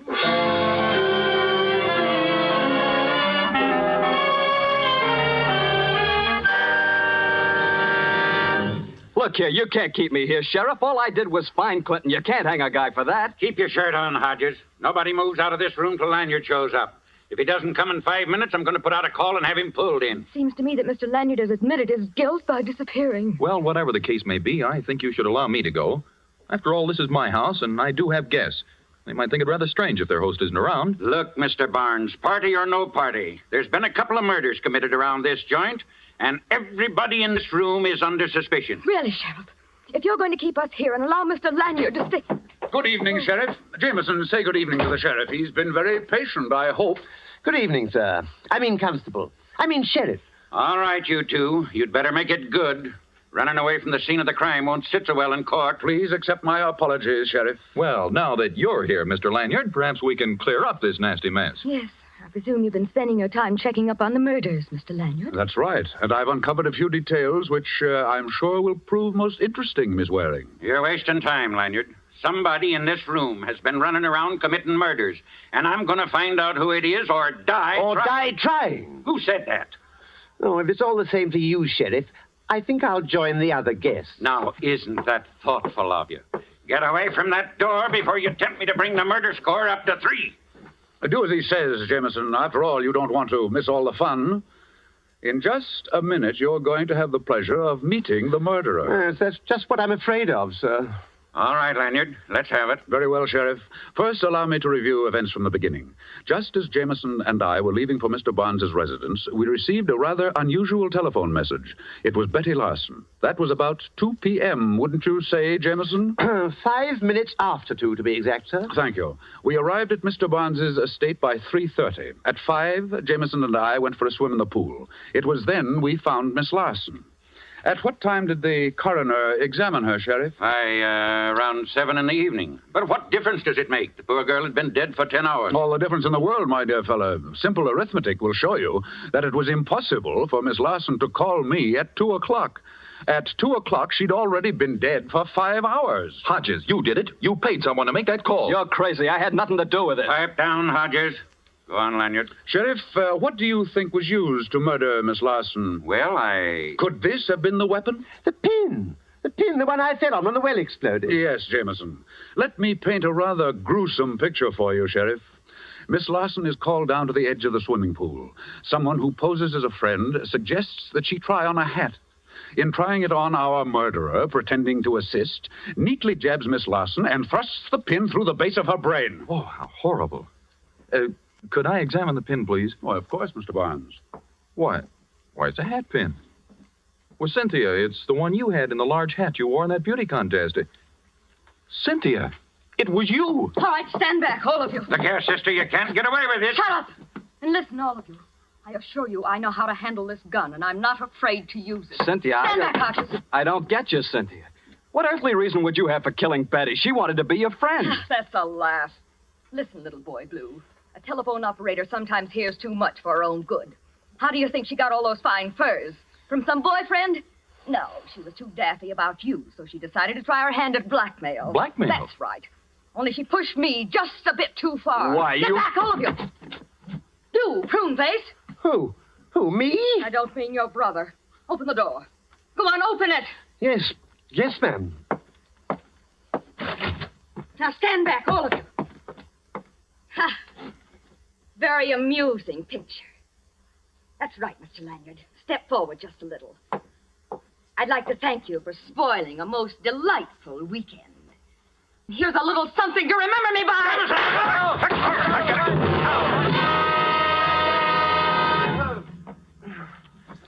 Jameson, are you all right? Yes, I think so, sir. Oh, thank heaven. Yeah, you did a good job, Jameson. You not only saved Mr. Lanyard from getting shot, but when you fell against this door, you also managed to knock Miss Waring colder than a doornail. Oh, it was nothing, really. And as for you, sister, maybe these bracelets will keep you out of trouble. Because when you come to, you're going to find yourself booked for murder. Double murder, Sheriff. Dig the bullet out of the wall over there, and you'll find it will match the one found in Clinton's body. Well, what do you know? Come on, Hodges, give me a hand. Okay, Sheriff. I can't believe it. Why, Cynthia and I had so many plans together. It's hard to believe that she could be responsible for those horrible murders. I'm afraid she was. Mr. Barnes, this is Mr. Clinton's notebook. Several canceled checks and a few letters. Look them over, and you'll discover that your dream girl, Miss Cynthia Waring, has quite a number of aliases, and in certain circles has a reputation for landing the biggest fish in the pool. Then, after she's collected enough money, she tosses them back. You were her next victim, Mr. Barnes. And as for the unfortunate Mr. Clinton, being a newspaperman and gossip columnist, he ferreted out her little scheme and, in turn, was blackmailing Miss Waring.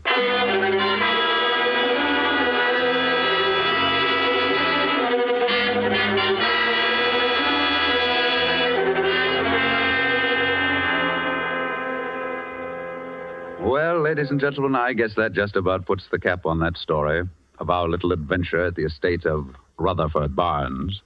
Miss Cynthia Waring was a very shrewd and fast-thinking young lady. She got one victim with a gun. She almost got Jameson and me at the old well when the gasoline exploded, all of which began with the first and most ingenious of the murders, the particularly cold-blooded murder of Betty Larson with that hat pin. And, Jameson, of course, we have you to thank for having discovered that most important bit of evidence, the pin itself. Yes, Mr. Lanyard. And I must say, I got quite a lift out of that myself when I discovered it. Now, Jameson, remember your promise. Suffice it to say, you discovered the pin. The hard way, I admit. Oh, yes, sir. There's no doubt about that. The criminal would never have been stuck in the final analysis if I hadn't sat down and got myself stuck. That will be all, Jameson. Good night, ladies and gentlemen.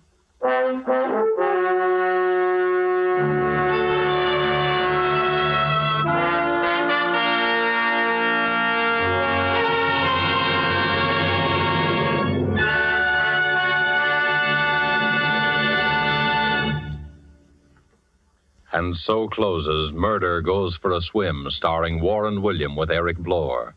The first appearance of the lone wolf on the air, and tonight's tale of suspense.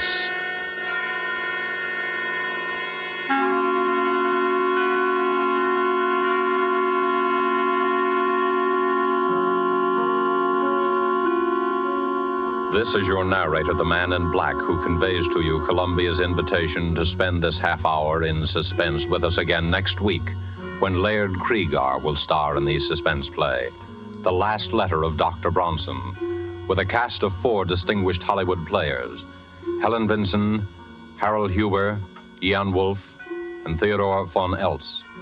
The producer of these broadcasts is William Spear, who, with Robert Louis Cheon, the guest director, Bernard Herrmann and Lucienne Marowik, conductor and composer, collaborated on tonight's Suspense.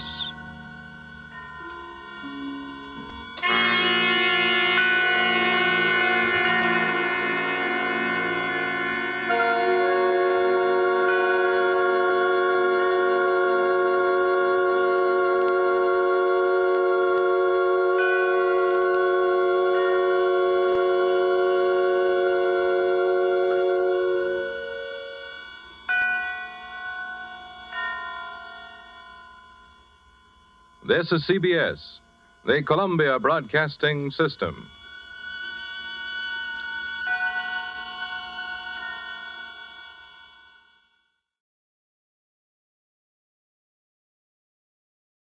Are you ready to unlock the full potential of your data management? Look no further. Introducing G3PL.com, your ultimate destination for mastering Microsoft Access. Microsoft Access is a powerful tool that lets you organize, analyze, and report on your data with ease. And with G3PL.com, learning how to harness its capabilities has never been more accessible. At G3PL.com, we believe that knowledge is the key to success. Our expert instructors will guide you step by step, whether you're a beginner or looking to enhance your skills. You'll learn how to create databases, design user-friendly forms, and generate insightful reports, all using Microsoft Access. Call us now at 615-420-2040 to enroll in our Microsoft Access courses. Don't miss out on this opportunity to become a Microsoft Access guru. Visit G3PL.com to start your learning journey today.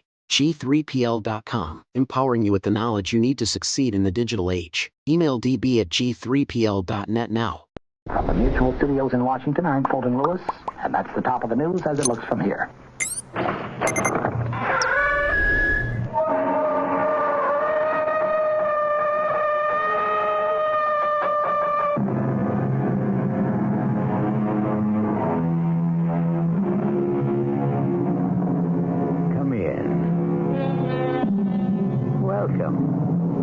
I'm E.G. Marshall. Welcome to the sound of suspense, to the fear you can hear. I have an unusual story about a father and son. You know, it is said that love and hate are 2 sides of the same coin. If this is so, Phil, the son, never believed it. His hatred blinded him to the extent that he lost all humanity and compassion for his father. This is Phil Coleman. It's not in the past.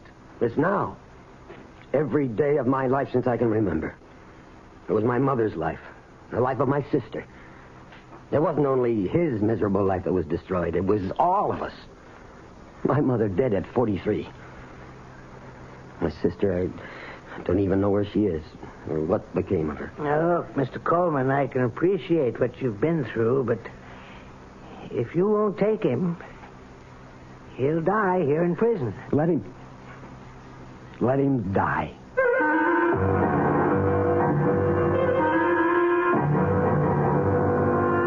Our mystery drama, Accounts Receivable, was especially written for the Radio Mystery Theater by Sidney Sloan and stars William Prince. It is sponsored in part by Anheuser-Busch Incorporated, brewers of Budweiser, and by the Kellogg Company, makers of Kellogg's Special K cereal. I'll be back shortly with Act One.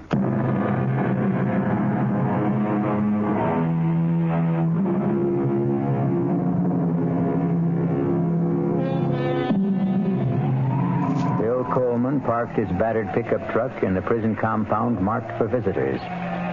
He walked 50 yards to the dirty gray guardhouse and presented his credentials to the stony-faced officer, who permitted Coleman to step out again into the rain and proceed toward the great, dirty granite complex, the maximum security prison for the state. Once inside, Coleman was ushered into the office of the chief prison doctor. Mr. Coleman, will you have a chair? I just want to get out the file on your father. I'm sorry you had to come out on such a nasty day. Let me see here. Coleman. Now, Richard. Oh, here we are. I don't really need to look at the file on Rich Coleman. I almost know it by heart. Caught in a police trap after being at large for 12 days after the payroll robbery at the Sphinx Tool and Die Company plant. Both his accomplices, Buddy Mayer and Mickey Montross, killed, running from the police, and their share of the robbery recovered. Only your father held out, denying that he had any part of the money. Please, Doctor. I know the story. Yeah, I suppose you do. Do you think he hid his share somewhere before the police got him? I don't know any more than you do. $106,000. Your father was quite a celebrity all over the papers, TV, radio. Nobody talked of anything else at the time. He was something of a folk hero. Gunman? Bank robber? A folk hero? Now, look, Mr. Coleman, the reason I asked you to come is that I couldn't write what I wanted to say. I discussed the matter with the warden, and he approved of my plan. He will cooperate, and with his help, it won't be too difficult to obtain a parole. Parole? He's coming out? He's had a serious heart attack. It's his third. Now, the parole can be arranged for humane reasons, etc. There's only one catch. The warden will go along with this if you will assume responsibility. No. He's a sick old man. No. What if you won't take him? He'll die here. Let him die. How long is it since you've seen him?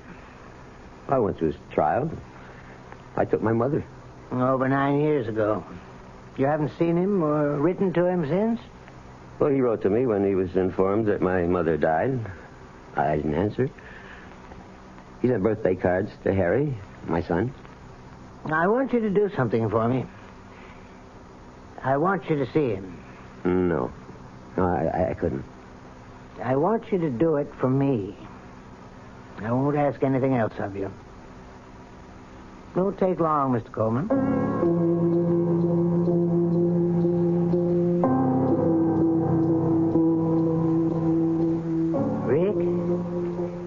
Rick? Think you can wake up a bit and talk? Oh, it's you, Doc. What do you want? I brought someone to see you, Rick. Hello? Rick? Who is it?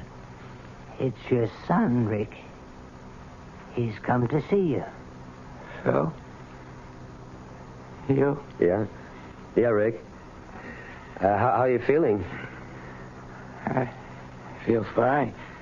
I've been a little under the weather. How's the kid? Oh, Harry's fine. He's going to school. Fine. Nina, how's she? I only saw her that one time at the trial. Oh, she's okay. She's getting on. So, I wonder if, when you get back, would you send me a picture of Harry? Oh, yeah. I guess so. I'd appreciate that. Sure. Sure, I'll send you pictures. Well, only, Phil, if you don't mind, I'd like to have my grandson send it.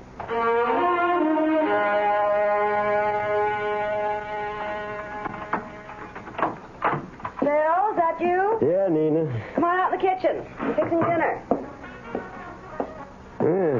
Smells good. One of your favorites. I thought I'd make you feel better with a good meal in you after a day of driving in the rain. Is it still raining? Oh, it stopped about an hour ago.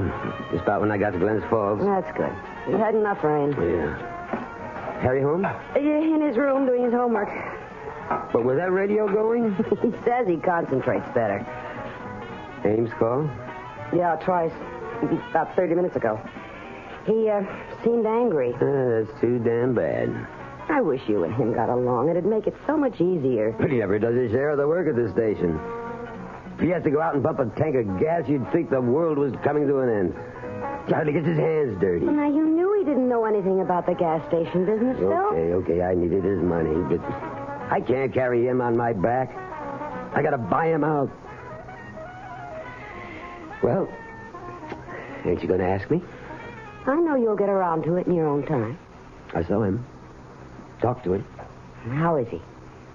Hardly recognize him. Gotten so old. I don't think he knew me at first. He's been sick. Heart. Doc said it was his third, a bad one. Is that why they wanted you to come see him? Partly. They had something else up their sleeve. They're going to let him out. Out? Well, I thought he was in for life. That's right. 4-time loser, they call it. According to the state laws, that's life. But because of his health, the doc called it humane reasons or something, they'll parole him. And they have to get your approval, huh? That why they made you come? Something like that. They want me to be responsible for him. What? Want me to take him in, take care of him. Well, maybe he wouldn't want that, Phil. He's got nothing to say about it. It's either that or die in prison. Oh, Phil. I told him. No, I wouldn't have him. Now, Phil, you know you're going to take him in. No, I'll never have him in my house. Let that jailbird die where he belongs. Let him die in prison.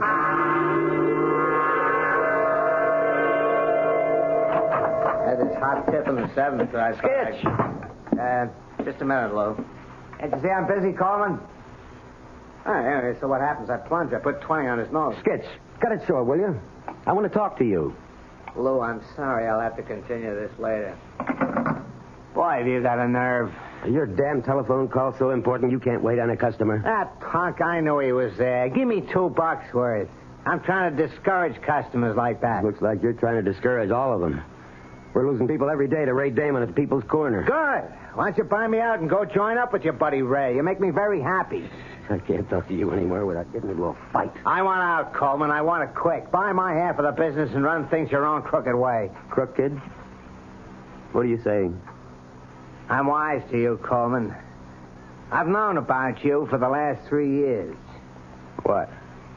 I should have known it 4 years ago. I could have avoided all this. Avoided what, Ames? Okay, buddy, if you want it cold and clear like a weather report, your father's a jailbird. Go on. Why should I go on? You get what I mean. No, I don't. I'd like to have you spell it out. All nice and slow. You know the old saying, like father, like... You're the lowest scub I've ever known. To lay on me about what my father's done. I've never cheated you out of one lousy cent. I put up with you, split even with you for 4 years. You haven't done 5 cents worth of work. This does it. I want you to get up 15 grand by the end of the month and buy me out. I'm seeing Clark Wetley at the bank tomorrow morning. As for you, you don't have to come around here to use the phone in the men's room. You just stay home. I'll send you your cut. Now get out of my service station.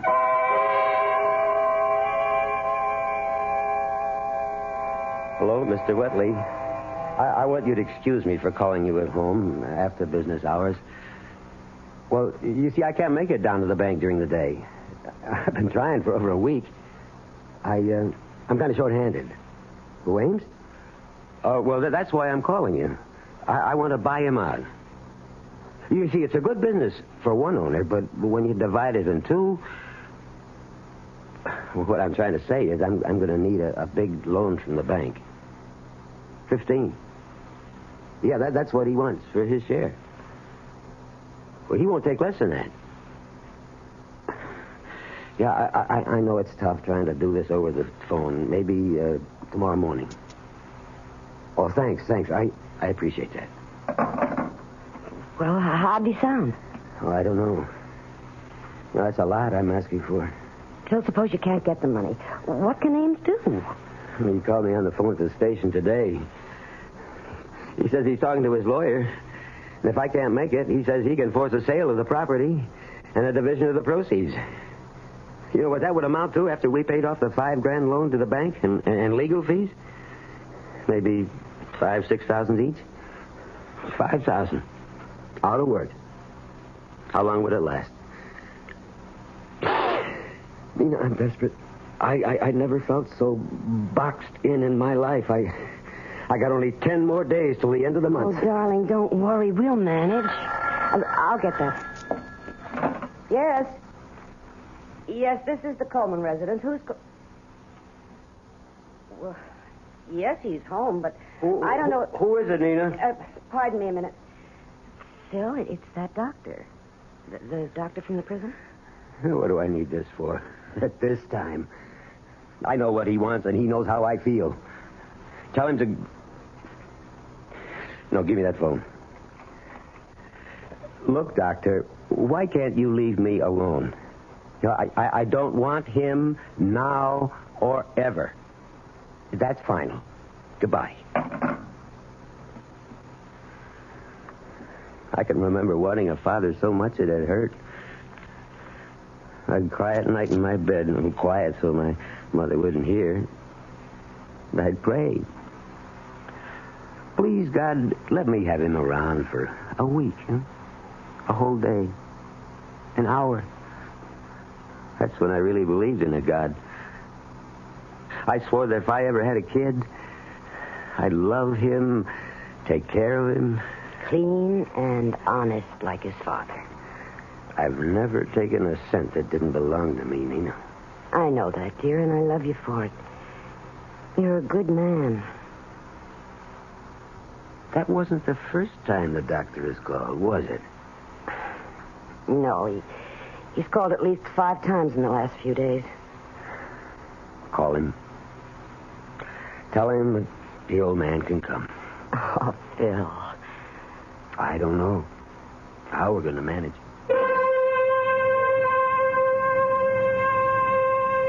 And so Phil Coleman yields to the pressure around him to accept his father into his home. The barrier of hate he has built up, however, will not dissolve. We'll return shortly with Act 2.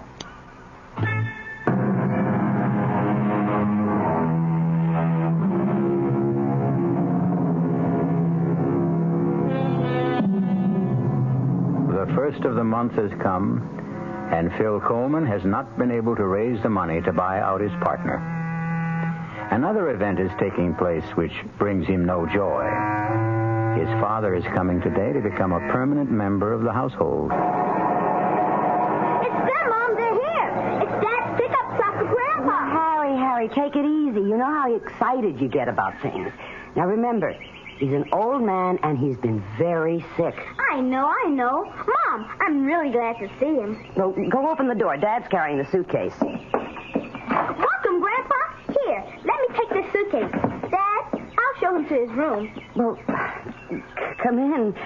Don't just stand in the door. Sure. Thanks. Let me take this suitcase. Huh? Oh, yeah, here. Follow me, Grandpa. I'll show you where you bunk. Harry, take it easy. Give him a chance to catch his breath. You want to sit down, Rick? Okay to sit, Phil? Sure. If you want anything, coffee or tea or anything. I ain't allowed to drink coffee. Oh. Well, if you're tired... No, I ain't. You can go to bed. Don't sit up to be polite. I ain't tired. Oh, Nina, I'm going down to the station. I got a little work to do. Well, Eddie called up at 7 when he closed up, Bill. What's the point of going there at this hour? Well, today's the first of the month. I thought I'd pay my bills. Some people do, you know. Phil, your father just got here. I got bills to pay, Nina. How about a game of checkers, Grandpa? Homework, Harry? I did it this afternoon so I'd have a chance to spend some time with Grandpa. How about it, Grandpa? I'm going to show you how to play that game. I was a champ at it.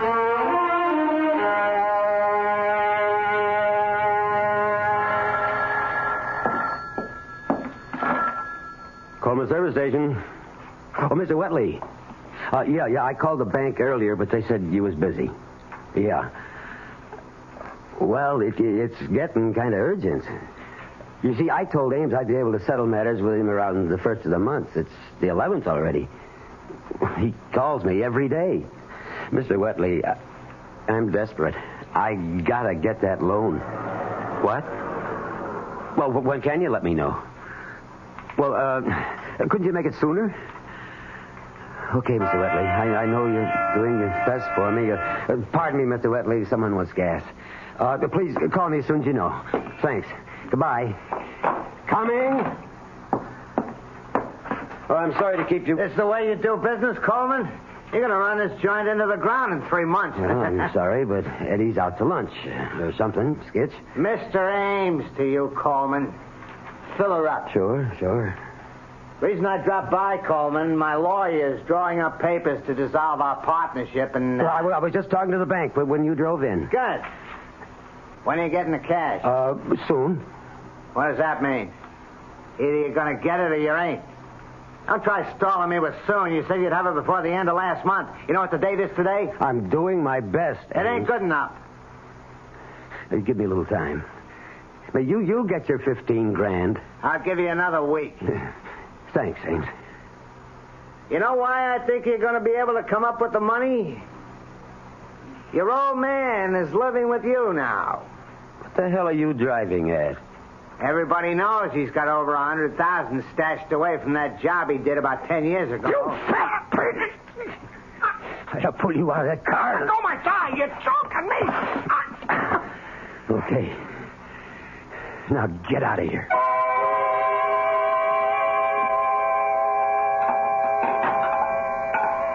Coach says I'm a natural for basketball, Dad. All I need is practice. Yeah, good. Nina, you know I got to get back and relieve Eddie for dinner if the meal ain't ready. It's all ready, Phil. It's all ready. Rick, food's on the table. Thought I'd join you for grub. I don't want to cause no trouble. Sit down, Grandpa. There was a man here to see you today, Rick. See me? Mm-hmm. Can't imagine who'd be coming around to see me. Maybe some old cellmate. Phil. Guess maybe Phil's right. One of my old buddies.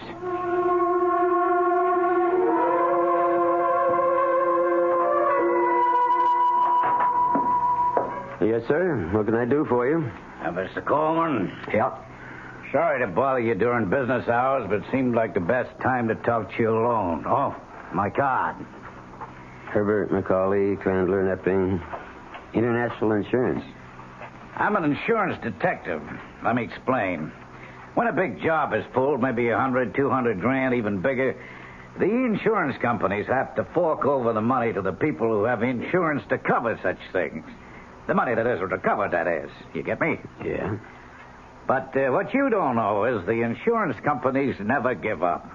They'll follow a man right into his grave to get back the stolen cash. Take your father's case, for example. I don't want to go into it. I know all about it. It might be worth your while to talk to me.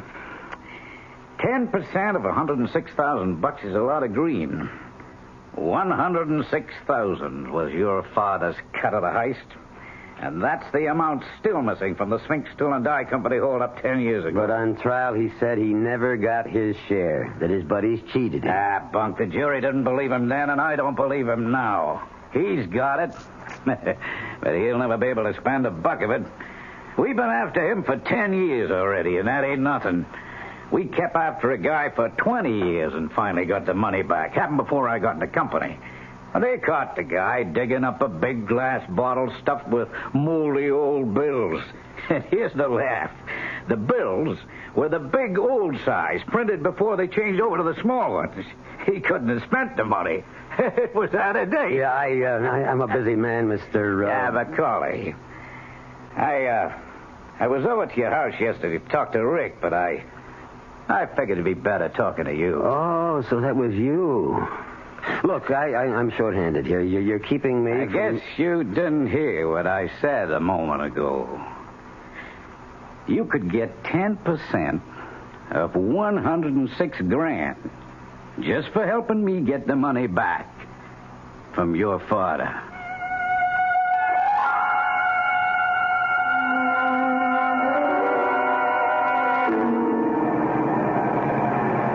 Okay, now, what's the big mystery? Where's Harry? Didn't go to church last Sunday either. No big mystery, Phil. He's out with the boys practicing basketball. So you have to practice today?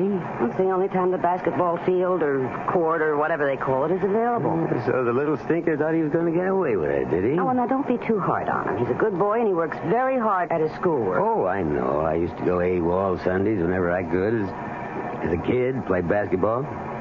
Used to make my mother sore. Once she came right out to the lot where I was playing and grabbed my ear and walked me 3 blocks like that to school. No, I ain't mad at him, but I got to make a little fuss to show him the comics. Okay, Nina. Now, don't make a big thing out of it, huh? Think he's home yet? Well, he wouldn't be this early. Got your key? Well, the door isn't locked. Your father's home. Well, Harry, you're home. Hello, Mom. Hi, Dad. This is Mr. Kanaki, my gym teacher. Hello, How do Mr. you Coleman. do? I'm sorry to bother you, especially on a Sunday, but... Anything wrong? Well, Mr. Coleman, let me tell you that I know Harry's a good boy and an excellent student. And nothing is going to be done to spoil his record. Well, what are you driving at, Now, Mr. don't lose your temper, Mr. Coleman. It's just that Harry and 2 other boys have been playing basketball in the school gymnasium on Sundays. Well, what's so bad about that? Well, they had to break into the school to use the gym. And now, although they're all 14 and wouldn't be prosecuted for criminal action at that age, breaking and entering is a serious matter. Breaking and entering. And when we found the locks jimmied last week, we set a trap this Sunday. And what do you intend to do? Oh, well, frankly, we are not going to do anything. But we expect that the boys' parents will exert some sort of influence to keep this from recurring. You've talked to the other parents? Oh, yes, on the phone. 3 boys caught busting into the school. You call and tell the parents of the other 2 kids about it on the phone. But Harry's folks get a personal interview. Why? Well, you see, this is sort of difficult to explain, Mr. Coleman, but... Maybe I can help you. Wait, Phil. Harry, you go to your room.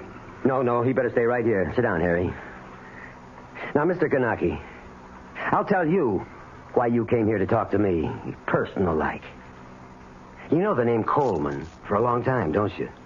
Read about it in the papers? Well, really, it was your son who revealed that Rick Coleman was his grandfather.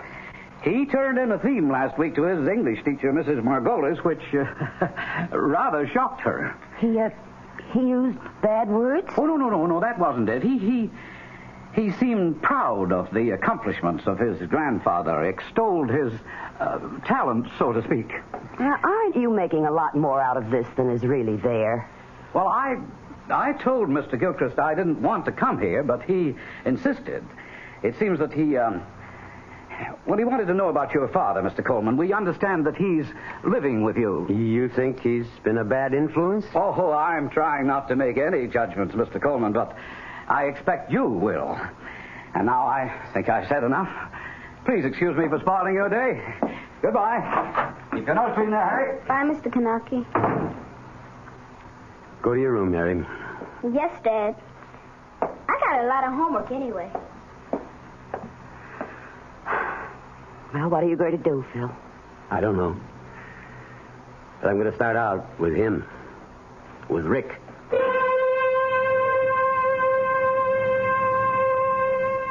In Phil's mind, his father's influence was spreading like some evil disease. Now even young Harry was infected. But what he neglected to notice was the change in his own character. We'll be back shortly with Act 3.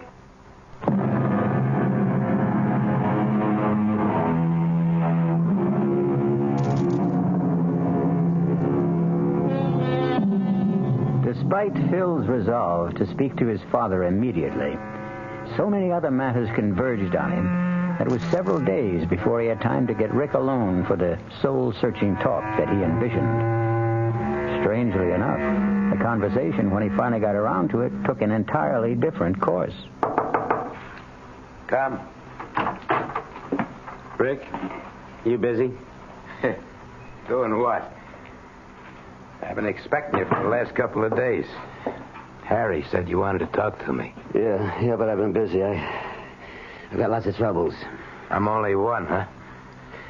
Well, you want I should pack up and... What are you talking about? Only place I gotta go is back to Stir. Now that the kid gets rapped with a charge of breaking and entering. Figure this is it. Time for me to pack Well, up. why did you give him all the stuff on you? The story he wrote for his teacher about your life. He told me he was going to write it. He asked me for help. I told him don't do it. It'll get you in trouble. So he goes down to the library. And they let him see the old newspapers and microfilms. Oh, so that's how he got it. Ask him. No, I believe you. First time in your life, Phil. What? That you believe me. Yeah, maybe. Rick, you know Macaulay, insurance detective? Him. That old troublemaker. First couple of years I was in Stir, he was practically my only visitor. Yeah, well, he came to see me with something on his mind. Don't tell me, I know. That old story, huh? That dough was supposed to be my cut. They want it. They're willing to pay me to help them get it. He offered you 10%, right? That's right. What'd you tell him? Listen, I got to explain something to you. You told him you'd go along. You'd get the money, didn't you? Look, Rick. You'll never be able to spend it. I'm desperate for cash. I need $15,000 to pay off my partner, to get him out of the business. I know. Harry gave me all the details. And if he forces a sale to dissolve the partnership, I'm done for. We both won't get what the place is worth. And I'll be out of work. What can I do? Look, the bank is holding back on lending me 15. But I could get 5. Give me the money, Rick. Oh, boy. That's a laugh. You've never done anything for me in my whole life. Now's your chance to pay me back for the kind of childhood and life I've had because of you. Hold on. I'd like to help you if I could, but I can't. Why not? Because you want to hog the whole $106,000 for yourself? You think that? Yeah, Macaulay does too.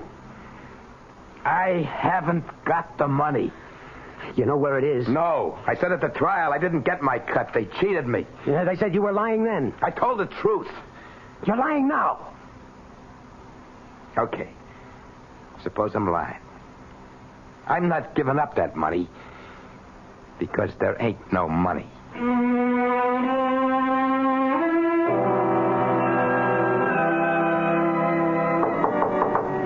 Yeah? Busy? Dad?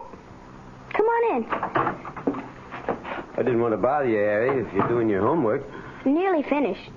You want to talk to me? Yeah. Yeah, Mom's in the kitchen doing the dishes. I thought this would be the best time to talk to you alone. If it's about that trouble, you know the Sunday basketball business? Don't worry. I had a long talk with Mr. Gilchrist, and he's going to forget the whole matter.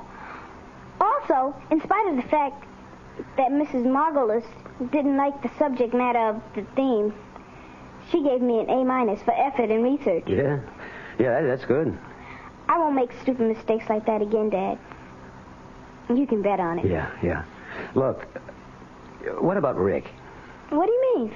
Well, where does he go when he goes out? He hardly ever goes out.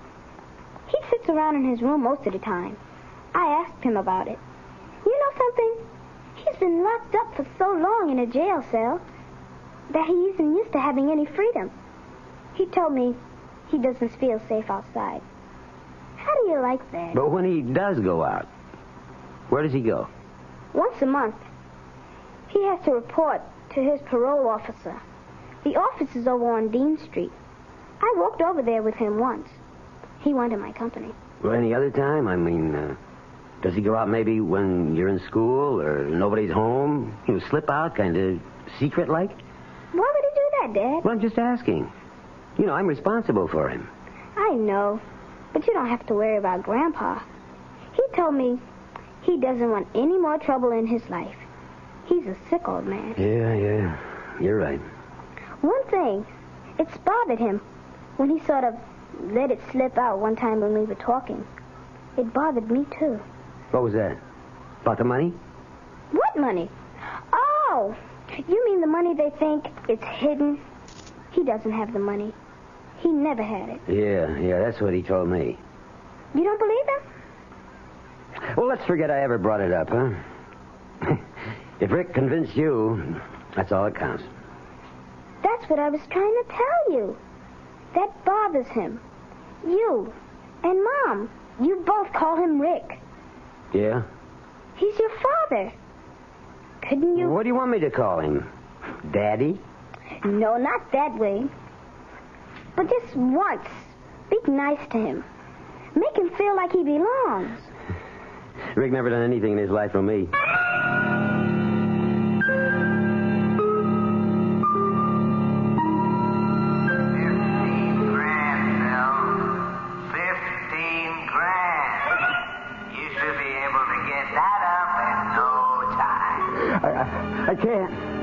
I can't. The bank says I gotta get more collateral. Everyone knows he's got over 100,000 stashed away. I wouldn't touch that. I wouldn't touch... 10% of 106,000. I'll keep my mouth shut.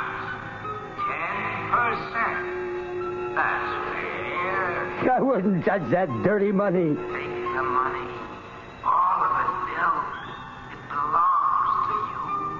I stole it for you. 106,000.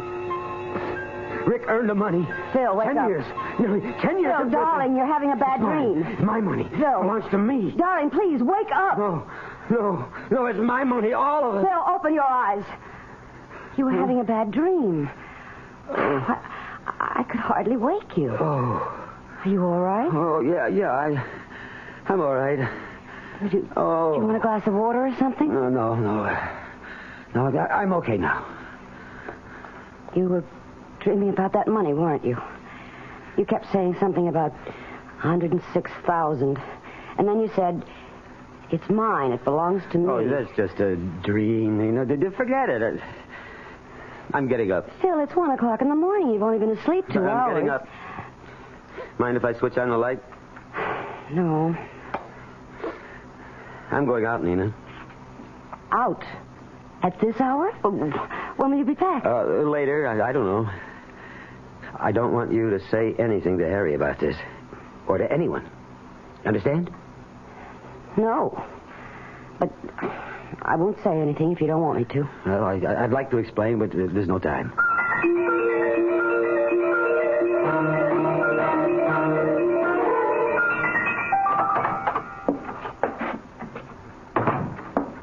Rick, wake up. Yeah? Who is Me, Rick. Get up. What's the matter? I'll turn the light on. What's going on? Get your clothes on, Rick. What time is it? It's the middle of the night. Get your clothes on. Yeah, sure, Phil. Sure, if you say so. Come on, hurry up. Get dressed. Sure. But I don't get it. Mm-hmm. But I do. What? What you owe me. Oh, you mean for room and board? Oh, sure. Look, Rick, I don't want to play games with you. I want the money that you hid away for 10 years. You owe it to me, and I need it. You really think I got it? You really think I got it? Get up! Get up! Don't you laugh at me. Don't you ever laugh at me. I wasn't. It just struck me that you believe I got that loot stashed away someplace, just like everybody else. That's right. And I want it. Now, you and me are going to go where that money is. Phil, tonight. I swear I ain't got it. I never had it. Get out. Come on, get out. I told you the truth, Phil. You never told the truth in your whole rotten life. But you're going to come clean with me now, Rick. We're going out tonight, and we're going to get that money. All of it. Phil, you're acting crazy. It's mine. That money. You owe it to me. It's kind of like what they call accounts receivable. It can't work, Phil. It can't work. Why not? Because there ain't no money. There never was. I never got any. Rick, you all right? Yeah, just fine. Well? Okay, let's go. You win.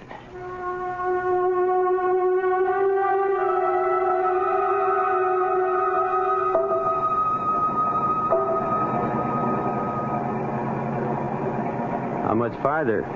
We've been out nearly an hour. Keep going. It's near Plainfield. I'll tell you when.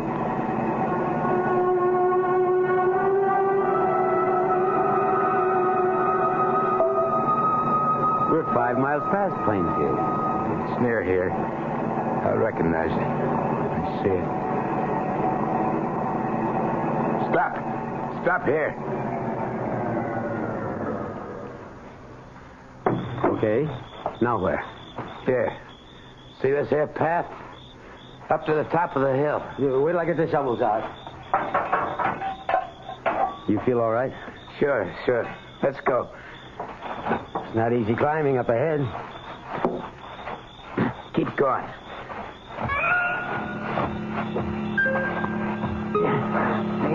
Keep going.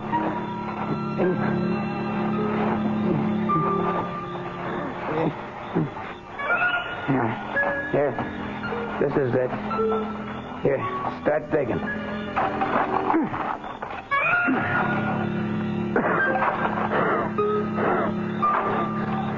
You sure this is the right place? Rick, you hear me? All right. You all right? I was asking you if you could have been mistaken about the spot. All right. The spot where you had the money. Oh, no mistake. No. Down over 3 feet now. Deeper. Okay. I'm getting pushed. Give me a shovel. I'll help. No. I'm okay. Give me a shovel. Give me. Sure. I don't know why you want to. You're too weak to do much. Here. Want to know why I want to dig? Why? So, sorry for what I done to you. Why you want to dig? Didn't give you nothing in your whole life. I'm really sorry for it. I was rotten to you. You know why I want to dig? No, why? Because I'm digging my own grave. Hey, Rick! Rick, what is it? Put me down. Put me down.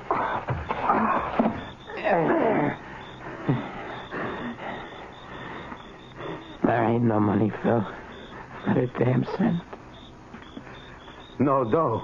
I was telling the truth once in my life, and nobody believed me. Okay. I believe you. No, take it easy. You're going to be okay. No, never. So, why'd you want to go through with this whole digging business if you knew it wasn't there? I wanted to show you what wanting money can do even to an honest Joe like you. Now maybe you can understand the kind of mug your father was. Oh, Rick. Rick, listen. Everything's going to be all right between us from now on. Sure. Only one thing. Yeah? Call me something besides Rick. Yeah.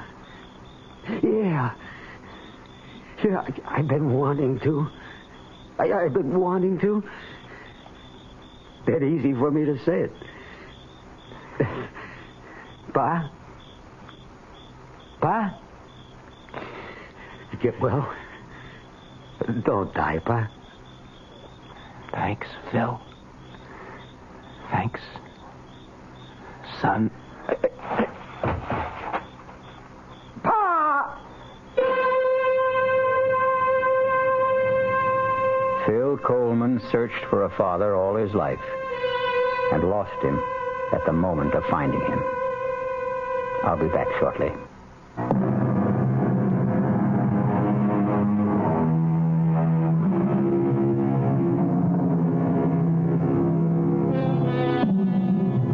The other side of the coin was revealed to Phil too late.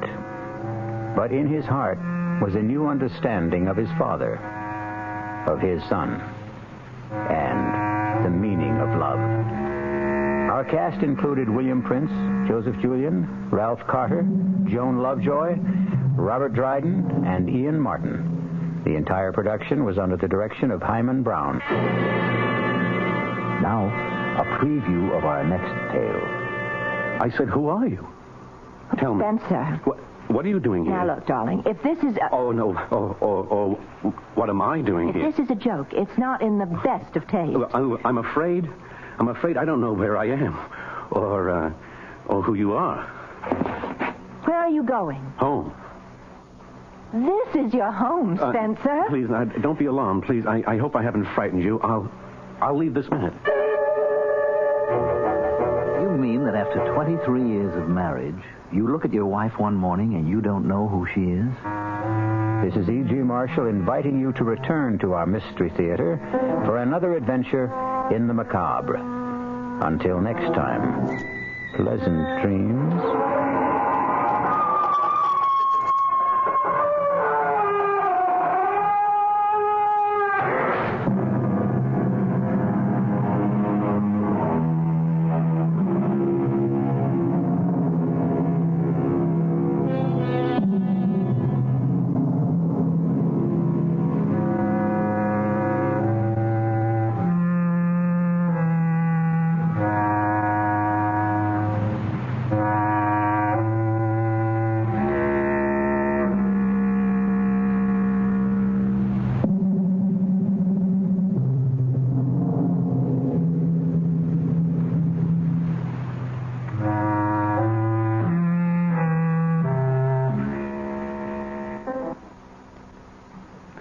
The preceding Mystery Theater program was furnished by the CBS Radio Network.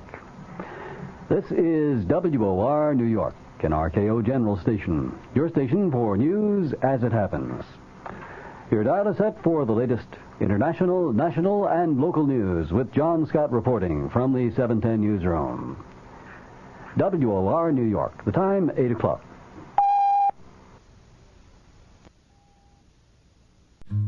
Thank you for visiting Golden Age Radio. We hope you enjoyed the show.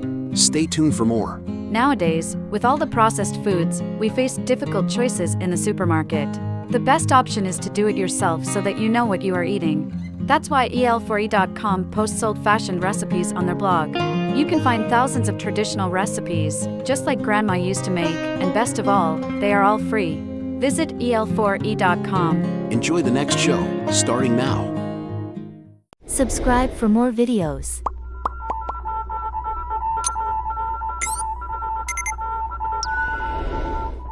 Secret Agent K7 returns.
America's #1 adventurer, K7, former United States secret agent who operated in 22 countries, on land, on sea, and in the air, brings you a story of today. We take you to Secret Agent K7's headquarters. This is K7 speaking. Send in Agent M for assignment. At once, K7.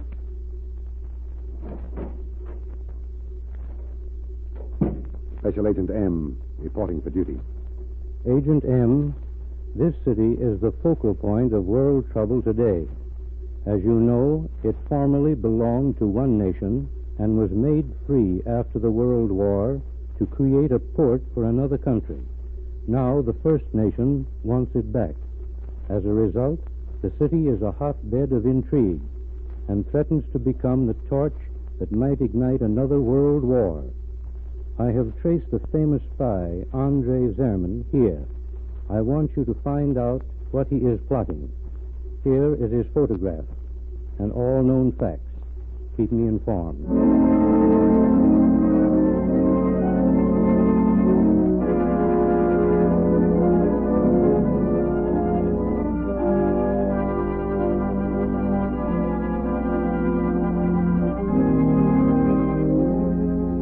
Early that evening, a high-ranking officer arrived in the city.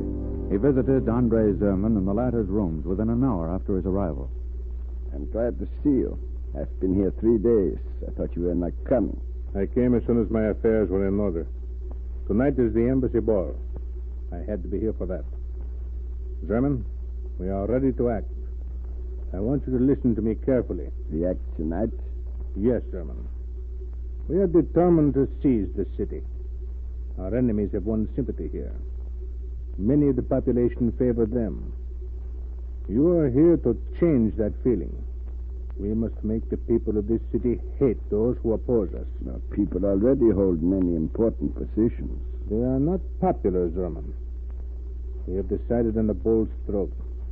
We are going to murder certain of our own diplomats. Murder? But why? I don't understand. 3 of our people who hold power here are no longer popular with our leaders. We are to dispose of them. Do you understand, Zerman? The people of this city would never think of accusing us of murdering our own people. They will say our enemies have been plotting. We will gain the people's sympathy and support, and at the same time liquidate 3 who are no longer useful. Yeah, it is good. They will blame our enemies. I had not thought of that. Our plans have been carefully laid. The newspapers will raise a great cry. Certain of our people will stage demonstrations in the streets.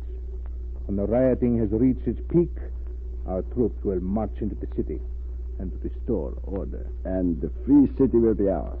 Exactly. You are to be the key men, Zerman. 3 are to die. 2 of them tonight. I am ready. Zorgio is to be the first. He will leave his home between 9 and 9:30. He lives in a quiet street. There are shadows to hide you. When they are finished, come to me at my hotel.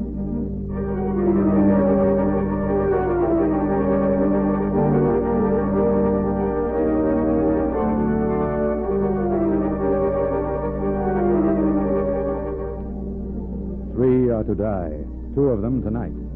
A few minutes later, the officer left Zerman. Agent M and Yvonne watched him from across the street. There's someone coming out, Yvonne. Whoever it is, he's in uniform. Wait until he passes under the light. Yvonne, I know that man. Who is he? The head of another country's secret police. His presence here means trouble. K7 was right. That officer has been calling on Zerman. That means Zerman is here for a purpose. We've got to act fast. Do you think they were plotting? There's no doubt about it. Now, wait. The officer is nearly out of sight. I want you to follow him. Find out where he's staying if you can. I'll stay here and trail Zerman if he leaves his room.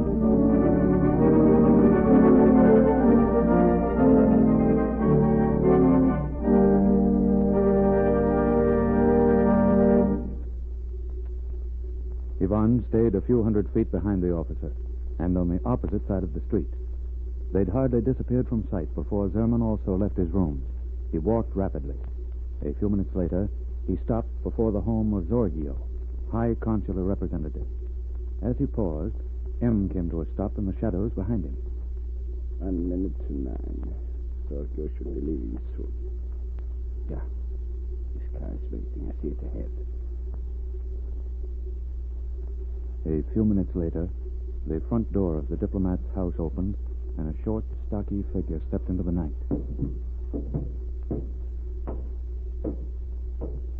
Halt! Stay where you are. Don't try to run, Simon. I arrest you. That will teach you not to interfere in the affairs of Andre Zerman.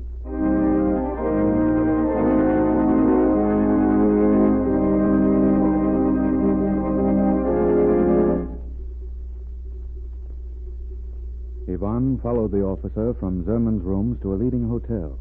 He registered and went directly to his suite. Ivan waited in the lobby. An hour later, she saw a man who answered Zerman's description enter the lobby. He stopped at the desk. Man in form 407 is expecting me. My name is Andre Zerman. You are to go up at once, Herr Zerman. Room 407. Ivan waited until Zerman had gone into the elevator. Then she followed him by way of the stairs. Room 407 was at the end of the hall. She crouched outside the door. Zorgio is dead.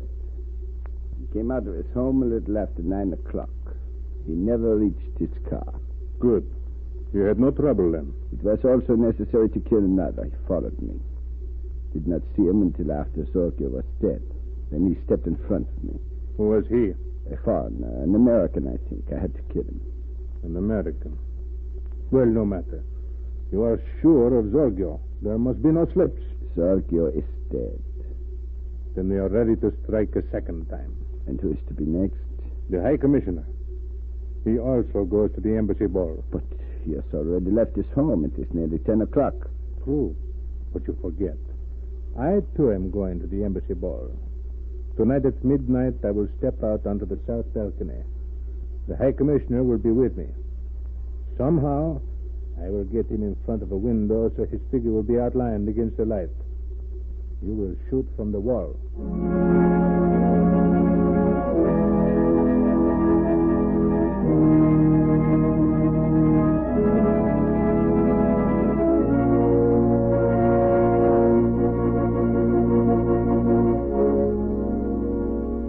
At midnight, they were to strike again. Ivan had 2 hours. Who was the American who had been shot? Was it Agent M? Ivan inquired of the police. At the hospitals, there was no report. There was only one thing she could think of. M had been shot. Somehow his body had been removed. She determined to bring Zerman to justice alone. At 12 that night, she concealed herself in the shadows under the south wall of the embassy.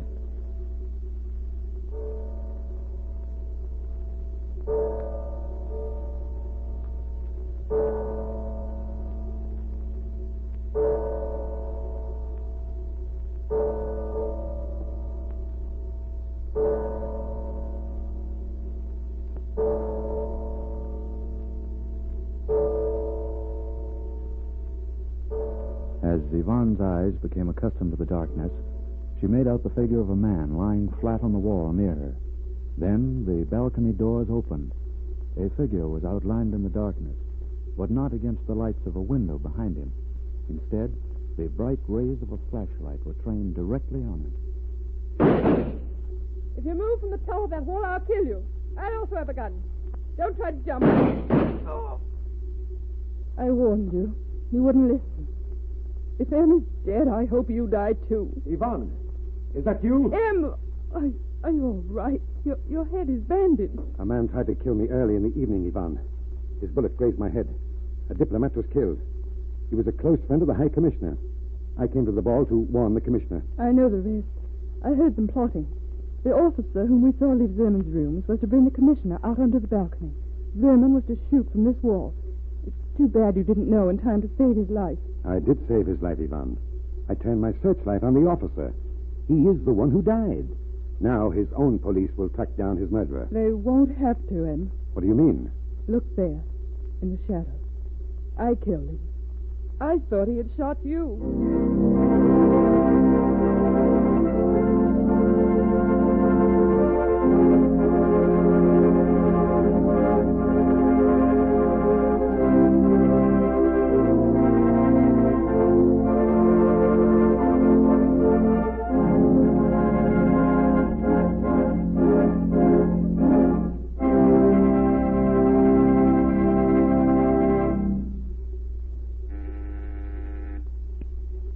Special Agent M, reporting K7.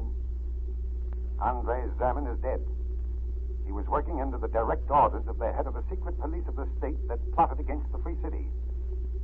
Before he died, he killed that official, believing that he was firing at the High Commissioner. Miss Durrell and I were questioned and released. I have completed my assignment. Today, as war clouds hang over half the world, there are plots and counterplots. World peace is at stake. This condition must prevail as long as there are men who are willing to sacrifice humanity in their thirst for power. Listen for my next story.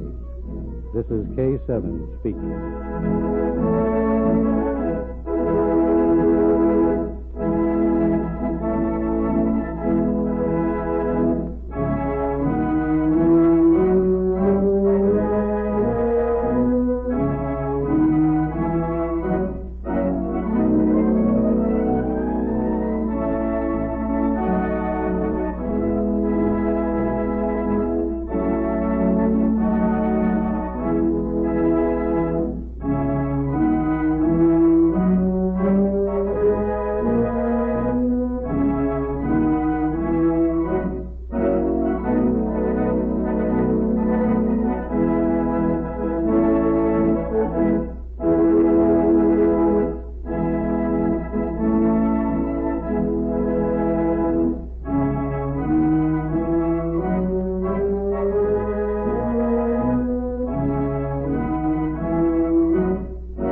And in the territory on west, there's just one way to handle the killers and the spoilers. That's with a U.S. Marshal and the smell of gun smoke.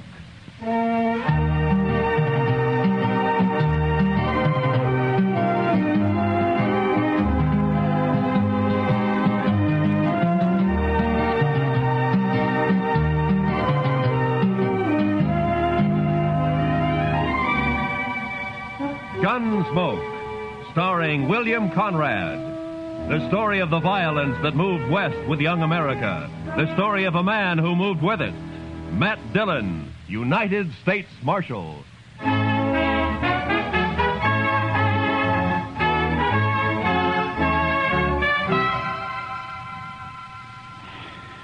Sure is hot today, Mr. Dillon. Yeah. Used to get hotter in Sweetwater, though. Texas?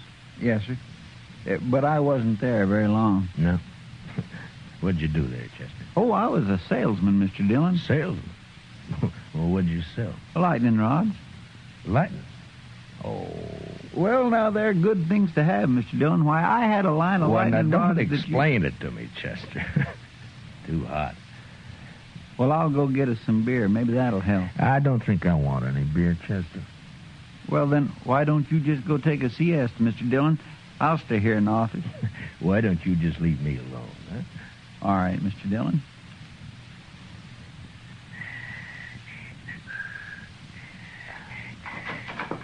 Marshal.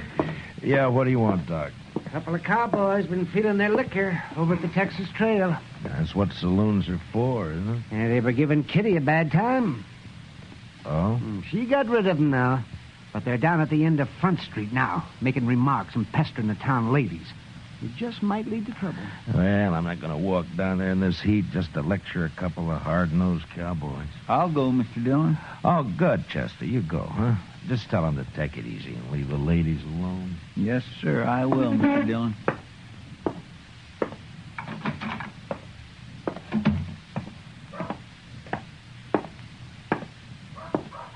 Hey, lady, you ever been to Texas? Real men down there. Not like these short grass Kansas. All right, boys. Now, that's enough. Who's this? The preacher, maybe.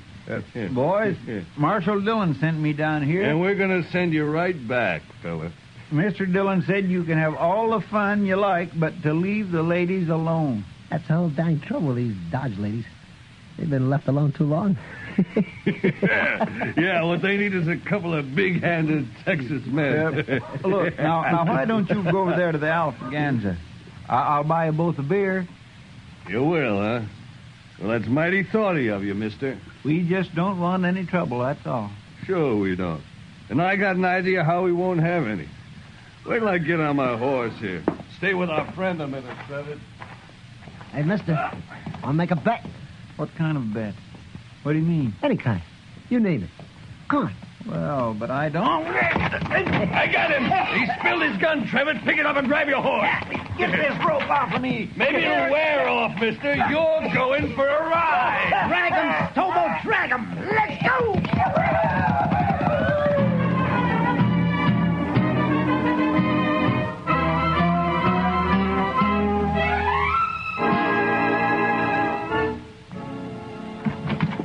They got Chester, Marshal. What?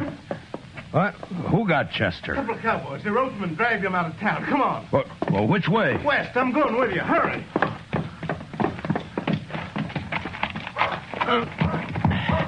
Come on, right.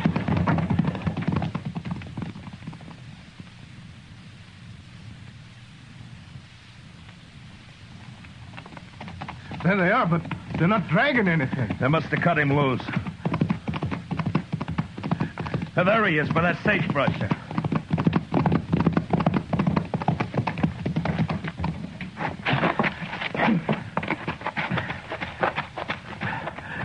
Chester. Chester. Get that rope off his feet, Shiloh. Look at him. He's bleeding all over. They tore him to ribbons. I'll stay with him, Marshal, if you'd like to. No, Shiloh. Go get our horses, huh? I want to get him back to the dock right away. All right, Marshal. It's all over, Chester. I got you now. We'll be at the dock soon. Easy, Chester. Easy, fella. Easy now. I'll carry him when you get tired, Marshal. I won't get tired, Shiloh. Not for a long time.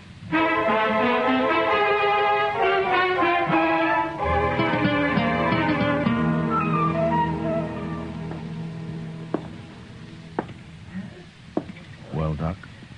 Yeah, he's in bad shape, Marshal. The worst is something's bothering his breathing. I don't know what it is. We'll just have to wait and see if it goes away.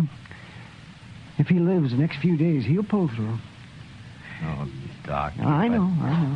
But I'll stay right here with him. Why did I have to send him? Why didn't I go? Oh, I don't blame myself, I Marshal. told him to go, didn't I? Yes, but... Doc, can I talk to him? No, Marshal, no. Not for a while. All right, then.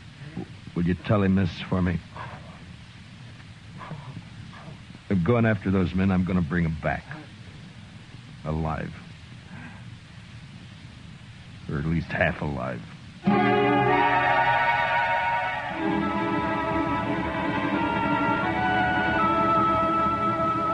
In the street outside, waves of heat move back and forth, making things seem unreal. Like Chester lying up there at docks. That seemed unreal somehow. I walked down to the jail, and I went inside, and I sat there for a while. And then all at once, I got up and unbuckled my guns, and I hung them on a peg behind the desk. And I went over to the Texas Trail. I'm over here, Matt.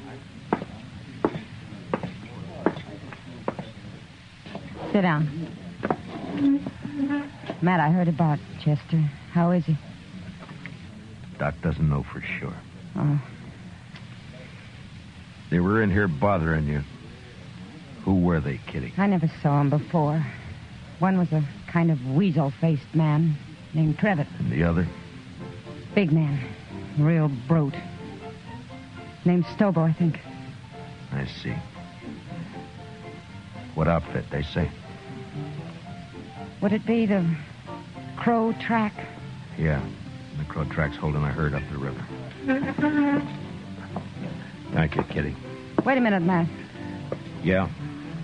It's no business of mine to ask, but where are your guns? It would have been easier for Chester if they'd have shot him and killed him. But I don't see... So I'm not going to shoot them. If Chester dies, I'll see him hanged. Otherwise... Otherwise what, Matt? I don't know. But I'm going to bring him back and we'll wait and see. You're taking an awful chance. Maybe. Oh, Matt. Please be careful.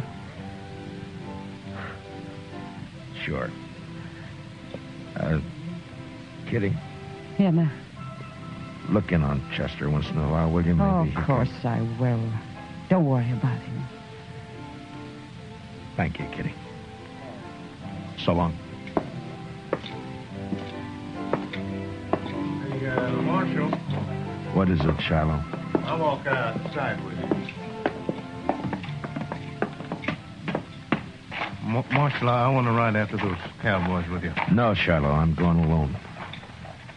But we could use you here at the jail. Here? I'm going to take 2 prisoners. I don't know when or how, but I need a jailer when they come in. So I'll bring them in with you, and then I'll... No. That's something I have to do alone. Marshal, you're a stubborn man. But, okay, I'll do it. Keys are in my desk. Here's my horse. I'm going now. Hey, wait a minute, Marshal. You're not armed. I know it, Shiloh. Goodbye.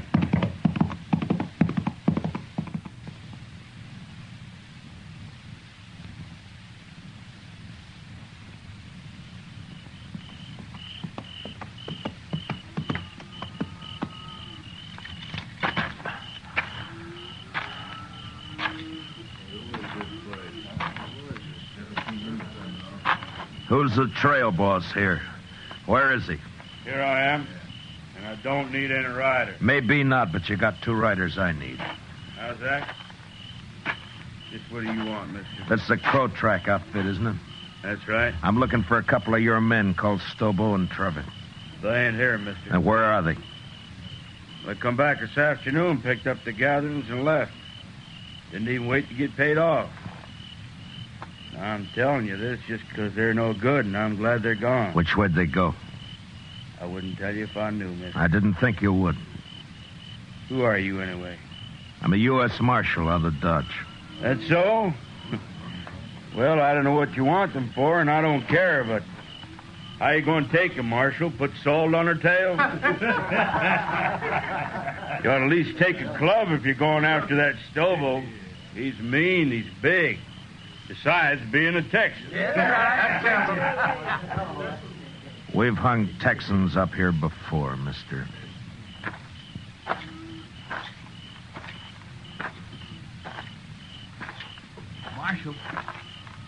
Yeah. I heard Stobo and Trevitt say they were heading west, following the Arkansas. Where are you from, son? Texas, near Waco. And what are you sniveling around informing on these men for? That Stobo kicked me, knocked me down and kicked me. All right, son, I'll ride along the Arkansas. But you ride back to Texas and learn how to fight your own battles.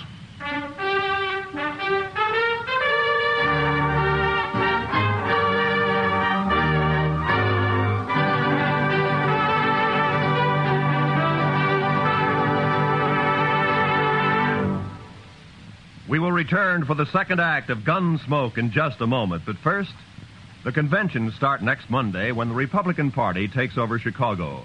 CBS Radio's greatest reporting names and a corps of technical experts manning mobile units and studios covering the convention floor and corridors are all set to bring you history as never before. Whatever happens, wherever it happens, you'll miss nothing when you tune in the conventions on CBS Radio starting next Monday. Now, the second act of Gunsmoke.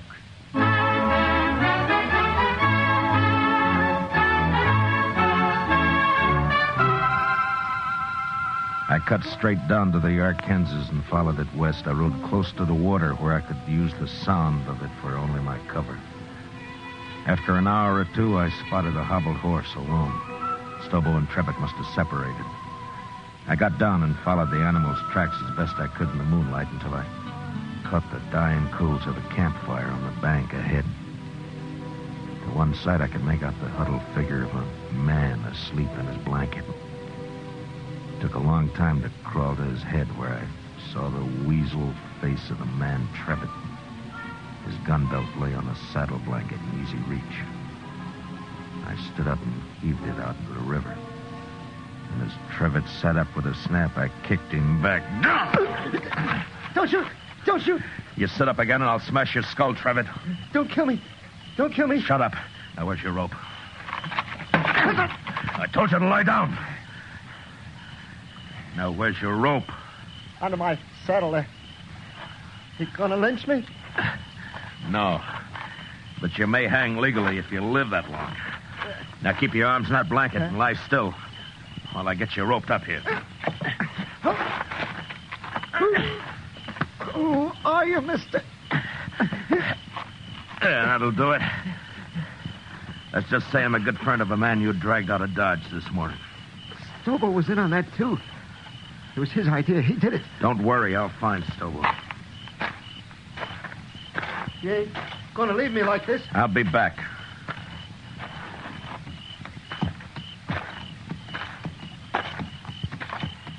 You ain't even carrying a gun. Too bad for you, I'm not. Now, Trevor, I'm going to throw you across my horse and tie you on. He'll take you into Dodge right to the jail. When you get there, tell Shiloh who you are if you can still talk. And he'll give you a nice, clean cell. You're the marshal. I'll be back when I find Stobo. You can't do it, Marshal. I'll die on that, son. Ride like that across a horse. No, listen. Stobo's about a mile upriver. We had a row and I left him. See, I told you, Marshal. Let me go now. Trevor, how would you like to go to Dodge behind my horse with a rope around your head? No, don't, Marshal. Don't kill me. I'll pack you on now.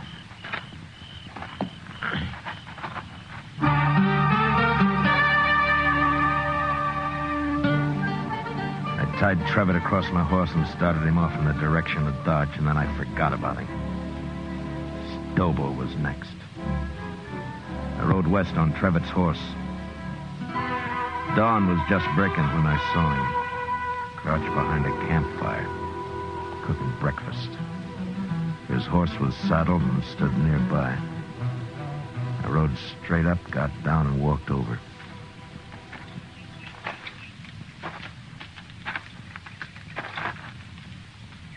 You lost, stranger? No. I'm not lost. Stobo. No tricks, mister. I don't see a gun, but no tricks. Relax, Stobo. I'm unarmed. Who are you? Matt Dillon. I'm U.S. Marshal. Out of Dodge. You're a long way from Dodge, Marshal. Stobo, you and your pal had some fun with a friend of mine yesterday. You hurt him bad. Maybe you killed him. You rode out here without a gun to tell me that? You're the craziest marshal I ever saw. I'm going to shoot you, Marshal, and bury you in the river. What do you think of that? I expected you would. Huh? But unless you want it on your conscience that you refused to feed a man on the trail, you better give me a piece of that pork first. You're about the coolest man I ever saw, Marshal. Do I eat? Sure you do. Sure. You just stand right there across the fire and don't move. I have to shoot you before you've been fed. I know.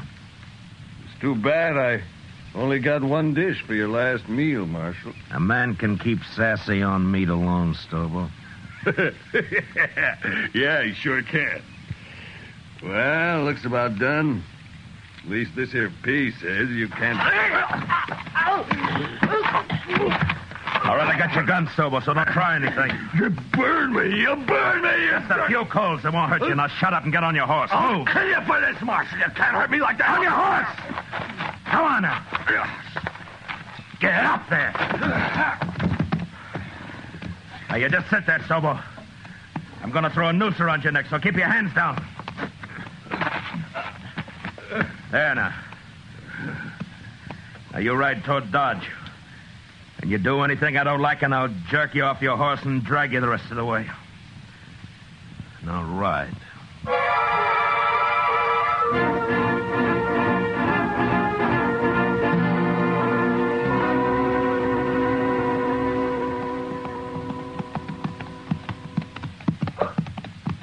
Jail's on the left. You see it? I see it.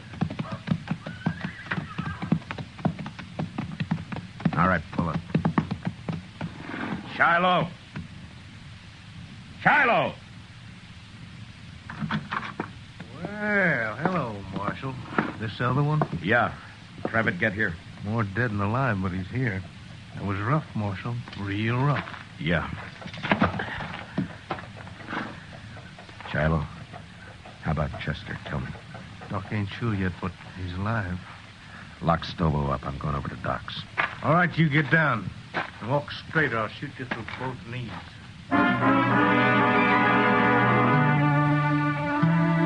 Chester was asleep, but the doc let me take a look at him. Seemed to me he had more trouble breathing than before. But the doc said another day might see him out of it.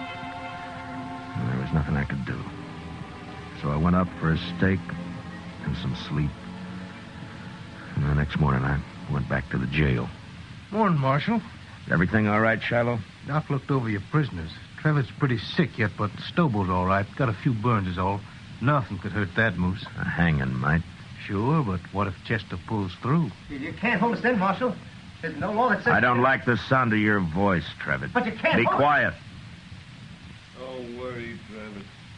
There's nothing he can You do. too, Stobo. Shut the door, Shiloh. I don't even want to look at him.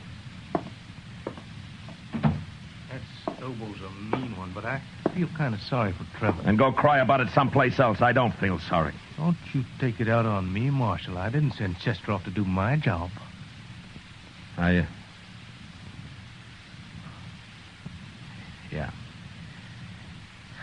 Yeah, you're right. I'm sorry.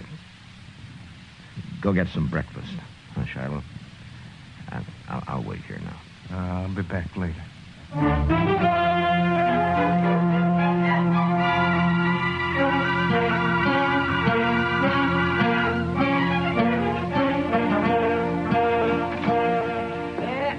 Hello, Marshal. Doc? What is the doc coming? Chester. He's going to be all right. You sure? Why, of course, Marshal. His breathing suddenly changed. The pressure's off somewhere. Oh, he's going to be fine. That's good. That's good. Of course, he'll be in some pain for a while yet, but... Yeah. All right, Doc, I'll come see him in a little while. I'll tell him for you, Marshal.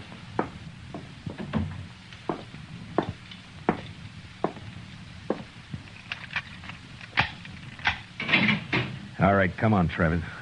Where to? Come on, I said. What's up, Marshal? I'll be back for you, Stobo. Now get going. Come on.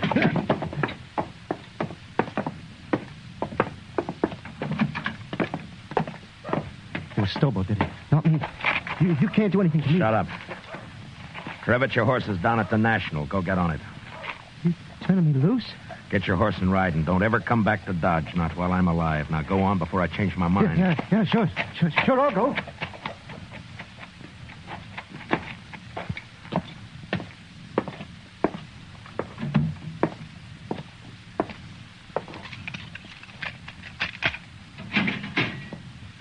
You're next, Stobo. What you do with Travis? Put a knife in him? I turned him loose. Now come on, get out of that cell. Am I free, too? You will be in a little while. So the doc, Marshal. Chester's... Hey, where you going with Stobo? Gonna shoot me in the back, probably. That right, Marshal? I'm gonna do what I should have done 3 days ago when I sent Chester after you. Bring him outside, Shiloh. Let's go, Stobo. Slow and easy.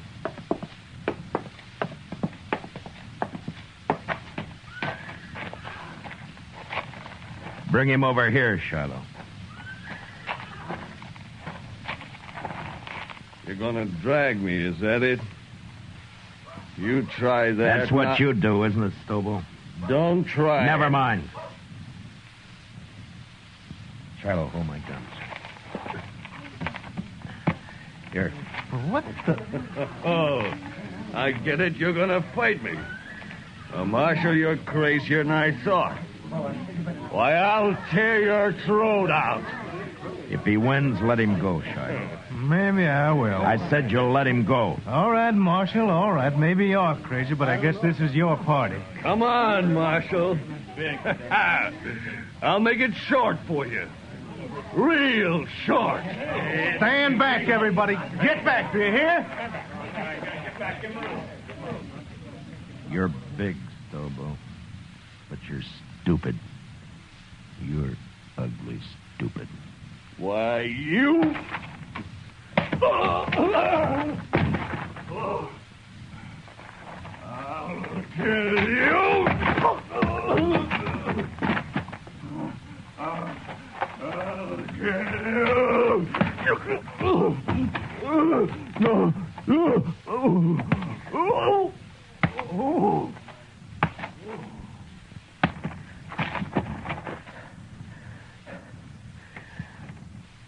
Give me my guns, Shiloh. Here. You don't look too good, Marshal. I'd better get that doc. He's hurt, but he isn't dead. If he can't ride, throw him on a stage, but get him out of here. If I see him again, I'll shoot him.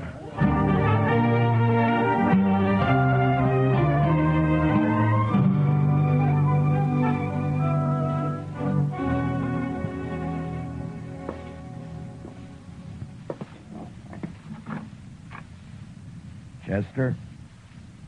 Can I come in? Yes, sir, Mr. Dillon. My, what happened to you? I've been lecturing a couple of hard-nosed cowboys. One in particular. Oh, I see. I'm sorry, Mr. Dillon. Those two sort of got the drop on me. Yeah, it sure did. Mr. Dillon? Yeah? I've been thinking, and Yeah? What is it, Chester? Well, Mr. Dillon, I'm not much help to you here. Maybe I better just... That's enough, Chester. Well, but I've been thinking... Well, just stop thinking. Yes, Mr. Now, look, Chester, I'm going to tell you something. I need you here. You see, you're the only man in Dodge I can really trust. The only one. Yes, sir. Well, you can trust me, Mr. Dillon. Yeah, I know. And I'm thanking you, Chester. But you're sure no help to me lying there, you know. No help at all. Well, I don't aim to stay here long. The doc says I'll be up and around again. Look, Chester, I tell you what, I'll go get patched up, and then we'll make Kitty come over and fix us some steaks, and we'll have some beer, too, huh? Well, what do you say? My, that'd be fine, Mr. Dillon. My, I'd sure like that.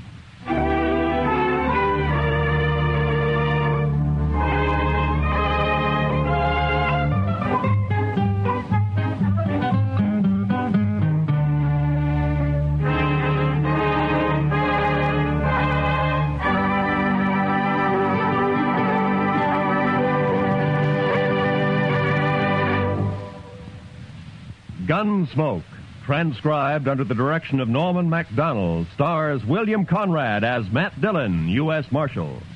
Tonight's story was especially written for Gunsmoke by John Meston, with music composed and conducted by Rex Corey.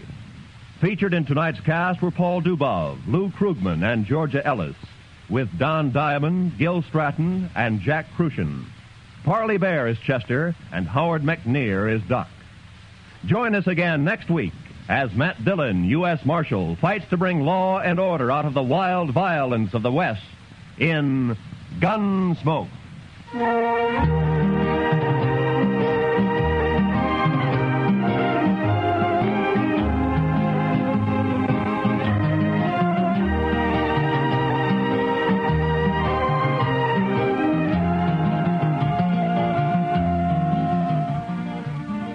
Meet Millie. This delightfully funny little secretary is heard from every Sunday evening here on CBS Radio. Audrey Totter stars as Millie, a gal with a one-track mind on the subjects of love and marriage, especially where the boss's son is concerned. Remember, you can now meet Millie every Sunday night on most of these same CBS radio stations. This is Roy Rowan speaking. And remember, tune in History starting next Monday. Hear the Republican Convention on the CBS Radio Network.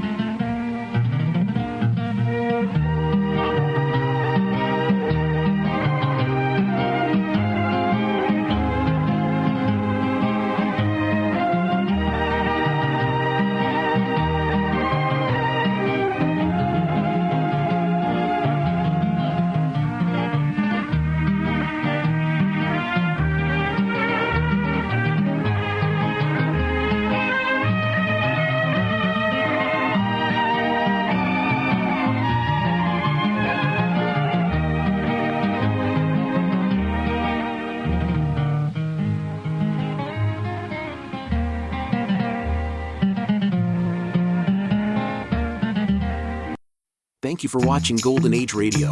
Make sure you visit us again tomorrow. We upload new episodes every day. That's right.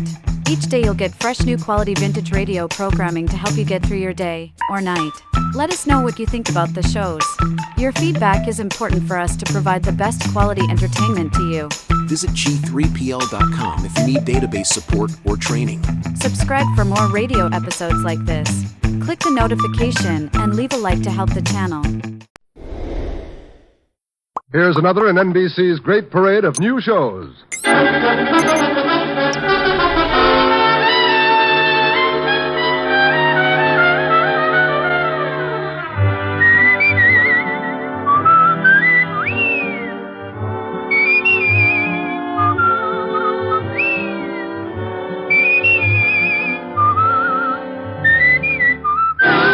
Now, Dick Powell as Richard Diamond, private detective.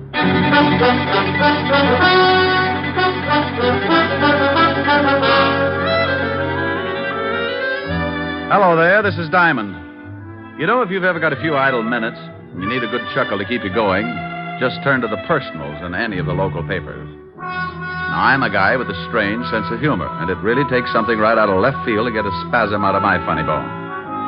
But just listen to this one out of the Little Rock Bugle. Oh, yeah.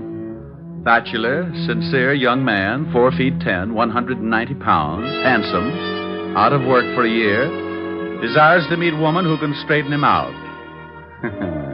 See what I mean? If this guy does find a woman who can straighten him out, she'll probably do it with a flat iron. Oh, and get this one. Young man with large personality, Desires to meet woman with big bank account and small sense of humor. Object, murder. Oh, excuse me, that's merger. Oh, and here's a real whizzer. Attractive, intelligent girl, 30 years old with bubbling enthusiasm for life. Neither smokes, drinks, nor stays up late. Vegetarian and hates comic books. Would like playmate who enjoys active recreation.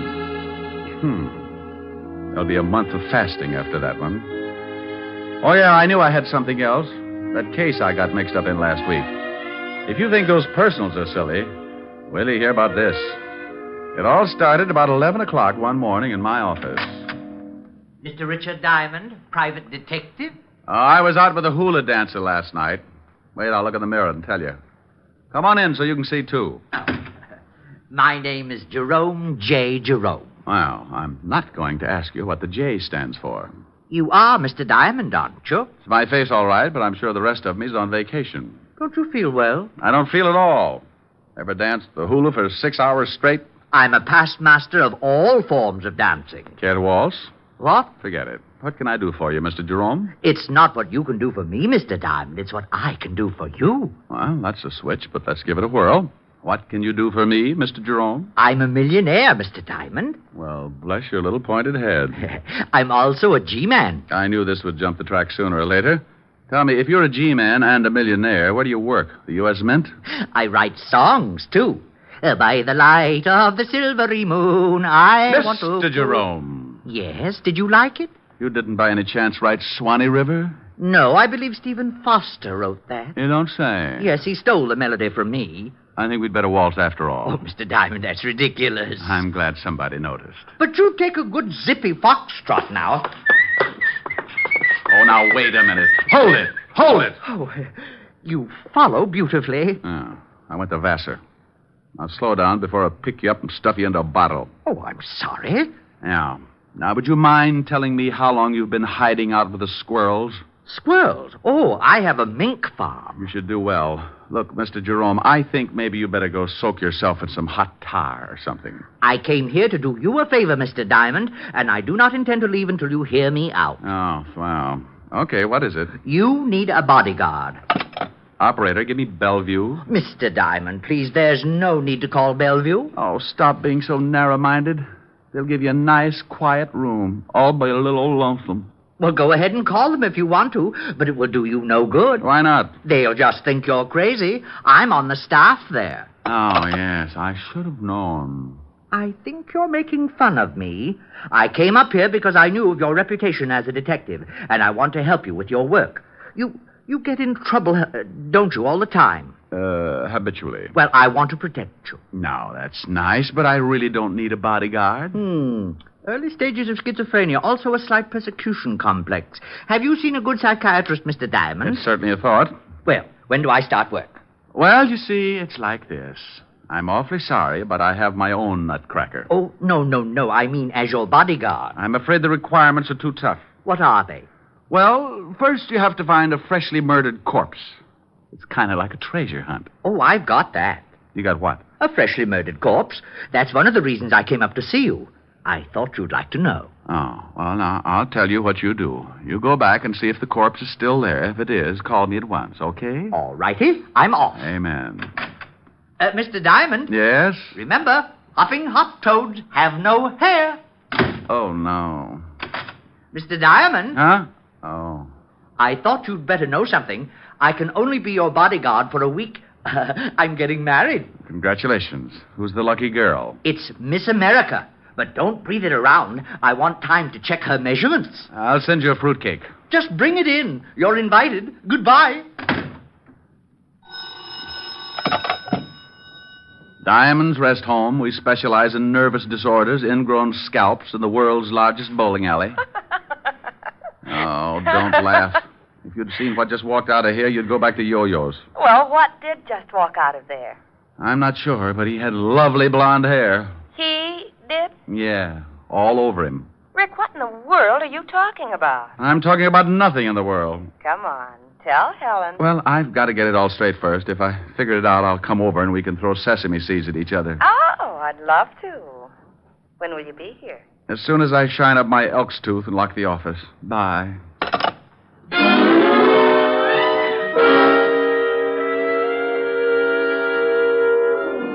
Well, I usually get some screwy ones, but this one was the topper of the season. I had a hunch that Jerome would be back, so I locked the office and did a quick sneak down the back stairs. I grabbed a cab, and 10 minutes later, I was sitting in Helen Asher's study at 975 Park Avenue. Do you think his story about the body had any truth behind it? Well, he told me he was a millionaire, a G-man, owned a mink farm, and was going to marry Miss America. Now, tell me you think there's some truth behind it, and I'll have you committed. Well, all right, but if he continues to pester you ought to call the authorities about him. Yeah, I guess I'll have to. Poor little man. It's a poor little man like that who ends up hanging his grandmother on a meat hook. Oh, he doesn't sound dangerous to me. Sometimes the harmless ones work themselves right into a storm. Now, take me. You would never guess that somewhere in the back of my head a square knot is being tied. Rick, now stop that. See? You didn't know it, but at high noon I grow fangs and long claws. Now stop it. You do that every time a good-looking girl walks past. Rick. You complete idiot.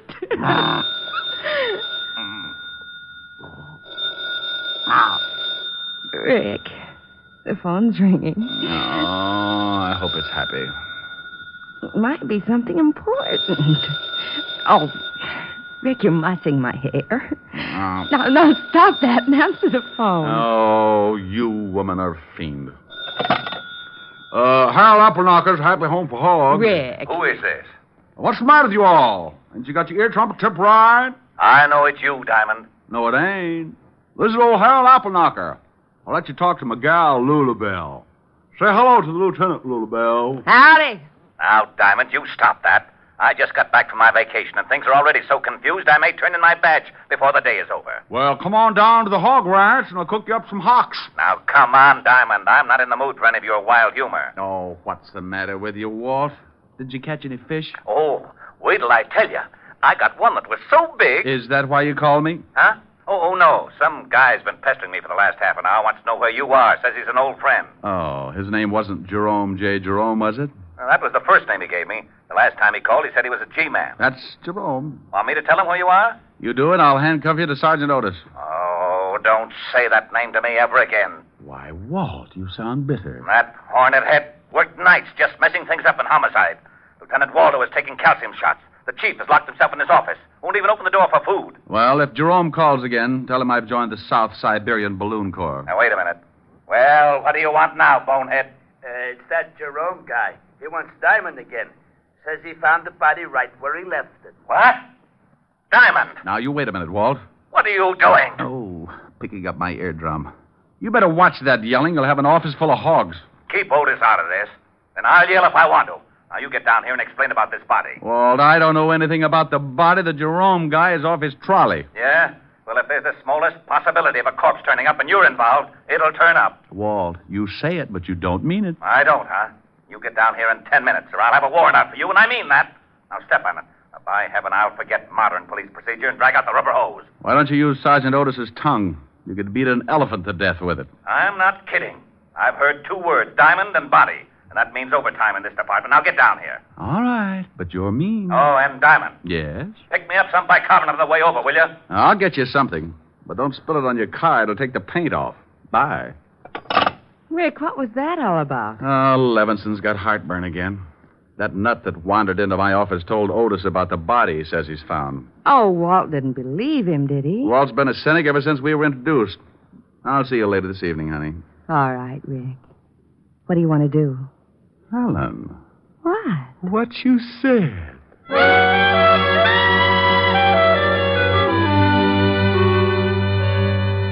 I had a mental picture of Walt eating his way through his desk, so I got some bicarbonate at the drugstore and hurried over before he got to the wiring and shorted out the whole department.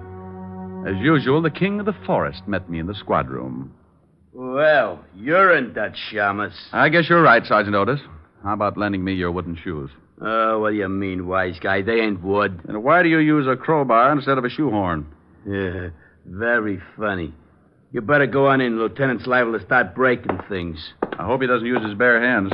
Yeah? Why? Well, your head's liable to get in the way, and you'll be crippled for life. All right, Walt. Stop chewing on that desk. Here's your bicarbonate. What are you talking about? Now, you listen to me, Diamond. That's like telling a man to turn up his hearing aid in a bombing. You can stop being cute. That guy, Jerome J. Jerome, phoned just before you came in, and he sticks to his story about the body, but he won't tell us where he is. You don't really believe him, do you, Walt? He's nuts. Well, he did say something about playing quarterback for Notre Dame. But if you're mixed up in this, I can't take any chances. Oh, don't be an idiot, Walt. This little guy, Jerome, came waltzing into my office this morning and... Lieutenant. Oh, what is it? That guy Jerome's on the phone again. He wants to talk to Diamond. Rick, pick up that phone and find out about that body. Oh, now, come on, Walt. You can use the extension in here. Go on. I promise you'll be sorry. You pick it up and say hello. Not to this guy, you won't. You'll come back with hopping hop toads have no hair or something. Hello, Jerome. Oh, Mr. Diamond. Good. I've been trying to get you for some time. The body's here, all right. Where, Jerome? Can anyone hear? No, Jerome. Well, I thought maybe they had the line tapped. They do that, you know. Yes, Jerome. Now, where are you? I'm at the Osterham place. And if you don't want this corpse, I'm calling in Hawthorne of the Death Squad. Jerome, please. Now, where are you? The Osterham place on 74th Street. I'll be right over. Don't let the corpse get away. Oh, it won't. I'm sitting on it. Oh. Well, did you find out where he is? Oh, he said the Osterham place on 74th Street. What the devil's that? The Osterham place? That's old man Osterham's home. You know, the eccentric old millionaire that died last year? Oh, how did Jerome get in? It's been turned into kind of a museum. The old boy had quite a collection of rare antiques, and when he died, he left the house to the city as sort of a showplace. You mean he's open to the public? Yeah. Well, let's go. Jerome's probably found a mummy for us. On the way over, I told Walt about Jerome's sweet little visit in my office, and the lieutenant was all for stopping off for a straitjacket. When we got there, we looked out of the squad car at an old 3-story brownstone. But more interesting was the sign that hung from the door. Closed Saturdays. And you guessed it. It was Saturday. We got out of the car and went up. Well, don't just stand there. Try the door. I'm with you. Got an axe? Ring the bell. If Jerome's in there, he'll probably answer. Oh, anything to make the police force happy. Mr. Diamond. What is that? That is Jerome over in the window. You will have to climb in here. Come on, Walt. We can't do that. Who's that with you, Diamond? This is Lonely Levinson, Jerome. He collects bodies. Oh, good. He'll just love this one. Climb in. Coming on? Oh, go ahead. If there's a corpse in there, it's in the line of duty. I'll give you a boost. I can make it. What you read, old fat berry? You shut up. There. All right, Red Heart, you're next. Up, and away! Oh, I'm glad to see you both. I was getting tired of sitting around with her. The conversation was so one-sided. Sitting around with who? Her. Rick. Yeah. Do I qualify, Mr. Diamond? Young girl. Been dead quite a while. Jerome. Yes, boss. Oh, Ricky, how you found her? Well, this room is supposed to be sealed up. Sealed up? Yes, the building is a museum. Not a very good one. I have much better things in my apartment. We're losing him. Jerome, how you found her? Oh. Well, when the building is open to the public, they take you on tours. When we passed this room, we noticed it was sealed. I asked why, and the guard said it was because the late Mr. Osterham had stipulated in his will that the rest of the house could be shown, but not this room. It was his private study.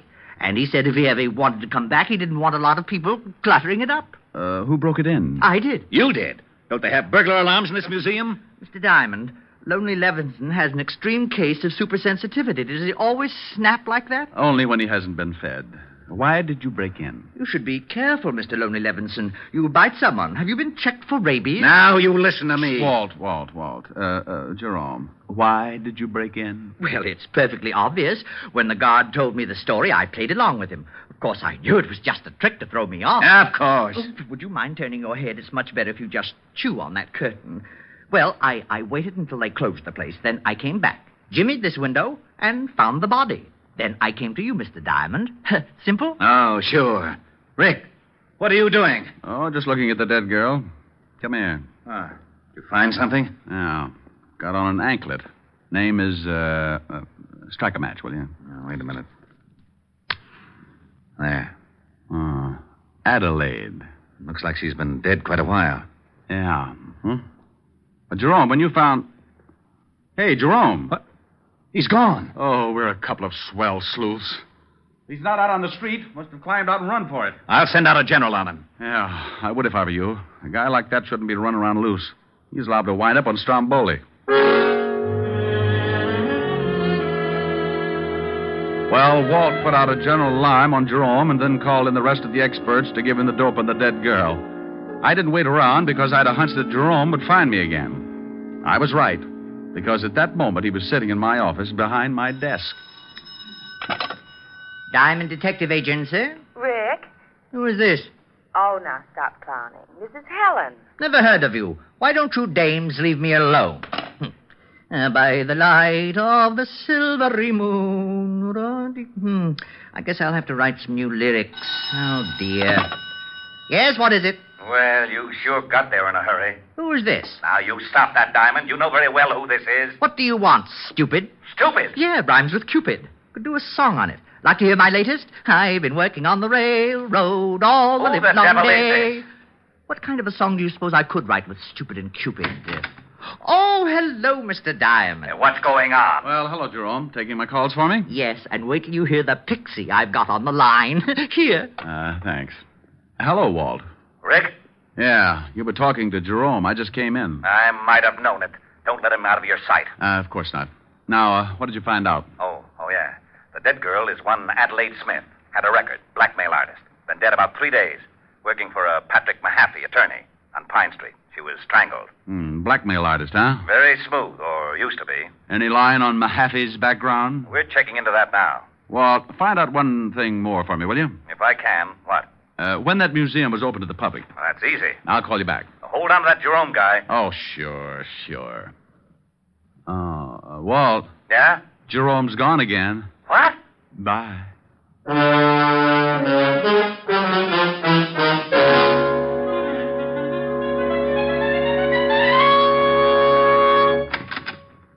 Sorry to bust in, but you seem to be missing your secretary. Come in. My secretary just walked out the other day. I haven't had time to get another from the agency. Are you Patrick Mahaffey? Yes. What can I do for you? Was your secretary's name Adelaide Smith? Why, yes. How did you know? Oh, from the police. They just put a tag on her down at the morgue.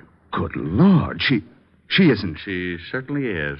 The morgue is very choosy about its tenants. Oh, that's terrible. What was it, an accident? Well, if it was, the insurance companies are going to have to set up a new system. She was strangled. Oh, how horrible. Yes. You're an attorney, aren't you, Mr. Mahaffey? Why, yes. Are you from the police? I just left them. What kind of an attorney? Why, just general law. Ever do anything you could be blackmailed for? What? Why, of course not. Ever have any business with the Osterham estate? No, I never handled any of the Osterham business. Why? Oh, nothing. I'll see you later, Mr. Mahaffey.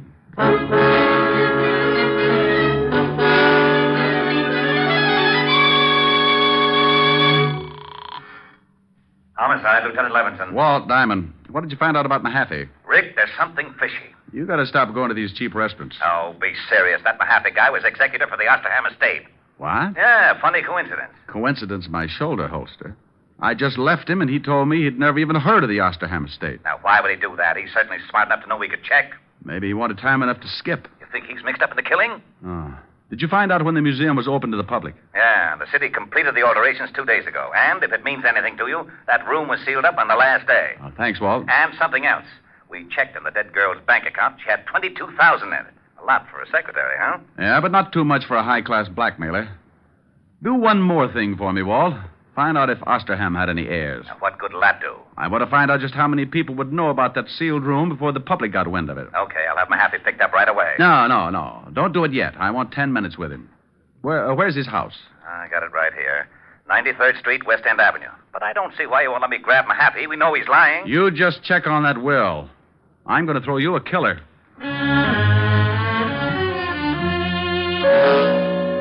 I left the phone booth and headed for West End Avenue and Patrick Mahaffey's residence. Strangely enough, it was on the west side of town. And when I got there, I spotted a green sedan in front of the house. I started up to the front door, and Mahaffey met me halfway. He had a suitcase, and he was in a hurry. Oh, it's you. Your memory's getting better. Come on, you don't want to leave right now. Let's go back inside. But I have to catch a plane. I'm leaving town on business. Oh, I'll bet you are. Let's go. Now, wait just a minute. You have no legal right. Do I have to show you my biceps? Well, all right, but make it brief. I'm late as it is.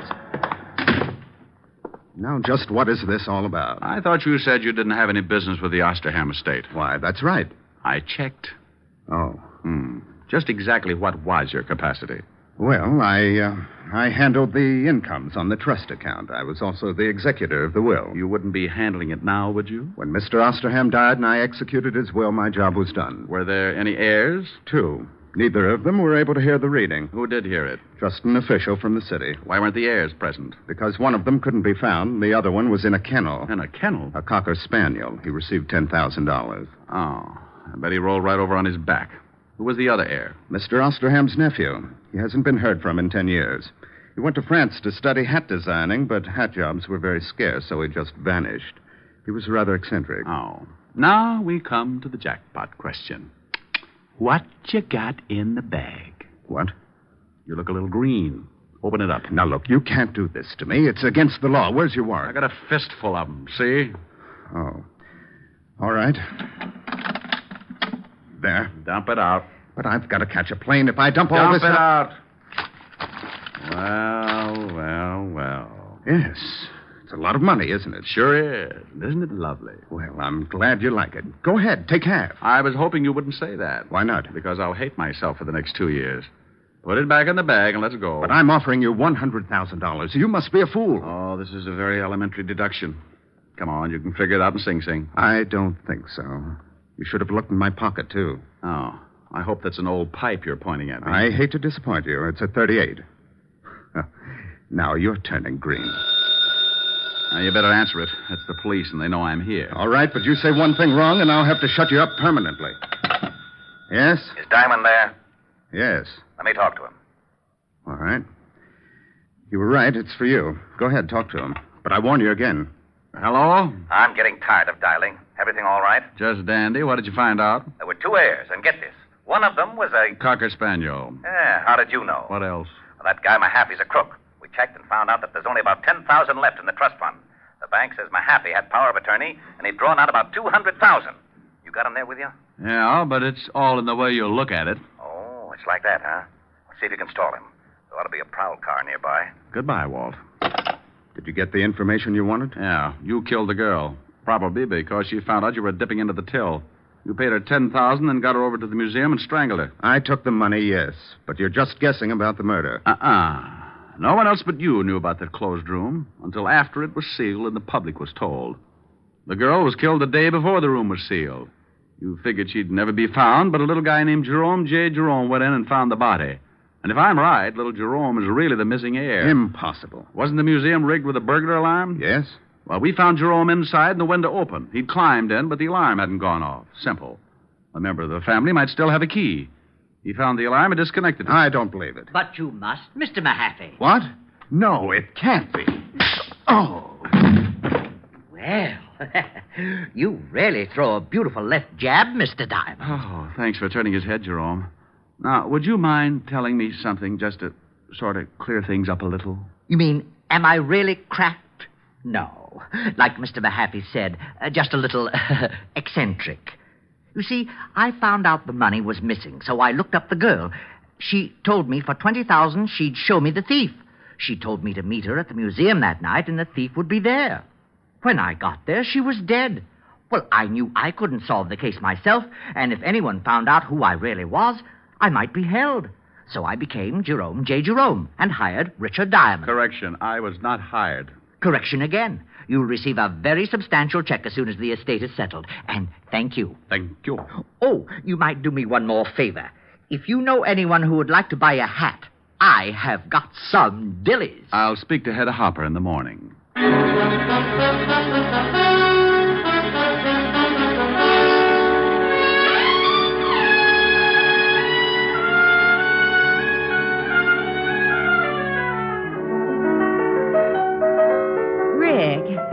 Yeah? Well, it's lovely, but... But you don't like it? Well, yes. Well, what's the matter? I don't know what it is. You don't know what it is? It's a hat. A hat? Certainly. Here, give it to me. Now, look, you put it on this way, see? What are you laughing at? Oh, no. Oh, yes. I might even do a Hildegard if I got the right bookings. A pair of long gloves. All of a sudden, my heart sings when I remember little things. The way you Rick, used now to... stop it. I will not. I may have found a way to make $1 million. You're just jealous, that's all. I've got the hat and I'm pretty. Just sing a song. And finish it for a change. Oh, I'd love to. I don't know from nothing, baby. All I know is I love you. I don't care for nothing, baby, if I knew you cared for me too. So won't you make your mind up, baby? Tell me that you love me, please do. For I don't know from nothing, baby. All I know is I love you. We want a sponsor. All I know is I love you. Well, there you are. I finished it. Are you happy? Well, yes. But where did the band come from? Did you like it? Yes, it was great. Well, if it's great, don't ask questions. Thank you, Von Monroe. Honey, the name is Diamond. Oh, Mr. Monroe, I just love your record. No, baby, the name is Diamond. Mr. Monroe, ever since the first time I heard you sing, Come here, I want to tell you something. Racing with the moon, sailing through the midnight blue.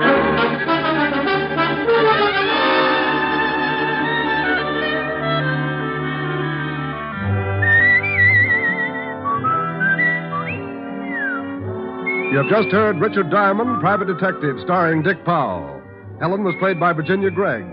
Lieutenant Levinson by Ed Begley. Also in the cast were Wilms Herbert, Joseph Kearns, and Stanley Waxman. Music was under the direction of Frank Worth. Richard Diamond is written by Blake Edwards and directed by Richard Sandville. Dick Powell soon will be seen in the current screen version of the best-selling novel, Mrs. Mike. Now, this is John Storm inviting you to be with us again at the same time next week, when we will again bring you Dick Powell as Richard Diamond, Private Detective.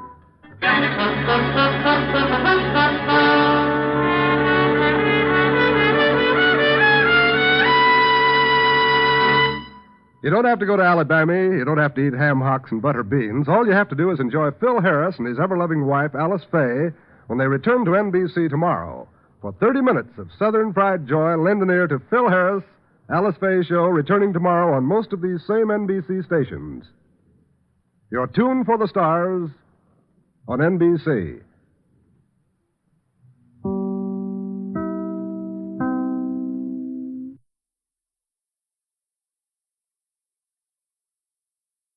Looking to conquer the world of WordPress?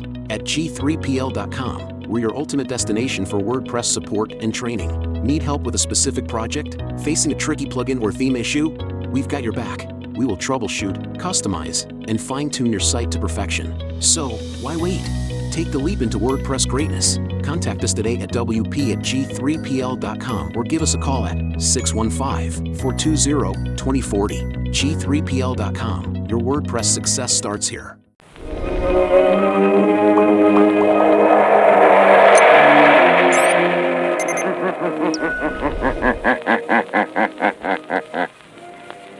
The shadow knows.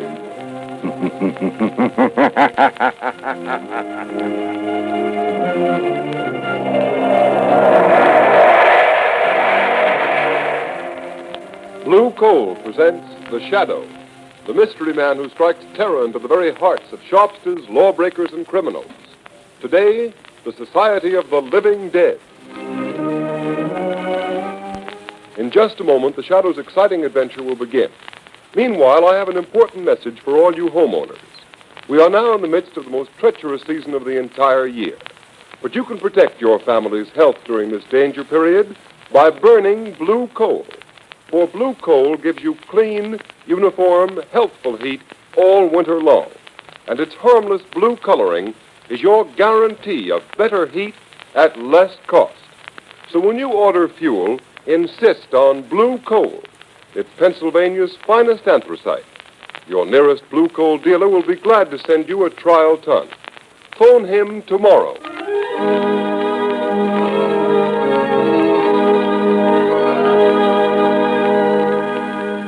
Hello.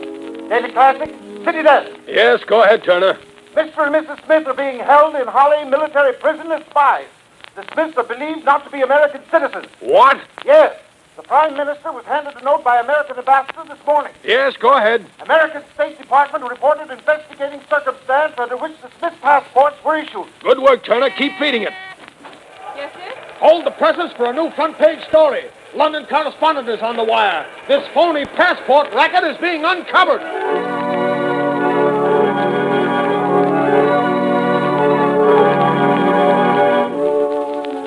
New York, New York.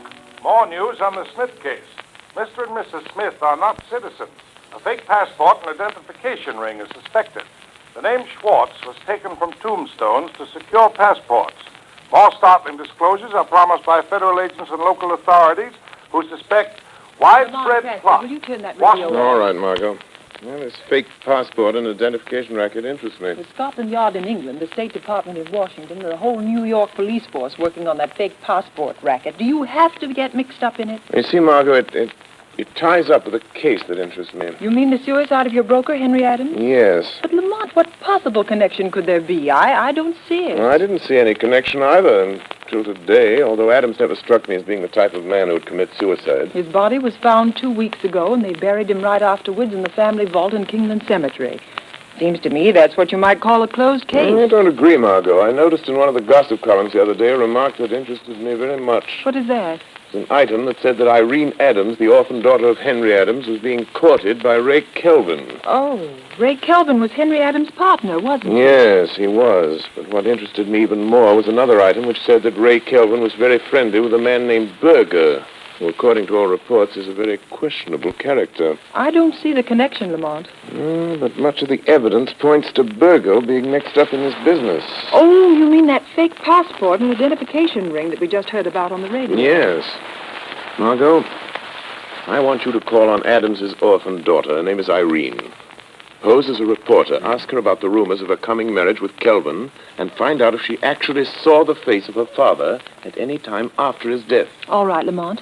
Where will you be when I get back? I'll phone you at my office. Are you going to visit Berger as Lamont Cranston? No, Margot. I rather think Berger will be more impressed if I visit him as the Shadow.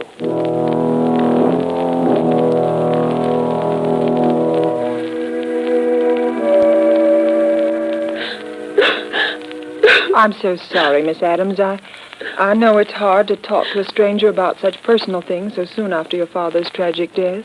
Yes. It's true that my father didn't want me to marry Mr. Kelvin. It seemed so unfair. Ray Kelvin was his own partner in business. But you are going to marry Mr. Kelvin. Yes. I wanted to wait, which was soon after Father's death. But Ray has to go away to Europe.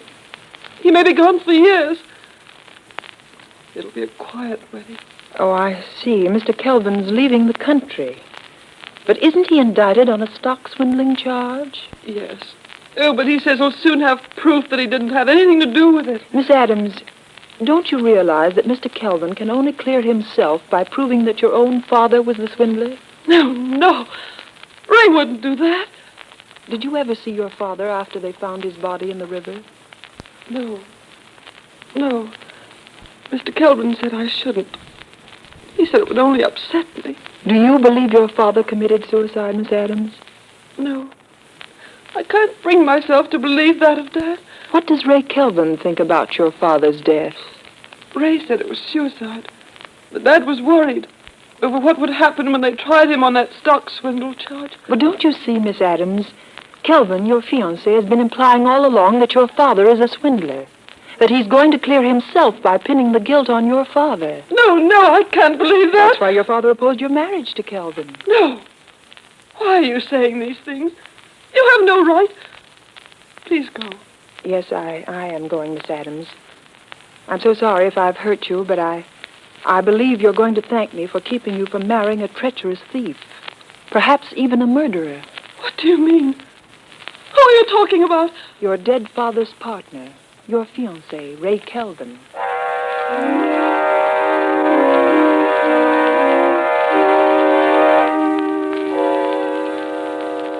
All right, Kelvin. What's on your mind? Now listen, Berger, I want action. I won't be safe till I get Adams to sign a confession taking full blame for that stock swindle. Yeah. I see you got the confession all ready for Adams to sign. Yes. Stated the day he was supposed to have jumped in the river.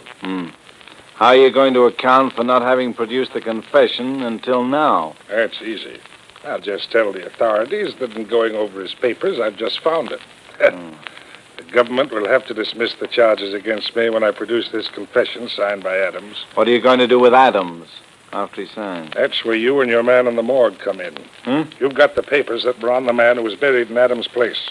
All you have to do is put those papers on Adams when we dump him in the river. What? That's murder. I've never gone that far before. And you've never been paid $10,000 before either. Now, come on, quit stalling. Get your hat and coat. We're going to finish this job now. Oh, wait a minute, Kelvin, wait a minute. I'll give you back that money. Every cent of it. No. I'm afraid of this. Berger, what was that? Somebody laughed here in this office. Yes, Kelvin. It is the laughter that has echoed through the mind of many a killer during his last hours in the death house. Who is that, Berger? Kelvin, there's nobody here. Yes, Mr. Berger. The shadow is here. The shadow? Kelvin, did you hear that? The shadow. He knows. He's heard everything. You can't go through with it now. Yes, Kelvin. I know everything. Yes? Well, I've heard about you, Shadow. The man who has the power to make himself invisible. I know how you do it. Hypnotic suggestion. Hindu mesmerism. Oriental trickery. Well, you don't scare me. Your murderous scheme is doomed to failure, Kelvin. Give it up before it is too late. Yeah, listen to him, Kelvin. Adams is still alive. We haven't murdered him yet. No, but we've kidnapped him, and we'll burn for that if we're caught. Only we're not going to be caught, shadow or no shadow. Come on, Berger. You're coming with me. No, don't make me go through with it, Kelvin. Come on. Don't. I'll show you what I think of the shadow. Come on, or I'll drill you where you stand. And the shadow if he tries to stop me. You've had your warning, Kelvin. Remember. Come on, Berger, get going. And as for you, Shadow, here's a warning from me. If you follow us, I'll find a way to kill you. Remember that.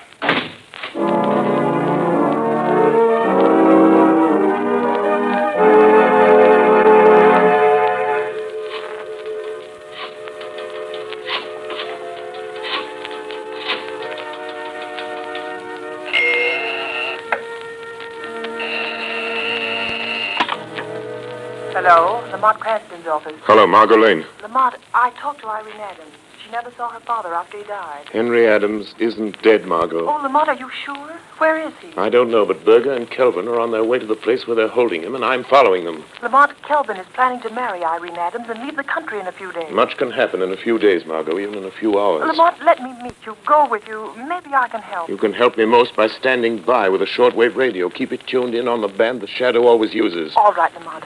But now you've discovered that Mr. Adams is alive, why don't you let the police handle it? As far as the police are concerned, Henry Adams is dead. Buried, a closed case. I guess you're right, but what about Berger and Kelvin?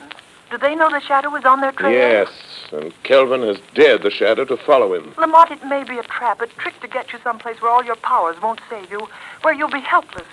Lamont, please don't go. Please. Margot, I must follow Berger and Kelvin.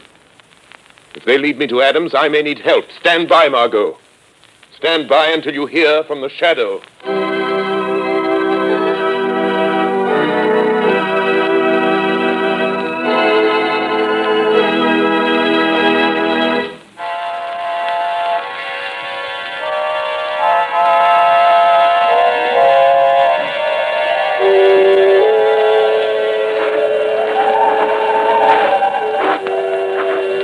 Come on, Kelvin.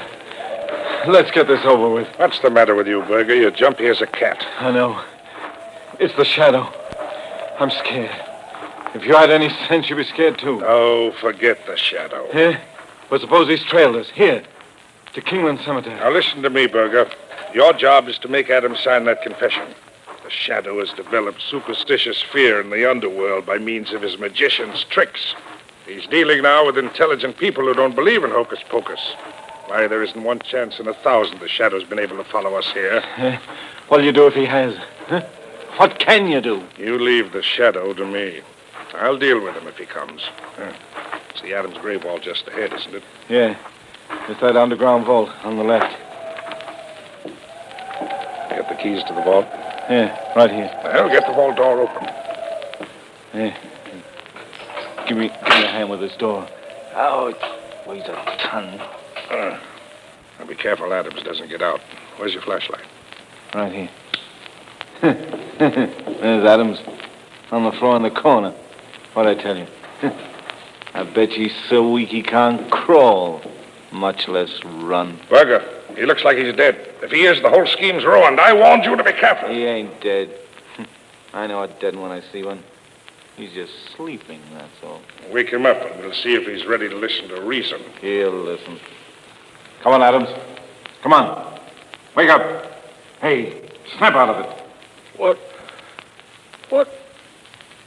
Who are you? Never mind who I am. Come on. Sit up.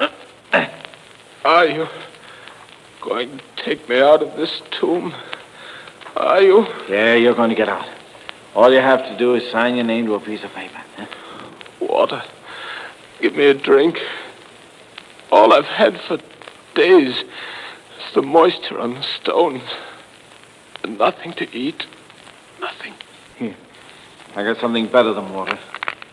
Slug of this brandy will set you up. Oh, thanks. Thank you. How did you find out they'd locked me up in this grave vault? I thought they were going to leave me here till I died. And then put me in that coffin there in place of that corpse that's supposed to be me. Never mind about that now. You're going to have a chance to get out of this grave alive if you do as you're told. Listen, Berger, quit wasting time. Here's the confession and a pen. Make him sign it. Kelvin, you... I couldn't see you with a flashlight in my eyes. You, my own trusted partner. You're behind this. You've done this to me. You stole those securities, framed me. Sure I did. You're innocent. And if you want to get out of this family vault of yours, you'll take the blame. Sign this confession. I won't. I'll never sign it. Oh, yes, you will. Oh, cut it out. Cut it out, Kelvin. He can't stand much of that in the shape he's in. Do you want to kill him? I won't sign it. I won't. A confession for me would clear you, Kelvin. Put the blame on me. Leave you free to marry my daughter, Irene. You made her think I'd drown myself. I'm innocent of the swindling charge. You're the guilty one. You'll sign that confession or I'll break every bone in your body. Oh. I told you to go easy. Adams is out cold. Shut up and help me bring him around. With the Shadow on our trail, there's no time to lose. Yeah, I know. And I give plenty to know where the Shadow is right now. What would you give, Berger? Kelvin! He's here! The Shadow's here in the vault with us! Berger, turn off that flashlight. Quick! Now you think we're on even terms. Don't you, Kelvin? You can't see me in the dark of the tomb. And you think I cannot see you. Yes. Yes, that's right, Shadow. Kelvin, where are you going? Stay where you are, Berger. And you too, Shadow. I may not be able to see you, but if you come close enough to try to stop me closing the door of this vault, I'll fill you full of lead. Kelvin, don't leave me You're here. no use to me anymore, Berger. You can thank the Shadow for that. You ain't going to leave me in here to die. You dirty, double-fussing rat. All right, Berger. I'll do you one last favor. I won't leave you to die from thirst and hunger. You'll be luckier than Adams and the Shadow. Come on, Berger. Try to get out before I close this steel door. No, give me a break, Kelvin. I'll never talk. Give me a chance. I have a gun on me, you know that. Yes, Berger, I know that. Come on, I was just fooling. Oh, you mean that, Kelvin? You mean So, Kelvin, you shot shot Berger and added murder to your other crime. You'll never get out of this vault to tell about it, Shadow. You've cheated me out of a chance to beat that swindle indictment. You've ruined my chance of getting Irene with her Adams money. Well, now you're going to have plenty of time to wish you'd never meddled in this. You'll have the pleasure of watching Adams die. He's almost dead now. And when he's gone, you'll have the company of 3 dead men. 3 dead men waiting for you to join them. Goodbye, Shadow. You can lock that steel door, Kelvin, but somehow the Shadow will still get out. All right, Shadow. Let's see you try it.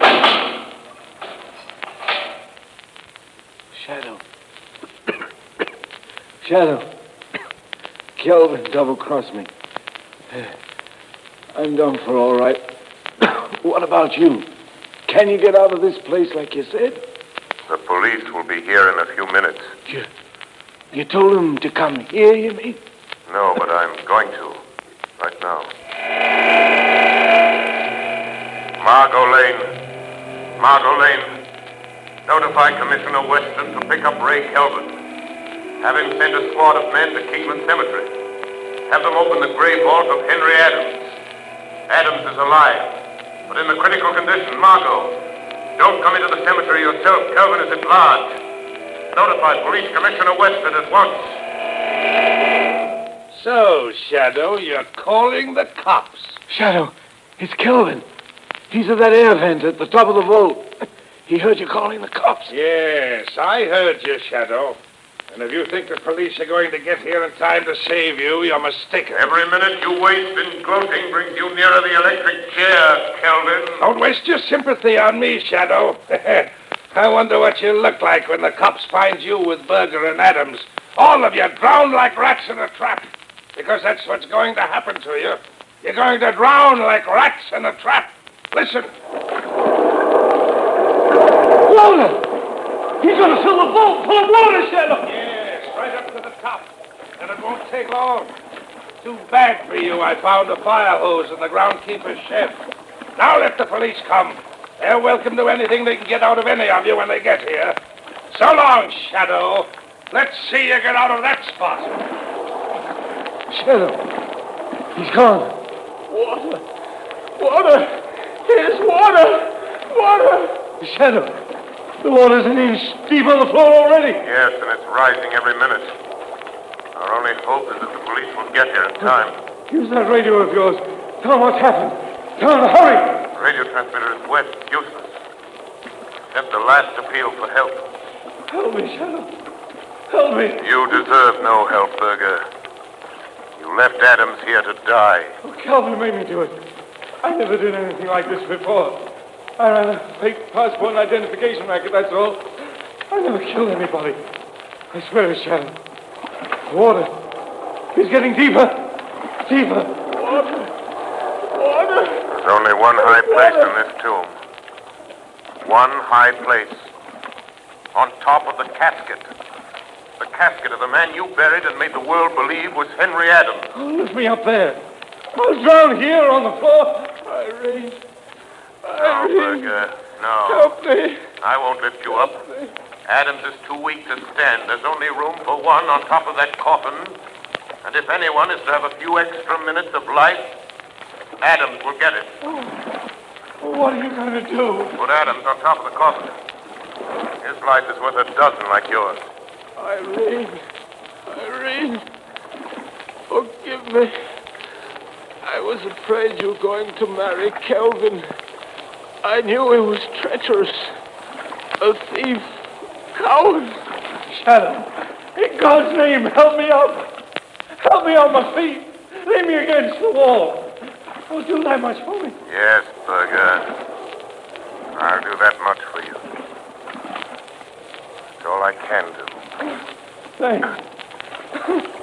Thanks, Shadow. Here I am, trying to save himself from drowning, so that I can die of bullet wounds. Here I am, being lifted by a man whose hands I can feel on my arms, but I can't see.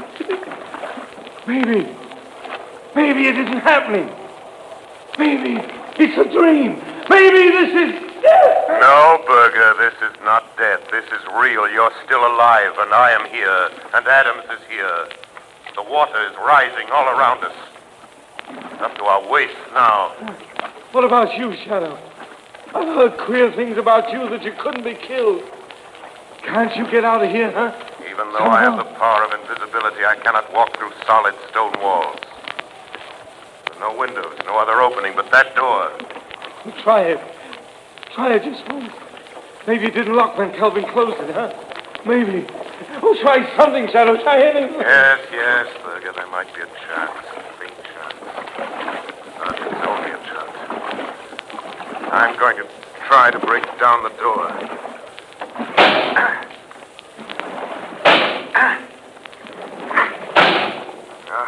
Useless, Berger. You mean you can't even save yourself? No, I can't even save myself. If help doesn't come soon, if this vault fills to the roof, the Shadow will die as quickly as you, Berger. No. Not quite as quick. I'm finished, Shadow. Thanks to Kelvin's bullets. I won't drown. No. And perhaps you were lucky after all, Berger.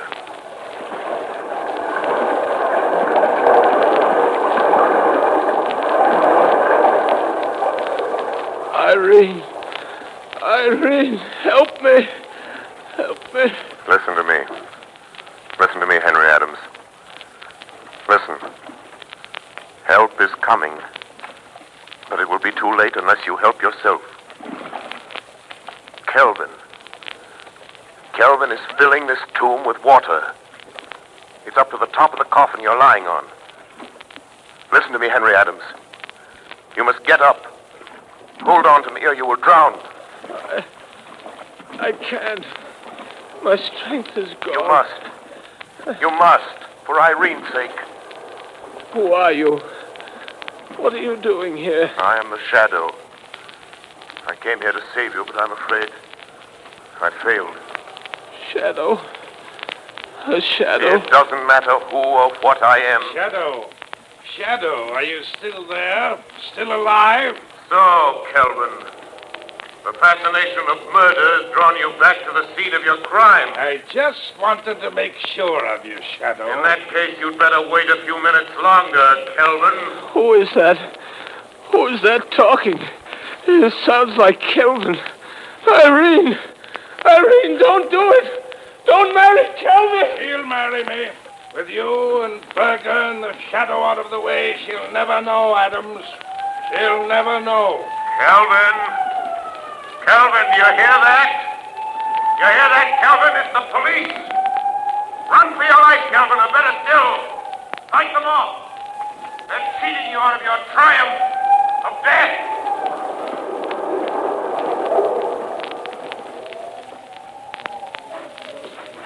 They're going to drown like rats. The police won't get me. They won't get you out of there in time. You'll drown! Drown like rats, you will! Get that man! Stop him! Stop, you, or I'll shoot! Let him have it! You win, Shadow. I got him. Okay, come on. Come on, men.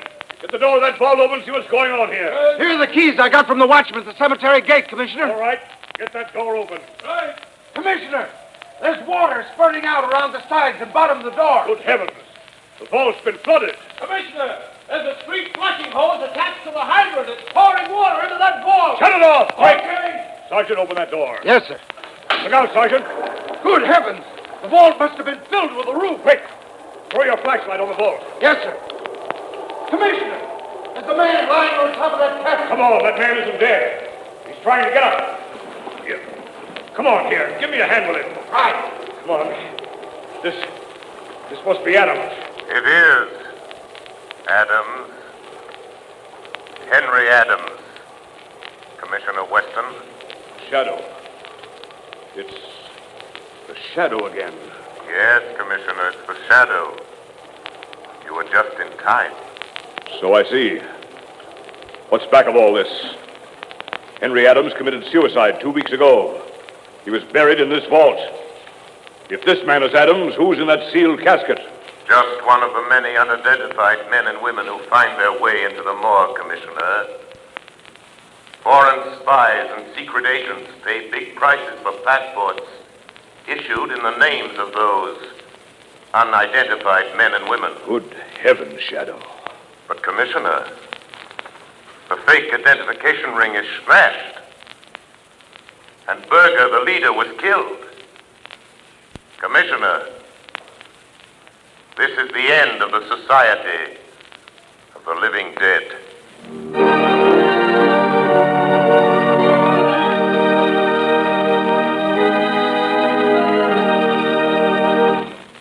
Ladies and gentlemen, before the shadow leaves you, here's John Barclay, Blue Coal's heating expert.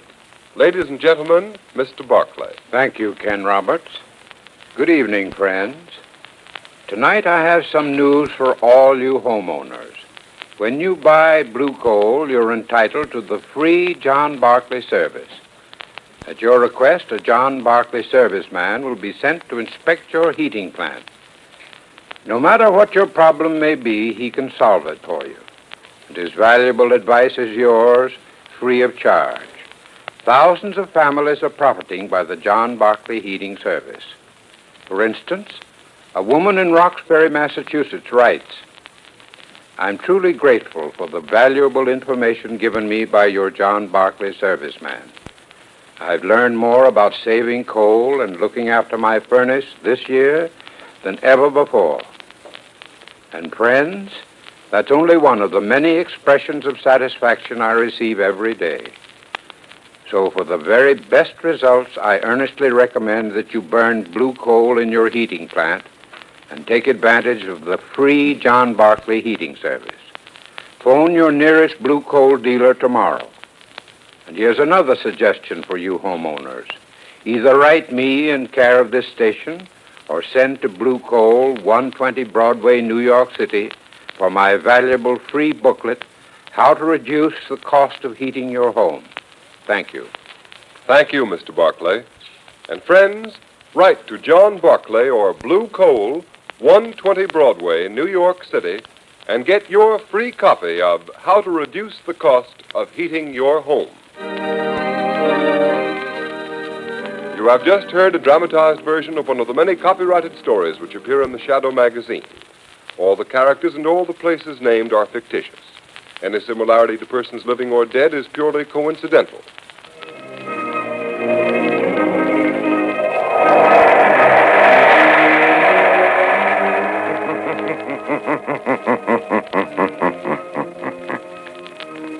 The weed of crime bears bitter fruit. Crime does not pay. Next week, same time, same station, Blue Coal, America's finest anthracite, will again present another thrilling adventure of the Shadow. Be sure to listen, and be sure to burn Blue Coal, the solid fuel for solid comfort. Thank you for listening to Golden Age Radio. We invite you to return tomorrow for the next episode that will take you on another unforgettable adventure.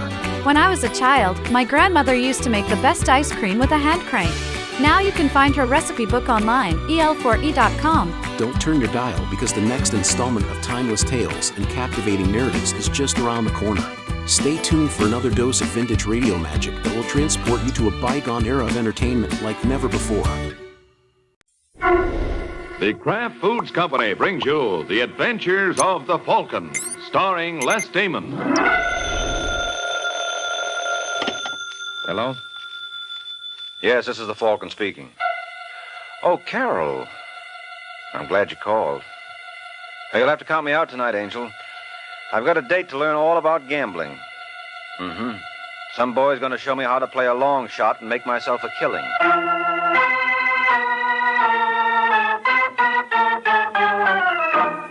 This is Ed Hurley, friends, inviting you on behalf of the Kraft Foods Company to listen to The Adventures of the Falcon. You met the Falcon first in his best-selling novels. Then you saw him in his thrilling motion picture series. Now join him on the air when the Falcon solves the case of the baby brother.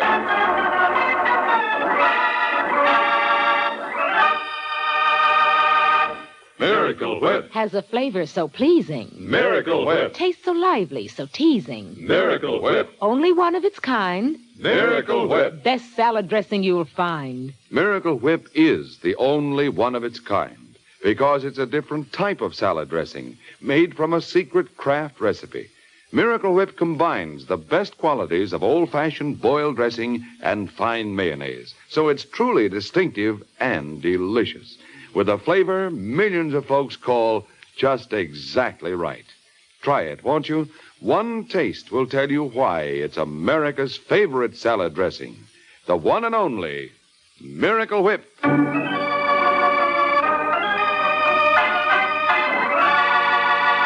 And now, the case of the baby brother. It's Sunday afternoon in New York, and a frightened blonde named Diana Wayne hurries down the second-floor corridor of the Maxton, a shabby rooming house on Manhattan's west side. And when she comes to room 2C, Miss Wayne announces herself in no uncertain fashion. Steve! Steve! Let me in! For heaven's sake, let me in! All right, give a guy a chance, will you? Lock it. Why, what's the matter? Lock it. Okay. Give me a drink. Aren't you starting kind of early, Diana? I said give me a drink. All right. Here. Let me have another. Why don't you wait till that one hits? Now sit down. Listen, we gotta blow town. Why? I saw Josh Brady in Times Square today. You're crazy. Don't tell me I'd recognize him anywhere. What's Brady doing away from Washington? That's obvious, isn't it? He's after me. I've got to get out of here. Now, take it easy, Diana. Take it easy. Take it easy. It's all right for you to talk. Brady doesn't know about you. Would it make things any better if he did? Well, if you hadn't thrown away the money I took from him on the horses, we wouldn't be in this jam. There's no use crying over spilt milk. We've got to leave New York, Steve. You tell me how. There's $18 left in the kitty. You know how far that'll get us. I'll borrow 100 from Roger Clayton. No, you won't. Why not? We've put too much work on that sucker to let him get off with train fare. But if Brady finds me... Forget it. Forget that a man wants to kill me. Forget that Shut up! Oh! Now behave yourself. Go on. Hit me. Hit me some more, you big hero. You don't know how close you are to really getting it. Well, what's stopping you? You enjoy it too much. Now listen to me.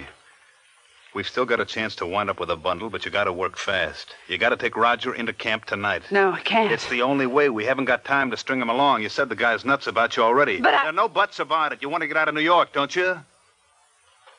Yeah. Well, if you want to get out alive, you'll go to work tonight.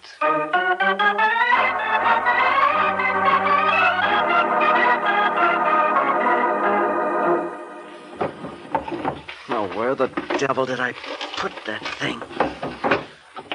You in the bedroom, Roger? Yeah. Are you going out tonight? You mind, Paul? Well, maybe I do. You haven't stayed home one night this week. So what? So maybe you ought to start taking it easy. Look, Paul, when I want your advice, I'll ask for it. Now, don't get me wrong, kid. I only meant... I'm not interested in what you meant. I don't have to account to you for anything. Oh, yes, you do. While you're living with me, you'll keep in line. Who's this gal you're running around with? None of your business. I asked you something, Roger. And I still say it's none of your business. I'm sick and tired of your running my life. Just because you're my brother doesn't give you a license to tell me what to do. What? I'm sorry, kid. I didn't mean that. That's okay, Paul. I'm glad you did it. Because that's the last thing I'm ever going to take from you.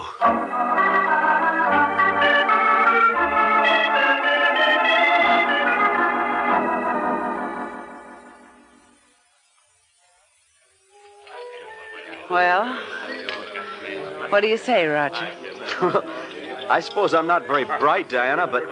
Well, really, I don't understand you. It isn't very difficult, honey. Remember this man I mentioned last week? No. We were sitting right here in the same booth. He's the one who's got all the connections in the stock market. Oh, yeah. Yeah. Well, he phoned me this afternoon. He's got an inside tip on a stock that his office is going in for very heavy. He told me he's going to jump at least 10 points in the next 2 days. Well, I don't see If we play it smart, we can make a fortune. Well, sure, but where am I going to get the money to invest in the first place? Borrow it. From whom? Well, what's the matter with your brother, Paul? I wouldn't take a nickel from Paul. But I've got a couple of thousand of my own. Don't talk like a fool. How much stock do you think you can buy with a couple of thousand, maybe 20 or 30 shares? It doesn't even pay. Well, then I guess we better forget the whole thing. We can't afford to. Well, I don't see where we have any other choice. Well, how about your office? You mean Mr. Schnabel? Mm-hmm. You told me he was one of the biggest betting commissioners in New York. Oh, look, honey, if he knew. Why would he have to? I don't follow you, Diana. You've got the combination to the safe. So? So, if you went to the office tonight and took, say, 50 or 75 grand. Forget it. Why? Why? It's stealing. No, it isn't. By Tuesday morning, you'd have the money back. What? I knew that last drink was a mistake. By Wednesday morning, we could be on a plane for Hawaii. Now, Diana, look. Think of it, darling. We could do anything we wanted. You don't know what you're saying. All right, Roger. If that's the way you feel. Wait, Diana. Where are you going? What's the difference? No. Come back here. Yeah? Well, at least give me time to think it over. Time is the one thing we don't have, Roger. If you're going to do it, you'll have to do it tonight. You've got a key to the office, haven't you? Oh, yes. Take this. Diana. Don't worry, it's on safety. But what do I want with a gun? It's a great morale builder, kid. Come on. Put it in your pocket. Honey, just listen to me for a minute. If I do, we won't have time to say goodnight. Move over to the corner of the booth. Please, baby, let's be sensible. Oh, Roger, I am just crazy about you. Diana. Wait for me at your place. I'll call you the minute I'm through.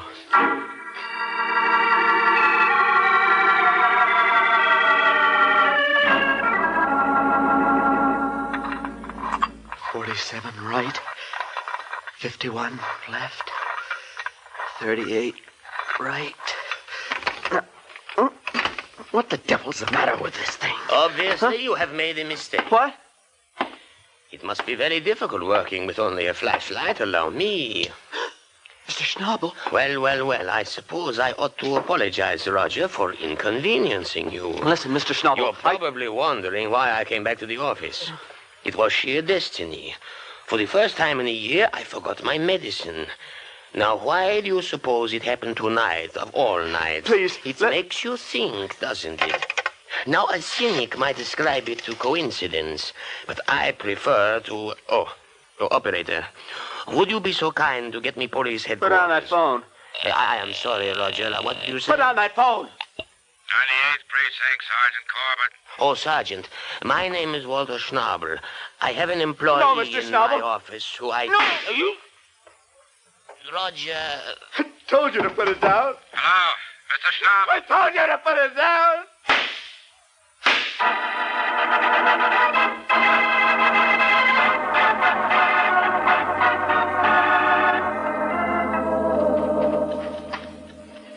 Does that clock fast, Diana? I've told you a dozen times before. It's right on the minute, Steve. What do you suppose is keeping that schmo? How should I know? He was going to call you the minute he was through. Yeah. You don't think he'd be stupid enough to come up here without giving any... Here, Steve. All right, what are you waiting for? Hello? Is that you, Diana? Yeah, where are you, Roger? Over at my place. Listen, darling. Don't talk over the phone. I'll meet you at Tony's in 15 minutes. It's no use. I didn't get it. You didn't get it. What? Schnabel came back to the office before I was through. He caught me trying to open the safe. He was going to call the police, honey. I told him to put the phone down. I begged him, but he wouldn't listen to me. I don't want to hear anything about it. You promised me you'd get the money and you let me down. Goodbye, Roger. You don't understand, Diana. I killed... Hello? Diana? Diana! Mr. Clayton. Who is it? Police. I'll be with you in a second, officer. Come on, pal, open up. Giving you fair warning, you haven't got a chance. Clayton! Clayton!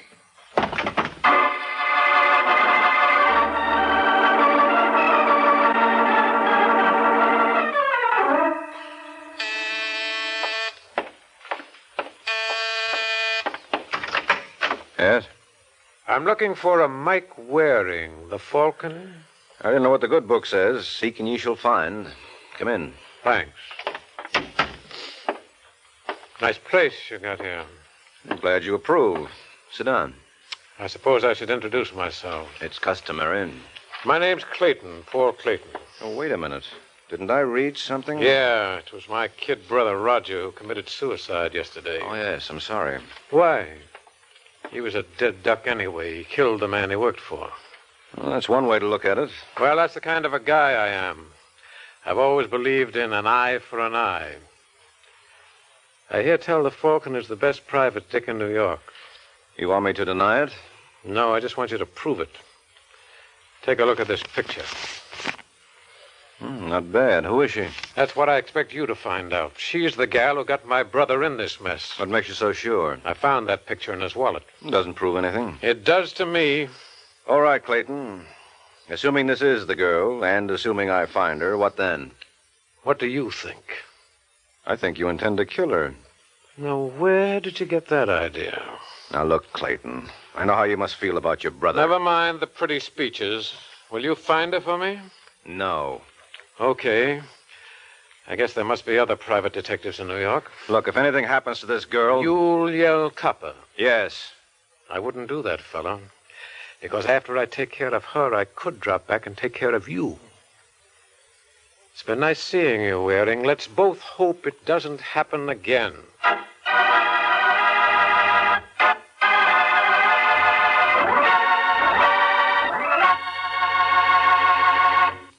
This is Ed Hurley again, friends.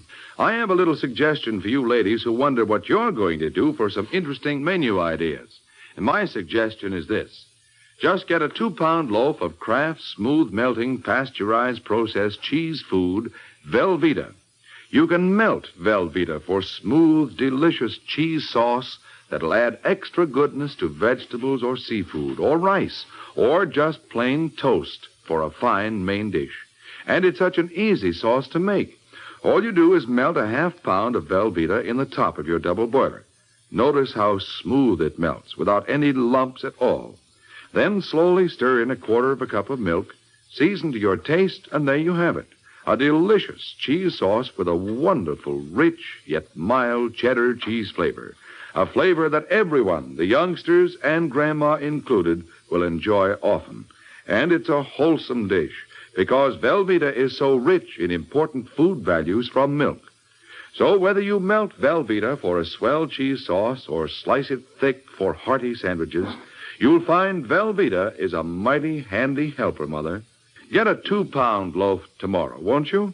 It's America's favorite cheese food, the one and only Velveeta, made by Kraft.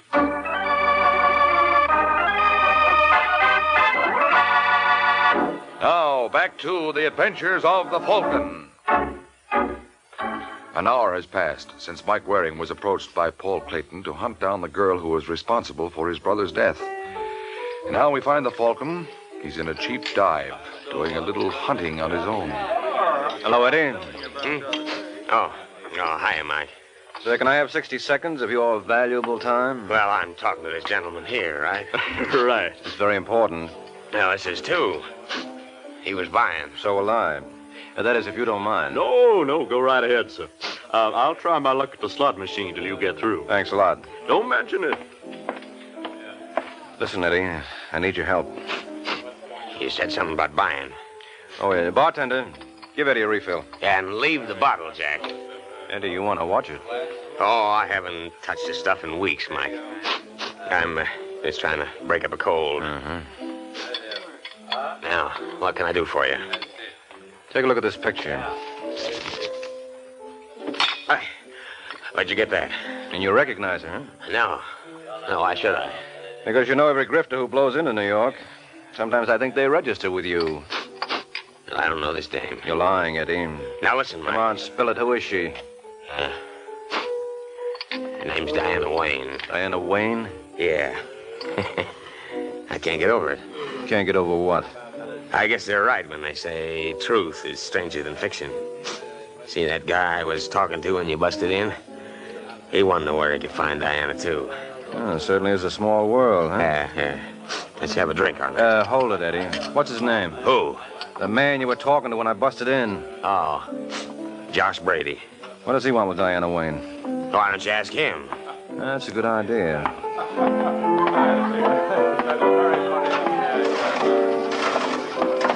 you doing, friend? I can't seem to beat this machine. Nothing but lemons on it.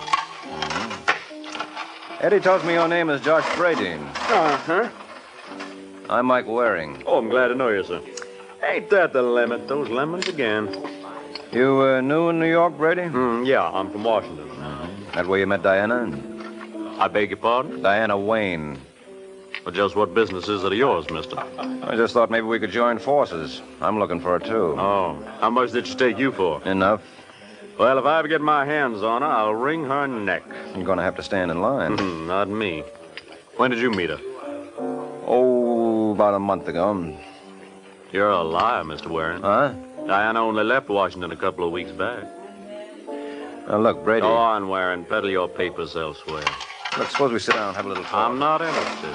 Now, don't be a fool, Brady. You won't get away with it. Well, what do you know? I hit the jackpot. Guess nothing can stop me now, Mr. Waring. This is my lucky day.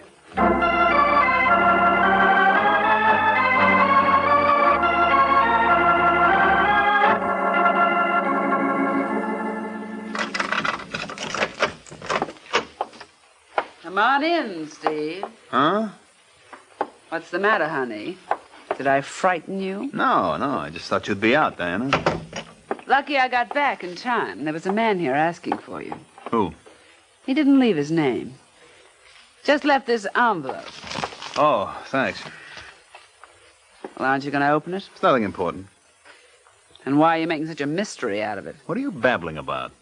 I know if I received an envelope like that, I'd naturally be devoured by curiosity until I found out what was inside. Well, I know what's inside. So do I. What? A one-way bus ticket to Detroit. How do you know that? Elementary, my dear Watson. I opened it. By mistake, I suppose. Yeah, I suppose. You know, Steve, that's what I love about you. You're full of surprises. You're even a bigger rat than I thought. Shut up. If you think you're going to walk out on me and leave me holding the bag for Roger's suicide, you got another thing coming. I was just going to Detroit to see if I could dig up something. Ha, I'll bet. Now, don't be silly, sweetheart. Would I lie to my wife? You certainly would. Look, will it make you feel better if you hold the ticket? Yes. All right, here. Now, you feel better? Much. What's the idea of tearing it? I just wanted to make sure you don't go off without me. So if Josh Brady drops around, or anyone else, he'll be right alongside to take your bows. And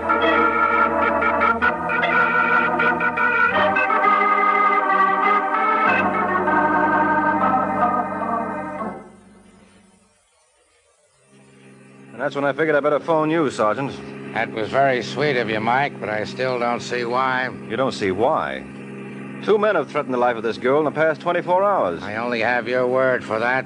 Why won't you tell me the names of these two characters? Because there's no reason to involve them. One came to my place, and the other I ran across by accident. It's a pity you couldn't hold on to the last one. Well, I had enough work on my hands as it was. It took me another 2 hours and a bottle of bourbon to get the complete story out of Eddie Lewis. Whoa, slow down.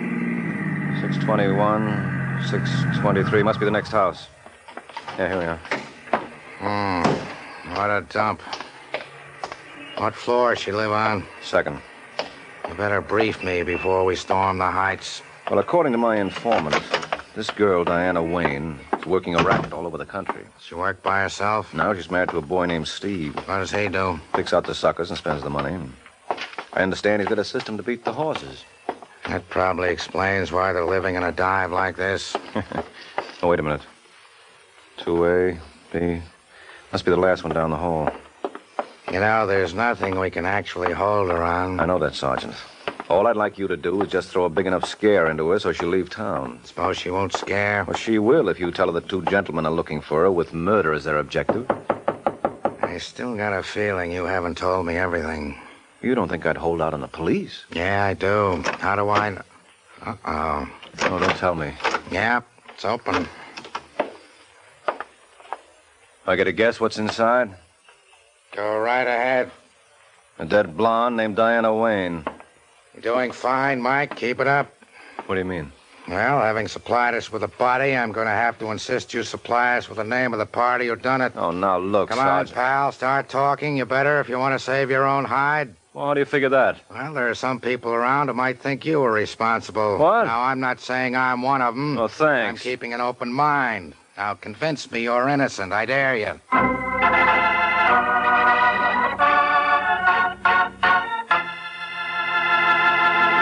Remember, tomorrow at your grocer's, you can get a wonderful new salad oil for your homemade salad dressings, your cooking, your baking. It's Kraft Salad Oil, the first salad oil for home use ever offered by the makers of all those wonderful Kraft dressings. Kraft Salad Oil is a lighter-bodied oil, superfine to blend perfectly with other ingredients. Get a pint or quart bottle tomorrow at your grocer's. Ask for Kraft Salad Oil.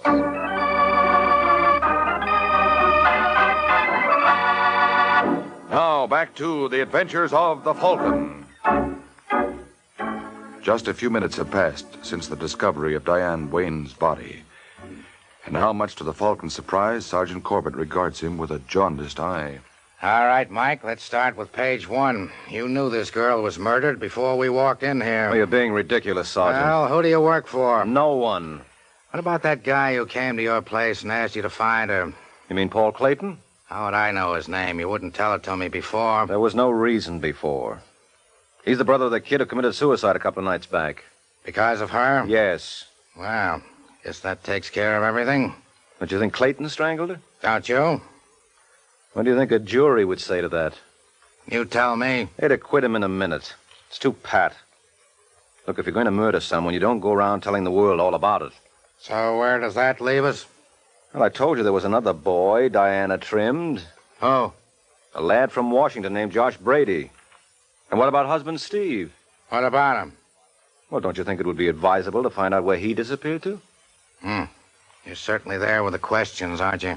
Well, somebody's bound to ask them, Sergeant. Might as well start digging up the answers. Say, any idea when she died? Yep, I can tell you that to the minute. Oh, how? Come over here. Notice those scratches all over her face and the broken fingernails? Yeah. Well, she must have put up quite a battle with her killer. Now come over behind this bookcase. Oh.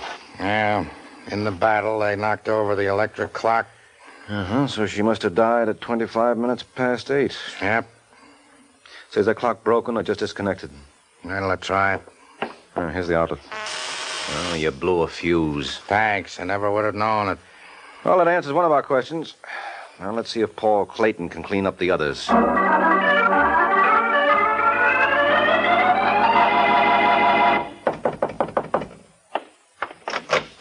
Yes? Hello, Clayton. Remember me? How could I ever forget, Mr. Waring? Well, I want you to know we found the girl. We? Oh, I'm sorry. I didn't see your friend in the hallway. This is Sergeant Corbett. Hi. Sergeant? Yes. Well, come in, gentlemen. Thank you. Now, what's this about the girl? Her name is Diana Wayne, and she's dead. Oh. Is that all you can say? What do you want me to do? Pretend I'm all broken up? You know how I felt about her. That's why I would like to know what you were doing at approximately 8:30 this evening. Why? Because that's the time someone put their 2 hands around her throat and squeezed, none too gently. What time was that again? 8:25 to be exact.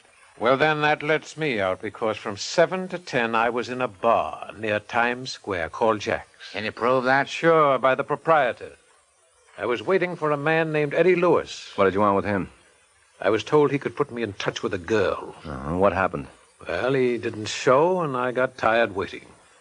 Well, what do you think, Mike? Same as you do, Sergeant. I think we all better go on to suspect number 2.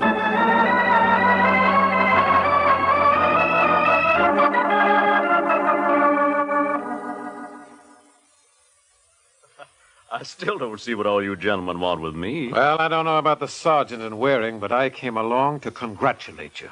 For what, Mr. For Clayton? doing something that I wanted to do. And if you need any dough for legal expenses, you just let me know. What's he talking about? What were you doing at 8:30 tonight, Brady? Probably playing a slot machine someplace. You know, it's the funniest thing. I just can't stay away from those gadgets. And where was this one located at? Oh, I don't rightly remember. But you do recall being clipped by a girl named Diana Wayne. It's funny. I don't seem to recollect that either. Look, that you-all routine isn't going to get you anywhere, Brady. The sergeant here could disprove it in 5 minutes. I'd like to see him try. That's easy. You probably made a complaint to your local DA after Diana clipped you. All I have to do is call Washington, D.C., and I'll have... Hold the line, Sergeant. What now? I know who killed Diana Wayne. You mean Brady just gave himself away? No, I mean he just gave you away, Clayton. The heat's got you. In December? Don't be ridiculous. Wait a minute, I'll take that back. It is possible for the heat to get you this time of the year. And you're going to find that out at Sing Sing very shortly.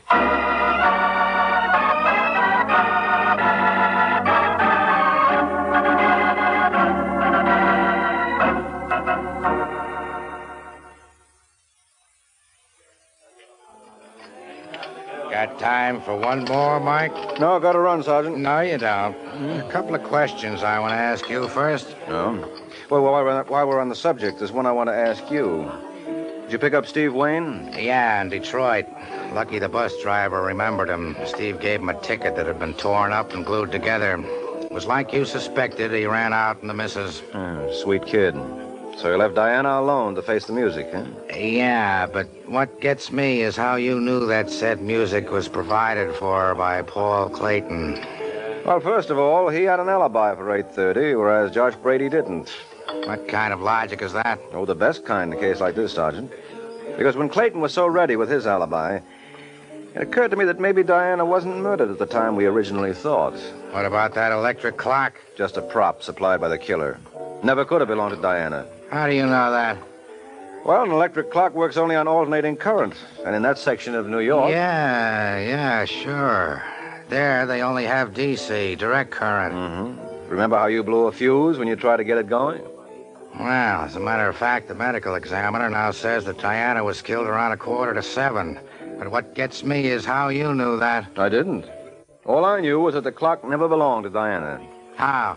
Well, when you said you were going to call Washington, D.C., that D.C. rang a bell. Then I realized Clayton must have brought that clock with him to fix his alibi. Didn't I say all along that Clayton killed her? That you did. You wouldn't believe me. Well, he was the most obvious suspect, Sergeant.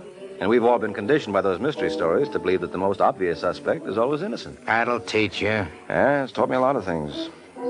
If a man were to walk up to me this minute and announce he's planning to murder some girl, you know the first thing I'd do now? What? Set up a date in advance with some other girl, so I wouldn't have to end the evening with you. Good night, Sergeant.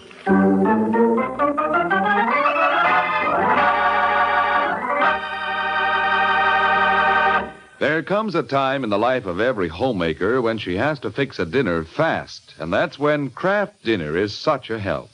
You see, in just 7 minutes cooking time, Kraft Dinner makes delicious macaroni and cheese. Wonderful, tender macaroni with fine cheese flavor all through.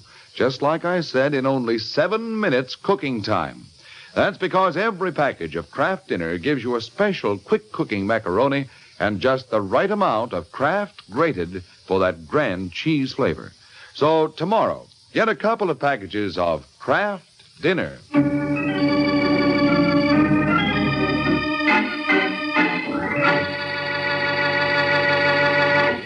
This is NBC, the national broadcasting company.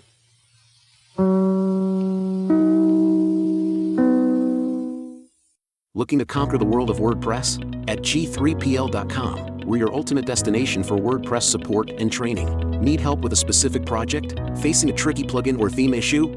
We've got your back. We will troubleshoot, customize, and fine-tune your site to perfection. So, why wait?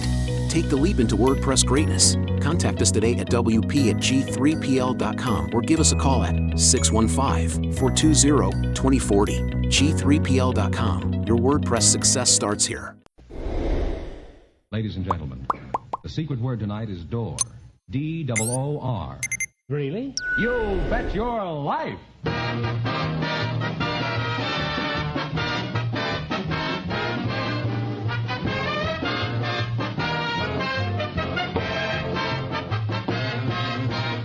The more than 3,000 DeSoto Plymouth dealers of America present the best of Groucho.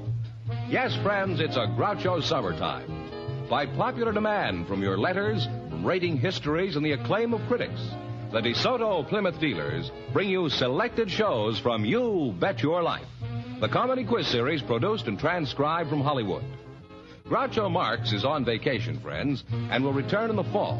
Until then, it's fun and laughs each week this summer as we proudly present some of the best of Groucho's past shows. And here he is, the one, the only... Groucho! That's me, Groucho Marx.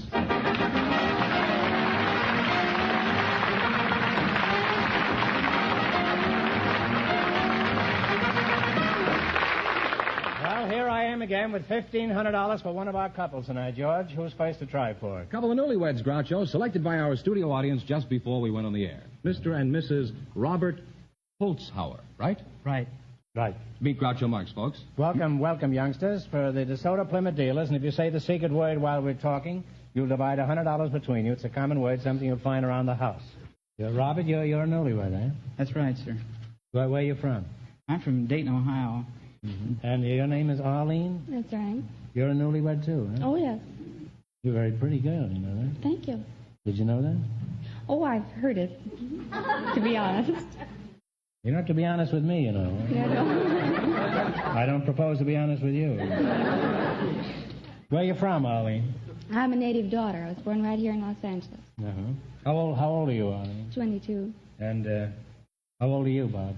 I'm 27. What do you do for a living? I go to college. That's the way you make a living? You mean you're on the football team?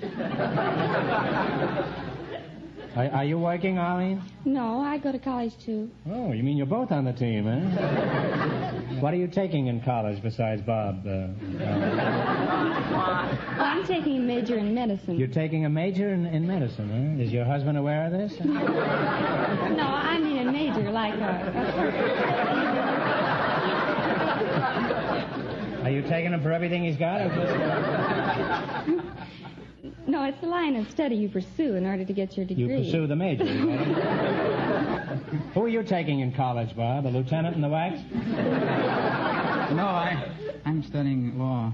Oh, well, I don't blame you if she's going to carry on with the first major. At least you'll be able to sue the guy. Do you intend to become a lawyer when you graduate? Yes, I do. Why? Well, I think that practice of law is a very good field for a young man. And I think that I'd probably make a good lawyer. Why are you under that impression? I like to help people in their troubles. Oh, that isn't what a lawyer does.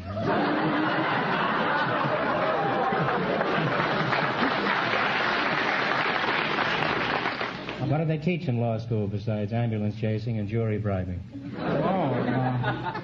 We don't learn that in law school. You don't, huh? No.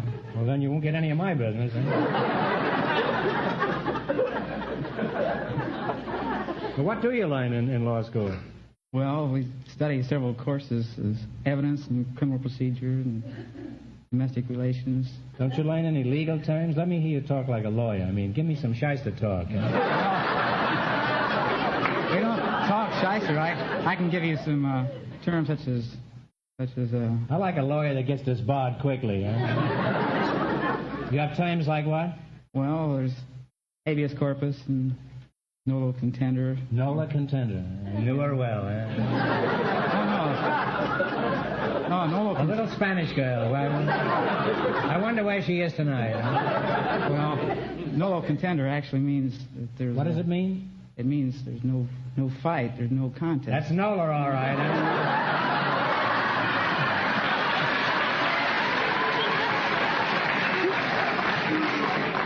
There's no fight in Nola. She'd go to any movie I suggested. You mentioned domestic relations. What do you learn there, Bob? Well, we learned mostly about divorces. Oh, then this major is worrying you, huh? Arlene, you ought to be ashamed. Now, I don't want to be nosy, but if you both go to college, what do you live on, in addition to love, I mean? It's a very substantial fodder, but kind of thin around the edges, huh? It is pretty hard, but, well, we have the GI Bill for Bob. And... GI Bill? You get that the first of the month, huh? Public Law 346. Oh. He gets the money and he knows the number of it, huh? Well, I'm glad you straightened me out. Is the GI Bill enough to support you two lovebirds? Well, not very well, but we managed to squeeze by. I imagine you do, huh? Now, as soon as you finish school, Bob, are you planning on hanging up your shingle immediately? Well, I'd like to, but I have to pass the bar. Well, that's a good place to get shingled. Suppose you were called to defend Arlene in court. Go ahead. Let's see you defend her. I'd have to know what she was charged with. Well, I wouldn't know that, huh? Maybe brown celery tonic.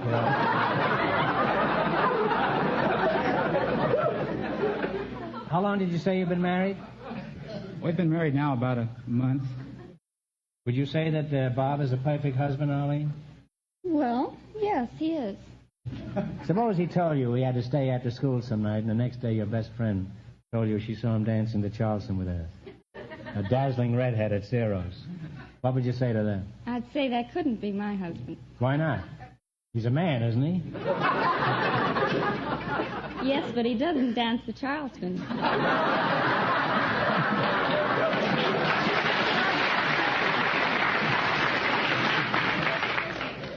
Well, he's more of a man than I thought he was. Well, Arlene, I predict your marriage will be a howling success, especially if you ever catch him doing the Charleston with a redhead. Now, in just 1 minute, you're going to play You Bet Your Life for a chance at $1,500. Right now, I want you to pay close attention to Fenneman. It's the greatest advance in driving ease and convenience since the self-starter. That's what people are saying about the sensational new DeSoto feature, Full Power Steering, that makes turning the steering wheel practically effortless. Think of it. With DeSoto Full Power Steering, you can turn the wheel of either the DeSoto Fire Dome 8 or the Power Master 6 using just one finger. It's literally as easy as dialing a phone. DeSoto Full, not partial, but full power steering works even when the car is at a standstill. That means to you far easier parking and easier driving at all speeds and over all kinds of roads. Try it. Experience the novelty of effortless steering. DeSoto Full Power Steering. Tomorrow, visit your DeSoto Plymouth dealers and ask to take the 5-mile trial in either the mighty DeSoto Fire Dome 8 with the new 160-horsepower V8 engine or the handsome DeSoto Power Master 6. And remember, all dealers who sell DeSoto also sell Plymouth, the low-priced car most like high-priced cars.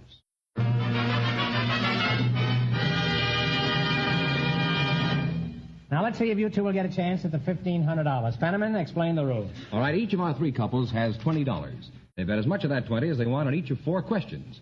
The couple that earns the most money gets a chance at the $1,500 DeSoto Plymouth question at the end of the show. Our other 2 couples are in a waiting room off stage, so they don't know what's happening out here. Here we go. Let's see how high I can build you $20. You selected nicknames of states as your category. Category. That's an Indiana category. So they make all that steel. Here's your first question. How much will you bet of the 20? $10. $10. And now talk right up now. All right, here we go. What state is known as the Sunflower State? Kansas. Kansas is right.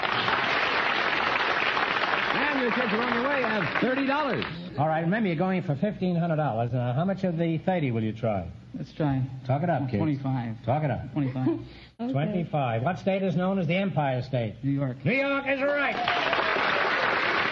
They're climbing, too. They have $55. All right, you're climbing. You got $55. Here's your third question. How much you going to bet? Here they come. They're on the inside now. They're coming on the side. That's another game, isn't it? How much you going to bet? 50. 50 you going to bet? Have they got that much? Yes, $55 they For have. land sakes alive. What state is known as the Hoosier State? Indiana. Indiana! And now they have $105. You have zoomed to the pinnacle of success here. You've got $105. Now, how much you going to bet? I'll bet 100. This girl must be of German extraction. She left the pinnacle of How much you betting? 100. $100. Hey, you're really gamblers, huh? I'm more nervous than they are. I'll bet you are. What state is known as the Buckeye State? Ohio. Ohio! And they wind up with a grand total of $205.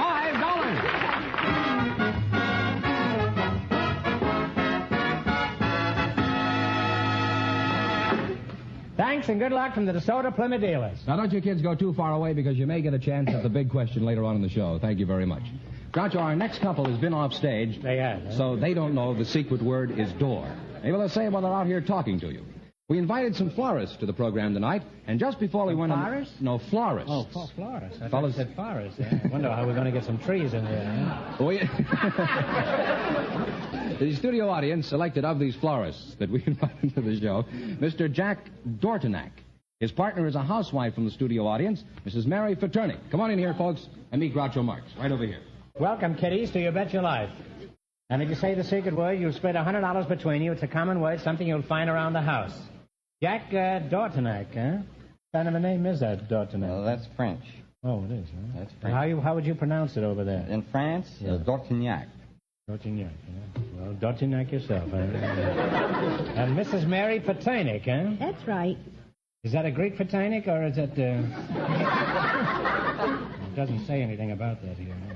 Do you mind if I call you Mary? Oh, no, you can call me anything. Okay. Well, tell me, Sam, where are you from, huh? I think Sam is a nice name for you. Where are you from, Sam? Mary? Me, I'm born and raised in Norfolk, Virginia. Jack, let's talk about the flower business. Where is your shop? Must be on the main stem, I imagine. 9526 Santa Monica Boulevard. It isn't on the main stem, man. No, not on the main stem. Where is it? Beverly Hills, 9526 Santa Monica Boulevard. Oh, that's right up in my neighborhood. How is the flower business? Picking up. Well, I'm sorry to hear that. I was hoping you'd say business was bad, so I could say the flower business has gone to pot. I didn't do much better with that than I did with the main stem. Now, let's try it once more. How is the flower business? Well, it could be better. Well, I'm sorry to hear your business is going to pot. Huh? Now, isn't that better than cheating me out of a joke, huh? You want to try main stem again now and see what we can do with that? Seriously now, how is the flower business? Picking up.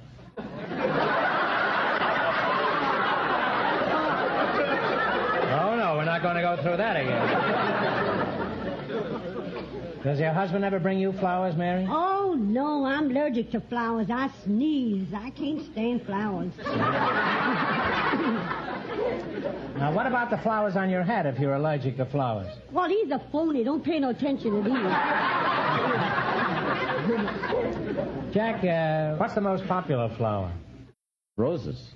Well, why is that, Jack? Well, I guess because red roses denote love, and yellow roses jealousy, white roses purity. Did you know roses were green? I've never seen any green ones.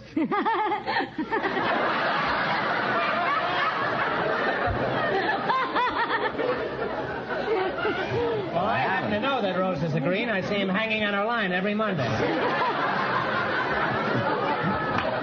the good thing about Mary.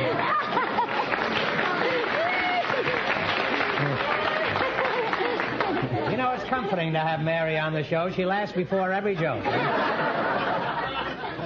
Well, that's a nice attitude. What about you, Mary? Anything embarrassing ever happened to you in addition to that hat? I have a pretty sad one. I don't know how sad it was, but I happened to be on a crowded streetcar, and I couldn't hardly get in the door myself.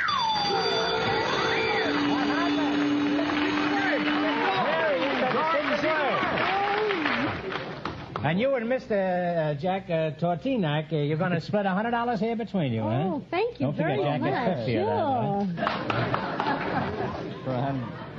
Now, what happened to you, Mary? You were trying to squeeze through a door and you got yourself $50. I got my seat on a streetcar, and there was a lady, and there was a little boy hanging onto her skirt. So I felt sorry, so I picked up the little boy and put the boy on my lap. Said to the mother, I said, "My, your little boy is such a How do you know it was the mother? Well, sure it was.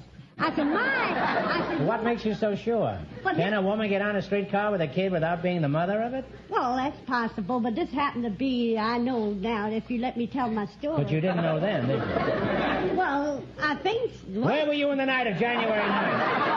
Well, anyhow... Who can play at that game? Anyhow, I picked up the little boy and set the little boy on my lap, and I said, "My, that boy is such a lovely behaved child." Why, she said he should be. He's 32 years old. Here he was a little midget, and I didn't even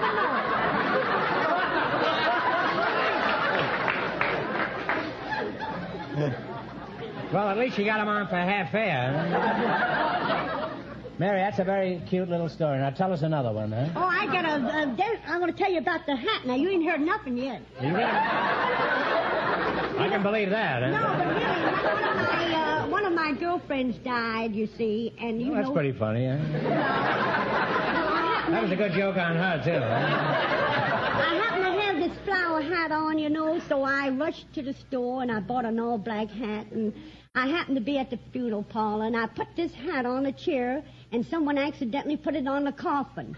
And I had to go to the undertaker and take my hat. Now I got my hat back.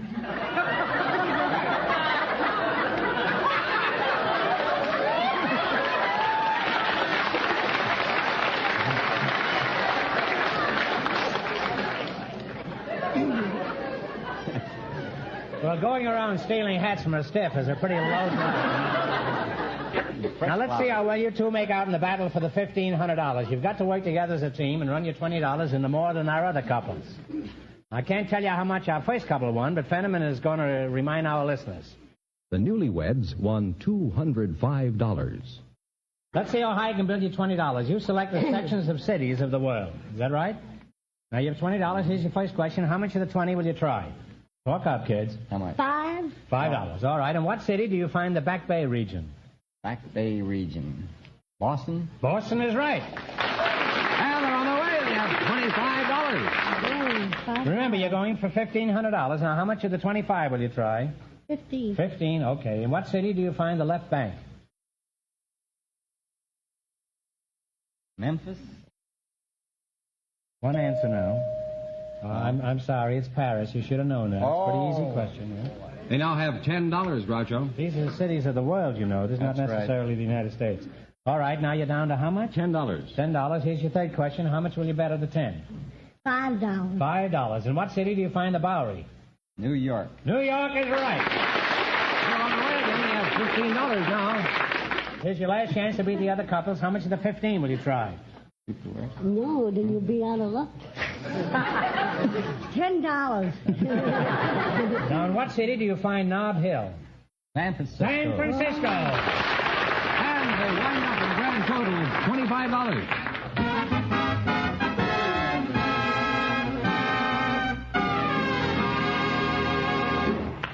Thanks and good luck from the DeSoto Plymouth dealers. Now we'll soon know who's going to get the chance at the big question. Because you see, at this point, the newlyweds are leading with $205. Oh, my dear, they must be smart. And as long as you're out here, newlyweds, I guess we can tell you that the secret word is still door. Oh. So if you'll stand by now while it's we... a good thing I rode on that streetcar.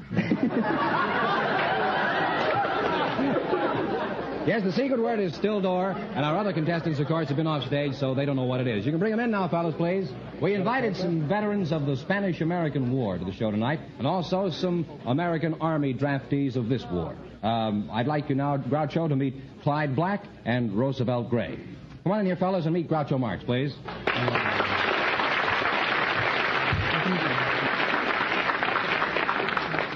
Welcome, kids, to You Bet Your Life. And if you say the secret word, you'll divide $100 in cash. It's a common word, something you'll find around the house.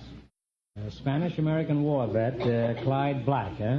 And a draftee. You're the draftee, huh? That's right. Clyde Black, aren't you pretty old to be drafted? I was in Spanish-American War. That was 52 years ago. How old are you now? 72. 72. Well, you're a fine-looking man.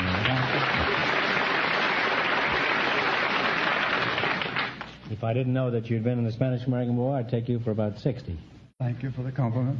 It's no compliment. I'm telling you the truth. You know. Roosevelt Gray, huh? That's right. You're the draftee. How long you been in the Army? 4 months. 4 months? Have you written your memoirs yet? That's it. Where you from? Texas. Texas? Where you from? Texas. Both from Texas, huh? What part of Texas? Fort Mason, Texas. Fort Mason, huh? Are you married, Roosevelt? Unmarried. Unmarried, huh? Well, don't feel too bad about it. After all, you got a mess sergeant now, huh? You'll sew your buttons on, huh? What sort of work did you do before you were so rudely interrupted, Roosevelt? Huh? Well, I was a farmer. Raised different crops, such as watermelon and peas and cotton and corn. Have your own place? Yes, sir. Own farm, huh? What do you do for a living, Clyde? I was special representative of the Colorado River Board of the state of California. Well, you live in California now. I certainly do. You don't like Texas? Huh? Well, Texas is a good place to be from. My advice to you is don't go back there. Huh? Do you have any particular problems in the Army, Roosevelt? Well, not so particular, but I don't know where I'm going. Well, you won't get anything on the rest of us, huh? When you make up your mind, be sure to tell the general, Roosevelt. Huh? Right. What do you mean you don't know where you're going? Well, I don't know whether I'm going in the infantry or force of engineer, tanks, or airplanes, or what. I see. Well, here's an old soldier. Perhaps you can profit by his experience. What branch do you suggest, Clyde? Cavalry's pretty good. Did you prefer when you were in, huh? That's what I preferred, yeah. Why? Because I was raised on a horse. Isn't it pretty tough to get on the cavalry now? They're not even taking horses, are they? Not even draft horses, huh? They're not even drafting draft horses. What made you decide to enter the Army, Roosevelt? Well, the draft board.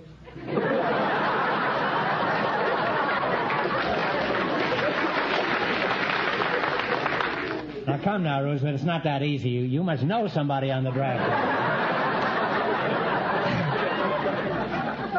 What was your rank in the Army, Clyde? Buck private. Buck private, huh? How long was your training period? 7 months. And how long is your basic training? 14 weeks. 14 weeks, huh? You mean the boys today accomplished in 14 weeks what it took Clyde 7 months to do? Well, Why is that? I guess because some of that is more streamlined than it was then. Are you referring to the wax? Not to the wax. How were the wax in your day, Clyde? No wax. No wax, huh? How come? Because no woman was allowed in 40 miles of Army camp. That's why your training always took a year, I guess. The soldiers were always on maneuvers, 40 miles from the camp, huh? You mean they were like going to the library and reading newspapers? Is that what they used to do? What did you fellows do when you come into town on a weekend pass? Roosevelt? Huh? Well, I guess the same as what soldiers did back in the Spanish-American War. You mean you two go 40 miles to a public library? They're just crazy about reading and literature these days. What is your rank in the Army, Roosevelt? Private. Well, what is your ambition? What would you like to be? A civilian.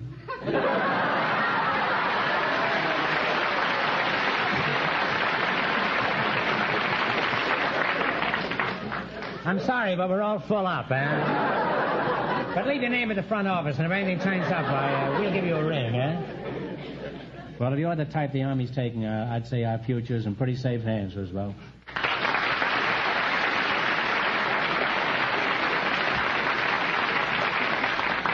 Now then, you're going to play You Bet Your Life. You have to beat our other two couples, and you'll get a chance at the $1,500. That's the DeSoto Plymouth big question. I can't tell you how much our other couples won, but Fenneman is off stage to remind our listeners. The newlyweds are still ahead with $205. All right, here we go. Let's see how high I can build you $20. You selected questions on Abraham Lincoln as your category. Now, here's your first question. How much will you bet? Well, $20. $20. You're going to bet the whole 20? Not the 20, 10. $10? $10. What do you say, Clyde? You're a partner in this, an equal partner, you know. Well, I'll agree $10. $10, okay. What was the name of the battlefield where Lincoln made his famous address? Gettysburg. Gettysburg is right. And they're off to a good start. You now have $30. Remember, you're going for $1,500 tonight. Now, how much of the 30 will you try? 15. All right, 15. Roosevelt? Okay, what was the name of the man who assassinated Lincoln? Booth. Booth is right. They're climbing now. They have $45. All right, you got $45. Here's your third question. How much of the 45 will you bet? 25. 25. Okay. What was the name of Lincoln's wife? Nancy Hanks. One answer between you now. Come to some definite conclusion. Her maiden name was Nancy Hanks. Nancy Lincoln. No, I'm sorry. It's Mary Todd Lincoln. Oh, I thought Nancy mother. Hanks I beg is I his didn't mother. know. We didn't hear that. That's a shame. They've dropped to $20 now, Groucho. Well, you're still in the running. You got $20. Here's your last chance to beat the other couples. How much of the 20 will you go for? 15. 15? Okay, Clyde? Okay. All right. Lincoln first gained national prominence as a senatorial candidate from what state? Illinois. Illinois is correct. And they wind up with $35. And that means the newlyweds, with $205, get the chance at the DeSoto Plymouth $1,500 question.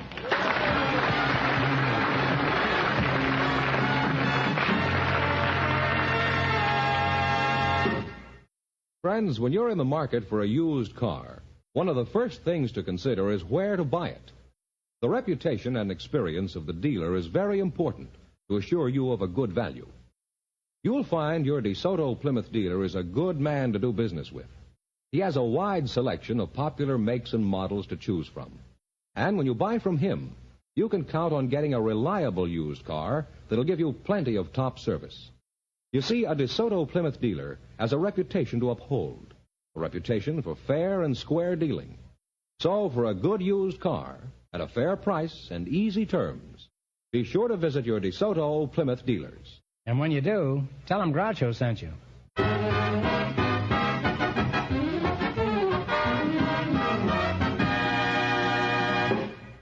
And here comes the winning couple, the newlyweds, all ready for their chance at the $1,500 question, Groucho. Well, here you are, kids, the newlyweds, and this will give you a nice nest egg if you win this, huh? Yeah. All right, here we go for $1,500. I'll give you 15 seconds to decide on a single answer between you, so think carefully, and please, no help from the audience. Here it is. Ready? History books aren't always accurate.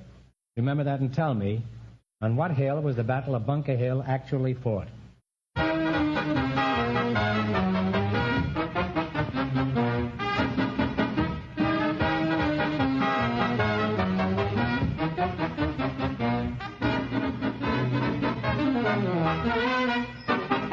Bunker Hill. No, I'm sorry. It was Breed's Hill in Boston. So that means the big question next week will be worth $2,000. Well, you lost the big money, but you won $210 in the quiz. $205. $205 in the quiz. Congratulations, and thanks to both of you.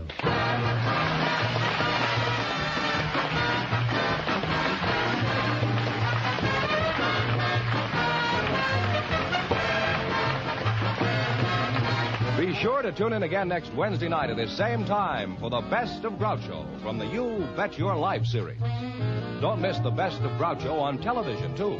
Also presented by the DeSoto Plymouth Dealers of America. And remember, all dealers who sell DeSoto also sell Plymouth. Two great cars, both products of the Chrysler Corporation. And when you drive in, tell them Groucho sent you. Good night, folks, and remember, see the DeSoto Fire Dome 8 tomorrow.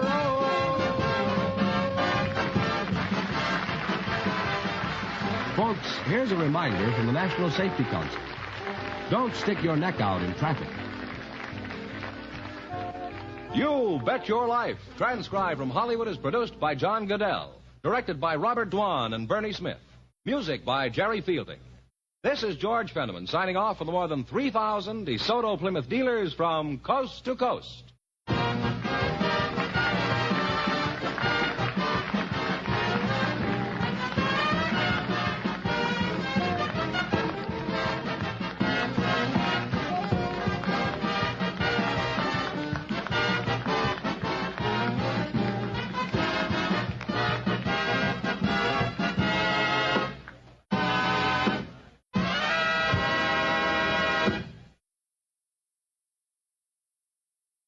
I would like to extend my sincere gratitude to Old Time Radio Research Group for their remarkable efforts in preserving and archiving the captivating world of old-time radio programs.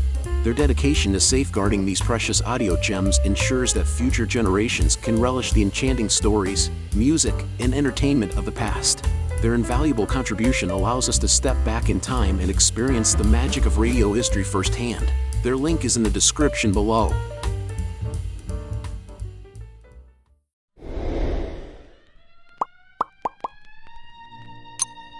Thank you all for tuning into Golden Age Radio today. We hope you enjoyed the classic tunes and captivating stories from the past. Absolutely. It's been a delightful journey through time, and we truly appreciate each and every one of you for joining us. We have a fantastic lineup prepared for tomorrow's broadcast, filled with even more nostalgic melodies and thrilling dramas from the golden era of radio. So mark your calendars and set your alarms because you won't want to miss it. Join us again tomorrow at the same time for another unforgettable session of Golden Age Radio. Invite your friends and family to come along too. Let's make it a delightful gathering filled with timeless entertainment and warm memories. Once again, thank you for being part of our wonderful audience today. We look forward to having you with us again tomorrow as we dive into the enchanting world of the past. Until then, take care and have a fantastic day ahead. See you tomorrow. See you tomorrow.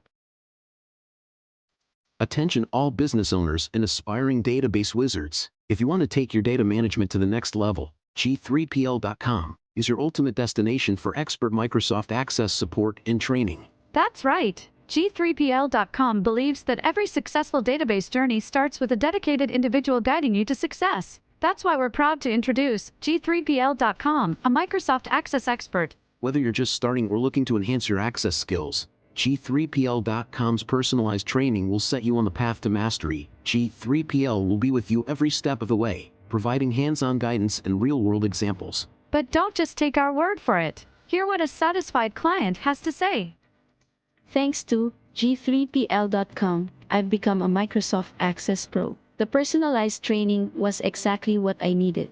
I learned to create and optimize databases, run powerful queries, and automate tasks with VBA. Now, I'm confidently handling complex projects with ease. It doesn't stop there. G3PL.com is your go-to for top-notch support and solutions.